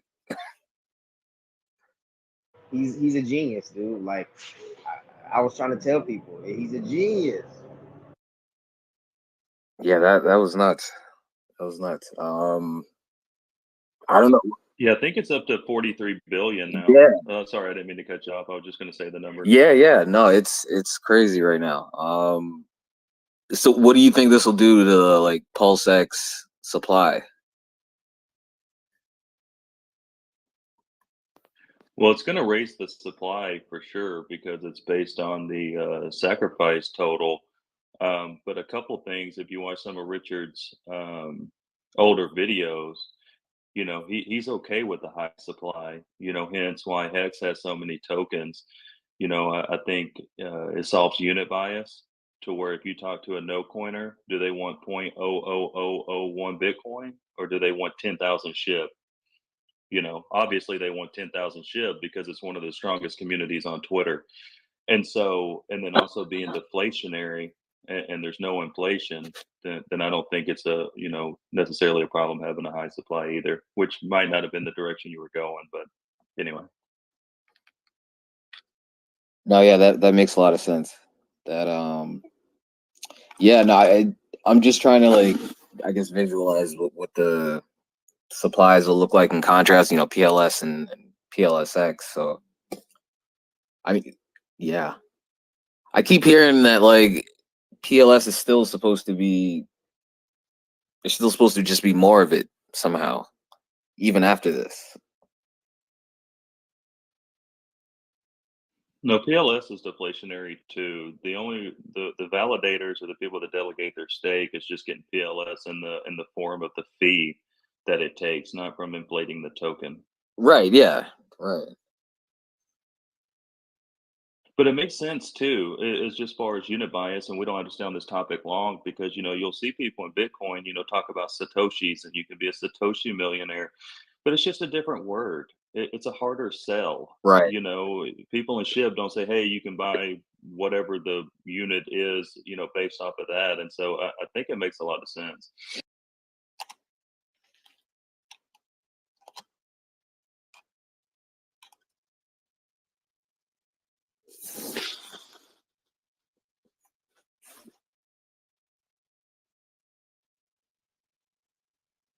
Okay, Hexagon, it looked like you tried to pop in a couple times. You got anything, bro?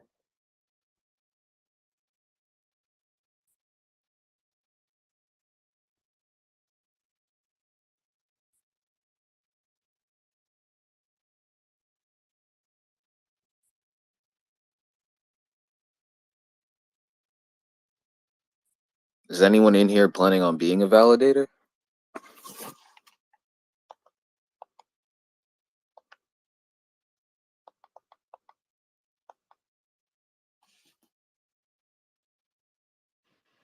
As far as the speakers go, Orca may. I don't want to speak for him. I thought he mentioned that he may have at least thought about it. Other as far as speakers go, I don't, you know, I don't think so, although I could definitely be wrong.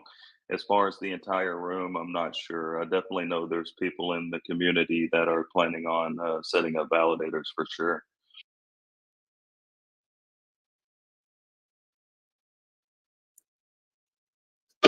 Are you up on any of like the protections for like, all right, like say a validator decides to just, you know, shut it off or or just, you know, get out of there. Like what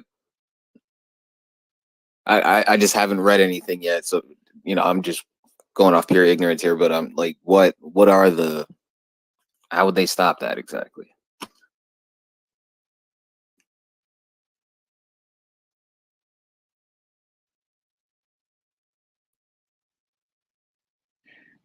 Yeah, so I am definitely not the validator expert. Just my guess, and Kid or anybody else, you know, feel free to jump in, is that there's going to be more than 33, right?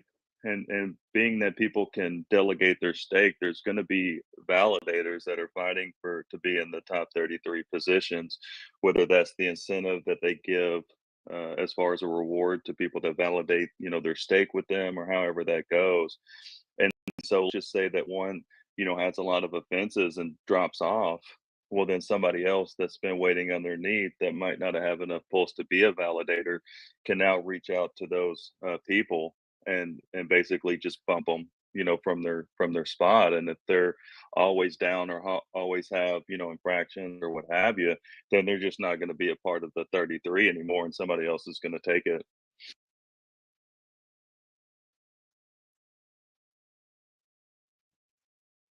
I see. Yeah, that makes a lot of sense.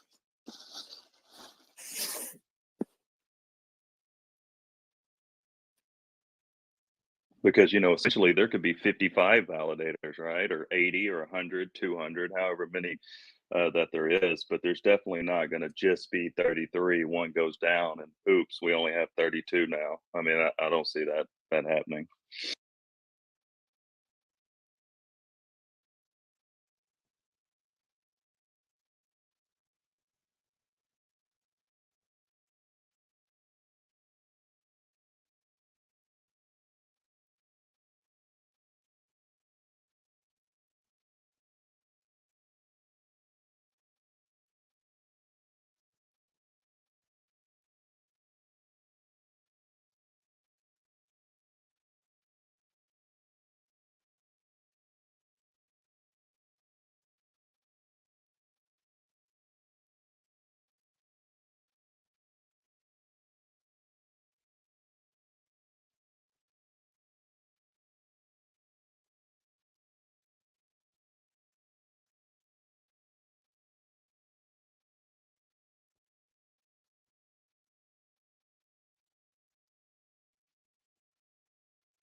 Hello?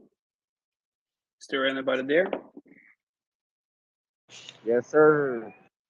Yeah, I got a question about the sacrifice of PulseX because I can't really seem to have yeah. Um, in terms of the money sacrificed for PulseX, does anybody have any opinion whether or have done the analysis on it? Whether it's more unique addresses who have sacrificed for PulseX, or is it about the same as PulseChain? Yeah, a lot of people have. It's more than double. Okay, yeah, because I saw that in terms of the money in dollars, I saw that yeah, it's undiscussable. It's no discussion. It's more than PulseChain, obviously, but I was just wondering whether it was more unique addresses or not. Thanks.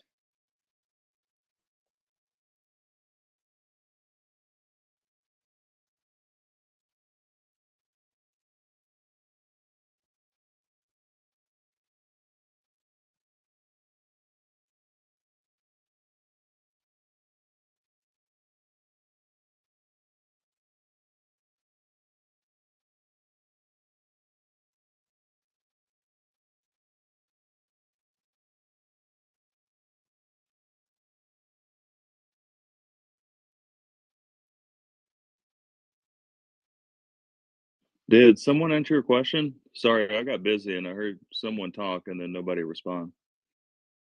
Yeah, I got my question answered. Yes. Okay, cool. All right.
So wait, you guys are awake or what's going on? What's up, Cos?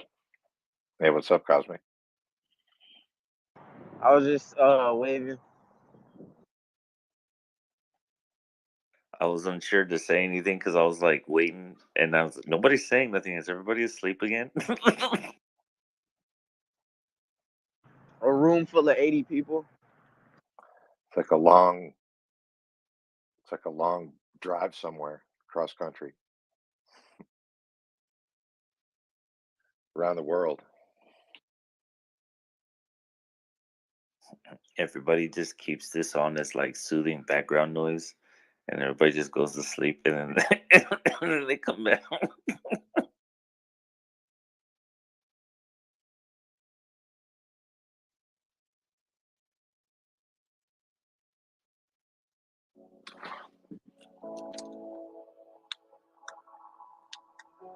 everybody. How's it going? How are you? Congratulations on some awesome prices.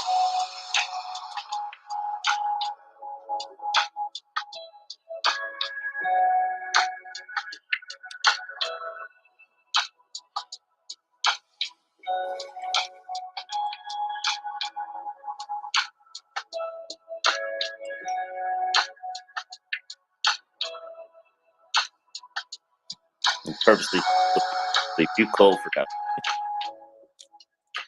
Yeah, I like the vibes, bro. Hey, don't stop. Keep it going. Shit, it's more than anybody else is saying or doing.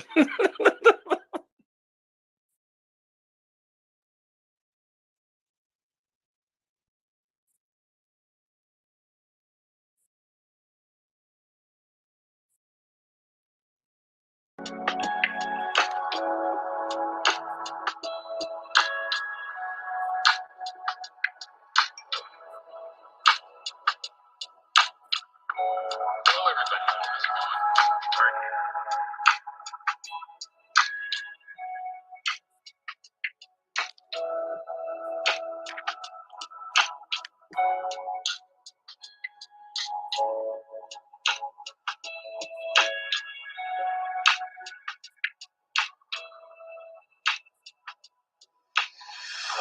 Like people say, there's no free money.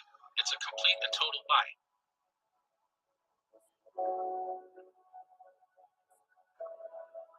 Let me tell you all the free money that's in crypto. I get Bitcoin for free by double clicking CXC 10 years ago. That's right. People that were in Bitcoin got HEX for free 2 years ago. It's possible. People that were in Bitcoin got Bitcoin Cash for free, XLM for free, Lightbulb for free, and XRP for free. Oh, by the way, HEX users got 1inch for free. Oh, God, Uniswap for free.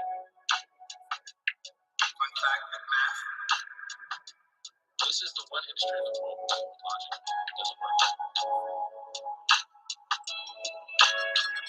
Hey, God, listen to that Orca and There's Matt free money coming. ended Great and Square.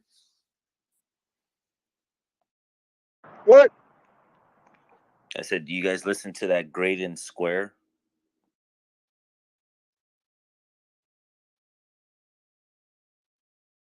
It's an artist, Hex Orca, and Matt Hatter pointed me to. It's a yeah, he's a pretty dope artist. He's on YouTube.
What's up, everyone? Oh, what's up, Reese? How you doing, man? All good, bro. All good. How are you? Chilling, bro. It's only a few. What's a Cosmic Kid, I think, and then Jaws up. Yeah, that's it. Everybody else, I think, is listening to our voices while they rest peacefully. Hello, guys. Yeah, what's all this What's up, stuff man? going on with K4K?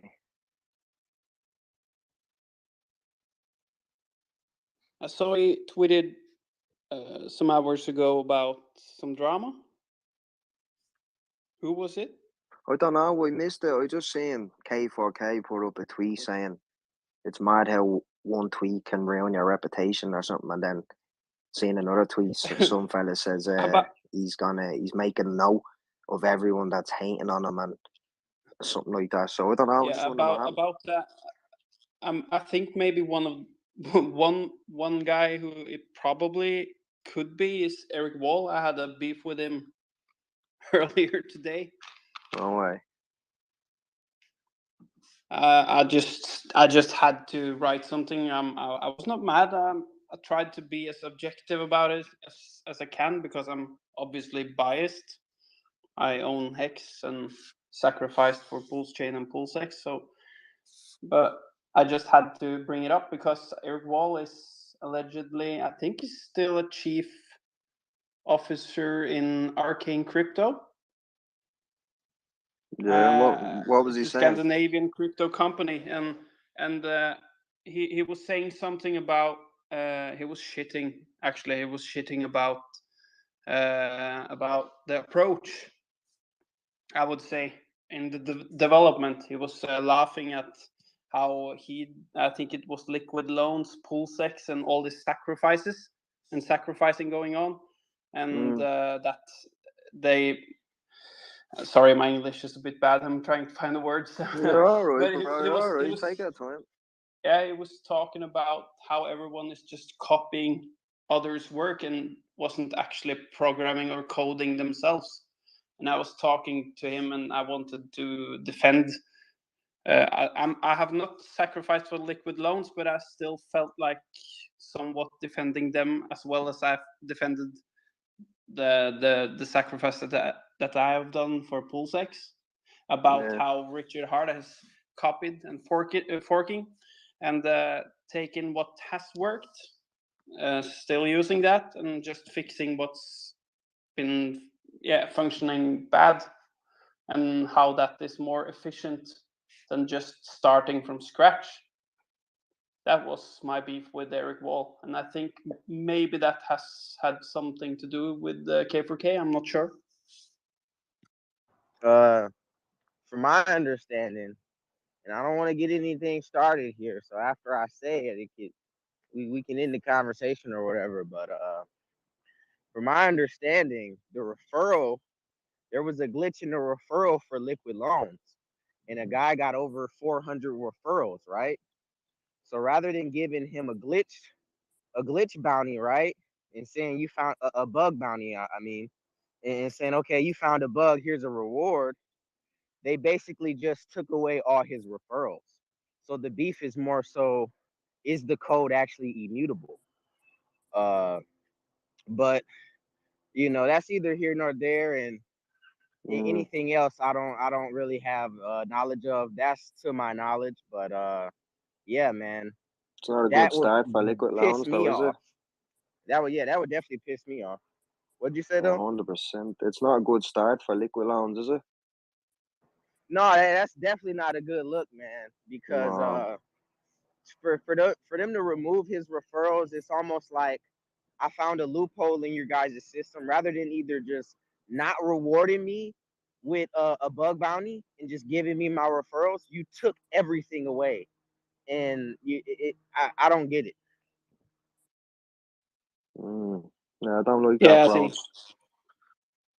Personally, I would stay away from all the loan projects. I know I'm not gonna hate on people who want to do that, but I just want to refer to I'm just invested in the Richard Hart projects because all the loan projects. I don't quite believe them. I'm trying to get away from loans today, so I don't see why I should sacrifice or invest in further loan projects, if you know what I mean. No, man, you're totally solid in your stance, because I think that's also why I think it was, I forgot who asked the question. It was either Matt Hatter or Keith or Jeff or Jaffer, who it was yesterday when Richard Hart was in the chat.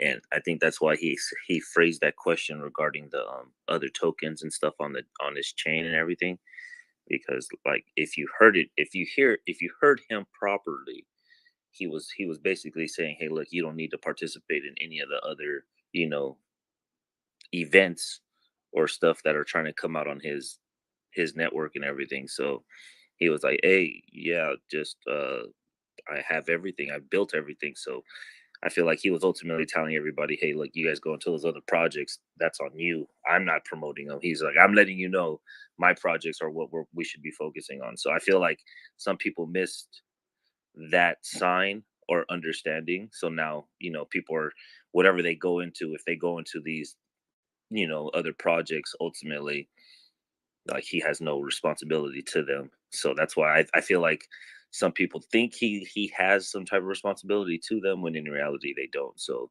they feel like maybe he's supporting him in a way by not saying anything, when he's just trying not to, be rude to the community and be like, you guys are all stupid. So yeah.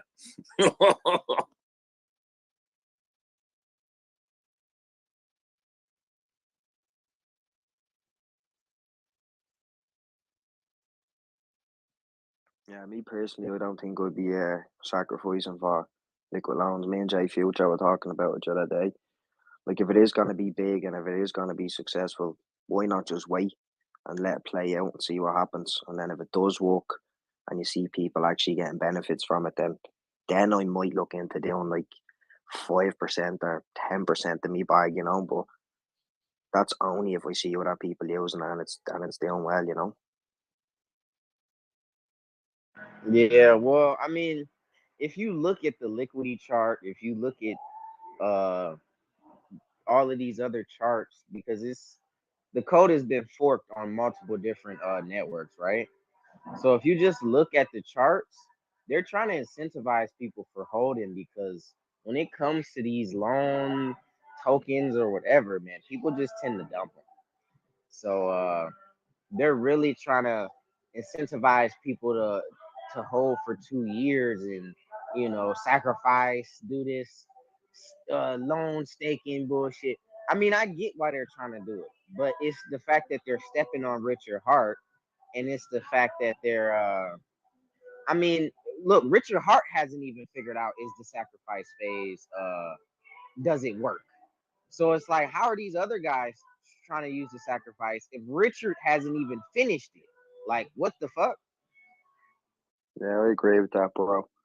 And the fact that they never mentioned that about sacrifice, and then all of a sudden, like, it's just out of the blue that you have to sacrifice for it. Like, I don't know, and now they're having bugs, like, and it's not even launched yet. You know what No, I they mean? So, mentioned it. They mentioned it. It was definitely coming. If you was looking yeah, for liquid loans, it was definitely coming. Yeah. yeah, either way, bro, I think I'm still gonna, like, I think I'm still gonna hold out. Like, if I had loads of money there and, like, I already, you know what I mean, had millions from Hex or whatever, then I'd probably invest in it and take a risk in it. But if there's anyone that hasn't really got the extra money, I wouldn't be throwing extra money at, Just sit back, see what happens. Yeah, man, it's tough, man. It's tough to distinguish what's good and what's not. And for most of us, the best route to go is to just stay put and sit down. So, if you don't feel comfortable, man, do not put your money in nothing you ain't backed up and did your own due diligence with. Because if you ain't do your due diligence, then even if you did, man, it's like this stuff is dangerous. This is crypto.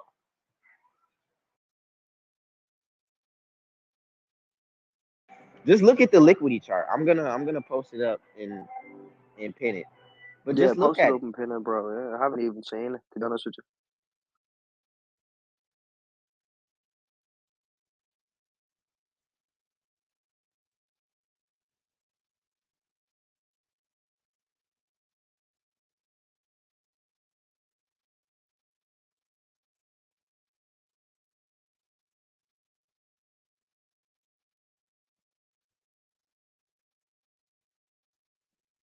And I don't like as Yeah. well people are dumping the hex to sacrifice for it as well, you know what I mean? That's not good. I definitely wouldn't be dumping me hex to sacrifice for that. Not a chance. You got to think about it. That's also kind of good for everybody else. Then, so what they're doing is dropping the price for us. So ultimately, shit, I bought it at 20 cents. Now I got some at 16. So I'm like, shit. Yeah, it is handy that way, bro. 100%. Oh, so I'm just like, I see it done. I'm like, hey, that's a good thing because now I can get it at a lower price now. So What's the gas fees looking like? Because I might go ahead and, you know what I'm shit. saying, eat the Earlier, dip. I mean, if you were up around like maybe 3 or 4 hours ago, because it would have been like 3 a.m. here, and gas fees would have been stupid low, like Famous always been saying. So like, yeah, I don't know. It's just Like $30, you know what I'm saying? Like shit. He for a was saying swap. that we were spending like $10, $8 for gas. Yeah, Yeah, bro. The gas is For a gone swap. very low. Yeah, hey, Kid Cosmic, I bought some at 15.5 and it was $19 for my gas fee for Yeah. the swap Yeah, on bro. Uniswap. That ain't too shabby, man. You know what I'm saying? That ain't No, too shabby. See, that's why everybody's like, "Oh shit, what's going on?" I'm thinking of getting some more, even with the gas fee being at 90.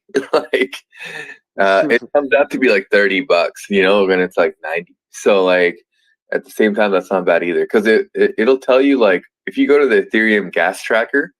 I just have that screen open on another screen, and what I'll do is just wait for, you know, the combination of the price as well as like that low. It starts dipping.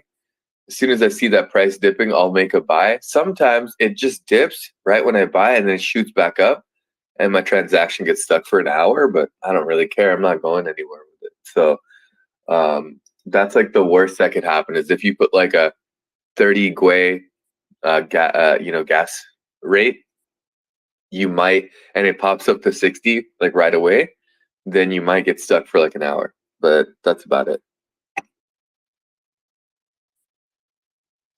I'm used to that shit. All I see was that commercial with the OxyClean guy, like he was trying to clean up something. But you know the OxyClean, you know his voice, and I could hear him saying, "He's like, buy Hex now."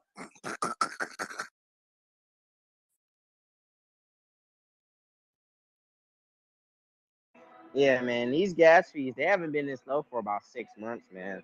For these new guys coming in, you know, we were kind of onboarded 6 months ago before the pulse chain sacrifice started and everything. We were getting people onboarded, man. It was about $5 gas fees. People, they were pretty okay with that. But then out of nowhere, it just went from 5 to 15 to just fucking 70 gas fee, 90 gas fee, 100 and 200 gas fee. It's like, dude, come on. In a matter of weeks, this is weeks where you see gas go from 5 to just $200, and it's crazy. This is the issue that we're trying to solve.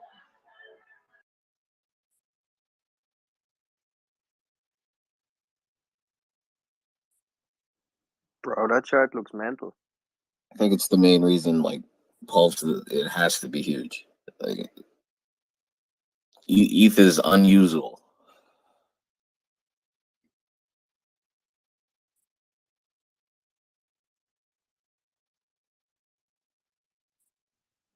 Yeah, look, it's actually gonna be crazy, and to do a stake on Pulse, it's gonna cost you like fractions of a penny, like, you know what I mean? That's Yeah, to madness. be honest, Yeah, just that alone, like, that's nuts, man. Nuts, bro. All this NFT selling and buying, like, it'd be so much fucking easier. Exactly, bro. That's what me and Gar are waiting for as well. That's why we don't want to launch our NFTs now, because Ethereum's just raping people. Do you know what I mean? It's Yeah, horrible. that's insane. It's horrible. unstaking too, you know, like I'm pretty sure that's why Richard Hart decided, you know, enough's enough. I'm not waiting for Ethereum consensus or these guys to go to proof of stake. I'm just going to do it myself because it's wrecking Hex. Because Hex should be much better just based on the fees for unstaking. And this is the only issue. And it's funny because when they did the London hard fork, it really didn't do anything. If you notice, like gas fees started going up even higher. That could have just been a combination of OpenSea. Getting worse. It's fucking nuts. Yeah.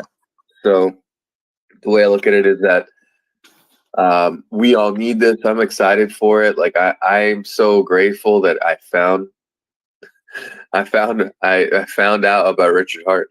Like what? It's been about like almost 2 months now that I really like heard about him.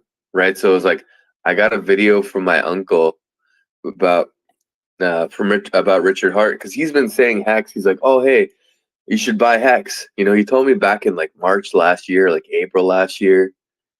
And I'm like, oh, I think my buddy Mike told me about that. So those two people, you know, both mentioned HEX before, but that was all they did. They're like, oh, HEX. And then I go look for it. I'm like, I don't see it anywhere. I'm like, what are you talking about? Oh, it's number 200 or something. Like, well, what is this? You know, I'm like, then I Google search it. And I'm like, yeah, I don't know. I don't see it on any exchanges. They didn't do a good job of trying to onboard me, right? They just said HEX, you know. I'm like, the average person's never heard of it, heard a Richard Hart, seen a Richard Hart video. You just say go buy HEX, they're gonna be like the normal sheep, you know, manipulated crypto person who doesn't know shit, who's just gonna be like, oh, like BitBoy didn't talk about it, or you know, like you're not gonna get your information right. You have to literally deliver them some gold of Richard Hart. I feel like Sean. I feel like you got it though. The fact that you said your dad, right? No, so like yeah, I can tell you the story. It's like 4 years ago. No, but like yeah, my uncle who I met my long lost uncle that no one in my family knows because I started a Ethereum mining consulting. So I started building people's mining rigs and facility development like in 2017, and this guy calls me on for Craigslist like a ad, and he's just like, "Oh, and my rigs are built. Some guy built them, but they suck. They don't work." So I said, "Hey, come bring them in." And I looked at him, and I was talking to the guy. I'm like, "Man, you look familiar. I think you're my uncle." And like, he was just like, "What do you mean?" He's like, "What are you talking about?" And I'm like, "You know, Frank." He was just like, holy shit, you know, and it was crazy. He like grew up with my dad. I hadn't seen him since I was like 12, and it's my uncle, you know, and it's like, holy shit. And we laughed about it, you know, we got drunk, and it's pretty cool story. But in the end, you know, he kind of like, I just kept doing my thing, and like he messaged me. He's like, oh, you should look at HEX. He put in like a little bit back early, like, you know, and he did well with it. So he was pretty much like, hey, you should buy some. And I'm like, yeah. And then New Year's came, and I hadn't talked to him in a while. And I talked to my dad, who hadn't also talked to him in a while. So I messaged my uncle. I was just like, hey, you know, I talked to my dad. I told him I talked to you. You know, I'm sure you guys could figure out your BS. Just talk to him, you know. And he was just like, oh yeah, you know, it's perfect timing because this thing called PulseX is happening soon. You should look at Richard Hart. And he sent me the Meet Kevin video. He actually sent, he didn't just tell me, he sent me the video this time. And so from when he sent me the video, I was just like, who's this pink haired dude? And I'm like, what's this guy all about? And I'm like, oh, this guy's balling out with all his watches and everything. I'm like, okay, what is this? And then I watched his video, and I was just like, oh, damn, you know. And then I went on to like the Word Up TV video, and then I went up to like the Kitco News video, and then I just started watching more of his videos, and I just was laughing half the time because I'm like, man, this guy's like exactly so right. Everything he's been saying makes perfect sense. I'm like, screw it, I'm gonna throw in $500 as PulseX. And then 3 hours later, oh, here's another 500. It's just like, and then I'm like, I emptied all of my exchanges, everything, all my ledgers, everything went there. And then ever then I've been DCing and staking HEX. Cool story, but I like that. If I was you, I would have took that as a sign, though, meeting him, your long lost uncle you'd never met before, and then all of a sudden he just tells you about this cryptocurrency called HEX. Imagine you had bought into it, bro, when he told you. That's a sick old story, brother. Yeah, you know, he told me like, no, it was like a years later, right? So like we met, we We hung out and stuff. The market crashed. Everything was bad. You know, I lost a bunch from a big mining operation that I was a partner of. I was supposed to be getting a big percentage of the mine for doing all the work, setting up the contractors, like putting the rigs together, all that stuff that we were doing. We were going to get a good percentage. And then the investors just completely just backed out. And they're like, no, we're cutting ties with everyone. And the contract that my partner signed was garbage. And, you know, I kind of got screwed. We all kind of got screwed out of it. So in the end, you know, it was a learning lesson, but I just went on with my life. Man, I'm grateful because like if that wouldn't have happened, maybe I wouldn't have pursued my same career. And I would have been in the dying mining industry, especially with those old machines, like they over time would lose. And, you know, so now my 100%, business, bro. Everything happens for a reason, brother. 100%. 100%. And maybe if that had happened, I would have became like an Ethereum Bitcoin maxi, and I just wouldn't like think of anything else. Be wrecked right now. Yeah, you'd be wrecked, literally. I would be wrecked, exactly. So the way I look at it is that, yeah, like the overhead for that place wasn't cheap. And for them to like, they would have had to sell their crypto. And before that, when we were doing it, they were sending us Bitcoin and we would sell it to go fund the place. And I was like, I'm not funding it through my bank. It's like, I'm not going to pay taxes on your project's funding.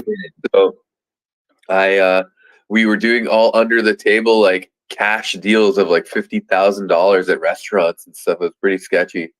You know, it's like I would go, we'd have like, we'd have like 4 or 5 Bitcoin, and like we would just go to like a Boston Pizza and meet this guy. He had like 50 grand in his backpack, and we would just be like, all right, you sent it. Here's a confirmation. He just handed us over like the money in the backpack, and we just put it in our backpack. And the craziest time we went, there was like literally like the OPPs, like the Ontario Provincial Police. And we walk in, this guy's sitting on a booth, and right beside him is like 30 police officers celebrating something. And these guys are not like, these guys are like the cops. You're like, holy crap, they're like the Highway Patrol, the California Highway Patrol, but they're the Ontario Provincial Police. And we're like looking at each other like, oh crap, what's going on? You know, it's like we're about to buy 50 grand in Bitcoin, and like these guys are all sitting right here. The guy was just like, hey, come, like he was just like, whatever, let's just not make it suspicious. We did the deal and we went on. So, and you know, and since then, like the price of Bitcoin kept dropping. Like our clients would like the investors would send us Bitcoin, and by the time we'd go to sell it, it'd be a lot less. Right. So it was just like, hey, like we need more, you know, and it's just like they were like, no, this is not working out because like you should sell it right when we send it to you. We're like, yeah, we can't do that. So it was an interesting experience. So it was that you were in deep into some drug cartel, and they were trying to help you wash your money and everything. And by mining rigs.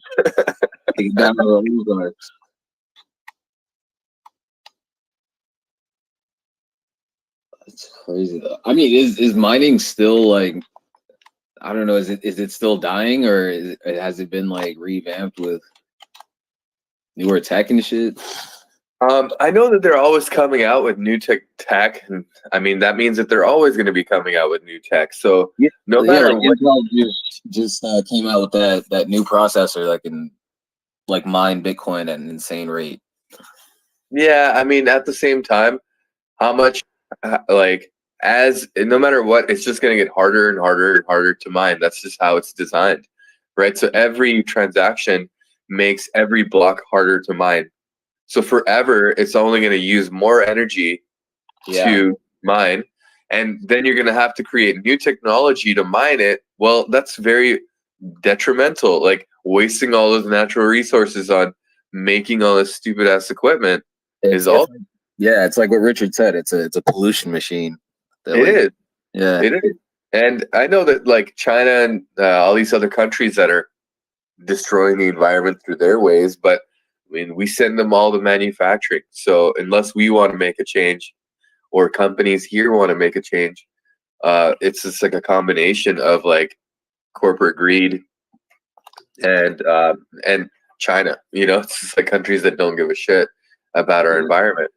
But look, even like Jay Future mentioned once, he was just like, yeah, he went to China and the sky was like perfectly clear because like I guess someone was visiting China and they just went and like shut all their factories down.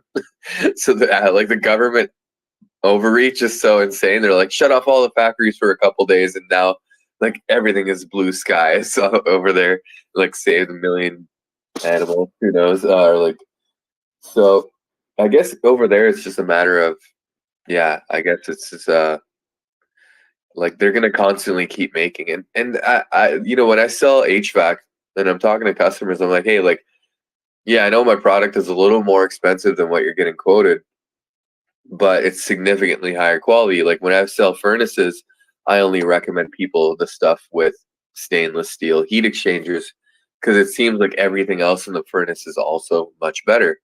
And customers are like, well, look at this Carrier, look at this Lennox. Like, I'm like, yeah, it's a nice name brand.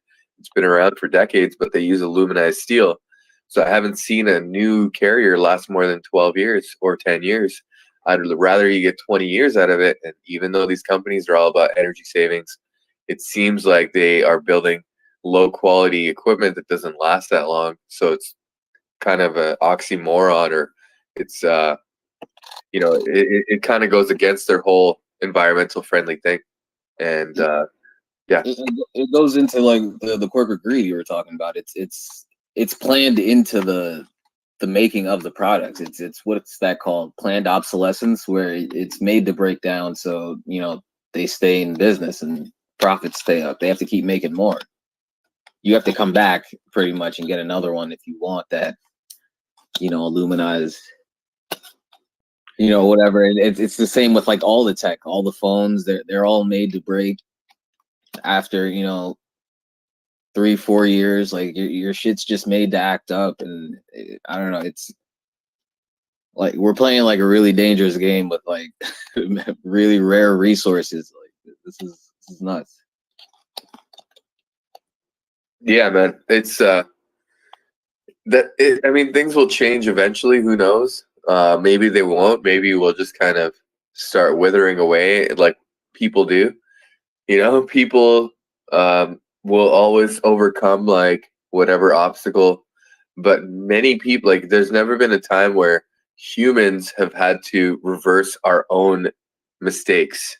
You know, it's like we've dealt with like natural disasters and crazy stuff and like sickness over time, but we've always survived, and you know, some people have survived. But when it comes to like, if you look at the history of human beings, like look at like the Egyptians and stuff like that, let's say, I guess, was there a mass extinction almost of the human species? Did we start over, like, you know, and like did Bigfoot come out of the woods and just start becoming human again? Like, I don't know, like, you know. So to me, I'm not like a well-educated person on that topic, but when it comes to like what I'm seeing today, it seems like corporate greed definitely is talked into the ear of the government, who isn't saying like, oh, hey, look, like, and what I know is like furnaces, for example, like when I keep bringing up, and it's like, when I see furnaces, the technology for stainless steel heat exchangers has been out for about 10 years. So every furnace now should be made with that, in my opinion, because stainless steel, it, like, if you look at the warranty firm, like an Amana furnace, which is like one of my best selling, just because it's like the best price that I can get for customers. That thing has a 99-year heat exchanger warranty, and if the part fails, they give you a whole new unit.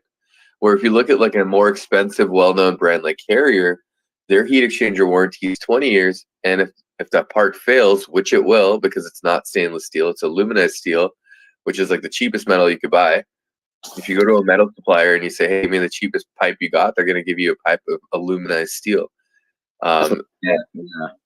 Yeah. So in the end, it's like, okay, they're giving you this aluminized steel heat exchanger. If that part fails, they're going to give you a new part, but you're gonna have to spend like $1,800 in labor to get that free part replaced if you don't have a warranty on labor.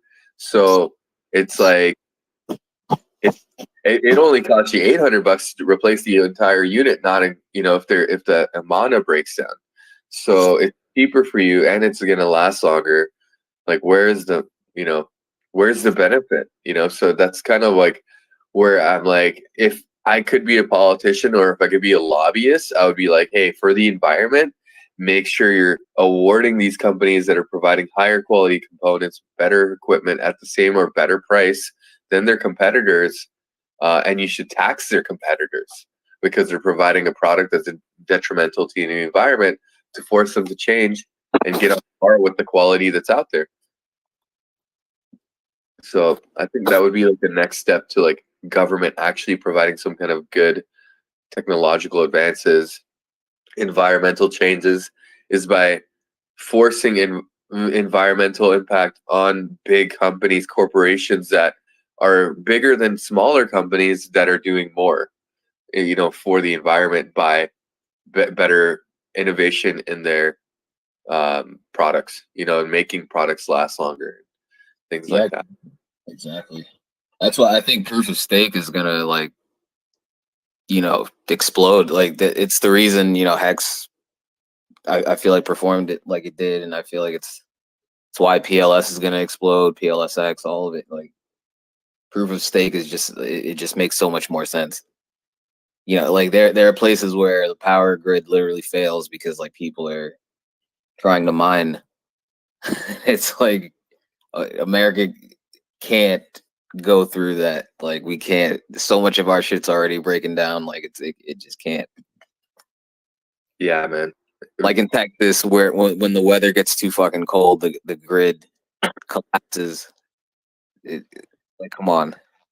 I would argue that proof of stake actually provides crypto more security towards the government as well, because of the pollution. Yeah. Because proof of stake can be used against crypto, like they did in China, banning mining. With proof of stake, you can't ban mining anymore by doing stuff to provide less power to mine. Exactly. You can't manipulate it by exactly cutting the power grid off in an area. Like you're not going to drop the price by doing anything like that. It's definitely true. I don't know. Yeah, we just need this thing to drop. Hey Reese, what's going on, man? I just wanted to say, kind of going off the topic there a bit, but I just want to say, anyone in the space there liked what Sean was talking about. Sean has a brilliant news page called What's Not on the News. If you want to pin it to the top, Sean. So just so we can get everyone informed on what's going on, Just love the work you're doing, bro. It's brilliant.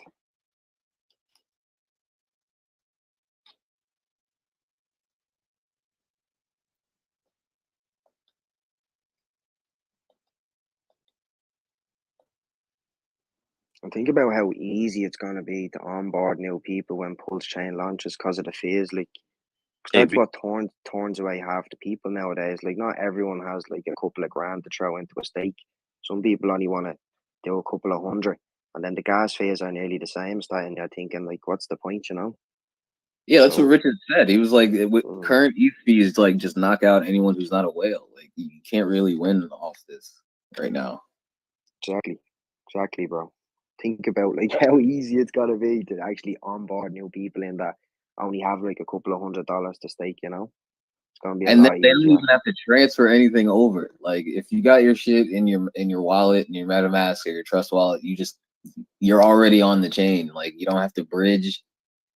Like you just fucking change a setting and you're already in. Like crazy, bro. It's gonna be crazy. I don't think any of us are actually prepared for how big this is gonna be. I know, man. That's what I've been trying to tell people. I don't think we're ready. I don't think I'm ready, anyways. In Britain, do you feel like when you talk to people about crypto who is not in crypto right now, do you feel like they care about the environment, not only just the money aspect of it when you try to onboard or talk about crypto? Like, why I'm asking is because here in Norway, where I'm from, actually, I have a lot of people who get the money aspect of it. Like, your money is inflationary and crypto is deflationary, and but actually they care so much about the environment that I'm struggling to onboard because people always mention Bitcoin and the power problems and the Yeah. aspect of mining. But that's why Hex is beautiful, because Hex doesn't harm the environment. It's a beautiful thing. It's one of the It's one of the main reasons like artists hate NFTs right now. It's like the damage to the environment to fucking send and process an NFT. Most artists aren't with that. Like, it's the first thing I always hear. It's like, oh, you know, your art's really amazing. You should get into making NFTs. I'm like, nah, I don't want to damage the environment like that. Like, isn't Bitcoin really slow and this, that, and that? I'm like, oh man, Bro, there's a lot more. There's a lot more things out there that are damaging the environment. If you're an artist, than- if you're an yeah. artist and you want to write and stuff like that, and you want to be a paint and you do canvases and everything, and you want to be like protective of the environment and everything, I want to say whoever paints and stuff like that, they're not really trying to be respective to nature or anything like that, as they have to take from nature and actually, you know, utilize something to produce their form of art. So I'm gonna say this. Hey, I just realized this as I'm listening to you guys talk, so I'm sorry I had to like say this.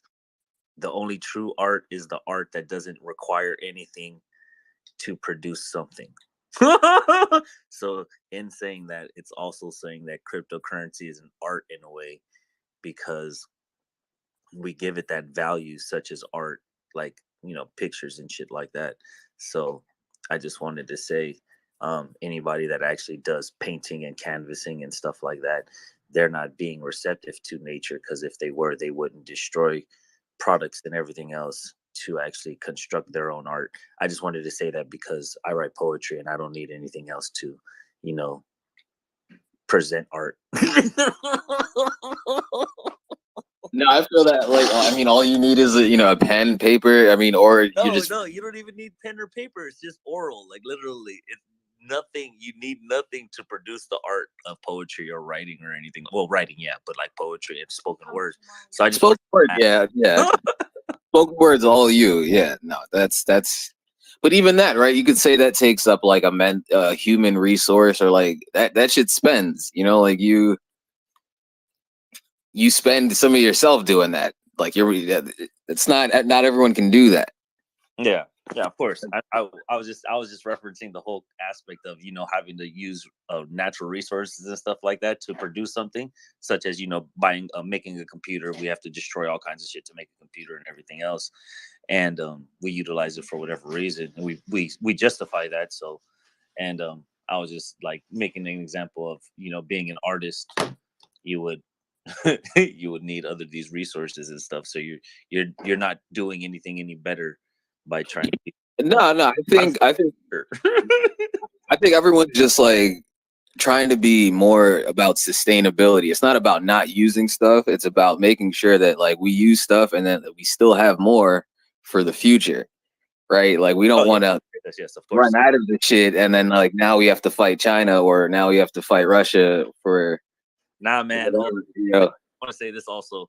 At some point, like Elon Musk wants, or what he believes, you know, harvesting asteroids and shit like that, or moons, and, you know, getting off planet and stuff. That would be cool as fuck. But I also feel like we haven't really well, we probably have. They just don't want us to, like, you know, discover it and stuff. Have other resources around that we can utilize in different manners. I mean, that too, yeah, exactly. You know, that's what we're talking about, like innovative technology that like pushes what humans can do, because like it's just more efficient. You know what I mean? Like we should have like fusion energy by now. Like we should have like all these, you know what I mean? Like, why are we still burning fucking? Have a lot of that technology, but it's probably like you know, normal people say it's that gas. What? All right, bye, man. Take it easy. You know, it's just, you know, old systems are in place still, so we need to wait for them to die off. That's all. Yeah, I hope they don't kill us off with them though. Like this shit's getting crazy now. Like I feel like nations are gonna start fighting for fucking water soon. Like it's getting nuts.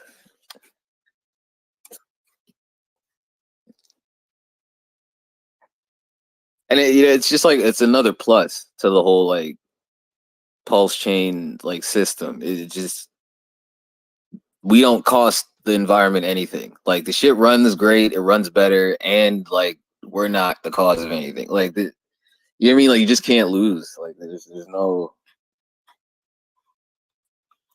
downside to this.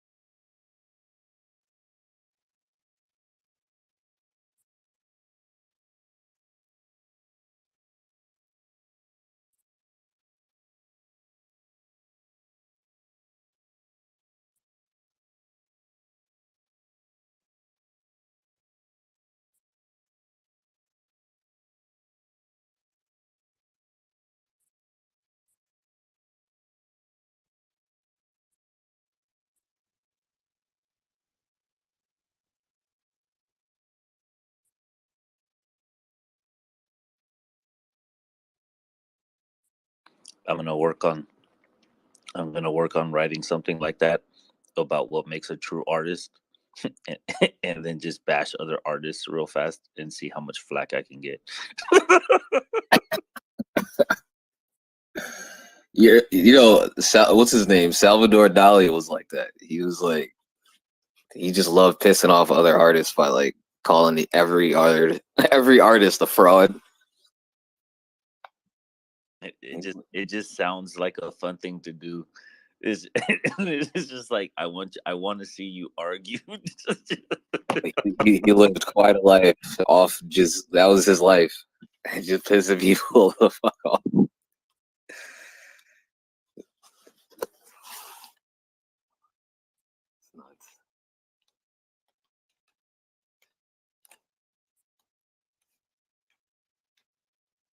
Never mind. I'm over here playing Halo on my computer, and I was like trying to write a poem real fast, and I realized I can't because I'm playing something.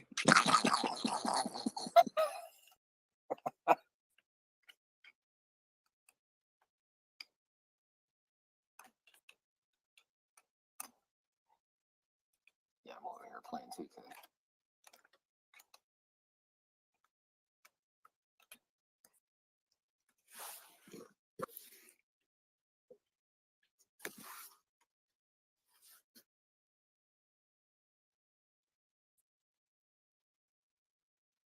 Yeah, does anyone outside of the country like, or I mean, outside of the the U.S. like, are you hearing a lot of local hype about Pulse?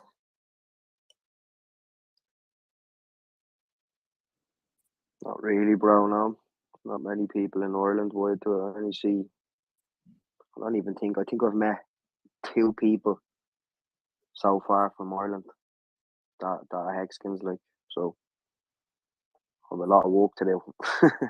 It's kind of a good thing for now. you can really position yourself. I think it's more bigger in England. I think definitely there's a lot of people in England involved in it. But yeah, I need to start spreading the word.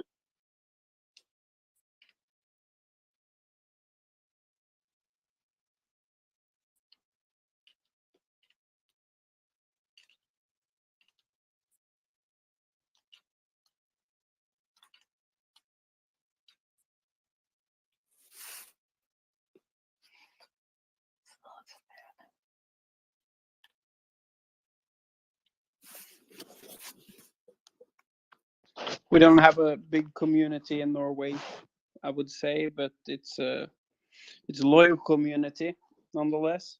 But no, I wouldn't say it's much hype going on here in Norway, but we're a small country as well, though. I mean, yeah, it just goes to show, you know, like how early we are. Like this is it's gonna be insane to see like where some of these projects are in like, you know, 5 years, 6 years. Like look at Bitcoin 10 years ago. Like look at it now. Like imagine Hex Pulse 10 years after, you know, like it's gonna be It's got to melt faces, brother. yeah, like there's gonna Literally. be like trillionaires are gonna be the new billionaire class. Like there's just gonna be a bunch of billionaires walking around because I think crypto is what's gonna invent that, you know, What's create the that. thing? Who's actually gonna hold for 5 or 10 years? That's the question, you know. Who has them diamond hands? People who, you know, have that mentality. I think that's like one of the crazier things about like the whole Hex and, you know, Richard Hart fucking community. It's just like everyone's kind of just taught to, you know, just wait. The whole thing's based on waiting. Delayed gratification, yeah. It's all about Yeah. delayed gratification, yeah, 100%. The whole thing's based on like, you know, stake your shit for this long, don't touch it, you know. Yeah, no, but not everyone's on the ball, you know what I mean? Some Say people that go all in, and then like something happens and they need to take the money out, or something comes up. Do you want to buy this? Or do you want to buy that? You know what I mean? But I with mean, always stake take the profit. weekends out. Yeah, you got to Of take course, care. bro. Of course, yeah, 100%. Definitely take little bits along the way, but I think I'm gonna be staking most of it for as long as I can. Yeah, So I'm yeah. only 24, bro. You know what I mean? Like if I stake for 15 years, like, well, I'm 25 in May. So if I stake for 15 years, like I'll only be still 40. You know what I mean? Bro, that's fucking insane. Like, yeah, I'm 32, and like I'm thinking like if I had been staking since I was fucking, you know, if this was here since I was fucking 22. I'm 20, bro. Like, dude, that's Like the y'all crazy said part. at my I age, can like a hold fucking the whole time. Like, you're yeah, talking about who's good. gonna hold. It's like, dude, in the next 10 years, I'm gonna be still looking for a career. Well, probably not if I'm holding these type of bags. So it's like, dude, No, I'm definitely holding this not, entire bro. time and I'm staking deep. Yeah, like Definitely. Once you stake it, that's it. Anyways, you know, man, you can't touch it, and even if you try and do touch it, you're gonna get penalized anyway. So yeah, you oh, you get man. ate up so bad that you lose it all anyway, so it's not worth it. I don't know, man. I feel like when everybody was talking about the security stuff, all I was gonna do was buy another treasure, make 2 stakes on it, and then lock the treasure up somewhere with everything that it needs, and then just do whatever I'm doing. So I know I won't. And Look, if you're trying to be secure, you would definitely not have the seed in the Trezor, and you would have the seeds on some form of metal that doesn't have an alloy. So you will want to rethink that there, buddy. I already rethought it. I've already have it already set up because I haven't set up the seed phrase somewhere else. The treasure's gonna be like in an actual lockbox. So No, well, it's I no need. already If you thought already about have the, it, 'cause if you already have the I seeds, already you have don't. my own stake. I So wouldn't. these stakes are literally for That's somebody else. another attack vector. Plan. That's something I wouldn't advise doing. Sorry. My kid, trust me. I've heard everybody's words in this group.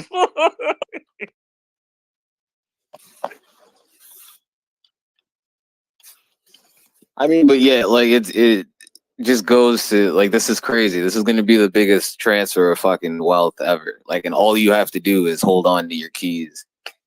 Like it's that simple. Just don't lose. You don't have to fucking do anything. You know what I mean? Like there's no pension, there's no savings account that's gonna fucking grow this way. Like crypto is just I don't know, something else. I feel like Pulse Chain is like crypto 2.0 and shit. Like yeah, because it's deflationary. I would say proof of stake is actually crypto 2.0. Yeah, yeah. 100%. And when I can only talk for my own country, but like we're talking about how early Hex and Pulse Chain and PulseX is, but I would say crypto is still early because the most people I talk to doesn't even know any basic information there is about crypto. They only refer to Bitcoin. Many people don't even know about Ethereum. Exactly. Yeah. Well, the thing is, dude, proof of stake is kind of, we're on like layer 3s now, bro. Well, not layer 3s, layer 1s, but we're on version 3s, bro, where you literally don't even need stakers. Like the network can run itself. Yeah. Yeah. So I Actually, mean, the buy and burn. Pulse chain is going to be new and fresh and hot, but there's still going to be things coming out which I advise we educate the community about, because you know, it's going to It's be funny dope. you say that, because the buy and burn is actually it can run itself. You don't even need to stake anymore. It's Well, because no, of the not buy and that. burn functions Not and all. that. Oh, It's you're more referring so to how the network gains consensus. I don't want to shill any other networks, but just look at up and coming project called Corium. And basically, you know, they have this new system where, and I'm not claiming that it's going to be the dopest thing out, but basically when the network is under like high loads, they save fees. So when the network is under low loads, right, they can still, you know, pay validators and, you know, uphold the network. So it's just pretty dope to see. Because what if people just don't even stake or delegate on Pulse? That's something people haven't thought about, but you know, everybody's excited to. So Yeah, no, I I think didn't even know about this. So that's how early crypto is. yeah, definitely. Like it's moving very fast, and you know, Pulse Chain, we're right in the mix. But it's things that's coming out, and you know, we'll be able to take advantage because multi-chain, cross-chain, you know. So it's not like we're gonna miss it. We're just being a part of it.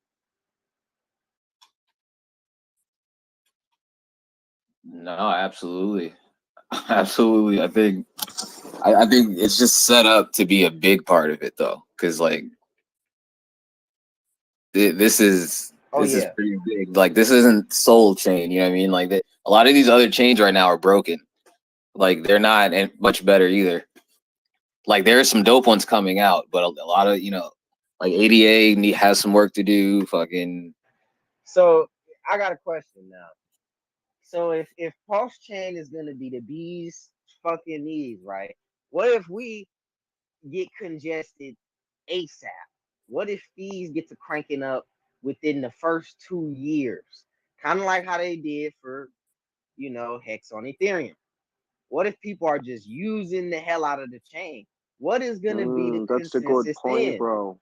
Well, it's got a 3-second block time though. Like Look what happened to Sol. Yeah, look but what happened dude, to look, what if Solana. Ethereum Solana got just straight up overused and it crashed. You're sits right, on bro, us, what bro? you're saying. You're right. Look at Solana. It was doing like, what was it, like 440,000 transactions per second or something, because people just kept using it because it was so cheap and so quick, and it just flooded the system. And ever since then, it's just been getting hacked. And you know, that's a good point, Cosmic Kid. I like that. no, that's true, but you know, like Pulse isn't a fork of Soul though. I like the Soul code has flaws in it too. Like Solana's code is kind of. But look at it like this. Look at Binance Smart Chain. The fees are cheap over there, bro, but they're like at least $2, $4 when everything is high. So what I'm saying is, what if we get more use than Binance, the smart chain, and then fees are like $10? That's not bad in my opinion. Even now, I don't mind paying $10 on Ethereum. But for a new guy learning Pulse Chain, maybe $10 is like, whoa, what the heck? That's just like Ethereum. Yeah, I mean, I could see. We're just gonna have to wait and see. You know what I mean? Like we're gonna have to wait and see. Like under heavy loads, what do the fees stay up? You know, stay down at. But I don't know if it works the way he's saying it works. It's crazy, man, and it's like with the same security as ETH. Like ETH doesn't get hacked very often. I mean, it just did, though. Yeah, Solana exactly. bridge, but it was Solana's fault. But yeah, That was the hack was on Solana's end. Exactly, like it's it wasn't Ethereum's end, yeah. ETH is, you know what I mean, like, and that's what like I feel like gives me like that security of like, all right, crazy. like, dude, literally, crypto is so real that if you find a loophole, you can like that's how real the money is. It's crazy. Oh yeah, oh yeah. I mean, man, if you learn to code, everyone learn how to code because like to just protect yourself and just to learn how to like move in this world, like we're gonna have to know some coding language. Like you got to. You got to. Like that was someone who just read over some code and like saw an exploit and was like, oh, all right, so I'll just do that then.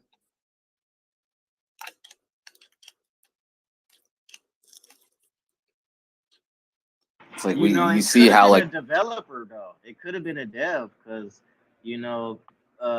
think that Solana code is fairly new.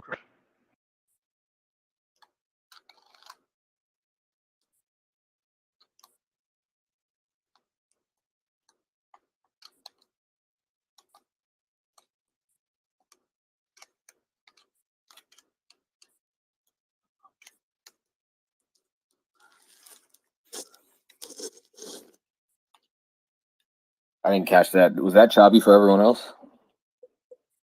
Yeah.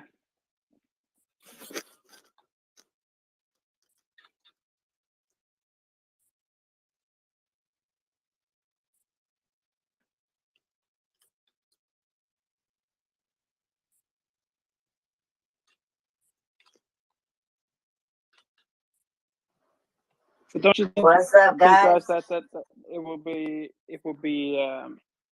this when crypto adopts and becomes a mass adoption? Don't you think the codes also will be better in a way with less hacks and advantages? You know. Well, I mean, the way technology works, it's like things are gonna have to keep changing because like the older any program is, like the more hacks get found for it. Like that's why things have to constantly update. But it's like, yeah, by the time mass adoption comes around, I think like really it's about positioning yourself to be like one of the heavy movers when that happens. You know what I mean? Like you want to be either Vitalik or you want to be BTC or you want to be fucking, if this, if Pulse Chain works the way it works, like it'll be the fucking alternative to ETH. Like why would people use ETH the same way? I mean, Richard said like it'll lower the stress on ETH and lower the fees over there too, but I don't know, man. Like if the fees are 3 cents over here and it's $30 or even $10 or $7 on ETH, I'm still going over here. And like think of all the different chains and all the coins that work better now on that network. A lot of coins like died because of ETH's fees. Like no one wants to use your shit because like your fees are just, well, not your fees, but ETH's fees are killing the project. Yeah, I have to laugh about that because that's quite funny. In Norway here, we recently, about some months ago, started to see that more and more people got the hype of Ethereum, like being a place you could write apps on and start shit, I guess. And what's funny is that the banks in Norway started to see that shit, this thing is blowing up. We should take part in some shape or form. And right after that, one of our banks called Sparebank 1 got on, the fee started to explode and it was practically unusable. Like, yeah, like there's no scalability. Like you can't. Oh man, like if too many people start using ETH, like that shit's gonna be totally just for the rich only. Yeah, and I have to give credit, like Richard Hart does to Vitalik, because the origin of Ethereum was good. The idea was good, and it's good code, yeah. Yeah, and just the fundamentals and everything. He pointed to crypto in a good direction, I would say. But as a natural cause, if you look at the history in the world, it's only natural that the better technology, better players, the better solutions come and take over and take it even further. It's quite the evolution.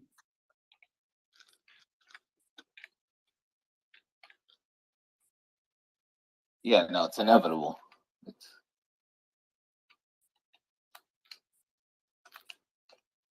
Hey man, I can't stop thinking about how bullish this thing is, that like for our community right now with Hex, Pulse Chain, and PulseX. I just can't wait can't wait to be financial free. I can't even see another outcome of this. It's so freaking bullish, and I'm not an early mover into Hex. I came in quite late. I was I would say I'm the victim of XRP. Oh man, yeah. Hello, my name is Christopher. I like it. Much like the meetings, you know. I was an XRP holder. I believed and listened to the wrong guys. I came into crypto quite late. Actually, I didn't start in crypto like until 2019. Came in and I saw XRP, and I must say that the solution of it was quite appealing.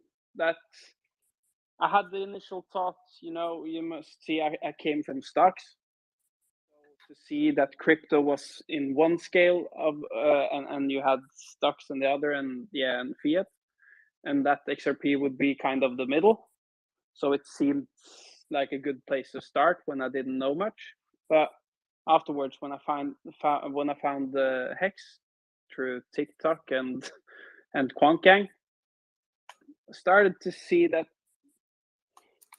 even though I didn't always found Richard Hart to be he killed people in his discussions, but I couldn't find anything on him. Like I didn't want to like him, but I couldn't find myself not to, if you know what I mean. I Because he know spoke the exactly truth. what you mean. It was Like the at truth. first, you're just like, yo, why is this dude so fucking cocky? And like, but he's like not wrong though. That's the. It was not wrong, not one single time, and I found myself just okay. Let's attack this crypto thing in another way. Okay, I'll keep some XRP and I diversify with Hex. So now I'm like, I went from stocks to go to the middle ground, but now I'm moving from the middle ground to to the total true crypto. Right. Now I'm all in Hex. And I've sacrificed some for Pulse Chain, but I was so late and I didn't understand the sacrifice. What will you call it? The rates, you know. The rates, right? Yeah, I didn't understand that, so I was actually I was sacrificing first when I heard that. I thought the whole thing was closed. Understand that it was closed, but Richard said it was still open, so I tried to sacrifice just something. In my mind, I thought that if this is the only way to get it, I want in just to have something to begin using the network. So I need to buy this when this comes out. I'm one of those guys who's going to start the value on the chain because I need more of this. And I sacrificed some more for PulseX day one. Nice. But in terms of Hex, I was in. I think it's in the 600 numbers days. Yeah, early 600, I think. So I'm a late Hexican. But I'm all in now. Same. Dude, I didn't even find fucking Hex until was it like after the top? After he called the top, it's like the summer, and I was like, oh, why didn't I find this in the spring? Yeah, the same for me. and in terms of Hex, I'm actually I think I'm the world champion in buying the top. Because in terms of the price, I'm down, but in terms of t-shirts, oh god, I'm Way up. That's all that matters. yeah, That's that's all that. all that matters. I'm getting paid every day. Exactly. I'm actually getting paid, even though I went in this all the wrong ways I could possibly do. I sacrificed, like I said, I sacrificed for PulseChain after the fucking sacrifice phase. I went into Hex late, and I bought the top, but still, I'm sort of feel like I'm winning. If this was the stock market, I would have been liquidated, and I would be way off and way out. But here, I'm actually winning. That just tells you how bullish this thing is. Yeah. No, crypto is something else, man. Like this is. And God, I have to bring this subject up because, and yeah, I'm also one of those who saw Raoul Pal in the early days before I found XRP and everything, and he talked about risk. Like you have risk in stocks and you have risk in just keeping your money in the bank, and every time the reason why I was so late into crypto is because everybody told me that this is way too risky. But in terms of risk, I think that maybe many people misunderstand the type of risk. Exactly. Yeah. Many people think of volatility as the risk, but volatility is just the price you pay. Exactly. It's for the reward. your actions during volatility. Yeah, and let's put it in this way: can you risk not to take part in this wealth the transformation? Yeah, exactly. Can you risk like just is your job a better bet? Like, can you work for the next 3 years and come out a millionaire?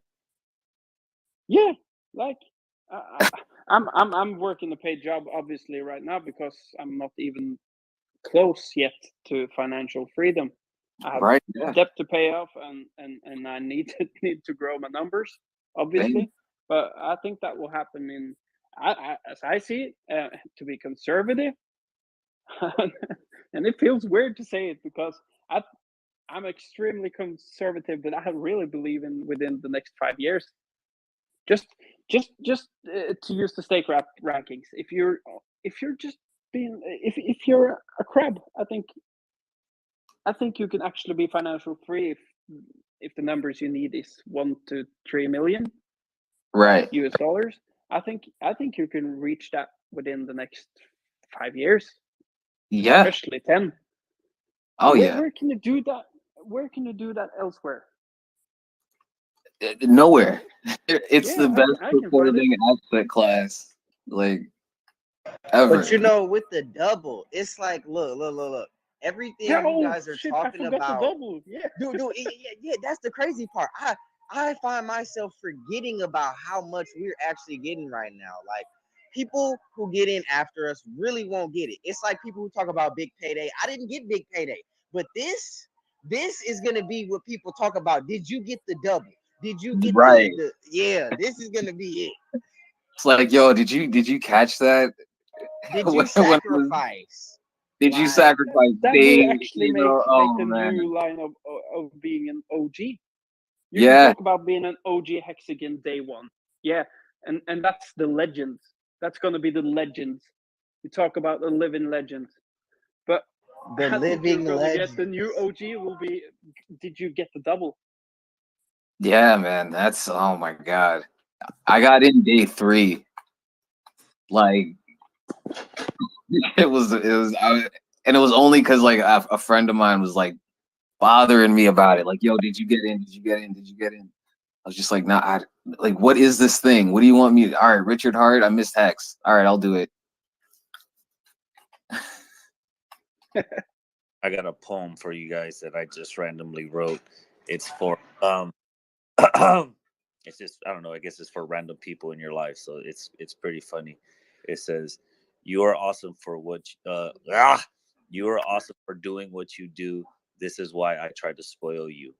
Even though sometimes you're rotten, I know you're soft as cotton. I know you're a treasure, sometimes a pleasure. No matter the weather, I hope your back feels better." Nice, brother. We needed that. I needed that today.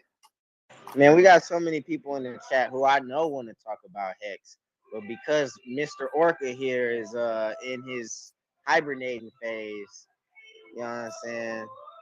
We got a lot of angry Hexicans down there, man. They want to talk about this shit. I mean, but yo, like I was people about to have say, you know, is this Orca space, you know, making the price dump? What's going on, guys? What's up with your voice, Please, Mello? please turn your fucking What voice are you thing doing? off, Mello. My bad, bro. I forgot it was on. But what I was saying is, the Orca space is making the Hex price dump or what? What's going on? I know Nah, man, we not pumping it mad, up in but here, man. We pumping it up in here, I'm bro. not mad, but damn. Did y'all see It sounds like the sacrifice list? Why you over here mentioning something that nobody else cares about? You hear us crying about the price? You care about the price. We've only been hyping this right now, bro. Yeah, we hyping it up in here, bro. So did y'all see the sacrificing list? The what, the OA thing, or the OA? No, not the OA. The OA is only 18 billion, but there's been like 1.2 billion of Hex being sacrificed. Being sacrificed every 30 minutes or so, every 20 minutes, past 6 hours ago. What? 49.4 billion. where? Yeah, I think that was from daughter addresses or something. I don't know. Go look. Go look. I They've don't been know, they've been coming in for the past 6 hours. Or no, Hey 8 man, hours. elaborate, man. You can't come in here and just what? Yeah. So what am That's I quite a elaborating? bar. It's a public blockchain. You might as well go look at it. Post something, man. Pin something up, bro. So basically, look at. Oh man, let me go. So right now, in the wallet of the sacrificing address is $48 billion. For the past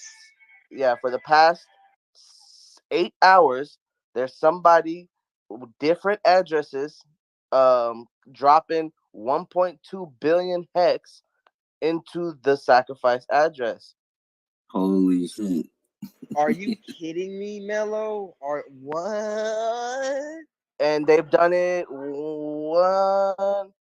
Hold on, let me count how many times it's been done before they stopped. Bitcoin's price is also taking. This is the most bullish shit I've ever What happened? What? Wait, what are they sacrificing into? What is it, Mello? It's really Hex Orca dumping it. He's like, I'm gonna make this shit pump. That's why we're all here. That's why he's pretending to be asleep right now. So 1.2 billion, 1.3 billion, 1.2 billion, 1.3 billion. That's 4 so far. 1.3, that's 5. 1.2, that's 6. 1.2, that's 8. 9, 10, 11, 12, 13. God damn. 14, 15, 16, 17, 18, 19, 20, 21, 22, 23, 24, 25, 26. And they're all different addresses, dog. There's 30. So basically 30 billion just got sacrificed 1 billion at a time. Oh, no more. 40 billion. What? Into PulseX or into PulseX. Yo, I think that might be the OA going in. I think that might be the daughters. Yeah. The daughters. So look. Oh, the daughters. Yeah. With different accounts. He Because it wasn't done buying up he went the amount that it wanted to buy up. Yeah. Famous called it. Huh? Famous said he was gonna go in again. Famous said this, bro. Yeah, they said I'm it was gonna go right here, man. There were going to be more sacrifices because they're trying to buy up at least, what was it, like 89% of the supply? So you're talking about the Hex actual OA address. Right. The actual dark. OA.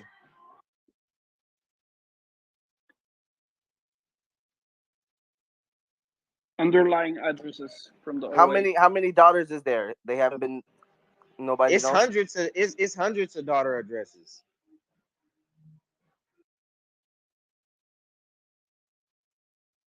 Oh man, that's pretty bullish then, bro. But that's Yeah, crazy. That's what I'm huge, man. Like, saying, oh man, like he's flipping bro. money crazy right now.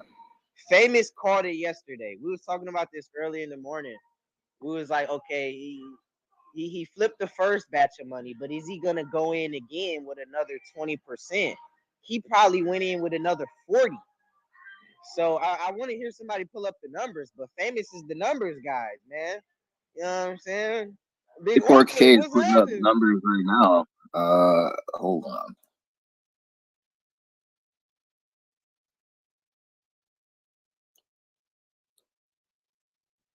Yeah, this is bullish, man. This is wow. We're in here talking about how this is gonna change our lives, and then 6 hours deep, we're getting $1 billion sacrifices. This Right. is crazy. This is crazy right here. I don't know. I mean, I feel like all the Pulse OGs got like in a year. This is gonna be, Dude, but think of it like this. The higher we are when it comes to this buy and burn, and I'm not expecting anything, but right, the higher we are. Hey, hold on. Cosmic, hold on. What's his name? CSC Gamer said that 18.6 billion was sacked last night from okay, so all that sacrifice was from PulseX address effectively. Yeah, that 18 billion was from Pulse Chain, and then from Pulse Chain into a separate wallet. Yeah, exactly. Gonna hold saying that. that's 40. He says it's not 40 billion, it's 18.6 billion to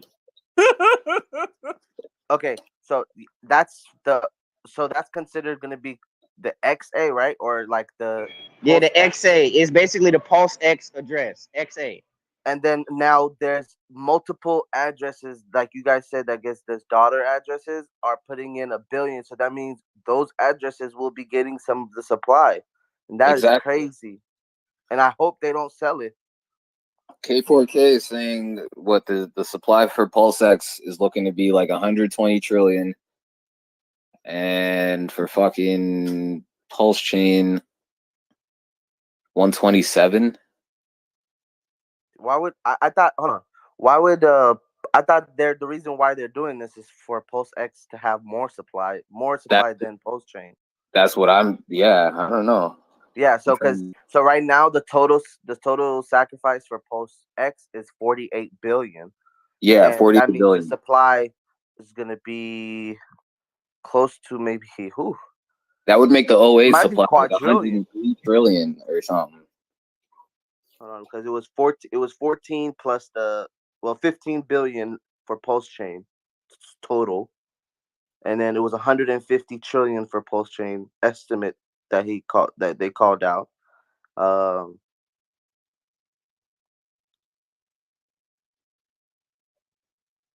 Holy moly, bro! It might be around five, maybe it might be one quadrillion. That would be nice. He's gonna The do a buyback. sheave. Say what? Yeah, he's gonna do a little sheave like with the buy and burn. Well, yeah, it is deflationary at that too. Yeah.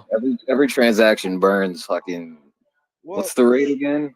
That's what I was gonna say. Like the higher we start, the harder we're gonna crash down when it comes to like this deflationary aspect. Because a 1 quadrillion, dude. Imagine once that starts getting eaten.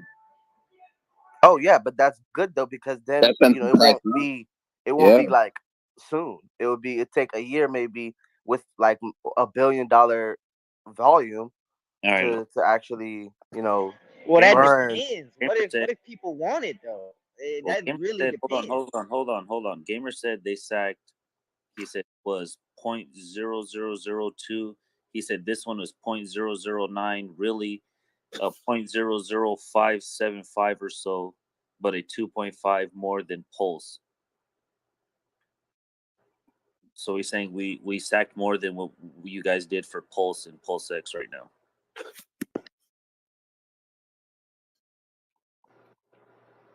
Who sacked more? We sacked more in PulseX than we did in Pulse.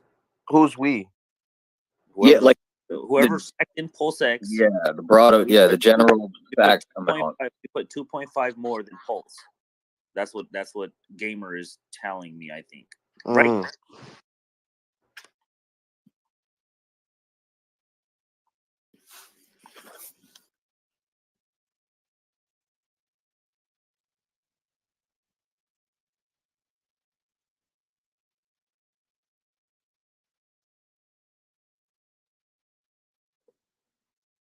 Listen, I don't mind goddamn $1 billion sister addresses having some of the supply, man.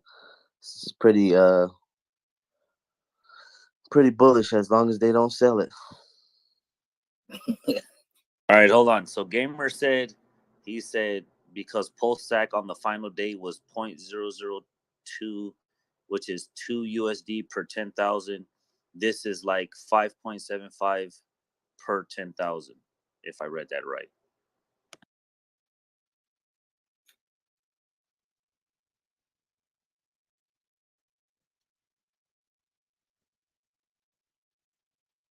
With a 1.75 multiplier. I don't know why he's over here. I'm trying to relay it to you guys.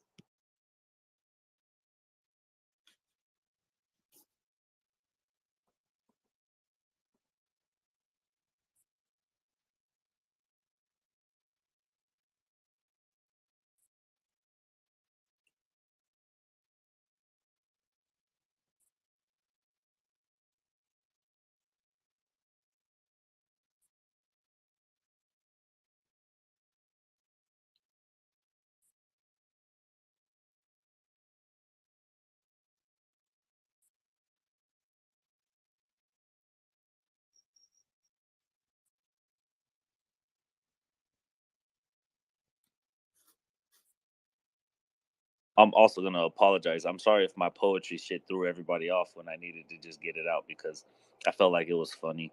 And generally, you guys talk a lot of game theory and throws me off. So No, that's it. I try and come in here and throw y'all off too a bit, just to be like, hey, man, reset your minds real quick. Reset your minds.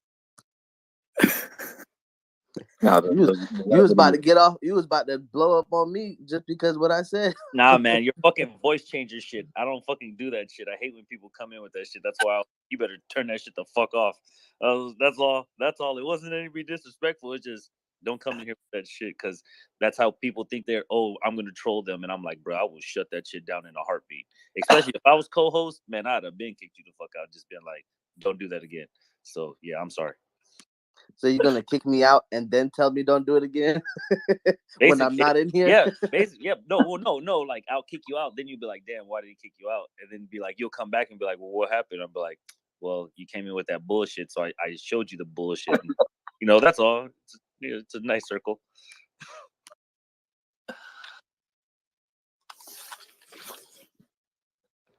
No, it's all love because I don't wear the glove. Cool. Wait, what sack rate did the OA get? That means it got a 5 times worse sack rate than like. So they got it at the if they sacked yesterday, it was 2,005. It was 2,100 for every dollar. So they got about $237 trillion. I'm sorry, 237 trillion tokens coming to that wallet, to the XA. So sacrifice. So I think the total supply is going to be.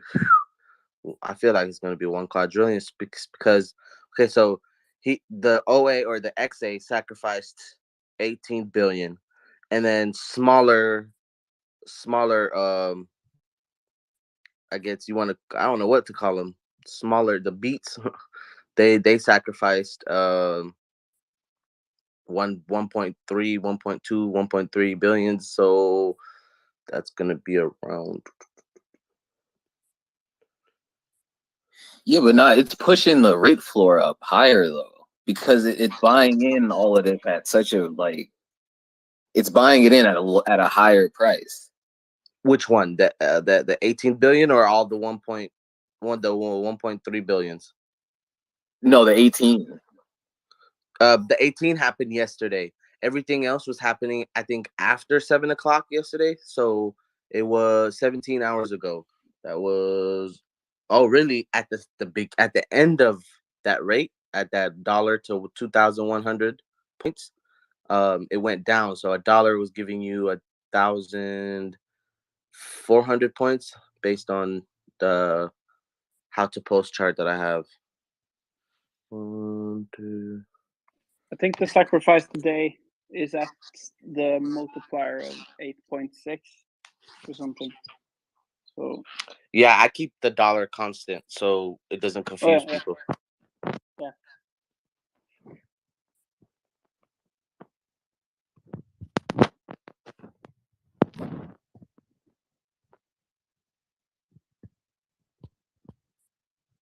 Maybe someone mentioned it, but do we have some track of how much hexes has been sacrificed in total?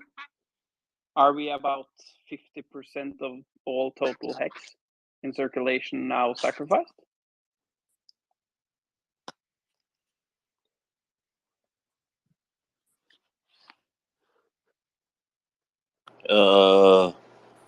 CSC Gamer said yes.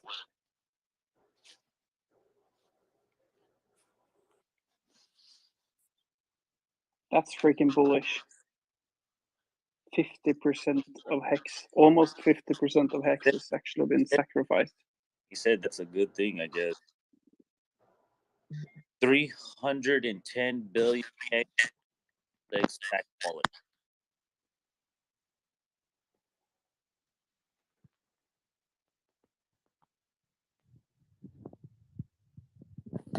Okay, so with some calculations that I've done with all the 1.3s, the supply is going to end up being close to 500 trillion.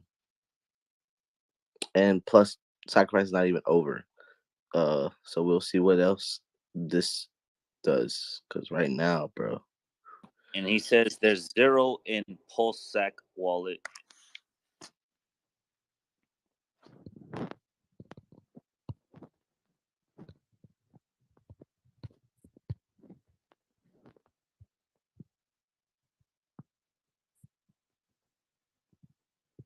So then wouldn't this give info regarding which is going to be the incentive token? I know we need famous up here. Fuck.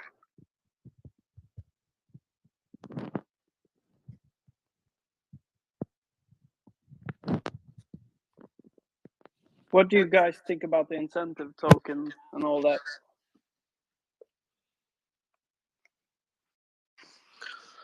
What about it, man? I feel like Have you given any thoughts to it? we need Gamer and Future up here, and maybe Crypto King. And who else is in here right now? Hold on. We need the heads that like to fucking clash with each other to fucking argue this game theory shit. Orca, wake up. But like the incentive token, when it comes to that, he is up. Hey, all right. Okay. I struggle a bit like to understand the whole incentive token thing because I struggle to see where the value is. Do we know anything about it? So the incentive token, right? It's basically all right. I got you. So the incentive token is basically like, we haven't figured out what the value is going to be. Like, we all know that we're going to receive it for providing liquidity. You can market buy it, but you also could take the incentive token and, provide liquidity for that incentive token to gain more incentive token. But the value, I think he's gonna come up with something. Right now, there's a lot of theories going around. We got the Orca theory, we got the famous theory. Different things, man. Because you understand what I mean. Because Hex, I'm I'm buying that because of the store value. It can provide yield. And I'm buying Pulse Chain because it's obviously a network and you can build things on it. And I'm buying PulseX because PulseX, you can exchange. But I'm like right now, I don't see the end game for the incentive token and that's maybe also because I'm not that well familiar with the cake thing and the other cryptos where you can do the same thing basically. But what about if it would have been PHEX? Wouldn't that be awesome? Like you stake your PulseX and the end game is actually you get PHEX as an incentive. Like the whole main goal for Richard, it seems to be HEX. So why wouldn't that be quite cool? Hey man, that would be great, man. I mean, shoot. Hold But on. the thing is with that, end the circle you're, with PHEX. Bring the price down if they sell it, though. He's saying No, but do that. They sell but it. HEX, you don't want to sell your HEX. You want to stake it like the rest yeah, of but your the HEX. thing is, people are gaining the incentive token because of the impermanent loss that they could receive. They possibly could hit on their per liquidity providing, and with the PHEX, with the smart contract, with the way it works, you're going to have to ramp up its what's it called, velocity to actually mint a lot more tokens, and adding a smart contract to an liquidity incentive is just, I don't see it happening. And the mint rate of HEX is through T shares. So I don't know, you're gonna have to incorporate that. And then I don't know, possibly, right? He might try to time lock it, right? Like say you can't withdraw your incentive token until a week from now, or every week, or every month. He might be like, hey, there's a time where you can pull out your incentive token, and at that time is where you can sell it. But until then, and especially everybody's gonna have different times, so not everybody's gonna be unlocking their incentive token at the same time. And then I know single staking asset, he hasn't said too much about it, but just like cake, it's all a downhill though. Like at the end of the day, if they don't create a way to actually someone to incentivize them to hold the incentive token, then it's still just going to be a constant. I feel like it might just be an up and down trend with the incentive token. All right. Yeah, So I wait. agree, 'cause Gamer said oh, this. yes, sir. Gamer said that's why he said you don't distribute PLS or HEX or PLSX because that as an incentive ruins the price. So the other token is going to either have game theory or just be a token. I don't understand all that, so I'm just reading what he's saying. Post it in the top. Post it in the top so we can all see it. Hey guys, can I have some clarification? I joined this group probably by middle ways not too long ago. I probably missed it, but all of the HEX that's being sacrificed, can I have some clarification? Is what is that HEX going to do? Is it going to be staked or is it going to be burned? Taken out of the circulating supply. Does anybody know what that's going to do? The quick answer would be to have no expectations. A lot of people have questioned what would happen with it, but we all have no clue. That's money we've all never seen. So there's generally no expectations, but the burning mechanism is in effect and can be observed. For example, when you stake, there's a burn of that hex for that commitment. That's the contract, and then in turn, when that contract comes due, you then mint your HEX back. So that's part of the system. No, Okay. he's saying there's no burn. Gamer's saying there's no burn for it. I think everybody's having a misconception of what it is right now. He's gonna find a video and post it for us. So like he's gonna just find the Richard Hart video and share it. So yeah. I mean, just think, even if it was staked, that much HEX that was sacrificed, if it was taken out of circulating supply, just imagine the scarce of it. The big pump that we will see out of that. Well, it's not circulating. It's in wallets. It has never been sold.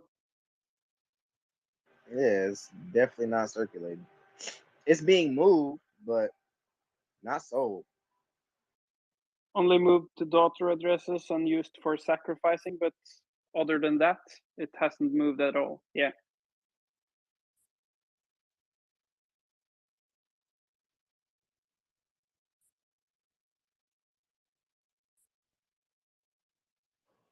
Everyone I need wondered. to go, but I wanted to thank you guys for the great chat and the brainstorming and the insights. Thank you very much, and goodbye. Thank you, man. Yeah, man. That's crazy though, man. I don't know. I've never been in a community that's so driven on game theory. Like, bro, these OG Hexicans be, bro, y'all be coming up with a whole bunch of shit. You gotta be. I feel like the whole game is just, this whole thing is a game. So like, you gotta have, the map. You gotta have the blueprint. You gotta look at this thing bigger than where everyone else is, because it's like. Yeah, thanks for saying that, because people think we're in this and we're just hoping and praying or wishing or riding the coattail of Richard Hart. Heck no. We are definitely putting in the work and strategizing. Yeah. I know. Okay, so strategizing on what to do after it comes out is one thing. Just guessing on what should happen and what could happen is a different. So now if we was to be like, hey, when it comes out, ... like this is the routes that, but nobody's gonna talk about that. No one's gonna talk about the route they want to take. Everybody's just trying to get a feel about, okay, what's the next man doing? I'm just not what do they think? My route is to not sell for the first 2 years, and then I'll think about it, because like I feel like, all right, if you sacked within the first 5 days and you put up $1,000, that's like 10 million pulse. I don't, like, this thing hits 10 cents, you're already like at $1 million. You know what I mean? Like, I don't think we're going straight to 10, but like, I don't, like, you got to compare it to other chains. You know what I mean? Like, if AVAX can do what it did, if BSC can do what it did, like, those things aren't trading in the cents anymore. If Sol can be at, over $180, or, I mean, it's probably down right now, but like, look at the highs on those things. Like, I don't know, man. I'm just holding. Dude, like, I think a lot of people are going to get wrecked playing around too. Yeah, but dude, look, you can delegate, man. Like, you take that 10 million pulse, you just hold that for 10 years, man, and you eat off the delegation, man. That's exactly. Yeah. I mean, people got to really think about this. This is deeper than, you know what I'm saying? I sacked, I get money, 2 years later, I get rich. This is like, dude, you can feed yourself for forever. Generations. Generations. Yeah. Yeah, like, you could have a generational, what I mean, like the family fucking pulse delegation that fucking has been feeding this family for 4 generations and shit. Like, now let's speak on delegation. Gonna step down in case someone else wants to talk. Let's talk about it. So to talk about delegation, right? Boom. Now delegation works it's like a pool. the more people that sacrifice, the more people that delegate, the percentage or the APY goes down. So with everybody, with 33 validators, I hope the validators give good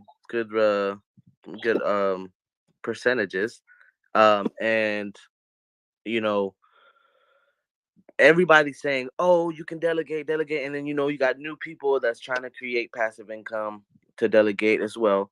Because I remember when Binance started the delegation thing, it wasn't too many people knowing about it, and there was a lot of people not teaching people about it or even telling people about it because with more people doing it, it takes away from the pool.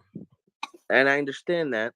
We're all here to create passive income, and that is why this DeFi space is huge. There's a lot of things, a lot of ways to create passive income, and I hope PulseX comes out with this DEX comes out with some good passive income mechanisms, so we could just stay in in the central place. We don't have to go outside of the ecosystem to actually do it.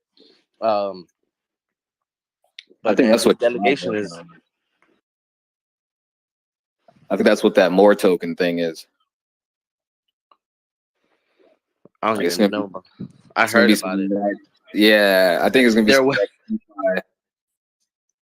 their website just says more to come. Like,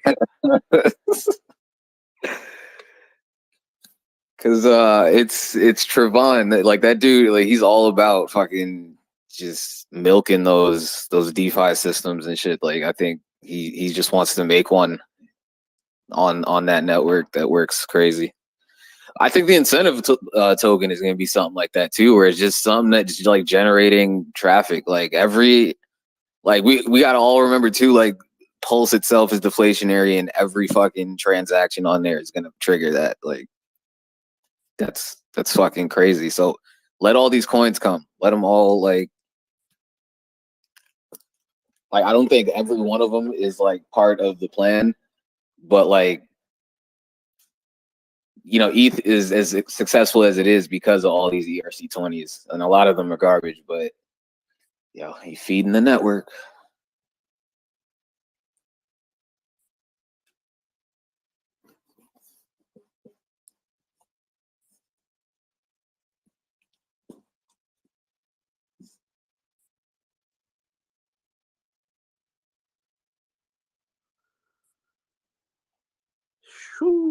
Is anyone going to everybody should just chill, relax, get the allocations, see what the market does, chill out, and then get your gains, go buy some HEX and stake it. Like that's it really. Like just recycling it, and then if you want to invest into these shit coins or altcoins, however y'all want to call them, go ahead, get your little 100x, get your little 10x's, but be careful. What's up, Mando? I'm just listening in like little Jaybird, man. How you been, man? You been gone, MIA. You chilling on the beach somewhere? Hey, 8 months in the Pulse chain chat. Needed a break, brother. Needed a break. And I like talking about things when there's updates and new things to talk about. But I will say this. Richard Hart products or Richard Hart products, anything else is just going to be untested. I personally decided not to go into any of these other sacrifices and any of these other things just for specific reasons, not because I don't like Gerardo or the guys over at LL or any of these other things. But we definitely want as many protocols on Pulse Chain as possible. We can't be maxis, can't be maxis in that sense. I mean, Pulse Chain's an L1. So it's really funny to think that we're just going to sit here and launch a brand new top of the line L1 and just be, Mr. Maxi all day long. But in terms of, the conversations that have been popping up in the community and stuff like this, dividing people and stuff like this, it's all just trash, man. I mean, we got to get all past that stuff. I mean, you can't launch a layer one and not expect for savvy community people to launch things that they're passionate about. But with that said, I think that a lot of these things are going to have massive sell-offs when they launch. If you look at what they do and you look at those like-kind protocols, you know, they generally launch. I don't think that you're going to see Richard Hart pumpamentals on a lot of these things. And then as far as the Moore token and all these different things, you got to be out of your mind to get into these things until they legitimately prove themselves out. And that's not being a maxi on anything. That's just, you know, your money in a protocol that's unproven. It's just being smart. Versus, you know, just being in, you know, for a fact, Richard and the team is doing it right. It just doesn't make any sense. You got a bunch of people siphoning off. Here's my thing. Richard built this thing. Richard built HEX with his team. Richard built this community single-handedly, and then is launching Pulse Chain, right? And then inside of the community, you have a lot of people now that are doing their own thing, which is totally good and it's totally fine. And we sacrifice for freedom of speech and freedom of everything, just being free, period. So let's not hate on people who are wanting to be free. You have the ability to do what you want, to go where you want with your money.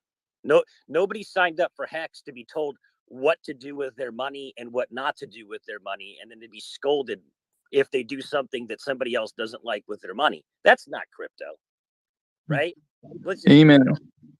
So the main thing, though, is let's keep our eye on the prize and not go after all these fucking dangling carrots that haven't proven shit to anybody. It just doesn't make any sense. So I'm not sacrificing for anything other than RH products. I mean, he essentially designed and created the, in quotes, sacrifice, right? Now we see him popping up all over the place, not even just within our own community, but, you know, there's sacrifices happening now outside of the community.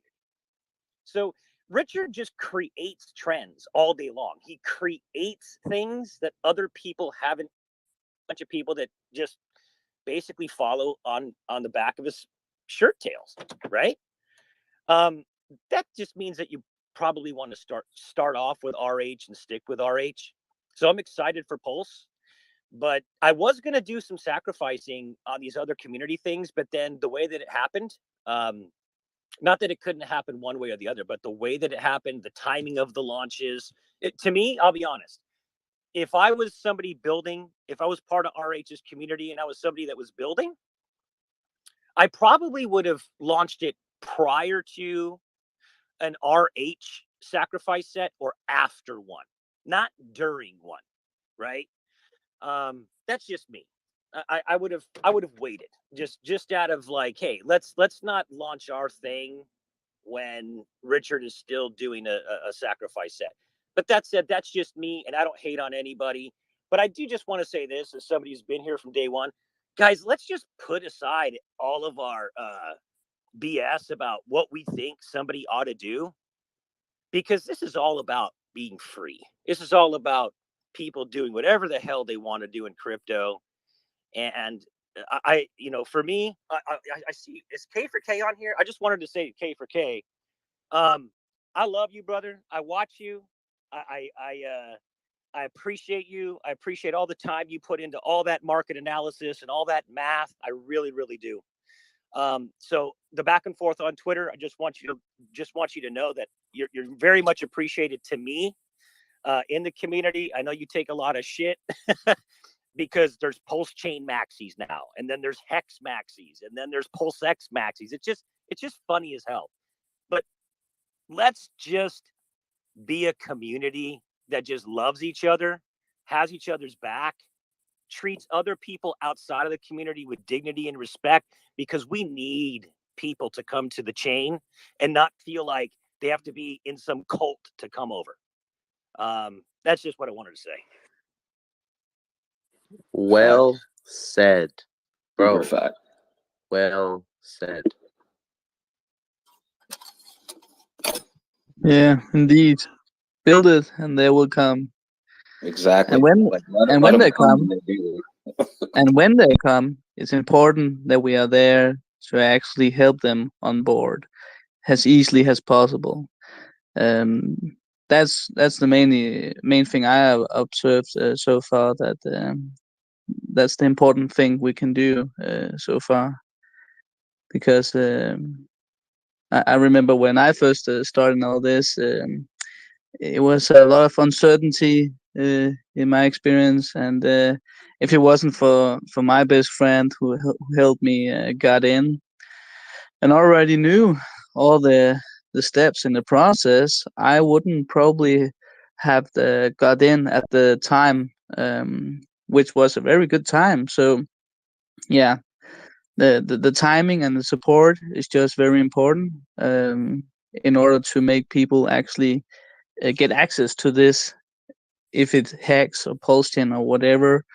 Um, yeah, because there's still not There so is much.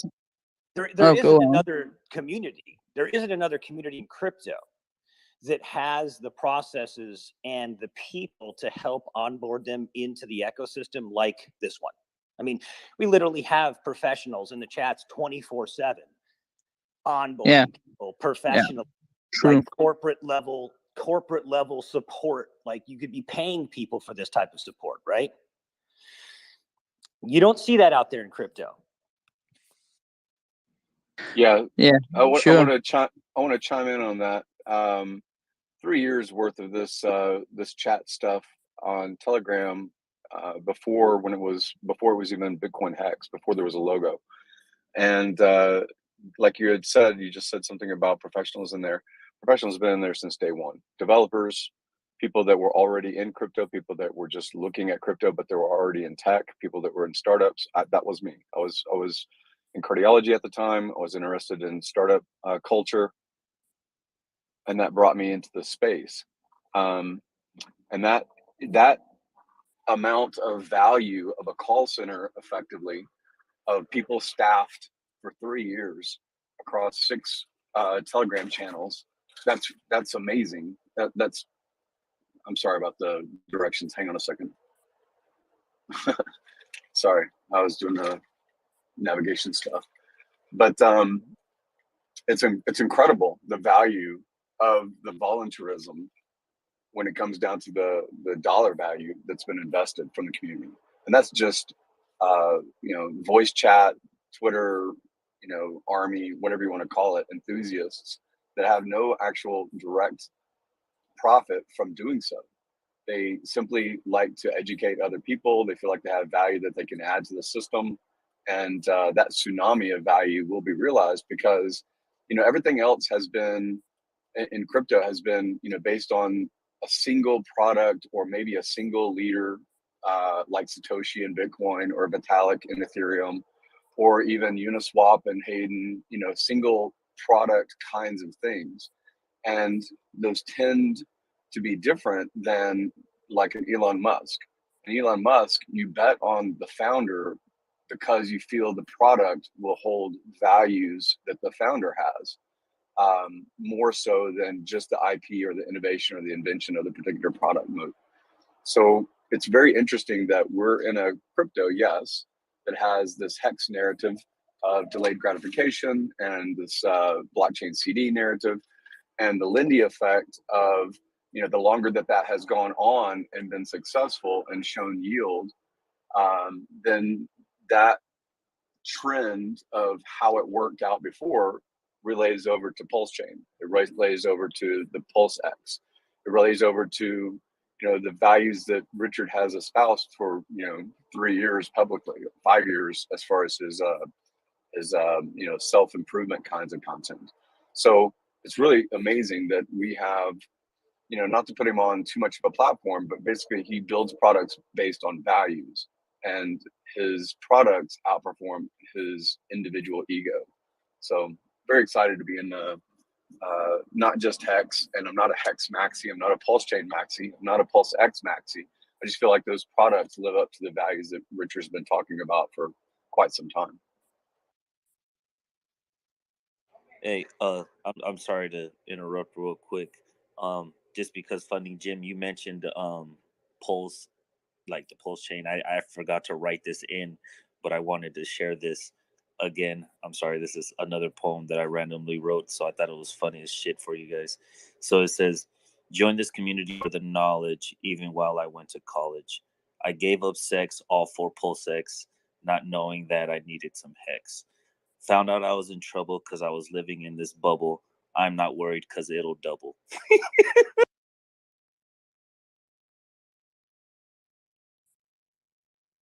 That was hard. That was hard. Uh, Go ahead, Mando. No, I'm good. I'm good, man. Oh, your hand is up. Before Keith, I just wanted to say, like, so I think what touching on what Mando was saying and what funding is saying, yeah, the ego, outweighed, or the product outweighed his ego. But the thing is, with this community, Mando as well, it's like there's a lot of people, yeah, that have this professionalism and have this knowledge, but then take it to the extreme. And now that we have separate, now that we have new tokens or new whatever protocols, whatever, there will be an open. It's open to for new people to come in, do what they got to do, but now they're doing it within that community. Now, of course, they're going to need Pulse Chain to interact with the network.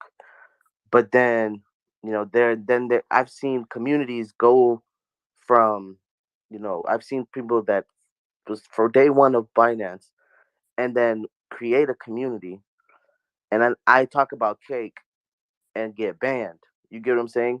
Because which I don't understand. It's all the same ecosystem, but it happens. Um, and I feel like there's a lot of people taking their ego to the extreme. Like, there's a lot of people that take their knowledge and think that they're the only one that knows it, and then the way they give it, it comes off, it comes off like it just comes off negative. Like they're and they come to these chats, they want to say, hey, they become an admin or whatever, or become a voice of the community, and then they go do their own thing and then use their voice to actually gain traction on their specific case. So it's like very guerrilla marketing, if you want to call it. And I see a lot of that going around, and I'm gonna keep seeing it, and it's gonna keep happening. um I wish, this is just real life too. I wish everybody can come together, all human beings, but we can't. Everybody's gonna have their say so in everything. But I hope when I saw about Hex community, forget about anything else. The Hex community was so strong and solid until Chain came out, until all these other tokens came out. Now Hex just became a product that you use to actually, you know, just gain yield. Like it's a CD now. It is what it is now. It's going to be used for what the name is, and now there's other things to go on. But that's just my 2 cents. How I feel about that. Yeah. Well, if you look at the Telegram room for Hex, it's about 1/2 of the population of the Telegram room for Pulse Chain.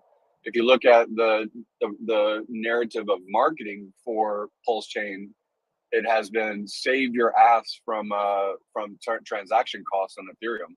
You like Ethereum, you love Ethereum, you're doing things on Ethereum, you like NFTs, you like these things that are 22% of the network cost.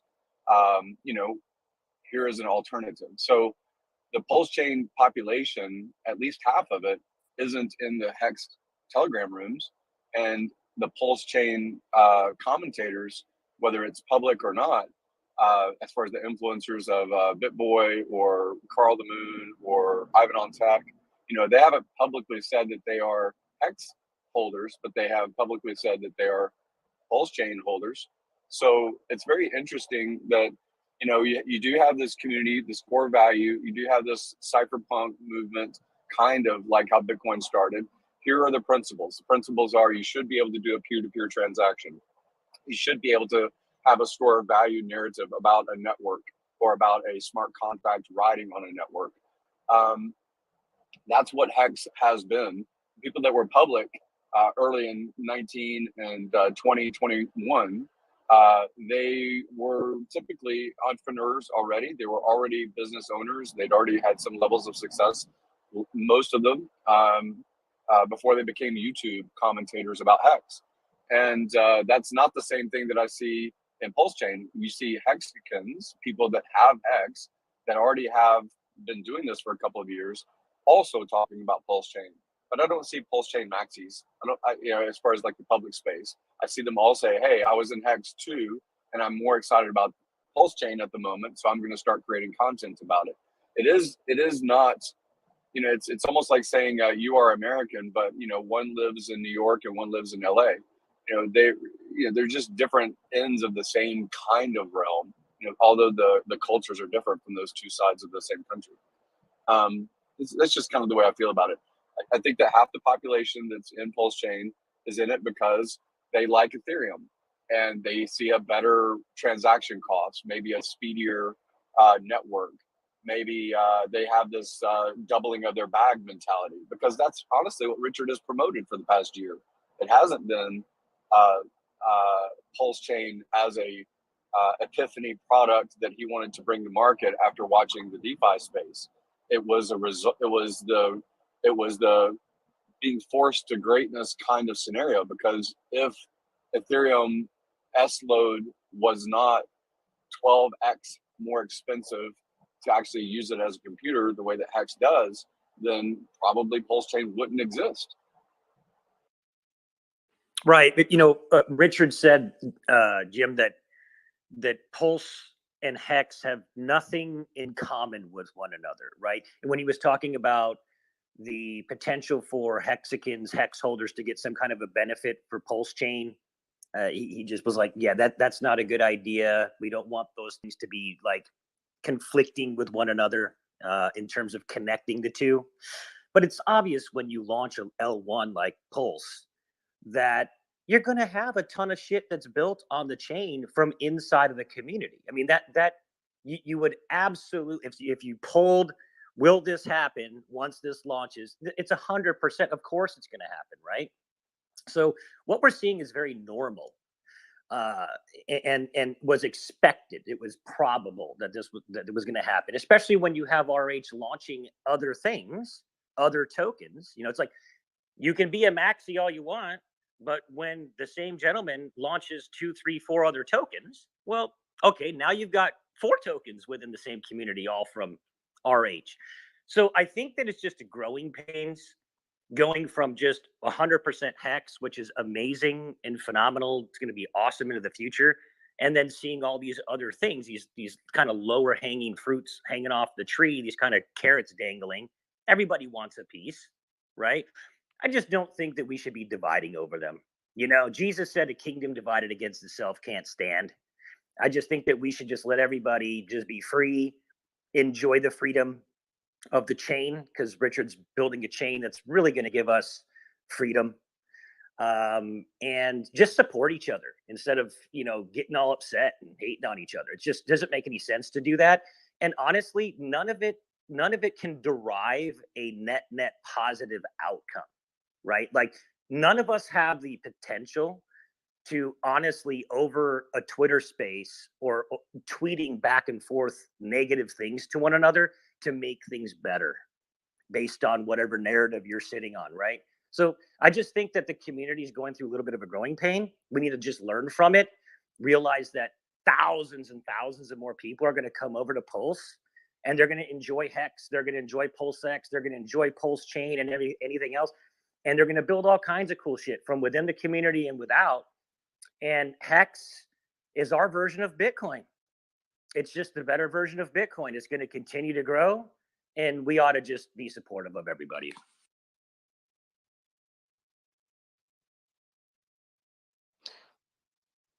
$100%, 100%. Like, that's the dream, right? That's the goal. That's where everybody wants to see happen. Hoping, no one's testosterone levels go out the roof while they while they go into this ecosystem and build. I'm 100% for it. Build. Go ahead. You want to see it done? Do it yourself. What, like how he said. Um, and we just need to be one as an ecosystem and don't hate. Like, sorry, not as an ecosystem. As human beings, we do not need to be hating on each one another. One might know more than you, but that doesn't mean he might not know he might not know something you don't. You get what I'm saying? So like everybody here has a unique way of showing their inside and expressing their knowledge. Um, if they want to build a token, they build in a token. If it hurts the community, I personally, I'm definitely gonna try to stop it as much as possible. I will speak up on it. I don't care if people cuss me out. It is what it is. If it hurts the community, and when I say community, I mean post chain ecosystem. Um, then I will say something about it. But hey, um, to each its own. I just hope that those in power, or those in power and those in that have the knowledge, just can teach and provide the knowledge without gloating.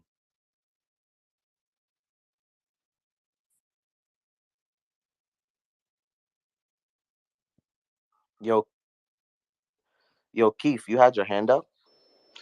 Yeah, hey, what's up, guys? How's everyone doing? What's going on? Keith?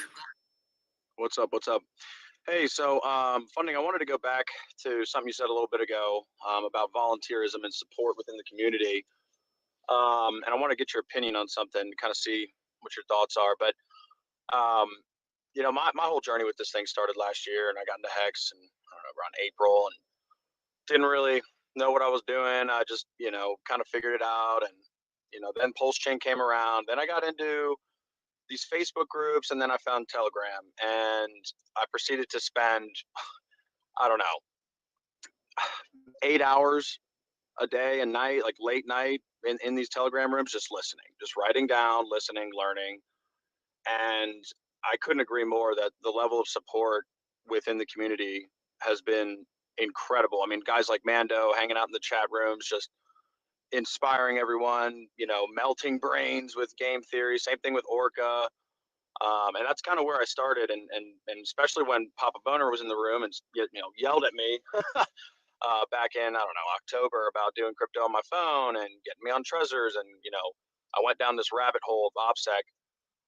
And so I mean, up to now at this point, I've probably clocked 1,000 hours of just DYOR chat rooms, now these Twitter spaces, which have really started to kind of take off.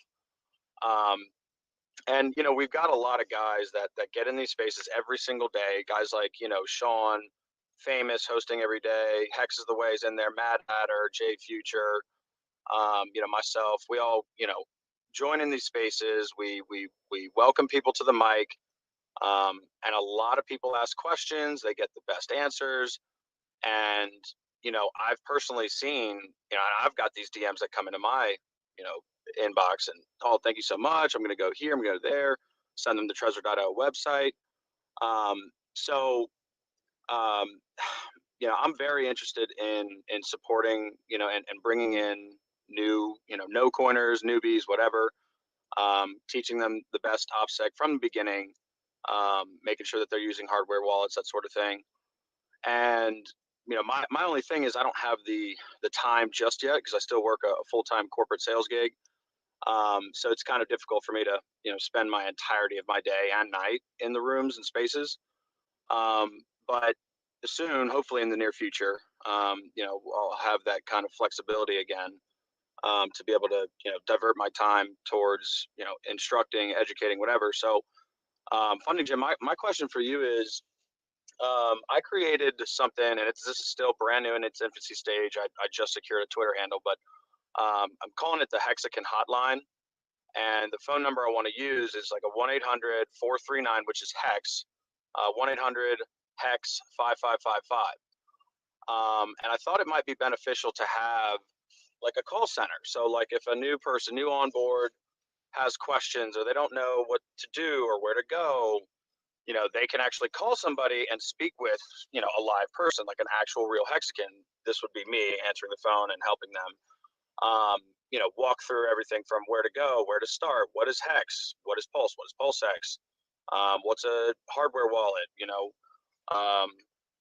importance of OPSEC. And so my thought process was like, okay, and Orca brought up a good point about trying to prevent, like, you know, the spam bots and the scammers and that sort of thing.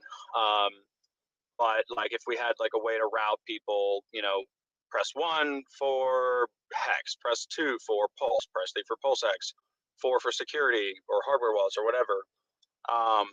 And, you know, be able to actually field calls and talk to people as a, you know, a true like live chat, live support. Of course, this would be totally free. This would just be me doing this with my free time, trying to help, you know, grow the community. Of course, this isn't necessarily like bringing in whales into the ecosystem, but just general, you know, questions, concerns, issues. I mean, it can be something like, oh, I don't feel, you know, if you need some kind of, if you just need someone to talk to, you know, that's the kind of like ideas that we've got this like Hexagon hotline where anyone, you know, in the Richard Heart ecosystem can, and this is solely only for Richard Heart ecosystems. This is not going to have any third-party projects. It's not going to have anything else. This is only going to be onboarding into the Richard Heart ecosystem. So, you know, something that, like I said, I just secured the Twitter handle. I don't have any kind of website. I don't even have the phone number yet, but it's just kind of something that I'm like, I want to do. And I just figured I'd kind of get your feedback on it.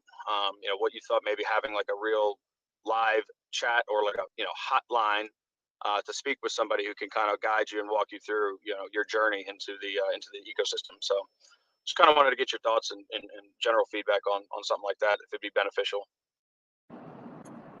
So the feedback I have is this is the tragedy of the commons. Tragedy of the commons is that you will spend capital, you will spend labor, you will spend mind space that is opportunity cost for you to build something else, right? Because you have a sense of voluntarism.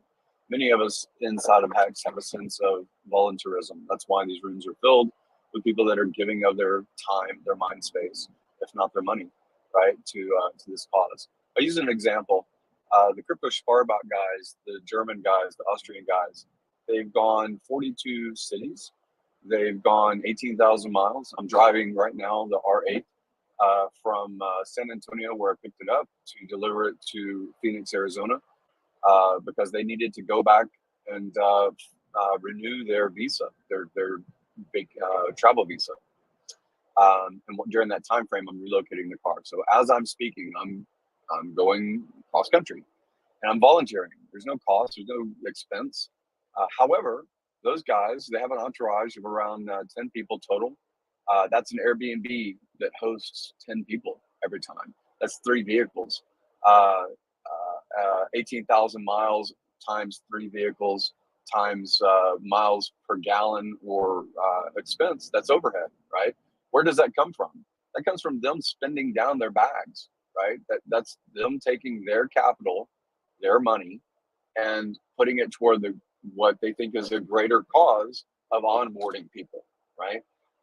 The general public, referrals. Hey, we're going to be in San Antonio. We're going to be in Charleston, South Carolina. We're going to be in New York City. We're going to be in Chicago, right? So you've seen this play out over the past 6 months.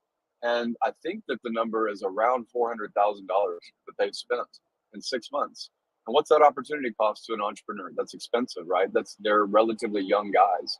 This is where they can make their mark when it comes to building a product, service, company, things like that. So they were asking the other day, because they've only got 3 more sites, I think, before their tour is complete. And I think it culminates in Las Vegas. Anyway, they were saying, hey, does anybody else want to pick up this mantle? Anybody want to take these cars and continue this road tour situation, right?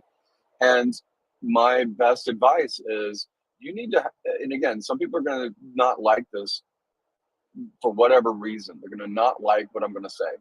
They need to actually build a business, and it needs to be a business that has little to do with sell down of their crypto, and a lot to do with advocating their crypto, which is Hex. It's a Hex car, and Pulse Chain, another car is a Pulse Chain car.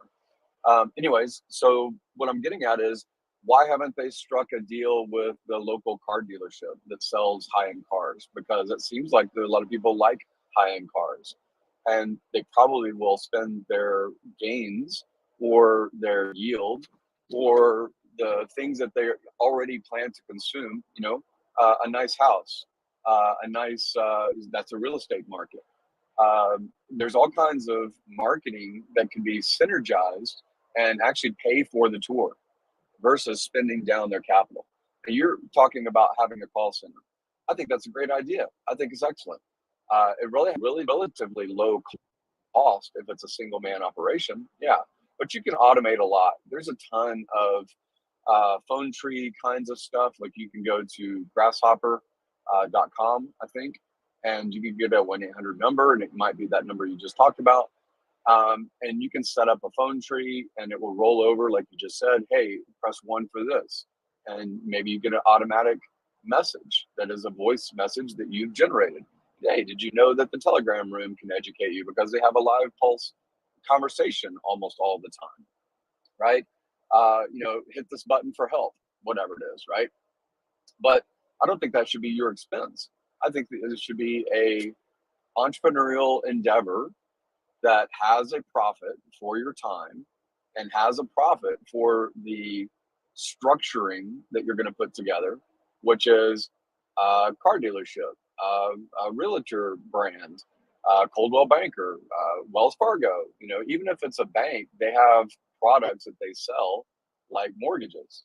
And there's a whole glut of people interested in real estate at this moment. Everyone in a superinflating and hyperinflating economy is looking for something to store value, whether it's diesel pickup trucks. I know people that have $400,000 worth of pickup trucks in warehouses, and they're like $7,000 trucks just because they want to hold against inflation. They know that the rust belt's going to rust out the truck, and they know that there's a market to basically have a margin even in inflation. So you can build a call center that has non-competing products that crypto people that do eventually have gain will spend their gain on, right? And you can synergize those things. Say, hey, it's a win-win. I'm advertising, I'm marketing, I'm bringing people into the fold, I'm educating, I'm doing it either through automatic technology kinds of products, to give them a walkthrough kinds of narrative, or you do other things. Again, I think that the community would help to advertise your call center if you're a public figure. If you're someone that's, hey, I'm on the YouTube with Discourse Syndicate and with Cabano Crypto Trivia Night, and I did this collaboration interview with My Life is Awesome or Crypto Heartbeat, right? So when you have the advocation by these people that know your intention and you're relatively public, right, you're gonna have to give up some anonymity to run a business, in my opinion. But you have a lot of free advertising, free support for something that still generates yield and product and profit for you to put your own savings into the product you believe in, right? So I don't think it should just be volunteerism. I don't think it should be spin down. I don't think it should be air pulling effort for you to onboard the average pleb that's just going to waste your time. Like 85% of your time will be wasted on people who will never buy the product. It's just Pareto's rule. So I think you should build a business if you're going to do so. Form an LLC, get it to where it's financed by other people, that is not selling down the crypto product you believe in. But I think that that's the best path, and that's what I'm telling the crypto Sparbot guys. But that's kind of the same answer for anybody that's interested in volunteerism: is find a synergistic win-win situation. Richard did. Richard does. Why don't we? Yeah, no, I appreciate that. I agree. And again, like I said, this is something that it's in an extreme infancy stage. I wouldn't even have the personal time just yet to spend towards something like that. But with the amount of time being spent in the Twitter spaces and just the success that I've seen personally, being in these spaces since very early January, and getting these DMs and hearing from these folks that are just like, wow, like, you know, appreciate that, you know, the way you worded that, or, oh, thank you so much. I didn't know about the security and this, that. And, you know, I know that, like, I'm the type of person that I like to, like, talk to somebody about whatever I'm interested in. If I want, you know, help with something or researching something, you know, that's why I spent so much time in the Telegram rooms, and then now these Twitter spaces, because, you know, I wanted to talk to people, ask my questions, like, have somebody explain it to me. So I see there being a need for that. And I agree. It ideally it would be a for-profit venture, you know, at some point, but you know, I do want to keep it that type of, you know, I don't want people to have to pay, you know, to get education or pay to get, you know, recommendations on best practices. I feel that, you know, that should be free alpha, right? Because I don't want to take their money. I want their money going directly into the ecosystem. I don't want, because I've had people that are, oh, can I just send you a couple thousand? You can put it in for me. I'm like, no, you're missing the whole point. That's counterparty risk. I don't want your money. You shouldn't trust anyone with your money. The end game here is go right onto the blockchain. You are a user interacting with a smart contract on the blockchain itself. You know, there should be no middleman. And people don't know what they're doing. And, you know, I didn't know what I was doing. I made some OPSEC mistakes early on. But, you know, I had that person, Papah, who yelled at me and made me, like, totally, like, shook me up, because I was like, oh, I gotta get my ass in gear here. I gotta get this right. I, you know, went down this rabbit hole, and you know, and so, but if it weren't for those people telling me, you know, what to do and advising me on my questions, then I would not be where I am today. So I guess that was just kind of the overall idea. You know, at least initially, was to kind of offer it as a free, you know, education hotline, help desk, whatever you want to call it. Just thought it might be beneficial out there. But Yeah, Keith, you know, you got it. You got it from the Telegram, right? yeah, most of it, yeah. And Right. then yeah, pretty much all of it, actually, yeah. Yeah, so I agree with Funny Jim. I mean, the amount of hours that everyone's putting in from that volunteerism is amazing, and it's super commendable. But we all have families. We all got mortgages. We've all got kids, and you know, some of us don't. And time is super valuable. I think everybody would agree, right? So the community has put together amazing things to help newbies, like How to Pulse, like the Telegram groups, where there's trusted individuals that like how you met Papah, how you met me, you know. And I think as long as those things are in place, we can just direct people to the information. And you said you don't want to charge anybody for education. I completely disagree.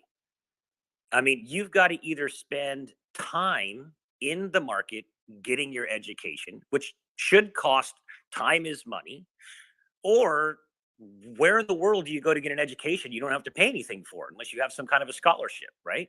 YouTube videos from Richard Hart. Yeah, well, there you go. There you go. But, you know, Richard's not in the trenches walking people through how to get onboarded all the way on through, for the most part, like for a newbie, right? I mean, it's a one-on-one kind of deal. Yeah. Right. It takes time. Yeah, each individual. Right. So I'm just saying, I agree with Jim in that sense, but I think that we do have some really great things to help people get onboarded as long as they're comfortable with the process for now. But I will tell you this: if you set up a hotline like that, the thing is you've got to actually be there, right? Right. And like, good luck with that. Like, when are you going to have time to be there? Unless you're just a single dude and you're ready to you're going to have hours of operation. Are you going to have, you know, are you going to make anything from it, from your time? Because you could be doing other things to onboard people much faster than sitting there doing something like that when there's already things in place really to help newbies onboard. We've been doing it now for, you know, almost a year. That's just my. Yeah, no, I agree. I guess I'm just coming at it from an angle of, like, I already have chosen to spend a significant portion of my personal time. You know, not so much during the day. I mean, I have been in the Twitter spaces during the day, certain days, and they're all day, but like, if you like, I don't know, like Sean and Mello, like famous, they've seen me, and we've all kind of been in these spaces from, I don't know, the hours of like 7 p.m. till 5 a.m. on average since early January. I even had to like start taking breaks and like cutting back because I like was losing sleep over it. But this is more about just like, hey, this is something I wanted to do with my personal time, the extra time that I do have, which, let's be real, I'm not married, I don't have any kids, so I work a job, and I've got a girlfriend, but she's also busy doing her own thing, and she's running and gunning on her own. So I've got that time, and I would have more time if I didn't necessarily have to work a corporate sales gig. Let's say, like I said, best case in the future, there's a certain dollar number, or actually it's pennies, in either of the Pulse or PulseX that would allow me to take a step back and say, now I don't necessarily need this quote unquote paycheck or commission check as much as I did previously, and so I can reallocate my time on a daily basis. Which again, I'm not somebody who just wants to sit around. I think I don't know who said this recently. I think maybe Crypto Kool-Aid said it. He's like, look, are you going to be someone that is going to, go eat potato chips on the beach and just kick back and, sit on their money, or are they going to get off their ass and go and do something for the community, or, start a business or something, right? So, that's just kind of like my mindset of like, yes, I would have the time, and I would gladly be willing to spend my entire day and evening just on the phone, either onboarding, educating, helping in any way. Sure, is my time valuable? Like, absolutely is. I have an hourly rate. If you break down my commission and my salary, like I have an hourly rate. For what I do is I sell to C-level, so I work with CFOs, CEOs all day, and I know buyer profiles. I know how to work those kind of like larger end clients. But that can translate over very well into onboarding any user from any background, from any jurisdiction. Well, okay, maybe not. I'm not the expert on any other jurisdictions. Let me clarify that. But whether you're you got a couple $100 and you're just getting started, or if you're a freaking dolphin or a shark or even a whale, and you just want to have a conversation with somebody on what is this pulse chain, what is HEX, how do I get going? Because there is a lot of information out there with the Telegram and these websites and everything, but there's so much of it, and it's all over the place, right? And I feel like if I put myself into a new person's shoes who doesn't know anything about crypto, doesn't know anything about Richard Hart, maybe I don't have the time to go and spend, watching every single Richard Hart video from the beginning. Maybe I don't have time to spend 8 to 10 hours a day in the Telegram chats. Maybe I'm too scared to raise my hand in the Telegram chats, right? Maybe I'm not comfortable in an open public forum. So I have a very strong feeling that there is a niche out there, or a group of people that, like, maybe it's privacy, maybe it's just a lack of confidence, whatever, that they just don't want to speak up in a public forum. And there is no way, there's no real like email support, or there's no like, you know what I mean? Like, there's no customer support or service, or, a go-to, shop for, general education, information, onboarding, best practices, that sort of thing. So, this is, again, like I said, something that's in its early infancy stages. It's just like, I took the whole, okay, I'm spending all this time in Twitter Spaces helping people with security, and the ecosystem overall.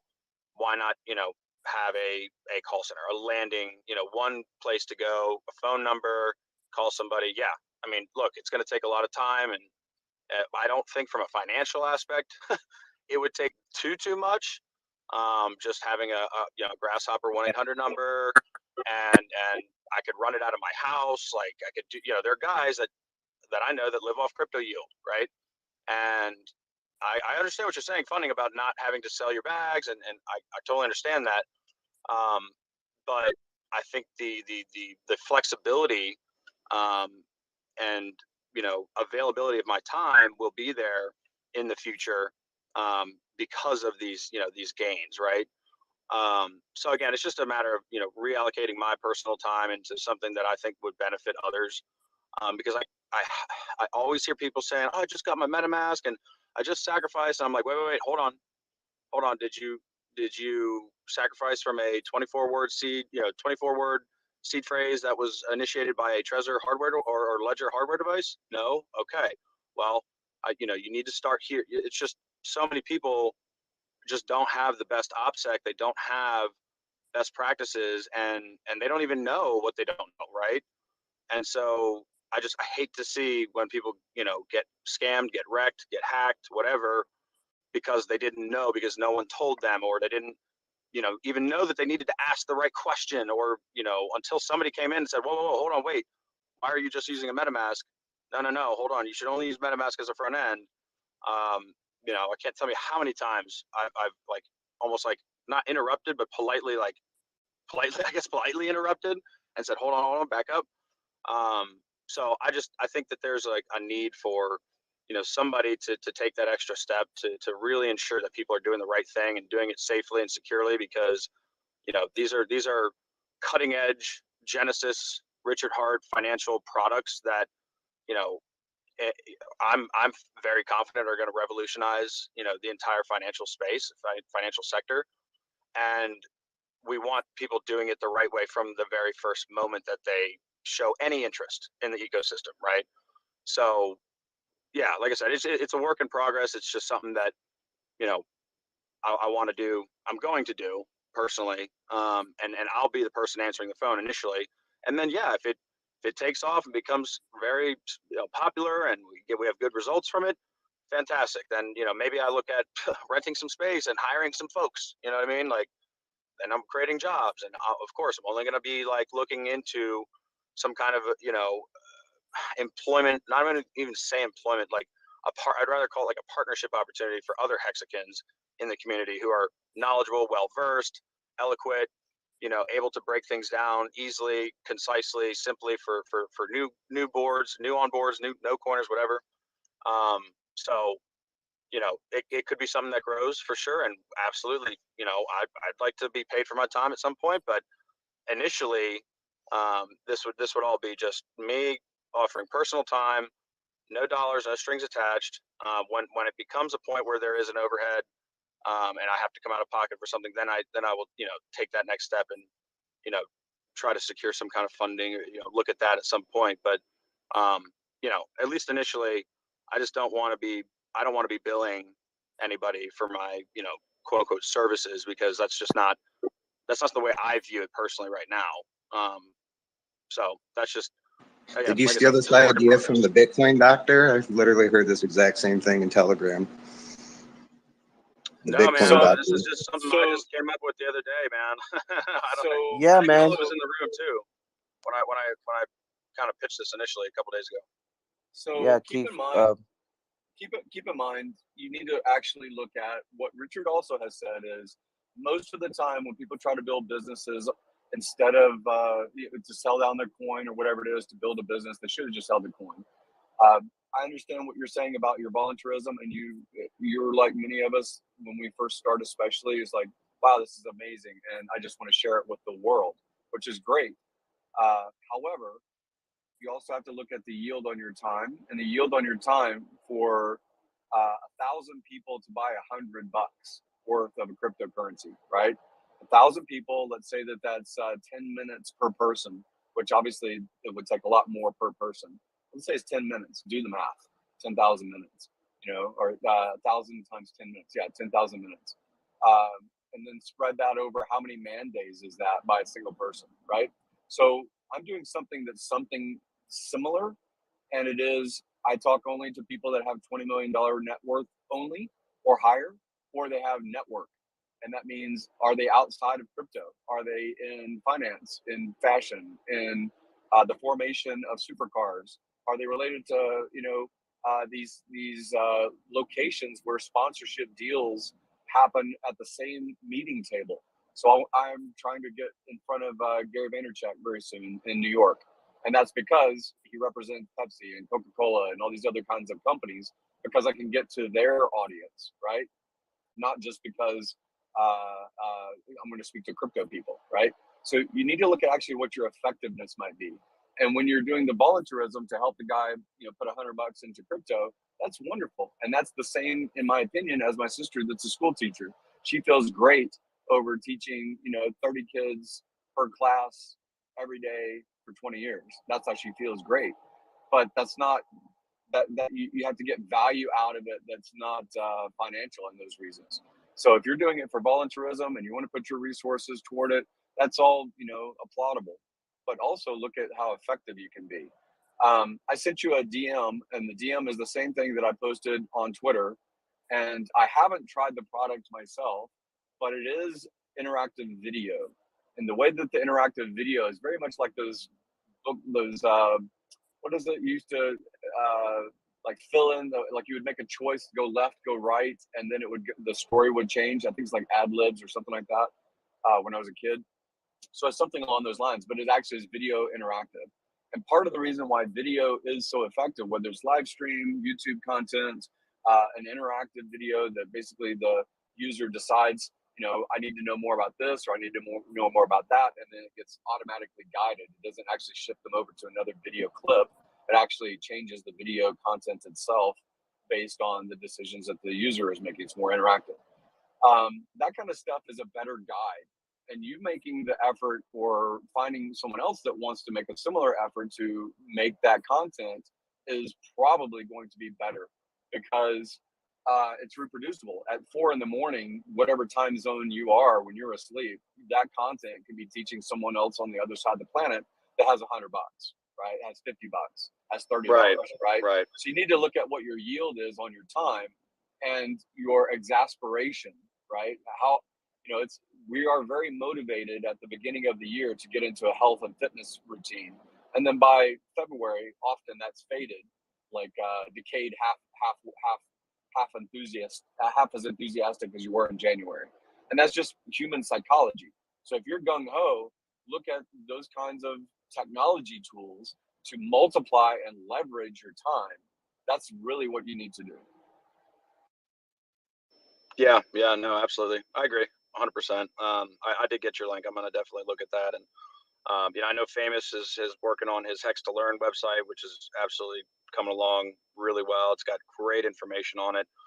And I think there's a way that, and him and I have talked about this, and Matt Hatter as well. We've kind of all, hey, look, when I've got the extra time, hopefully in the future, near future, a year or so, that could be something where I could dedicate an entirety of my day, and effort into, right?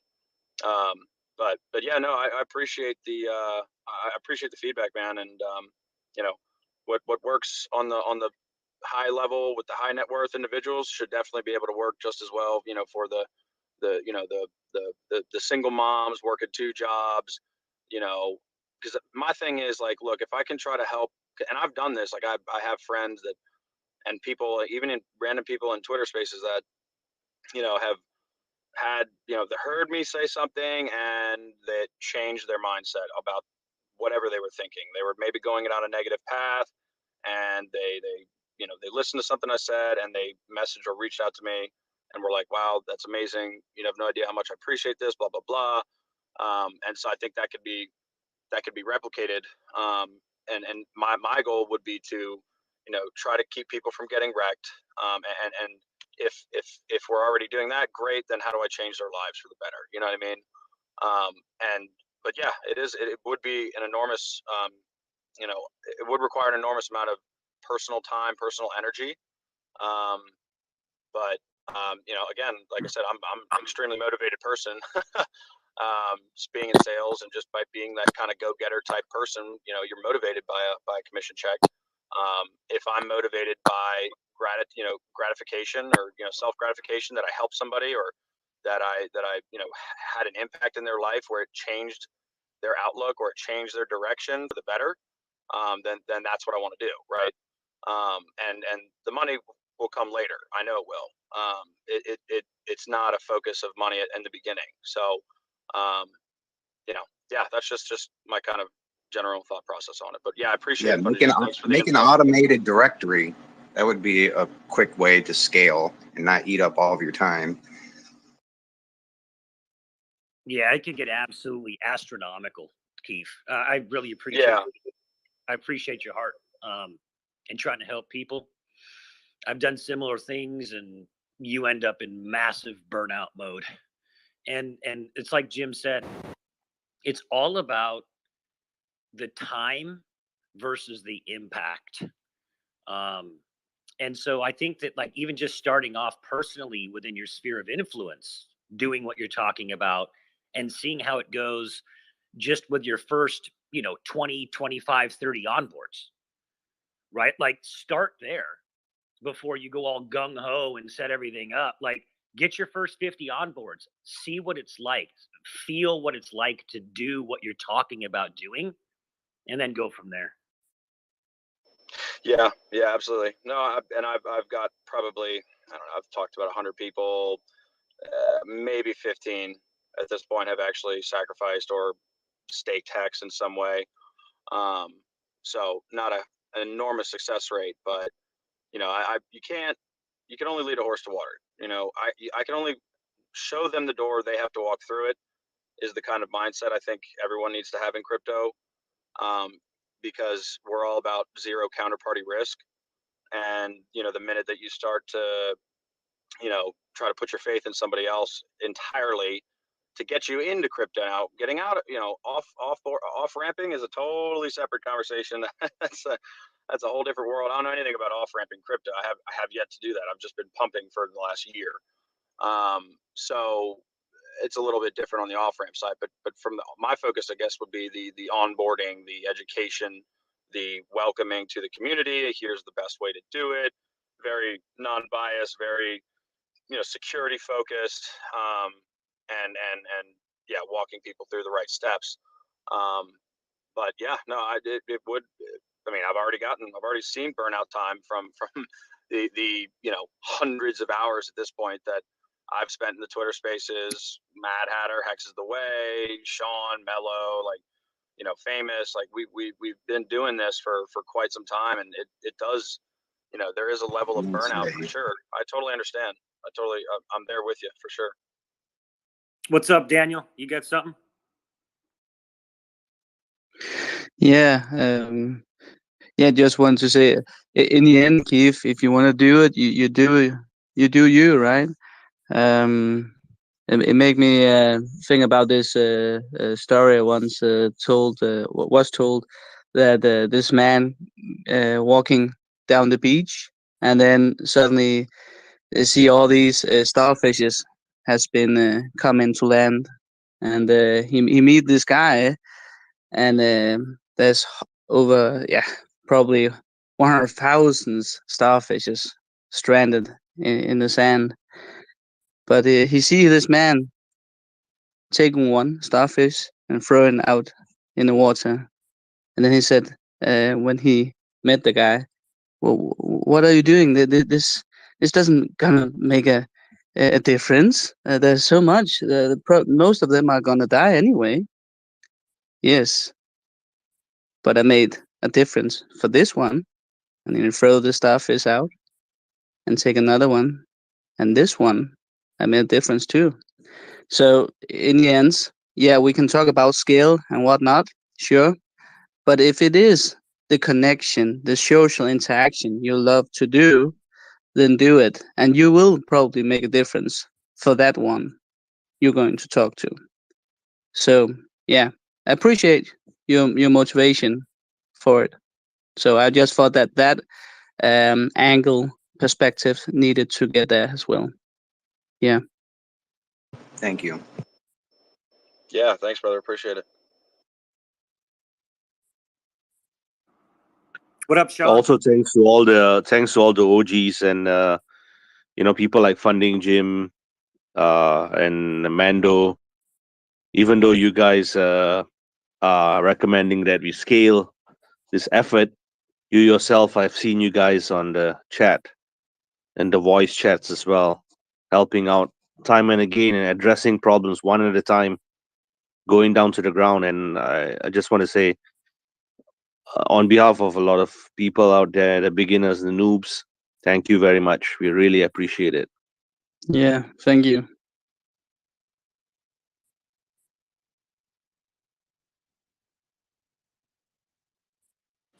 Guys, can Go I ahead, ask? Sean. Oh, go ahead. Sorry. Hey, thank you. So is it tomorrow? Richard Hart and is having a debate. Is it on Twitter Space? Where is it?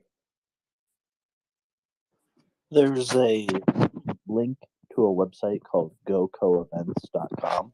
And if you go up to the top of the Twitter space, it looks like it's the like 5th or 6th pinned tweet. I'm gonna take down some of these, you guys. I know that everyone likes to put up their info.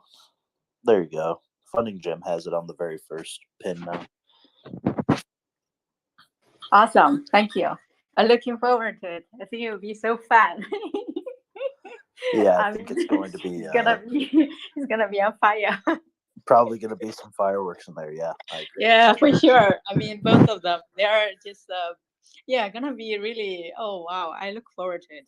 I actually like Richard Hart's tactic in debate. He's pretty aggressive. He's like, I'm gonna get you. He likes to win. He likes to win. Yeah, exactly. Oh yeah, on the topic, somebody just mentioned you do you, I do me. I love that saying. Exactly, you do you, I do me. That everybody should just remember, because you should never do what the others do. You can't. We can't. We are not dumb. And I mean, you're here for you, and you have a purpose. You have a goal. You have a reason. You should stick to your reason. I think that's very, very important. We're all a bunch of snowflakes. Hello, everybody. I just wanted to drop into the space and thank everybody for being here, and the people that have come before me in the HEX project are really laying the foundation or digging the well. And I just caught the last couple of minutes of this conversation, and I wanted to never know what kind of impact that one starfish could have per se. You know, using that metaphor or that story, that one starfish could go under the sea and onboard a whole litany of starfish into HEX. So, you know, you just really never know what kind of impact you're making in the world, or for better or worse. So keep doing the good work of spreading the message here. I think it's good. And, you know, it might be a thankless job and you may not see anything for it. However, that doesn't mean that that impact or that ripple effect or that momentum is for nothing. I'm sure that there have been people listening to the space that have not mentioned anything, whether that's in here on Twitter or on other platforms like Telegram, that have gone out into their families, their communities, and have spread the word about HEX and Pulse and PulseX and that sort of thing. So I just wanted to bring that to the space, and, you know, keep doing the good work, guys and ladies. If you're onboarding, the impact will be seen on the chart, but yeah. Hey, so Sean, you had your hand up. And thank you for sharing.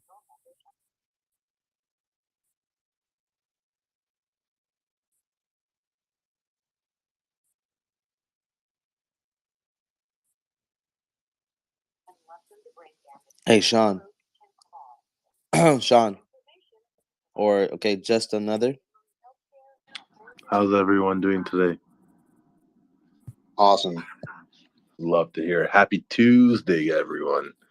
Beautiful day for all twos.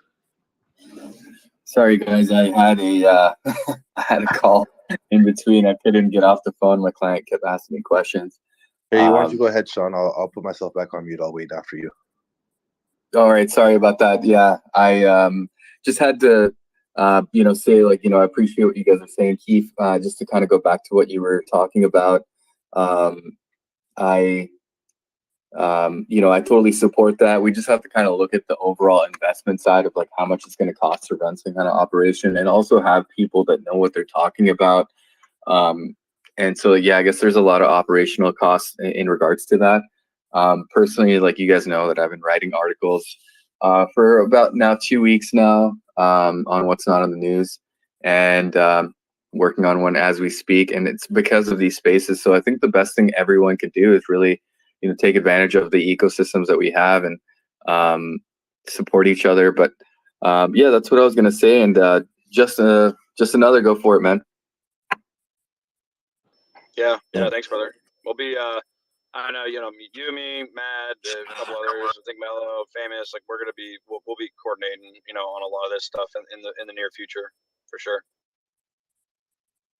I will be honest, I did miss out a large chunk of this conversation since I was at work. I actually just found you guys while searching through my live space, and I was interested in seeing if anyone was aware of this of a cryptocurrency that's backed by gold, the PAX coin.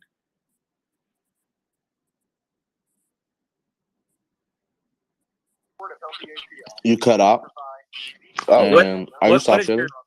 What is your question? What are you asking about it? I was curious to know if anyone else was familiar with the cryptocurrency that was backed by an actual gold. It's called the PAX coin. It's backed by the London Reserve, and they have other reserves in their entourage. But it's a currency. It's a cryptocurrency that can be traded to other gold jewelers. They'll accept this cryptocurrency, and it's backed by an actual gold. And I was curious to know if anyone else was aware of this cryptocurrency. Peter Schiff probably loves that. Yeah, I'm aware of it. I mean, I ran a precious metals firm for 12 years, but to me, it's a moot point. We just don't need crypto to be backed by gold. No, so the reason why I was asking about it was because we've always used gold as a safe haven. So when bear markets go up, our gold will go up, but when we get back into the bull, our value of gold goes down. And I was kind of I was kind of thinking about using a portion of my crypto portfolio to have a hedge, to have some kind of security, like a savings. And I was thinking of purchasing this coin, but I agree too. I don't think there's any utility behind actually. Well, Justin, the whole point about gold is to not have counterparty risk for the most part. And if you don't have it, you don't own it. It's the same as your keys, not your crypto. Not your keys, not your crypto. You own a PAX token that's backed by gold, but like something happens, how are you going to get it? Well, so what they do offer is there are legal tenders that would accept this coin at any given point in time. So you would just come in, give them a trade in the gold, these coins, and you can pick up physical gold if you ever wanted to. So that's kind of the main utility I see here. But currently, I live in Canada. I live in Montreal, to be more specific, and we don't have this. There are no gold stores here that would recognize this coin. But I was kind of thinking about, again, crypto kind of is boundless. There's no boundaries from where you are.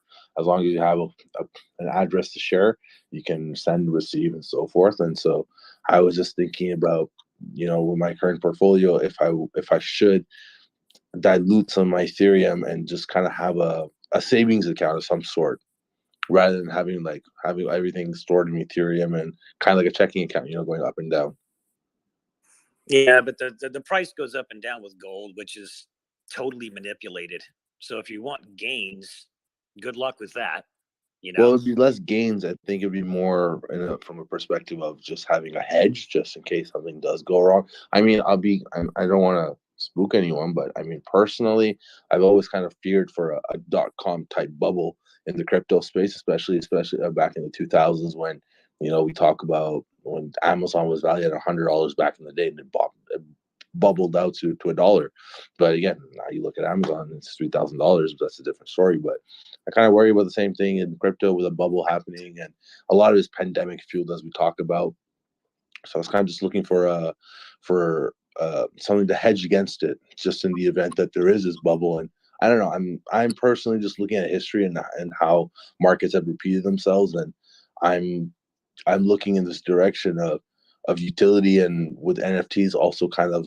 I don't think all NFT projects are blowing out of proportion, but I do worry too that we're using NFTs as shares in a company, and a lot of people crowd surfing, trying to create DAOs to buy land in metaverse and so forth, and with the value of buying land on Sandbox, whether it's a 4x4 or 12x12, are astronomical. And so I was just kind of, again, going back to my point of, should I, or I just want to get people's opinion if I should have if it's worth having some type of hedge in the event of I think stable coins are better. I think stable coins are better if you want to hedge. stable coins like Bitcoin, or what stable coins are you referring to? No, a stable coin like DAI or USDC that basically it's going to stay at $1 and not be fluctuating. If you want to hedge, just put it in the hedge, right? Like, but you know the premise is though that gold can't go down in price, and it can't. No, you can't. Yeah. All right. Thanks for that, Mendel. I appreciate your input. I'll think about that one. Hey, just he's looking for a savings account, guys. You missed the key right here. Yeah, I was just about to mention that to him. Just another. I'm in Canada too. I'm in Toronto, so welcome. But I personally have been in the space for about 4 years. I was in Quebec for a while doing mining, and I've been always looking for like a savings account with high yield. That I don't have to really care about what the market inflation is if I'm making my interest. And the way I look at it is that most of us in the space are, about decentralization, and we have a token called HEX. If you've not heard of it, that token, I don't know if you left. You might have left, but actually, he's still here. So he's still here. Yeah, the HEX token it provides up to 38% APY on your commitment to your staking. Now it's fully decentralized, so it's not like other platforms where they promise these high APY, but it's centralized and they can get hacked and all your crypto can be liquidated. So with this system, it's something that I've been in it for a little over a month now, and I'm a diehard, fully after I've watched and researched and done everything. I'm fully in, and that's because I was always just looking for somewhere to put my money that, not including the appreciation of the token, I'm getting a good yield. And really, I couldn't find anything else just because I like to have full control and not have a centralized entity making those decisions for me. So have you heard of HEX? No, I actually haven't. I'm going to take a look at this right after I talk to some of you guys, after I do a little bit of research. But I had the reason why I had talked about gold. Well, again, I saw gold versus crypto, and I came across this coin, I would say 3-4 nights ago, and it really piqued my interest. I was just thinking, like, yeah, you know what? Even if there was a .com crash, bubble, whatever, with crypto of some degree, gold technically won't be affected. Even if it's a gold crypto coin, the value of gold backed by the actual gold in the London reserves wouldn't take a hit. And the coin has been pretty stable, I would say, in the 2000 range. It fluctuates anywhere between 2050 to 2200. But again, that $2,000 marker is very consistent. So that's kind of what piqued my interest of hedging, of creating some type of savings. Because again, I'm a small business owner. What really got to me was, I'm not sure if you heard of this, Sean, but KPMG recently listed cryptocurrency in their asset books, specifically Ethereum and Bitcoin. And so now as a small business owner, I'm thinking I should be allowed to also purchase Ethereum on my business brokerage account and be able to say I have an asset. Now, again, institutions here in Canada aren't recognizing your crypto portfolio as an asset because it's not on their exchange, and so they're not able to liquidate. But just setting with KPMG, setting the foundation for listing cryptocurrencies as assets, I was thinking there should be a savings of some type too in crypto. But I will definitely take out HEX. I have come across other staking pools too, not as high as you had mentioned at 38 APY, but it's just something I want to protect myself. The difference is just sovereignty. Do you know about Peter Schiff then?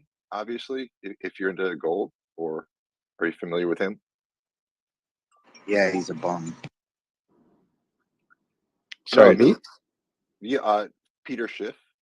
No, I'm not familiar with Peter Schiff. Oh wow, he's sort of a gold bug in the space, and yeah, I mean, just Google him. He's all over the place on Twitter. Yeah, nothing. interviews, et cetera, et It's cetera. just worth listening And to. ironically Why enough, would you promote it's that? interesting you bring up Pax Gold, because if you look up at the topic of our conversation right now is gold and crypto, Richard Hart debates Peter Schiff. I'm not sure what brought you to the room, but was it the gold hashtag or what? But if you're not aware, check out who Peter Schiff is, and then check out Richard Hart and Hex. And tomorrow, there's going to be a debate between the two of them, and it's going to be pretty interesting. So maybe it might provide some insights. I was actually just surfing on the. I actually just got Twitter about a month ago, and I was just searching through spaces, and this discussion room came up. So definitely piqued my interest because I had been debating internally too about gold versus crypto, and I will definitely be definitely be looking into this debate tomorrow at 10 p.m. UTC. And also there's a links of Hex that you can go to is a site full of links of Hex that you can go to. It's called hexnoob.com. And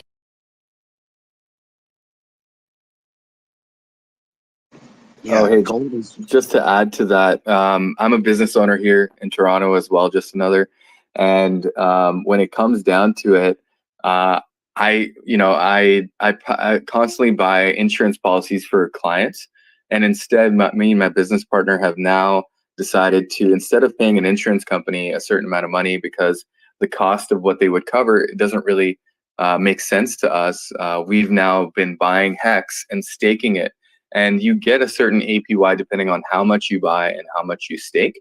And the way it works is that, I'd rather have a savings account, especially right now at the price that Hex is, that I can buy into and just gain more interest on that investment without having to worry about the bear market or the ups and downs. And that's one reason why it really made sense to me. And the fact that I don't have to worry about what the markets are doing. It's not pegged to Bitcoin or Ethereum like the rest of the market, because there's a thing called Hart's Law that Richard Hart invented, which pretty much says like the reason these things fluctuate is because their biggest pairs are paired together. Like Bitcoin's biggest pair, Ethereum's biggest pair is Bitcoin, and vice versa with most of the big coins. So as they go up and down, they reflect each other's pricing. Yeah, I'm sorry, Marcavelli, you had something to say? He said discovered it. He didn't invent it. He coined a term. He didn't create the process of Hart's Law. It's something that was already taking place that he just made it more aware to people by coining the term. He didn't invent it. hey, did I get rugged, by the way? Yeah. So yeah, I was back to just another yeah, those are the links that you can go find Hex and go research howtopulse.com as well. Go just do some research on the Hex and also join us in the debate. Thank you guys. I will definitely be doing that. And yeah, it's kind of fun. Yeah. Sorry, just one more thing. Another good interview, I think, for someone who knows crypto. If you YouTube search Meet Kevin and Richard Hart interview, I think that'll just give you some insight to like where Richard Hart came from, like his information, like his knowledge, and his game theory on crypto itself. So I think that would be a great video to introduce you to who Richard Hart is.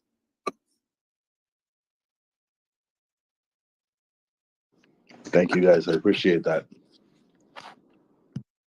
Is this a weekly space you guys hold, or is this something the first time you guys are just kind of coming out here? It's the first time meeting and seeing you guys, so it's definitely very interesting. Most of these guys are here all the time. Yeah, we're usually on here daily, like helping people with security, helping people answer questions about crypto. But this specific space hosted by HEX ORCA is the second attempt for the world's longest live Twitter space. We did one a month ago, and it was 98 hours straight. This time we're doing it as well, and I believe we're attempting to break that record again. When it comes to it, it's just a matter of a community. I've been in the crypto space for a long time. There's never been a community like the HEX community. And now the biggest news that's coming out is the Pulse chain. So Richard Hart is now forking Ethereum. It's a hard fork where he'll be copying every token and every NFT over, and from ERC20s to PRC20s, which is doubling everyone's bags. It's all proof of stake. And at the same time, the transaction fees are going to be much less. Instead of waiting on Ethereum, they keep pushing their consensus layer proof of stake over and over and over. We had a quick debate about it, how, Vitalik came on, he was in an interview and he said, hey, it's going to take about 6 years for us to do this. And that's just going to slow down and kill like DeFi and the revolution of people trying to join in crypto, because the average person really can't pay $60 to transact, if they're trying to send $20. And when it comes down to it, now, there's over $1 billion been raised for the PulseX exchange that is still ongoing. The sacrifice for that. I mean, that it is a lot of information. So I think just to kind of dial it back a little, you should just start about looking into Richard Hart. As a billionaire philanthropist who created. He's the founder of HEX, and looking at some of his interviews and seeing his information, I think would be very beneficial for you. Thank you, Sean. And you know what? After I check out more of Richard Hart and Peter Schiff, I'm definitely gonna go explore your following and see how many of the thousand people I can also learn from. Awesome, Hey, man.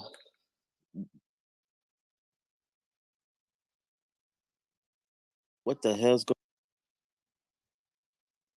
You keep getting muted and unmuted, Mello. Maybe some Can close you hear enough. me?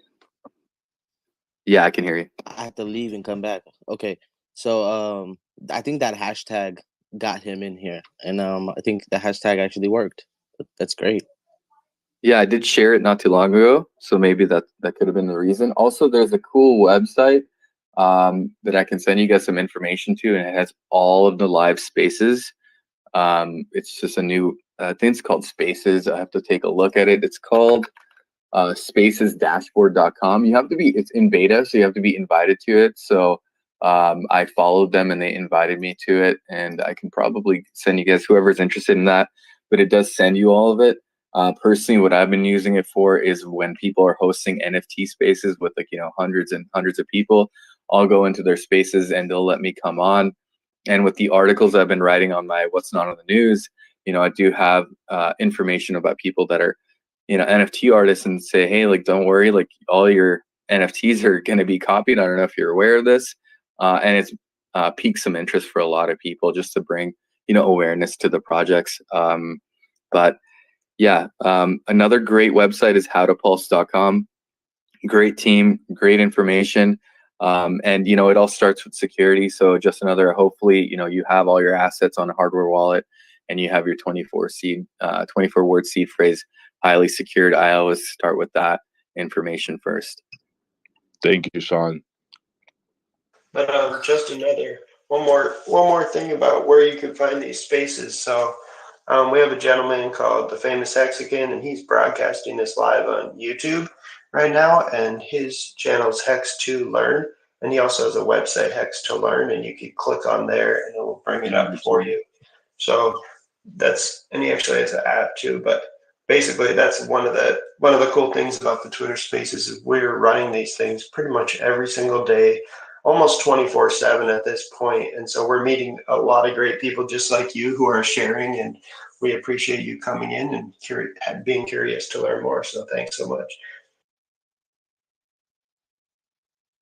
There's so much happening in the space right now. It's going to be a little overwhelming for people, especially with the NFTs being copied, and they're under the idea that these things are unique to them, and when they hear it's being copied, they've got to be kind of racking their brain. Well, how is that possible? Because they may not have the knowledge of the crypto space and understand what a fork is, or how these things could occur, and it might be a little scary for them. So how are you guys? Have you had any of that happen to you guys?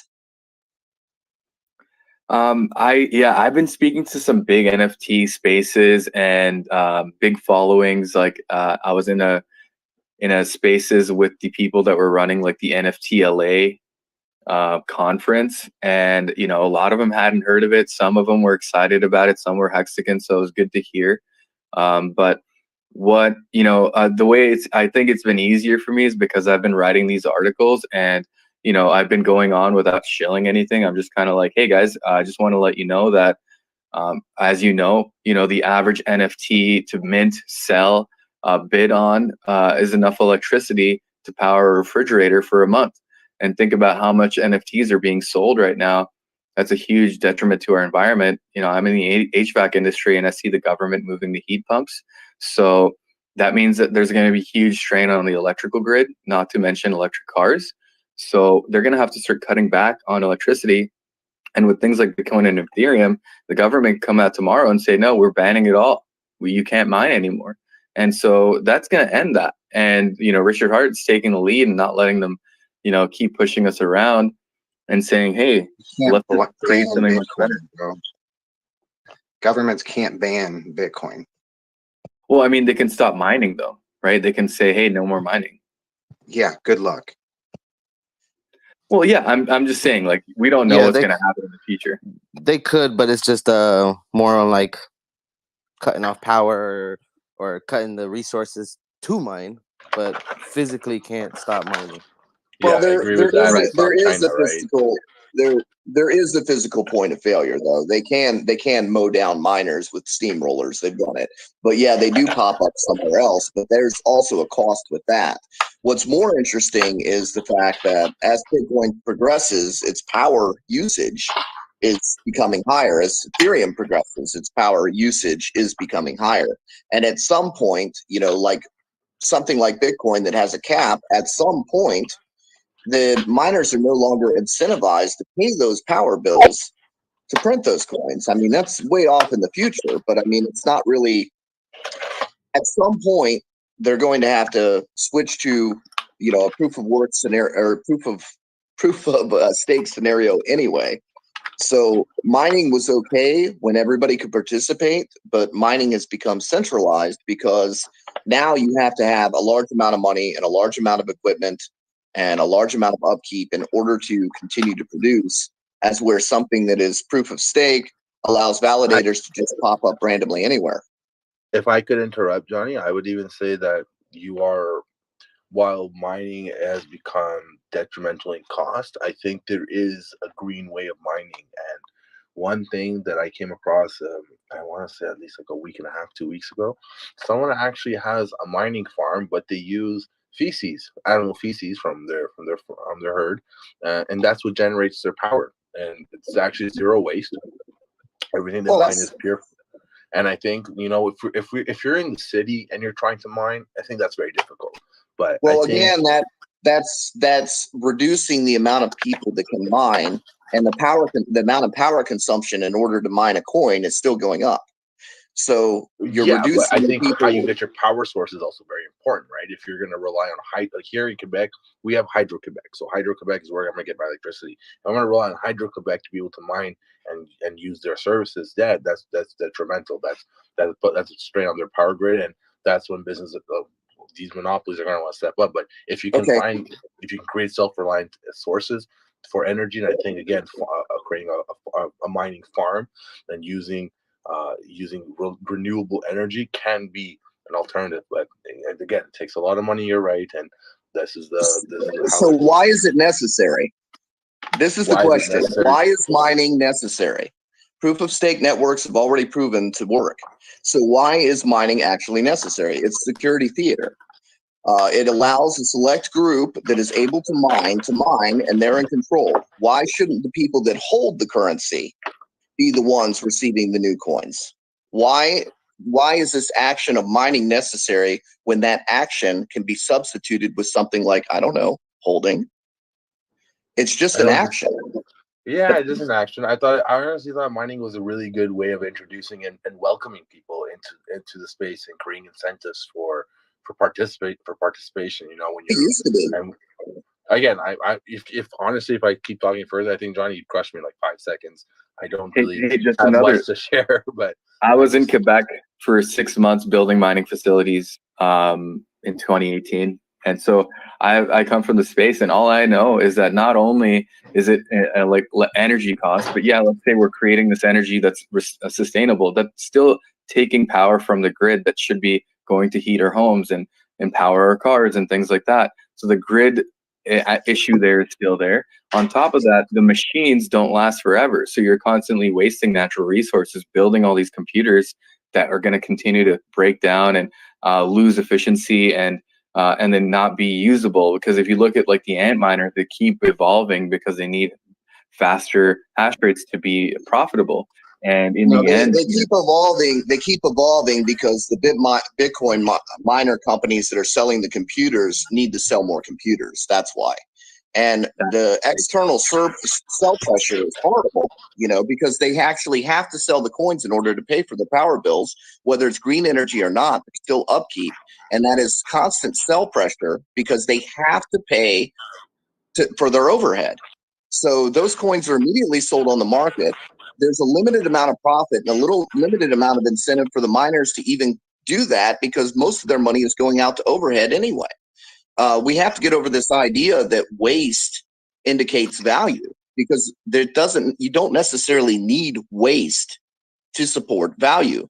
Value is a consensus. Value is not proof of waste. I don't disagree with that. I think it's still too. I think we're still too new to really have. But see, the thing is, when Bitcoin first came out, everybody could mine it on their computer, and this was the right way to distribute it. You had to create some sort of action to assign the people the new coins that were being inflated into the supply.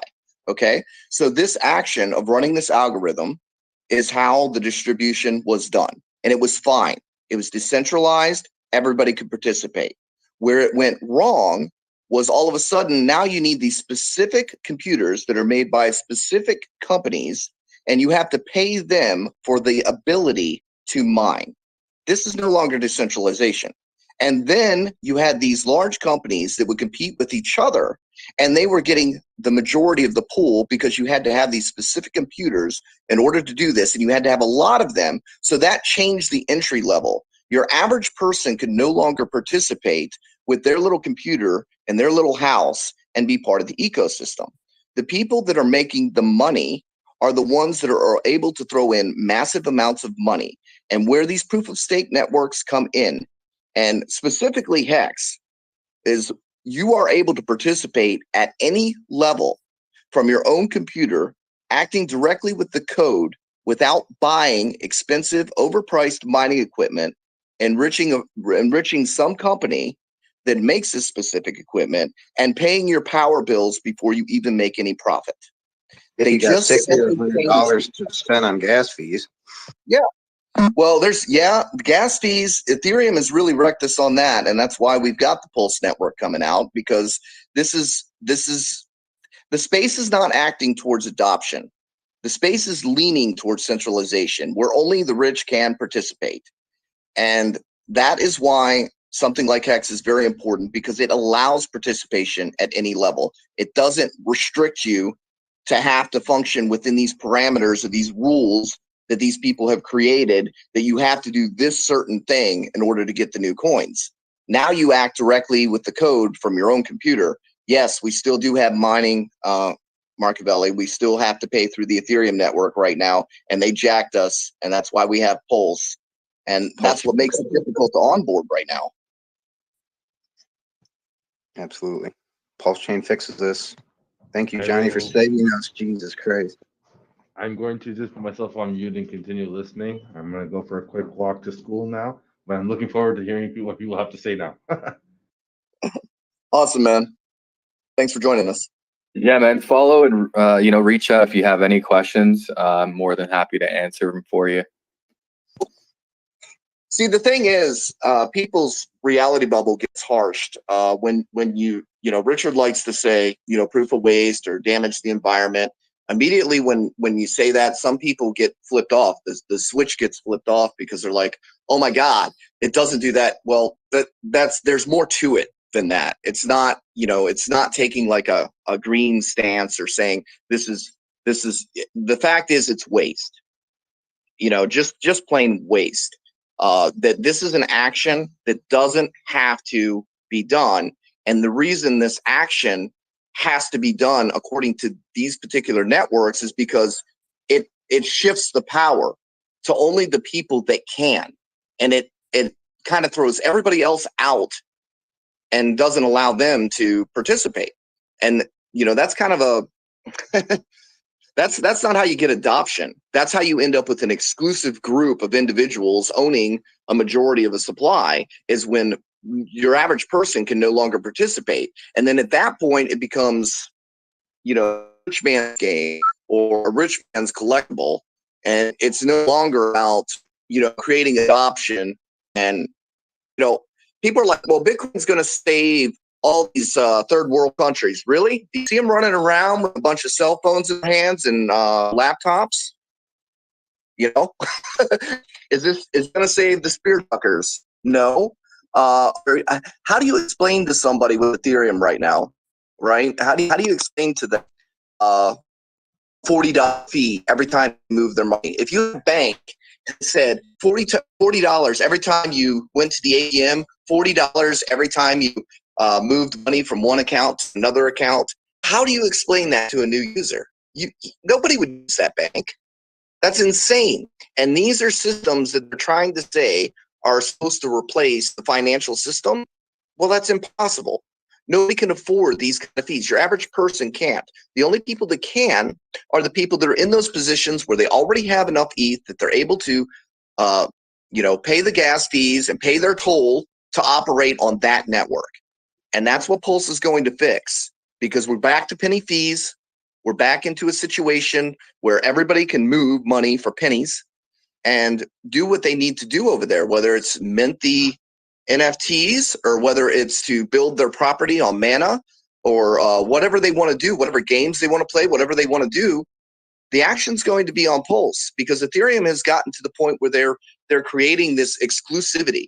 It's ran by the Ethereum Foundation. The Ethereum Foundation is making the decisions. They do not care about onboarding new people. They don't care about fixing it. Vitalik said, oh, well, maybe we'll be done in 6 years. They don't care. They've made their money. Vitalik didn't even think Ethereum was ever going to go over $7. Okay? He might be a genius as far as coding, but as far as business, his business model sucks. You're not going to build adoption by overcharging people and creating an exclusivity. And that's what it is. It's bragging rights for overpaying for things. And that is not going to change anybody's financial future.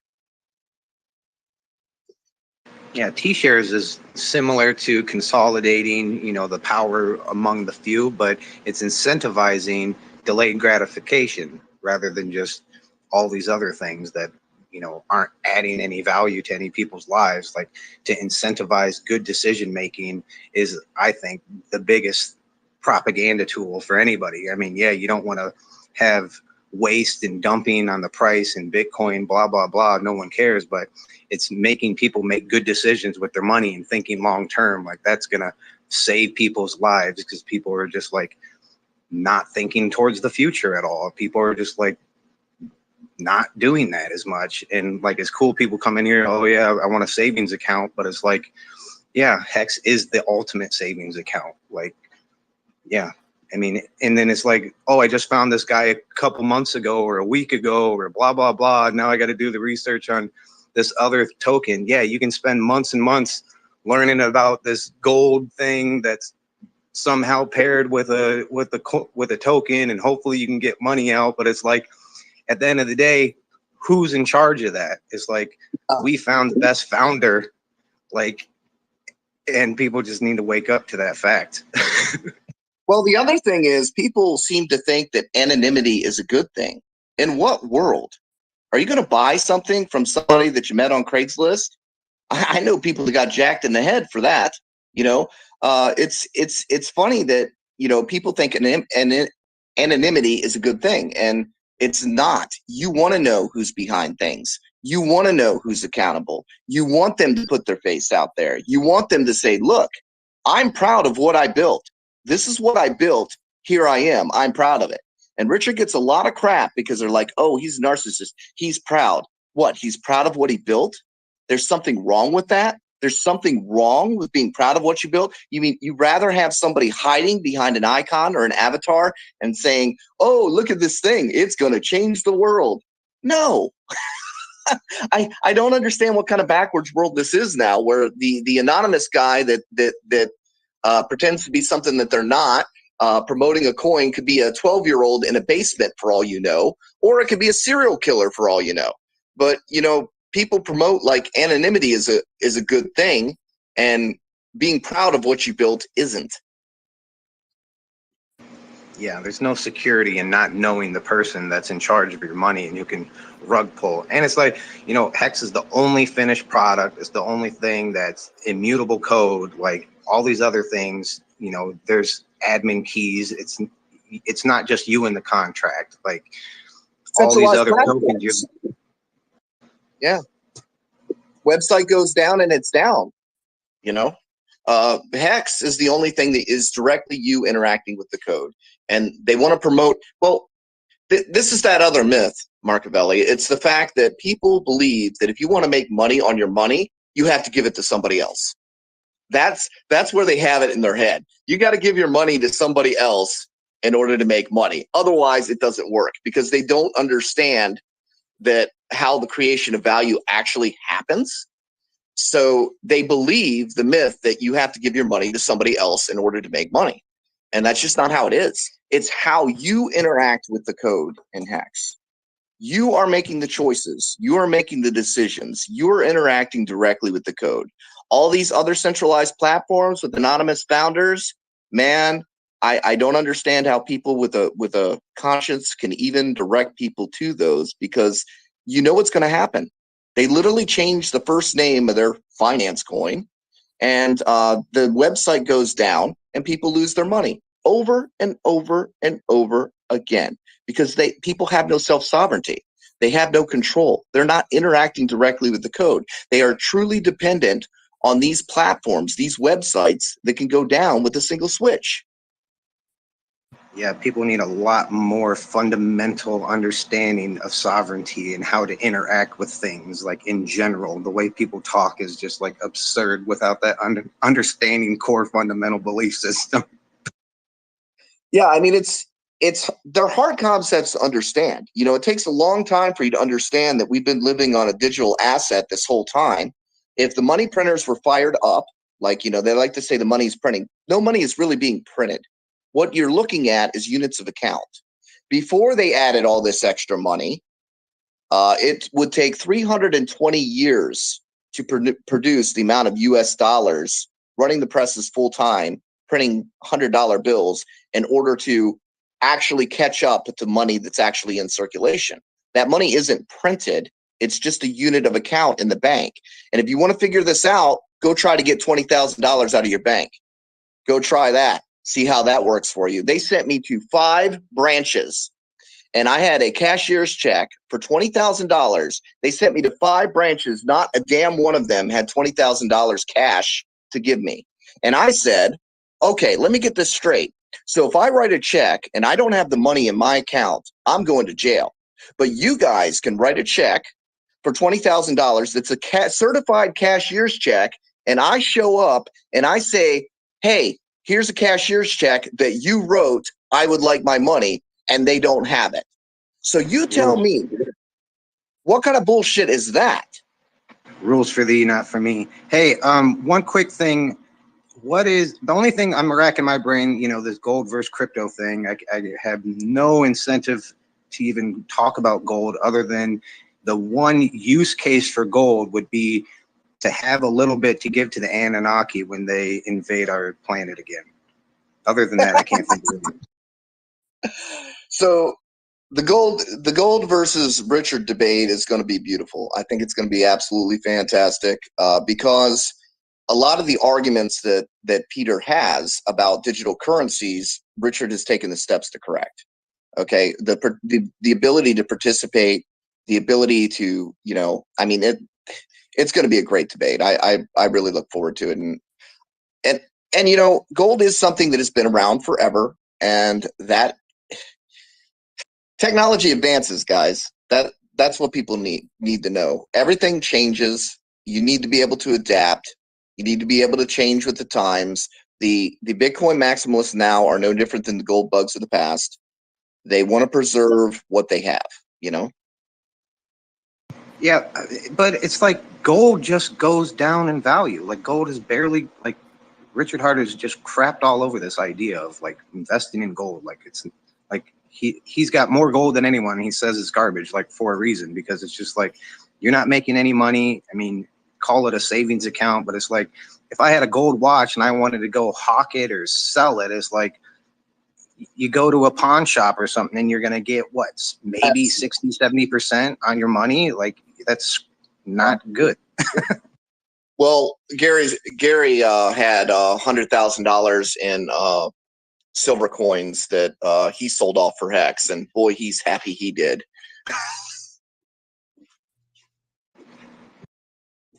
Absolutely. We got Daniel with his hand up there. I'm not a host. No, that's okay. I was just curious about the. Does anybody know on what premise Peter has accepted this debate? I mean, what is the intention from his side, since this doesn't seem like happening every year? So, yeah, does anybody know that? I believe that, it's great exposure for, Richard Hart, just to, educate people that listen that aren't normally finding us through channels or finding Richard Hart due to the gatekeeping what's and everything Peter that's happening. Schiff's? But What's it's more Peter Peter Schiff's? Schiff side. Yeah. I mean, that's Peter Schiff. He likes to, get attention and say his, I guess, prove his, points on why gold. And he's been a crypto hater from day one, and he's been saying it. Right now, like I have our Spaces live stream on YouTube, and one of my first videos I have on there is Peter Schiff and his son debating, because his son is a Bitcoin maxi. And it's pretty hilarious to see, because like Peter Schiff, all he does is just scream. He doesn't have any, doesn't seem like he has a full understanding of what it does, and he thinks it has no use case. So I think it's going to be a little different when he's talking to Richard Hart, that has a lot more knowledge than the average, debater. And even recently, I think Peter Schiff tweeted out some negative commentary about Hex. He doesn't really know much about it. He's just saying, he just said, you got to wait so you could pay others. It's like, in the end, that clearly lets you know that he doesn't have a full grasp of the technology. And yeah, that's my 2 cents on it. So Sean, are you telling me that tomorrow's debate is just a screaming match versus an illiterate guy versus a super sophisticated guy? No, there's going to be a moderator, and I think you're gonna see who has the valid arguments and who doesn't really quick, because it is moderated. I'm super excited for tomorrow. Oh, it's gonna be epic, because this is just well, what it's gonna look like is a MMA fighter fighting a kindergartner. It's gonna be about that. Lopsided is probably how it's gonna be. Is Peter McCormick the moderator? No. That would be like the presidential election debate. That's the thing, guys. You got to keep in mind, Peter Schiff has gone up against people like Peter McCormick, right? Like Andreas whatever. He's not going up against the people of the level of Richard's level that actually really have an understanding, because owning a thing does not make you an expert of a thing. And there are a lot of people out there that are shilling things, and they're not experts of it, because there's really not much to be an expert of. If it's got a send and receive function, how much expertise do you freaking need to cover something that is, a send and receive function? What Hex has done is actually built a whole entire, ecosystem. You've got the Truth Engine, you've got the T-share rate, you've got the 3 pools of it's utilizing Ethereum's coding to its best capacity, to what its capabilities actually are. And it has all these features where most people are just defending a send and receive coin, with a nice story, and they don't even know what it is that they hold. They just know that they own it and it's great, and they're going to talk good things about it because it's great, but they don't really necessarily have an understanding of it. You don't have to have an understanding of anything to own it. You can just buy it because you like it, and those are generally the people that Peter Schiff debates, because they don't have the knowledge. They weren't mining 50 Bitcoin blocks back in the day from their own computer running an exe file. Okay, this is who Richard is. Richard understands Bitcoin intimately, and he understands crypto intimately, and he is going to be able to just mop the floor with him. Fadi. Yeah, thanks, Hex. Thanks, Johnny. First, I'd just like to thank Hex Orca and all the moderator and Johnny for valuable information. I'm new to crypto and new to Hex. I did sacrifice to PulseX, and I am educating myself, and your guys helping into that cause as well. Just back to Daniel, what I suspect Peter accepted that debate. I think he anticipates to be part of that documentaries that Richard's going to be on Netflix. I think that's a big part of it. He's looking for exposure. But on return for us, I think it's going to be a great value for Richard and all of us. I just have two questions. Maybe Johnny or one of the moderators can answer. Now, once Pulse Chain launches, what is going to do to the Ethereum network blockchain? Is it going to stabilize their gas fee prices? Do you think it's going to continue skyrocketing, or they have to adjust to stay competing with the Pulse chain? And the second question, as far as the PulseX, it's a fork of Uniswap. Now, once PulseX is up, would you be able to use it if you have ERC20 to swap it on the PulseX, or it's going to be exclusively only for the Pulse chain network? That's all. Thanks. So as far as the network and the PulseX thing, there will eventually be a bridge to allow you to bridge over your Ethereum to the Pulse side, but initially no.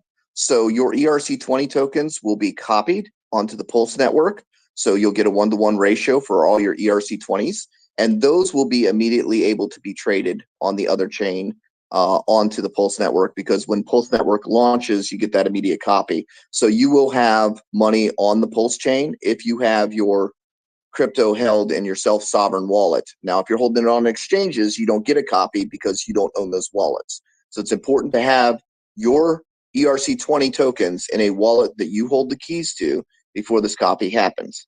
Dang it. Now I went with the second question instead of the first one. What was the first one again? Yeah, Johnny, no, I got all that. Now, my question is, I do have my own MetaMask, and it's on hardware wallet. I got all that set up. But let's say I still have ERC20. I know I'm going to get a copy of them on the Pulse chain. But if I leave it on the Ethereum network, which is most likely we'll be swapping it over. But let's say I want to swap it on the Ethereum network with another ERC20. Can I use PulseX, or I have to be using Uniswap or PancakeSwap or whatever? Your ERC20s, if you would wrap them to send them over to the Pulse network, but your it doesn't affect your ERC20s. And it's the gas rate was the other thing you were talking about. What I believe is that Ethereum has to address their gas situation in order to compete with Pulse, because if they don't fix it, they're basically signing their own death warrant.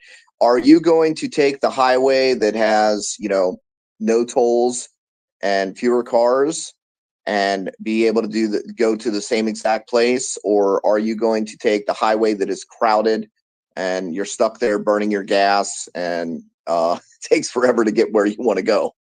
Yeah, well, I think some of that concept is that Pulse Chain is going to relieve some of the pressure off of the Ethereum network. That's what Richard Hart has talked about. Like, it might reduce some of the fees by taking some of the transactions away from the network. Yeah, it'll relieve some of the load, certainly. So initially you'll have some of the load relieved, but again, they're going to have to address, because people are going to take the most affordable route to do what it is that they want to do. And you should be able to do everything that you want to do on Ethereum on the Pulse network. That's the whole point of forking everything, the whole network, because it's not a ghost chain. everything you can and do on Ethereum, you'll be able to do also on Pulse for a cheaper rate and at faster speeds. Hex, I just have one reply to Johnny. Maybe you can clarify. Now, I'm not sure if you know the answer of anybody knows. So all the copies on initially, they can have basically just ratios. But once the bridge is open, how long is going to take before the prices equalize on both chains? That's going to be the deciding factor, which blockchain you can trade on. Well, they'll have some value. You know, they're going to have some value. You can't trade at zero value.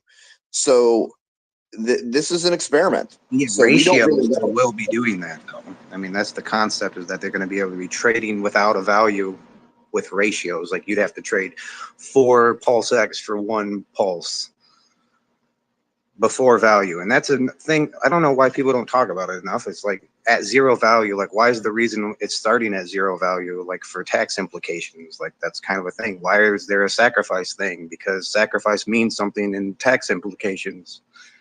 But yeah. How's it going, Fadi?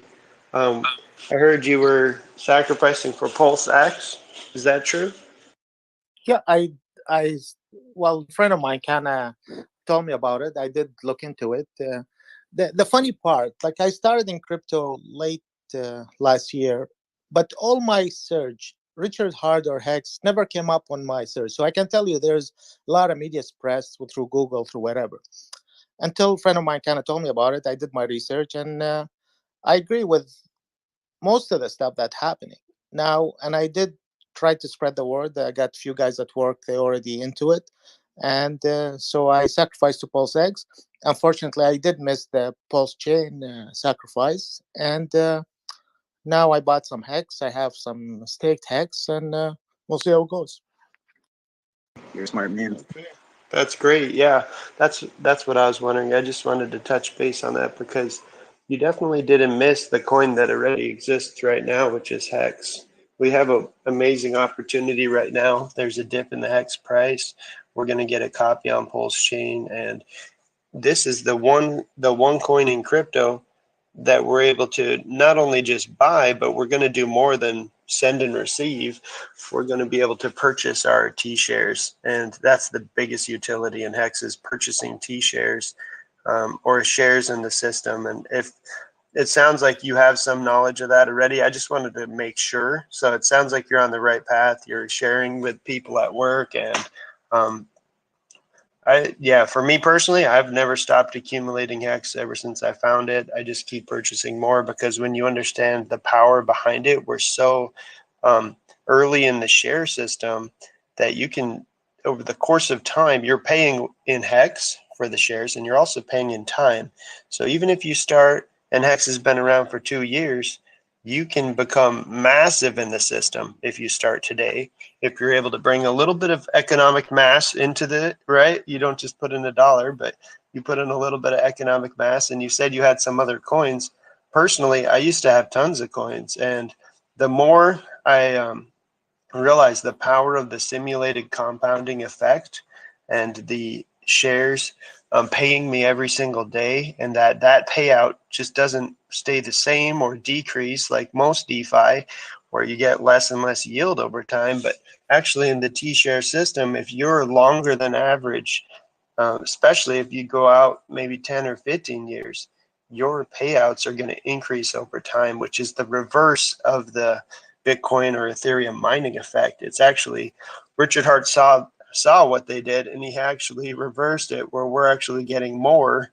So our difficulty basically is not hindering us, and we don't have all those costs and equipment. So it sounds like you're on the right track. The one thing I would recommend is, now that you're into PulseX, and I wouldn't get discouraged that you don't have Pulse Chain. We're going to have a lot of opportunities to pick up some of those through the faucets, and I would just encourage you to think about the long term. If you have other coins, maybe you rotate some more into Hex before this Pulse Chain comes out, because we're getting this copy, which is it could be once in a lifetime that you're going to double your hex bag, basically. So you can't really do that sacrificing PulseX. You just get one of them, right, for everything you buy. But yeah, sounds like you're doing great.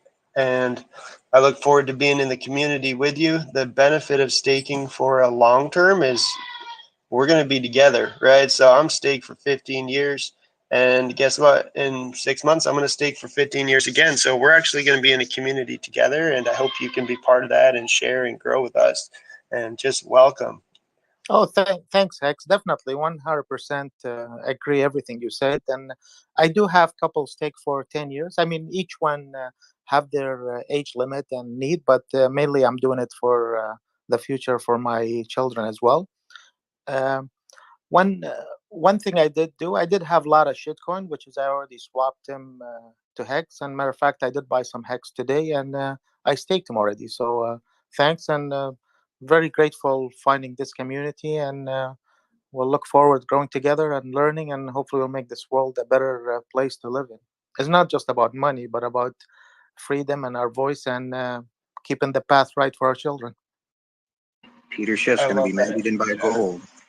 Yeah, you're a legend, Fadi. I love that. I always like to think about setting up our family in the future. It's your legacy. Whether you're 60 or 70 or 80 years old, you could still stake for 15 years and you could leave that to anybody you want, you know, and they could remember you. If you have a ladder, they might have a beautiful present every year, even if you pass on. It's just, that's the gift that'll keep on giving for them. And hopefully they'll remember you fondly, right? So it's just another concept that I really love, that you can take care of the people you love with the Hex staking system over the long term. I'm so glad you're with us. And I do have to step down as a speaker, but I really appreciate all the hosts and co-hosts and everybody speaking and representing these great opportunities in crypto, because I think they are few and far between. Thanks so much, guys. Appreciate having you here. I'm gonna roll out of here too, guys. Thanks for having me, and it's been fun. I do just want to throw one more thing out there for everybody that's new, that is just learning about Hex and happen to stroll along here. We don't have a white paper. We've got a user's manual, okay? Because we've got a finished product. It's not a white paper. It's a user's manual. Hex does have function, and you need to understand those functions. It takes a little bit more work for you. So it's not a picture and a promise. It has a user's manual. So read the instructions. You can Google Hex Layman's Guide, okay? And that should pull you up your instructions right there. Or there's also a book on Amazon that's out there right now that you can Google Hex, see something about DeFi. But for free, you can Google Hex Layman's Guide, and that'll give you a rundown of the functionality of Hex, how it works, and how it's you and the code, not a centralized platform. And that's very important to know. Take care, guys. Thanks for doing this. It's awesome. Thank you so much, Johnny. Hey, and people that don't know who Johnny is, like, he's a Hex OG. He knows so much intimately about Hex. Like, if you have questions, please follow him on Twitter. He, like, so many people talk about things that don't know what the fuck they're talking about, and Johnny's like so smart, it's ridiculous. Please follow him. So, Johnny, how does it feel being in the millionaire club? I'm still working on that. I still don't dress right. I don't have expensive vehicles. You know, I'm just trying to pretend like it didn't even happen. As long as you have your health, buddy, that's all that matters. Anyway, thanks for everything you do for this community. Take care, man. No problem. Take care, guys. Thanks for the kind words. Much appreciated. Take care.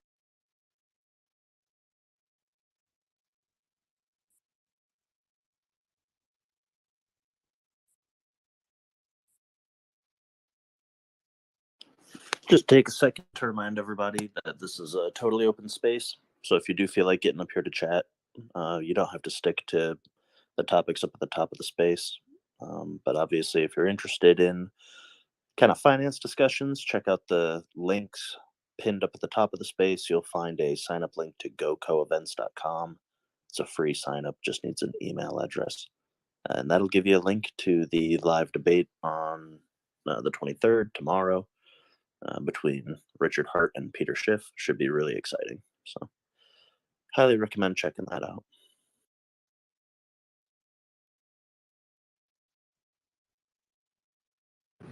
I had a question that I want to pick at everyone's mind. So I was recently, I was having a conversation with Papah B the other last week. I did a video interview with him, and we got on the topic of obviously security. But after that, I asked him what the best way to transfer your crypto assets to your lineage or your next generations, your kids.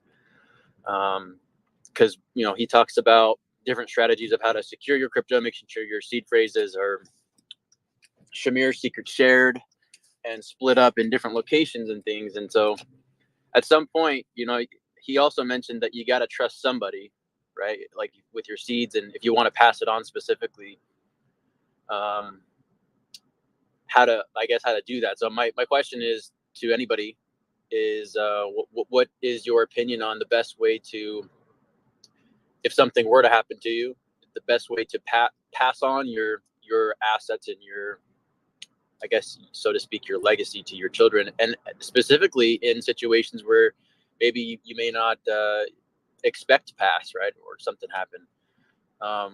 Maybe like what kinds of triggers do you have in place that trigger that type of event? And we also got on the topic of like not making sure you're not trusting attorneys. So I want to get that out of the way. It's like, obviously don't trust attorneys, but I kind of wanted to get into the territory of maybe like trust funds, or if anybody else has any strategies on ways that they've triggered their crypto to be passed on to the next generations.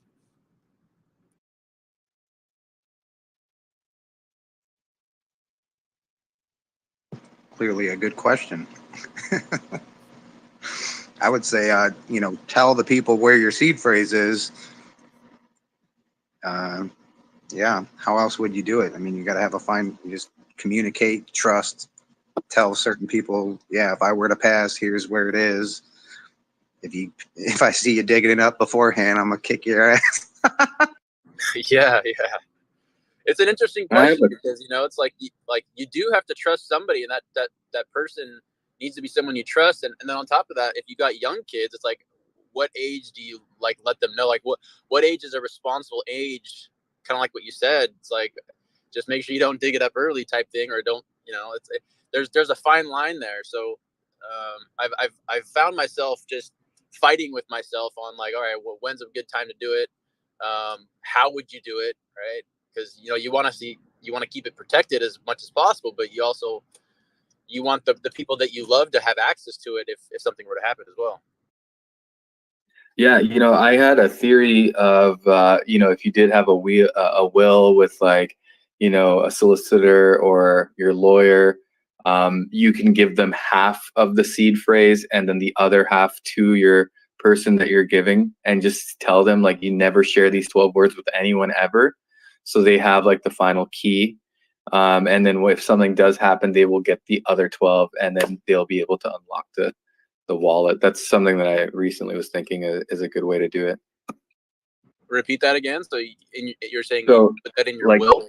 Yeah, in your will, you have half of the seed phrase. So like you give, and like, it is private either way. And whoever is the solicitor or whoever is managing that will has the half of the seed phrase. And then the other half you give to the person who will be receiving that. And you say, hey, like if something happens to me, you keep these 12 words right now safe. You never show any other human ever. And when you get the will, you will see, you will have the full access to the wallet. And so they are aware of how it works. And then at the same time, you let them know that no one can see these 12 words that I give you. And if the solicitor has the other 12 words, they can't do anything with it. Smart. Yeah, that's interesting. I guess my thought process behind that would be, you've got to trust two people now, right? The person you want to leave it to, and then whoever's in charge of your will, whether that's like an attorney or whatever. Personally, I don't know if I like the idea of trusting an attorney, because I mean they're people. Humans are imperfect people. So I mean there could be some ways of like manipulating manipulation there. But I get it. Like, you got to trust somebody, and that is a better strategy than anything that I've heard so far. So it might be a necessary evil. Hey, Daniel, you had your hand up? Yeah, yeah, it is a good question. I haven't come so far myself. I only see this movie clip in my head that, when it comes to the time that, okay, now it's soon time to go further, like you only have maybe 2 or 3 words left. Like there's this keyword, specific word that, okay, then you know that this is what you're going to need to search for. So I will talk about this encrypted for years. So like if it needs to be family, which that was your question, right? So it has to give to the next one. Then I like the idea that they need to know me. Then so when I finally say the word, the key word, then they know what they could do. So yeah, it's a quest in some way. Yeah. So again, it's not a finished thought, but yeah. So far, this is the way. So yeah, but I like the idea we just heard as well, like Lord of the Ring kind of thing, right? That it reunite them all, and then something big can happen. But yeah.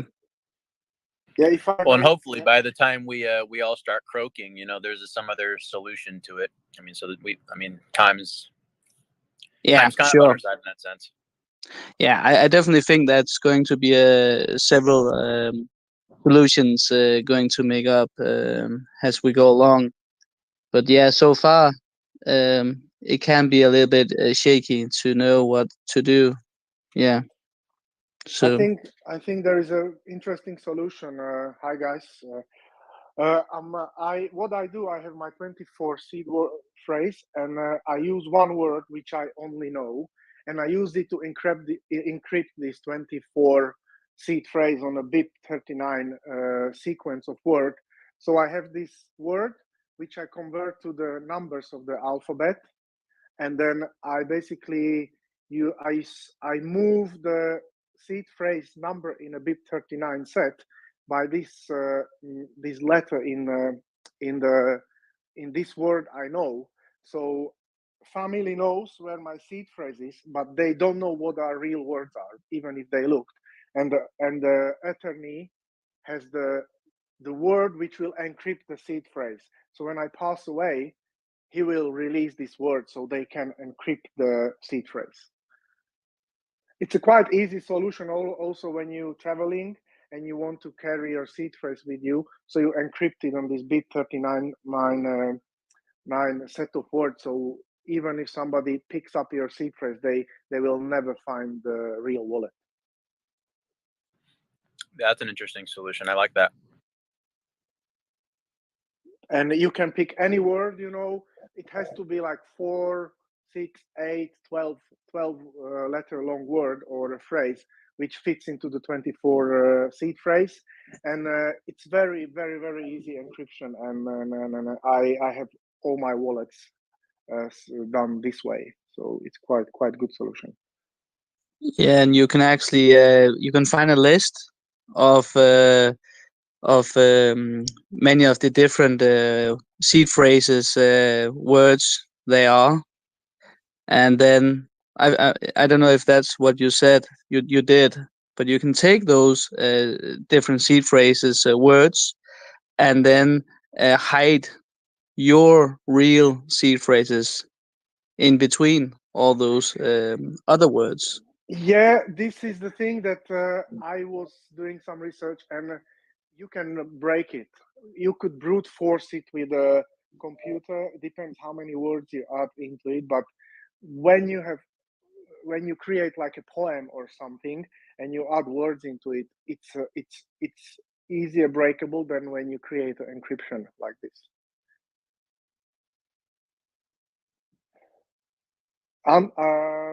Antonopoulos Okay. made a very interesting video about the encryption and how you can brute force if you add, for example, 4 or 5 words to your seed phrase.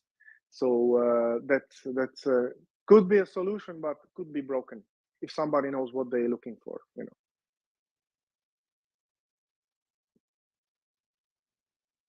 Mm-hmm. Okay. Yeah. Good to know.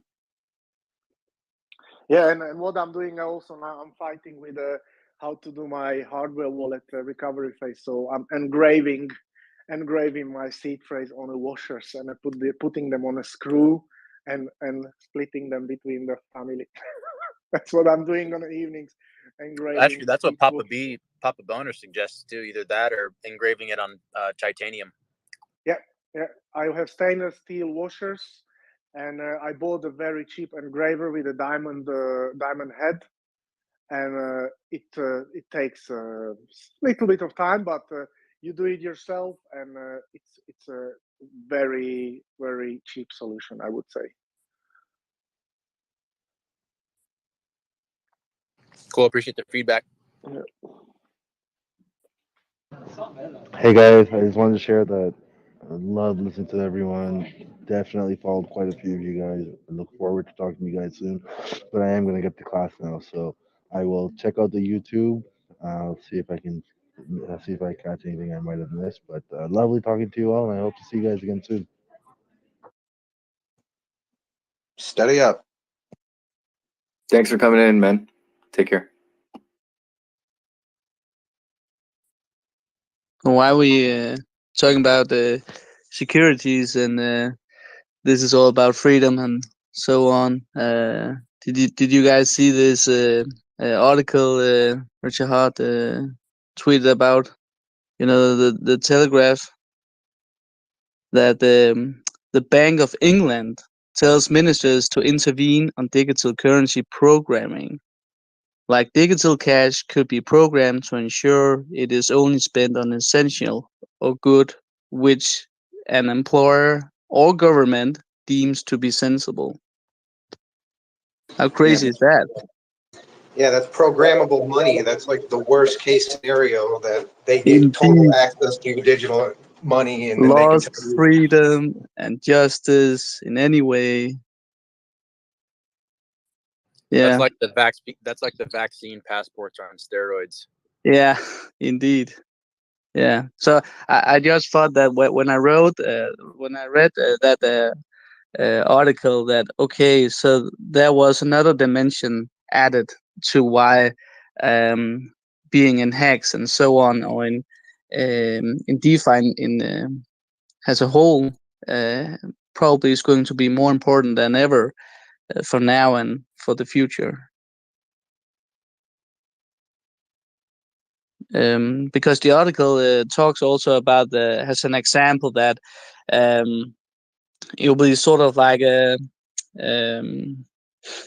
you can buy burgers because you met your quota, and then you have to buy bugs because that's more climate friendly and so on. So I saw the podcast where they talked more about it in the Joe Rogan show. Exactly, I was gonna say, yeah. Yeah, that was really crazy. Wow, he was really It's on the going to be nail. like a social scoring in China. Based Yeah, on yeah, your social scoring, you'll be able to yeah. purchase stuff, you know. So, oh, it's mind blowing, yeah. It was really scary in many ways, but it makes me hopeful when I see this crypto suddenly expanding like wildfire, and it's just keeping doing so. So yeah, it's definitely a war on money and power and control in many ways. 24-piece McCricket sandwich. Yeah, yeah, yeah. But it just makes you wonder, right? Because there was this that was the CEO of Kraken, I actually think. He said that he actually said that people should move some of their money, because if the governments said that they have to freeze some of the accounts or whatnot, they will be needed to obey. and there will be nothing to do. Yep, definitely get your money off exchanges, not your whatever, not your crypto, not Yeah, your seed phrase. yes, indeed. Yeah. So, but it just make me realize also how important the responsibility people need to really step up in order to take fully control for their life and their investments, because it could be more important in your life than you might think. I mean, we can see how it's happening in Canada, right? That frozen people's bank accounts because they're protesting peacefully, but still.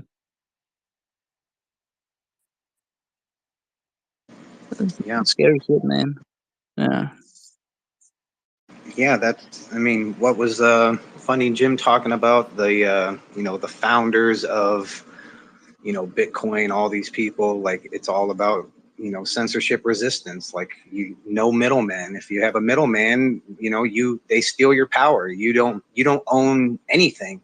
If you can't access your money directly, you don't have any power. Like I look at it as like currency is energy. And if you are not fully in charge of your own energy, you're being sucked on by parasites. And like for people to actually have total control over their currency and energy is the only way to free themselves. And I love Nikola Tesla's here to explain that.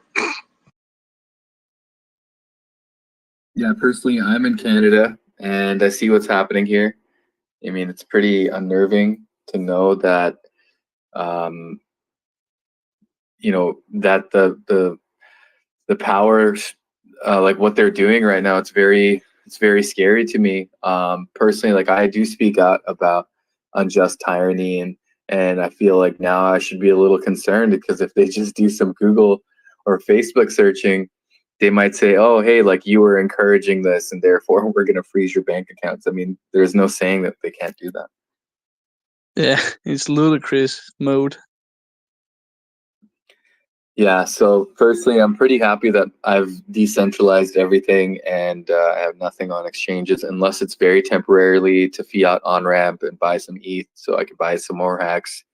That's the only time I'm really transacting. And then also with like my business and how to get paid, I do need to keep my banks going. So I did tone down and delete some posts just in case. Wow. Yeah. But what are the daily motivation and hope in as a citizen in Canada? Would you like to share some of your thoughts about that? Yeah, I feel like most people in Canada are very easy going in the sense that they just do what they're told. And they're very quick to believe anything they hear on the media. And the amount of, even with like family members, people I respect, I'm just kind of like, how are you guys not questioning anything about what they're told? And how is it that there's never any recourse when the media lies to you or made a mistake, quote unquote, about the information they said? They don't have to retract it. They don't have to say anything. They'll just say, hey, the science changed, or this is different now, and life will go on.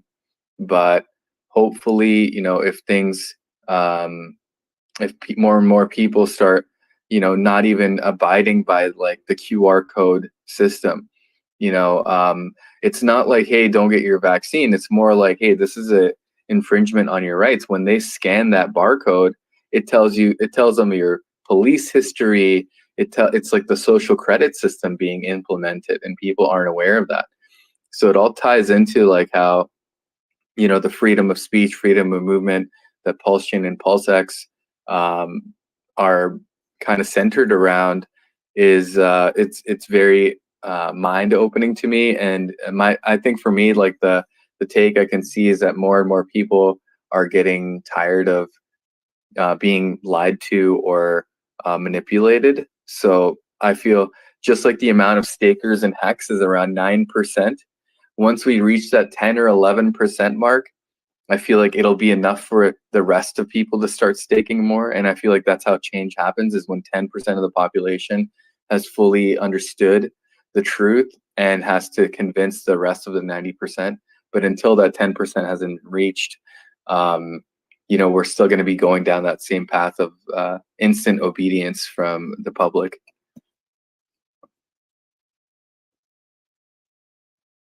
Yeah, blind faith in authority figures is just instilled in people from birth, and it's just absolutely absurd. A huge awakening is needed for people to take their power back and like have their own moral code without just listening to some moron on a television tell them what's right and what's wrong.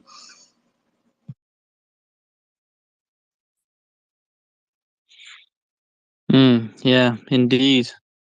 And starting to be observant of not what's going on in their own city or in their own country, because there's a parallel actions across the world, which is very suspicious in many ways, if you just take a look.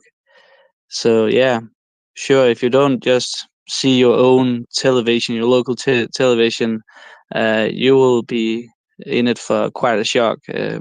Yeah. And you don't have to do a lot of research about it. It's very right in front of you if you just open your horizon a little bit. Yeah, yeah. Especially that the WEF, the World Economic Forum, they're quite open about it as well. They're not even hiding it.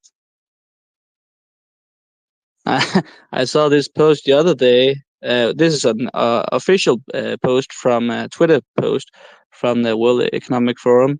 Welcome to 2030. I own nothing, have no privacy, and life has never been better.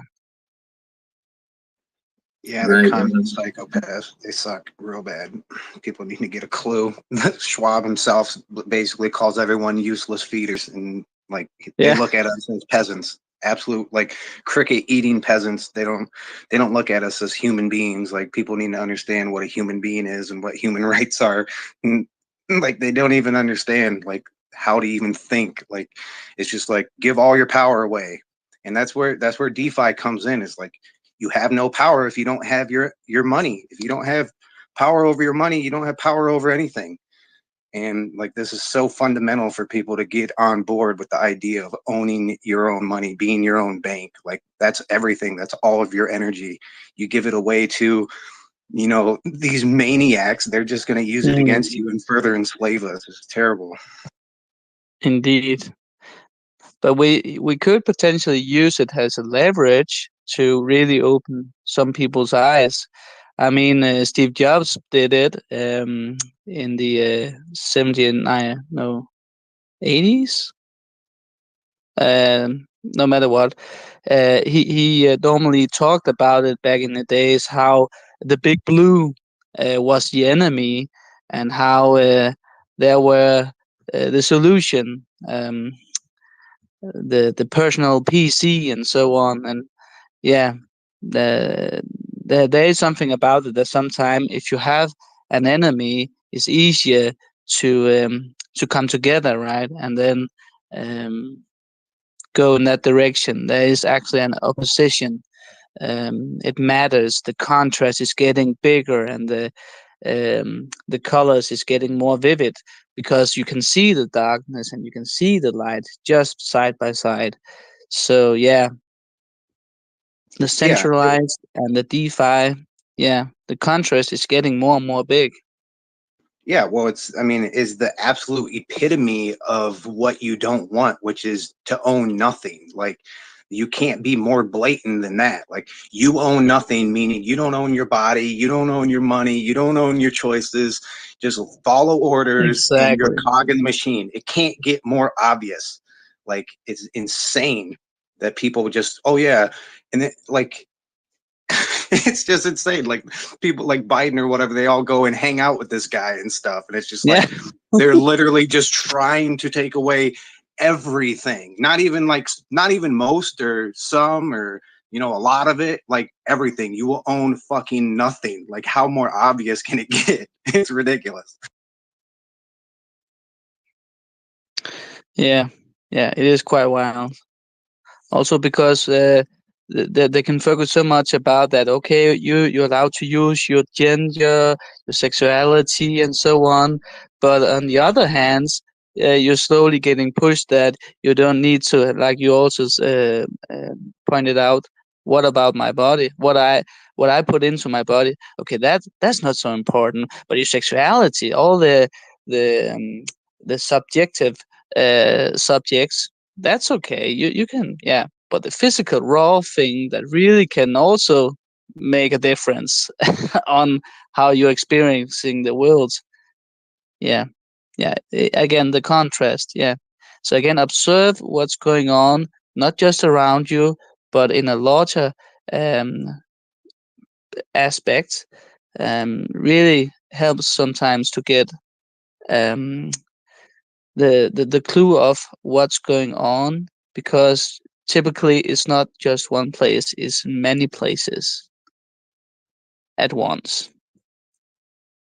So yeah, so I know it's a little bit of a rabbit hole, but yeah, I just found it interesting, especially with that the Telegraph article that Richard Hart also posted.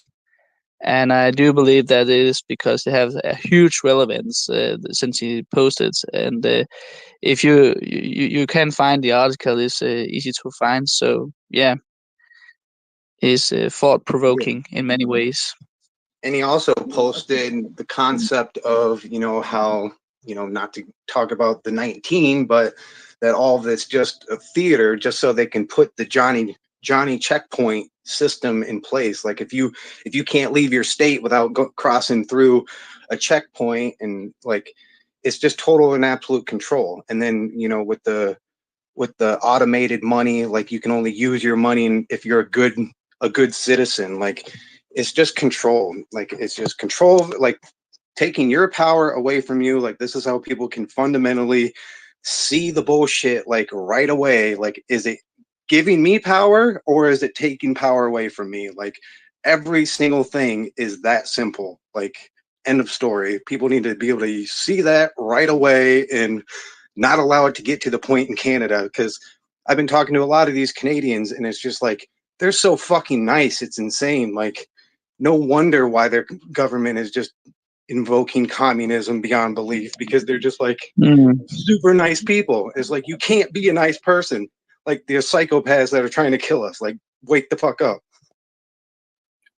Yeah, I agree. And, you know, I think it takes like a collective of people to have the same mentality, but also an individual to do what they can. And a lot of people are aware, but they're too afraid of like the public shame or like to go through the struggle of trying to explain, and, you know, don't want to look like a tinfoil hat person or something like that. Yeah. You know, Yeah. recently, you know, I'm a new Hexagon. I found Richard Hart like literally on New Year's Day. It was the first time I saw his video. I've been in crypto for a while. It was gate kept from me. And so after doing so much research and understanding everything, I sacrificed. I've been DCing into Hex, and I feel like I got really lucky at the current opportunity. And I will continue to do that, you know, even if the price goes up for me. It's not about that. It's my savings now. So the way I look at it is what I've been doing. I'm not a writer, but 2 weeks ago, I started a media brand, I guess, called What's Not on the News, or WNOTN.com. And then I've also been writing articles that are very Richard Hart ecosystem centric, because they are not on the news, right? So in my mind, I've been posting them, and it's also gave me a way to kind of open up people and say, hey, like I go into Twitter spaces that have nothing to do with Pulse or all NFT or other chains, and I say, hey, like you guys, I've been crypto for a while. I'm new to the Hex and like this Pulse chain community, but I want you to be advised and aware of these new projects that are coming out, because it's not going to cost you anything to be a part of it.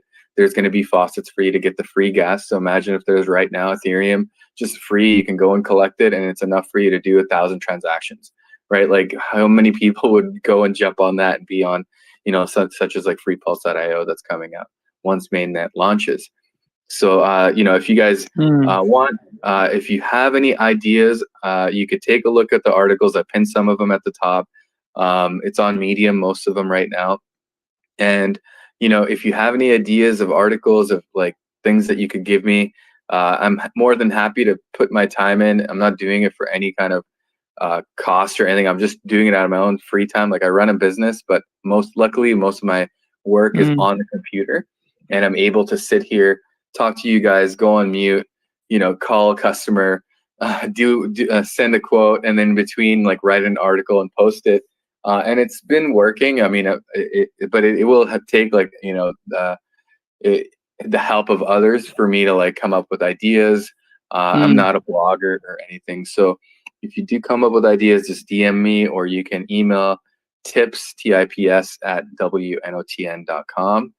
And, I'm happy to collaborate. And there's been a couple other hexagons that wrote an article about Hart's Law that I posted on the Medium. And if you guys have any content that you want to share out there, I'm just trying to build some kind of SEO. Also, I'm all making it all SEO related, because with the NASCAR, like we're all promoting hex.com, but if you Google hex.com, the results are kind of, they're not the best of what I'd like to see as like someone who hasn't seen Richard Hart. You just see that and you just go to Cointelegraph, and it's kind of like a biased, it's not really like the questions that come up on Google.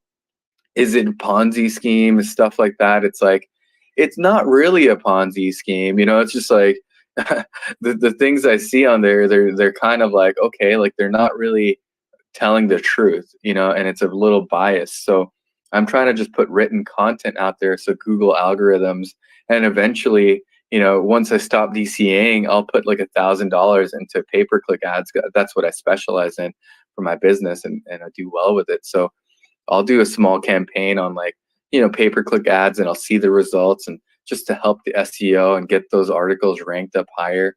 So, it's not coming, and they're very unbiased. They're just factual most cases. So you guys can take a look at them. Let me know what you think. If you see any errors, please let me know. Like I'm proofreading them as I go, and I've had a couple other hexagons help me out. But any ideas for articles, just DM me. Nice. So what's not is like news that's not going to hit the mainstream, but mostly about crypto. Is that right? I mean, it started 2 weeks ago, so Okay, it's very infant. I saw, I was like, okay, what's not on the news? That's Hex, that's Pulse Chain, that's PulseX. Yeah. billions of dollars. But I see, articles like the first article is PulseX a scam, and then it goes into like what scams are, and the fact that it's not on the news. It's like billions of dollars are being invested, but you see like some small project on Polygon get $15 million, and it's all over Cointelegraph, right? So it's like, how does this make any sense? And I even have like the links on there where it's a search of Cointelegraph. You type in PulseX, and it's like no results. Crypto cookie, or there's all these news sites that talk about, we bring you the latest and greatest crypto related news, and it's like, I don't see anything about PulseX or Pulse Chain or Hex on there. So how are you not talking about the best performing assets and like the biggest, sacrifices that are in crypto? It just doesn't add up. So it seems like even like the crypto media is very manipulated as well. Yeah, sure. The big diamond could also be a good subject, I think, but maybe also just the simple aspect of, for example, hacks, like what is T-share, what is the importance of that, or just looking in that. Johnny Cares also talked about HEX layman's guide. If you just said that mainly is the factual, it's just facts about different stuff. Okay, well, that's the guides, and the book as well on Amazon is also very point to point on step by step, how is this built up and how is it able to understand this. Like you could take just few aspects like this of the book and simply just break it down in different passages. It's just some ideas. No, I get it. I mean, it's been 13 days. I've got 12 articles out. I got 8 more drafts that I'm working on, but I'm trying to keep it in layman's terms and within like 4 minutes of reading. Nothing too extravagant or detailed, just to capture that audience. I think that, you know, it's important for people that don't have a huge understanding to have like a simple delivery and information to be given. So yeah, I mean, I definitely will be writing about Hex. Hex is definitely 100% my bread and butter now. I guess you can say it's what's paying me my every day, other than my business and some other investments. But as soon as I can, I will definitely come up and put that all together. As far as like the importance of T-shares and how since I've started, the price of a T-share has gone up by nearly 800x, and that was in like the last 38 days since I've been a Hexican. But yeah, and I just want to reset the space real quick and let everyone know that if you have any questions or have any comments or just want to bring up a topic, you're more than welcome to request the mic and come up. Nice. Yeah, And two well, things, if I could say. I mean, okay. one, if someone's using Google to search, like they're almost a lost cause because everything on Google is, you know, manipulated and garbage. Like, and then, you know, the other thing is, you know, making something to make money. It's like education is your money. It's like the more people that are educated, the more they're going to invest in Hex, and your payout per T-share is going up. So it's like you don't have to make money on the side. You're making the money through the T-shares by educating people. Like, you don't need to charge people for information. You need to give people information, and the more information they have, the sooner they're going to buy Hex and push the price up. So it's like, I don't understand all this concept of like, oh yeah, we need to start other businesses to make money so we can buy Hex. It's like, no, that money's going, like, yeah, if you're buying Hex, maybe eventually it's going into Hex or whatever, but why wouldn't you just educate people to buy Hex? Like, why do you need them to pay for a service to be educated? Like, there's so much educational, like there's live streams, like basically nonstop, these spaces. It's like education. It's like, why do we need so many different facets of, you know, pay me to, you know, do something for you? It's like, no, the education is already out here.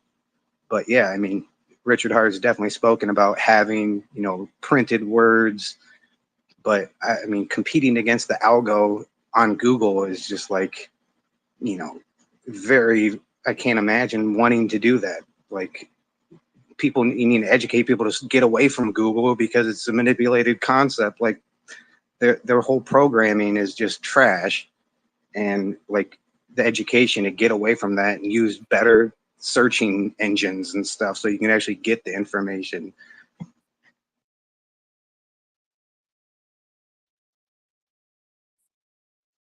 Yeah, sure. But it does seem like most of the people who give these different forms of information and on different platforms is primarily by personal motivation for giving this out.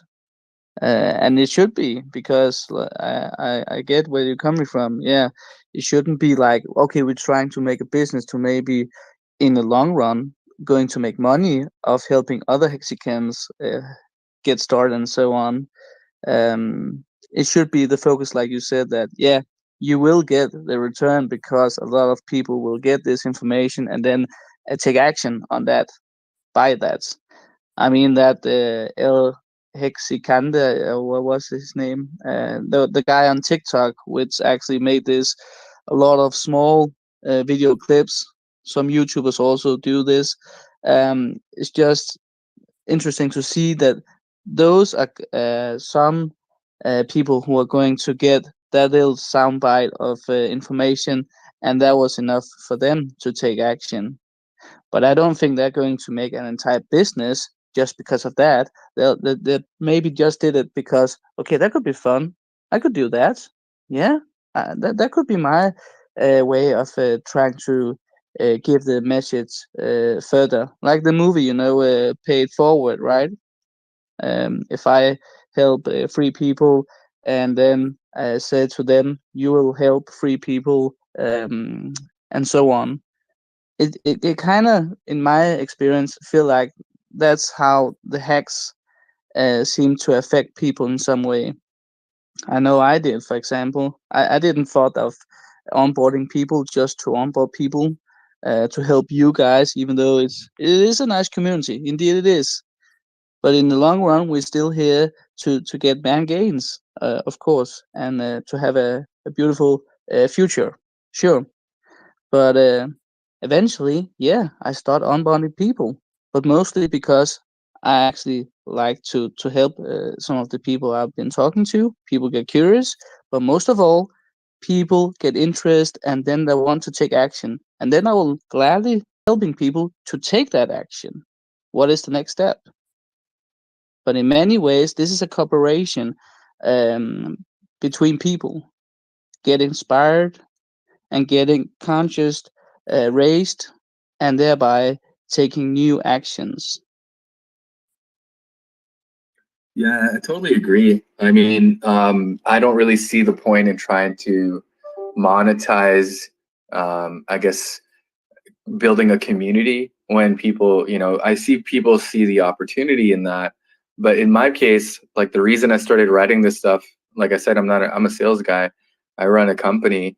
And when it comes down to it, I did best when it came to doing sales, teaching others how to sell and writing my script down and going over those details. So me doing this research and writing these quick articles is really for myself to understand everything and break it all down, and it makes it exciting because I feel like a lot of other people are appreciating it.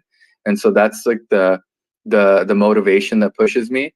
And who knows, like it should be a discipline where I'm like, hey, I'm going to write 3 articles a week and just call it a day. I don't have to be like, oh, today I don't feel like writing.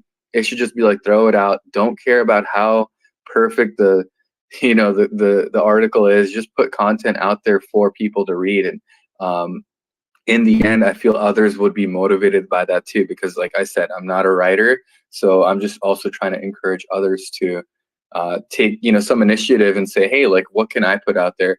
Because there's going to be articles that I write that can relate to people, but there's a lot of people who won't relate to, where there's some articles that you might put into that you might be a little more detailed in that others will relate to. So I think the more out there, the better. With no expectation of profit from writing these articles. Sure. Yeah. But it's nice that to confirm that pattern I have been observed that also with you, that okay, the motivation is primarily because it gives you something, and it's just lucky if it does give some value to us others also. So yeah, but I appreciate your enthusiasm and your creativity, and it just seems like a lot of people are doing that, and that's just amazing how that's what crypto also can give you, inspiration to do stuff. Yeah, 100%. And I totally feel that over time, it could be something that people look back on and be like, man, this guy was telling us before, he was telling us to look into this stuff we never did. But the main reason I've been actually writing it is just so I can also kind of get a little more validity when I go into other spaces that are not Hex related. I feel like there's an echo chamber on Twitter where hexagons just kind of corral around each other, where I feel a little more open with the discomfort of going into vulnerable spaces where I'm not part of that community, but I'm coming in with like an open mind and saying, hey guys, I really like what you're talking about. I just want to open your mind to this. And this is an article I wrote about that you can quickly read and understand about Pulse Chain. And it's been working really well for me. And now I wrote the other article about, crypto for your rights and, projects that support your freedoms. So I can go into like the Canadian spaces of people that are talking about the movements and, people talking politically and say, hey, look, this is another thing you should look at, because crypto is a way for you to be free, not be tied down. As you can see, the way they're controlling everyone is through finances. Once they take that away, you can't even talk to anyone. So You know, no one's going to listen to you if you can't help and you're just asking for a handout. Fix the money, fix the world. Heck yeah. Awesome. Yeah. Yeah. Yeah. There are some good examples, and what you're doing there is also you're relating your information, making that relatable to those communities you're trying to make in contact with. That's a good perspective. That's what I also thought that when Richard Hart also talked about, with the marketing theme. At one point, he said that he did like those stickers at the ATMs because, as I was talking previously about the Steve Jobs and the Big Blue, like the enemy, Richard Hart also said there that that's the main enemy, right? For the main guy, that will be the obvious, the main enemy in many ways. So it got me thinking that I'm just like to share this idea that the sticker could actually, instead of just have the hex.com, it could be like the question below, be your own bank, question mark. Or what if you were your own bank, or what if there were no middlemen? Something, again, to touch the relatable part. They're standing there, they're a draw, they're hard earning money, and there were probably a fee connected to the withdrawal, maybe. Yeah, you probably get where I'm getting at. Yeah. I got a quick question. What's the difference between like the written word, like doing that where you have these articles that people can search online, compared to like, I mean, are you doing YouTube? Like I take my information in through videos because it's like a picture's worth 1,000 words. Like if I can look at somebody's face and I can tell pretty much in their tone of voice and their cadence of speaking, the way they look when they're saying it, their hand gestures, like I can tell within like moments if the person's full of shit. But in written word, it's like it's harder to get that instant, download of information. Like, is there a reason why you're doing writing word, or you also got a YouTube channel or something?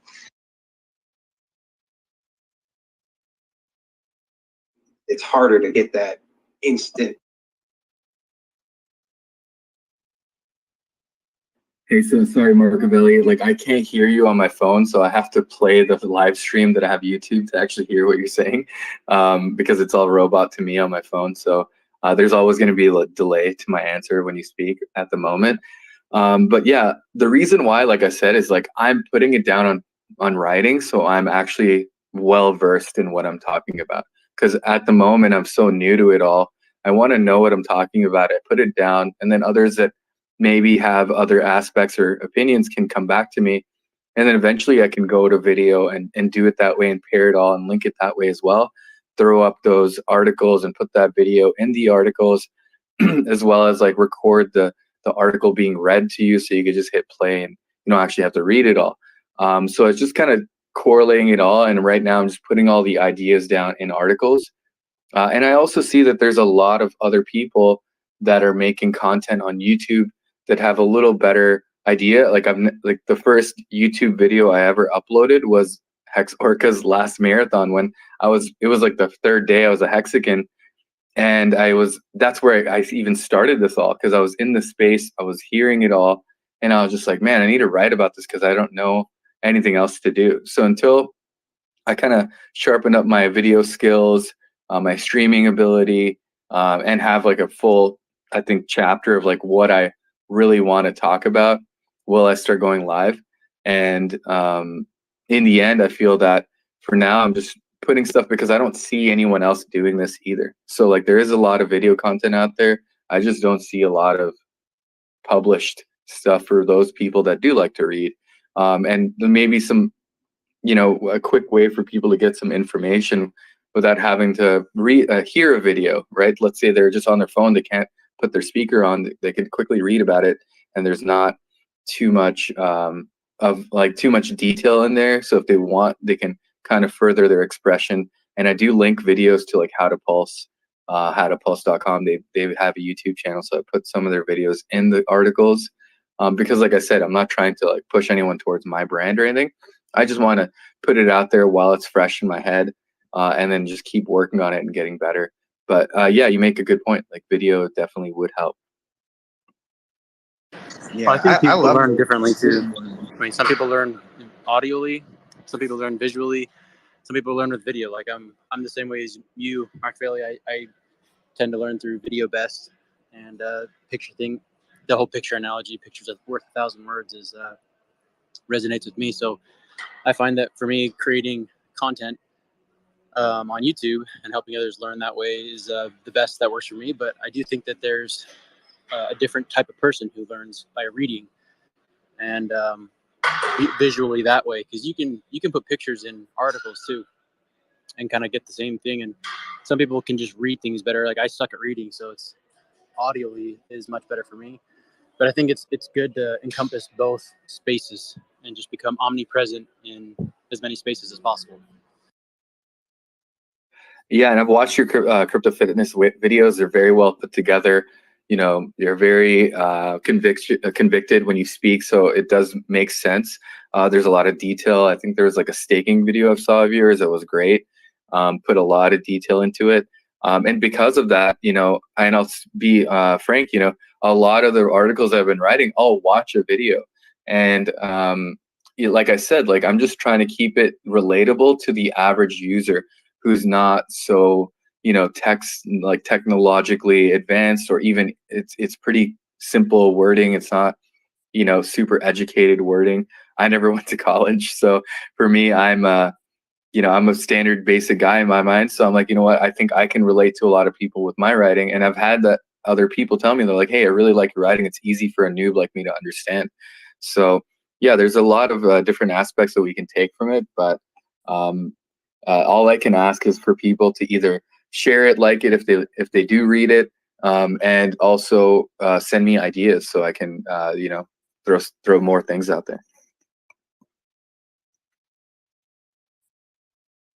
Yeah, I think that hits on with the idea of like the other guy who wanted like a phone like hotline or whatever, because you know some people are just completely brain dead and can't even download an app like Telegram or something. So it's, you know, you got to reach everybody the best you can, and if you know if you got a calling towards that realm of influence, then yeah, definitely go for it. And yeah, there's so many different people with so many different backgrounds and different ways of learning.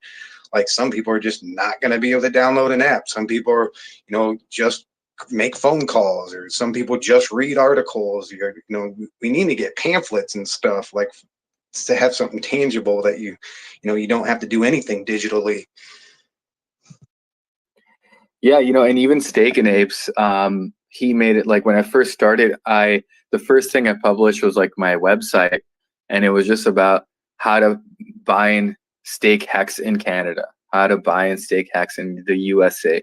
And so he took that Canadian PDF that I made, he made it into an NFT, and we gave it to like 150 people. And you know, most of these NFTs that he's making are very well made, because it's like, hey, we're telling you that you don't need to buy these NFTs. Like, we're sending you these so you can get educated and make better financial decisions. On top of that, I feel that you know, it was just it excited me about what I was doing, and that's kind of what led to these articles.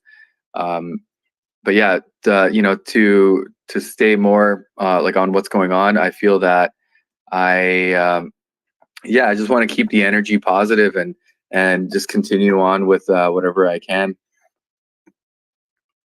Yeah, follow your joy, follow your inspiration. That's all we can do. Oh, sorry. Actually, I was gonna say to your point, it's like, but right now I feel like my focus on onboarding is more towards the NFT side, just because all of those people, there's millions of them that have wallets, they have their MetaMask, everything is already there. So they're just kind of a much easier crowd to educate, because half of the battle is just telling them what blockchain is for like non-coiners. So I feel like the focus should be more for the people that are in the NFT space that are not really in crypto. They know how to get Ethereum, they know how to go buy NFTs, and you know, a lot of them are getting wrecked, and they think they're just going to get wealthy or rich off of buying these art pieces you can say. And in the end, I feel that, you know, educating those people on security, you know, because I go into these NFT spaces, it's just like, buy my JPEG, you know, it's just like, it's only half an Ethereum. It's just like pretty ridiculous. And there's, you know, people are not aware that, you know, you buy that NFT, it doesn't now make that NFT worth that much, you know. And I've always said that, like, I always feel that when I first heard about these NFTs being sold for millions of dollars or hundreds of thousands or tens of thousands, I'm like, who's to say that my buddy who's also an Ethereum whale isn't just sending me some Ethereum to buy my free NFT that I just gave him his money back? There's no real verification if that actually has that value, right? So I try to tell people that, I'm like, isn't there a chance that, you know, if I have a bunch of money and my buddy has a bunch of money, we just make some NFTs and we're just buy and sell each other's and we boost the price like crazy. Now, how do you know that's going to continue on and who's going to buy that from you? So it's better to put your money, if you're not already a wealthy person who, and the only reason I suggest people buy NFTs is so they support the artist without any expectation to make money, right? Like, that's what you should be buying NFTs for, is to support the artist, not to hope that you get wealthy off of it. Yeah, that's a noble cause. Speculation on, you know, something other than supporting art, like, is not not good.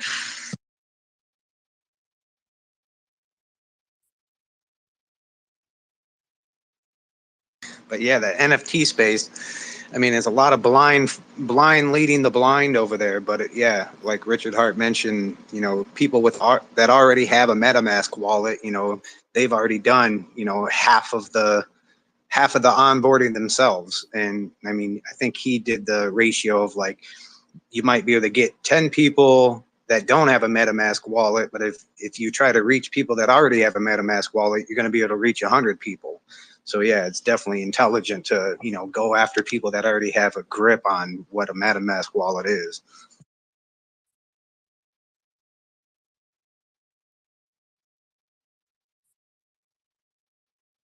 Intelligent.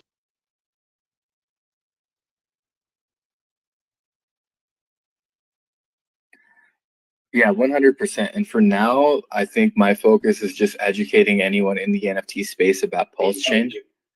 I think that a lot of people are just unaware that their NFTs are going to be copied over.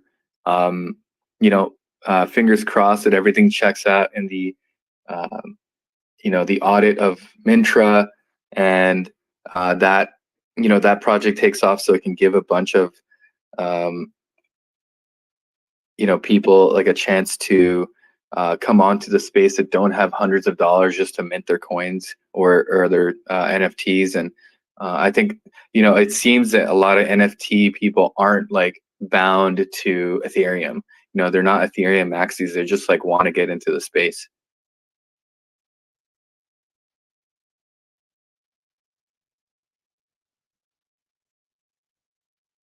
Word. Ethereum maxis, they just like want to get into the space.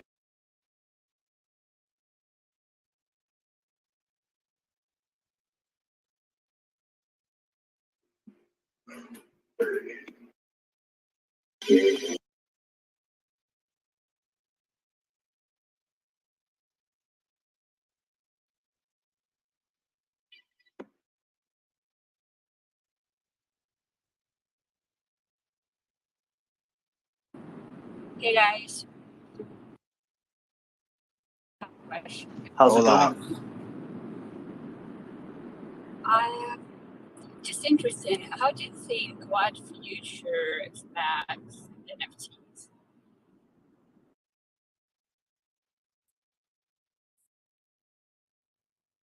Can you say that one more time? I didn't quite catch your question.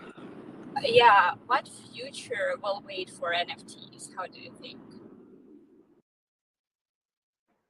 I think NFTs will play a pretty big role in the future. I don't know how quickly we'll get to that point. I think right now it's just a case of crypto is such a small place in terms of like normalcy that the nomenclature can be kind of weaponized even when not intentionally. So everyone says NFT, but they probably just mean a JPEG. We know that there's super useful ways that NFTs can be applied to different use cases, different scenarios. So I think we'll see a lot of NFTs kind of amplify traditional banking services, taking crypto ideas that are really strong and stand alone, and then providing a greater number of use cases for that particular ERC20 or PRC20. We see some people trying to build projects like that in the HEX community. I think we'll see it across a lot of the DeFi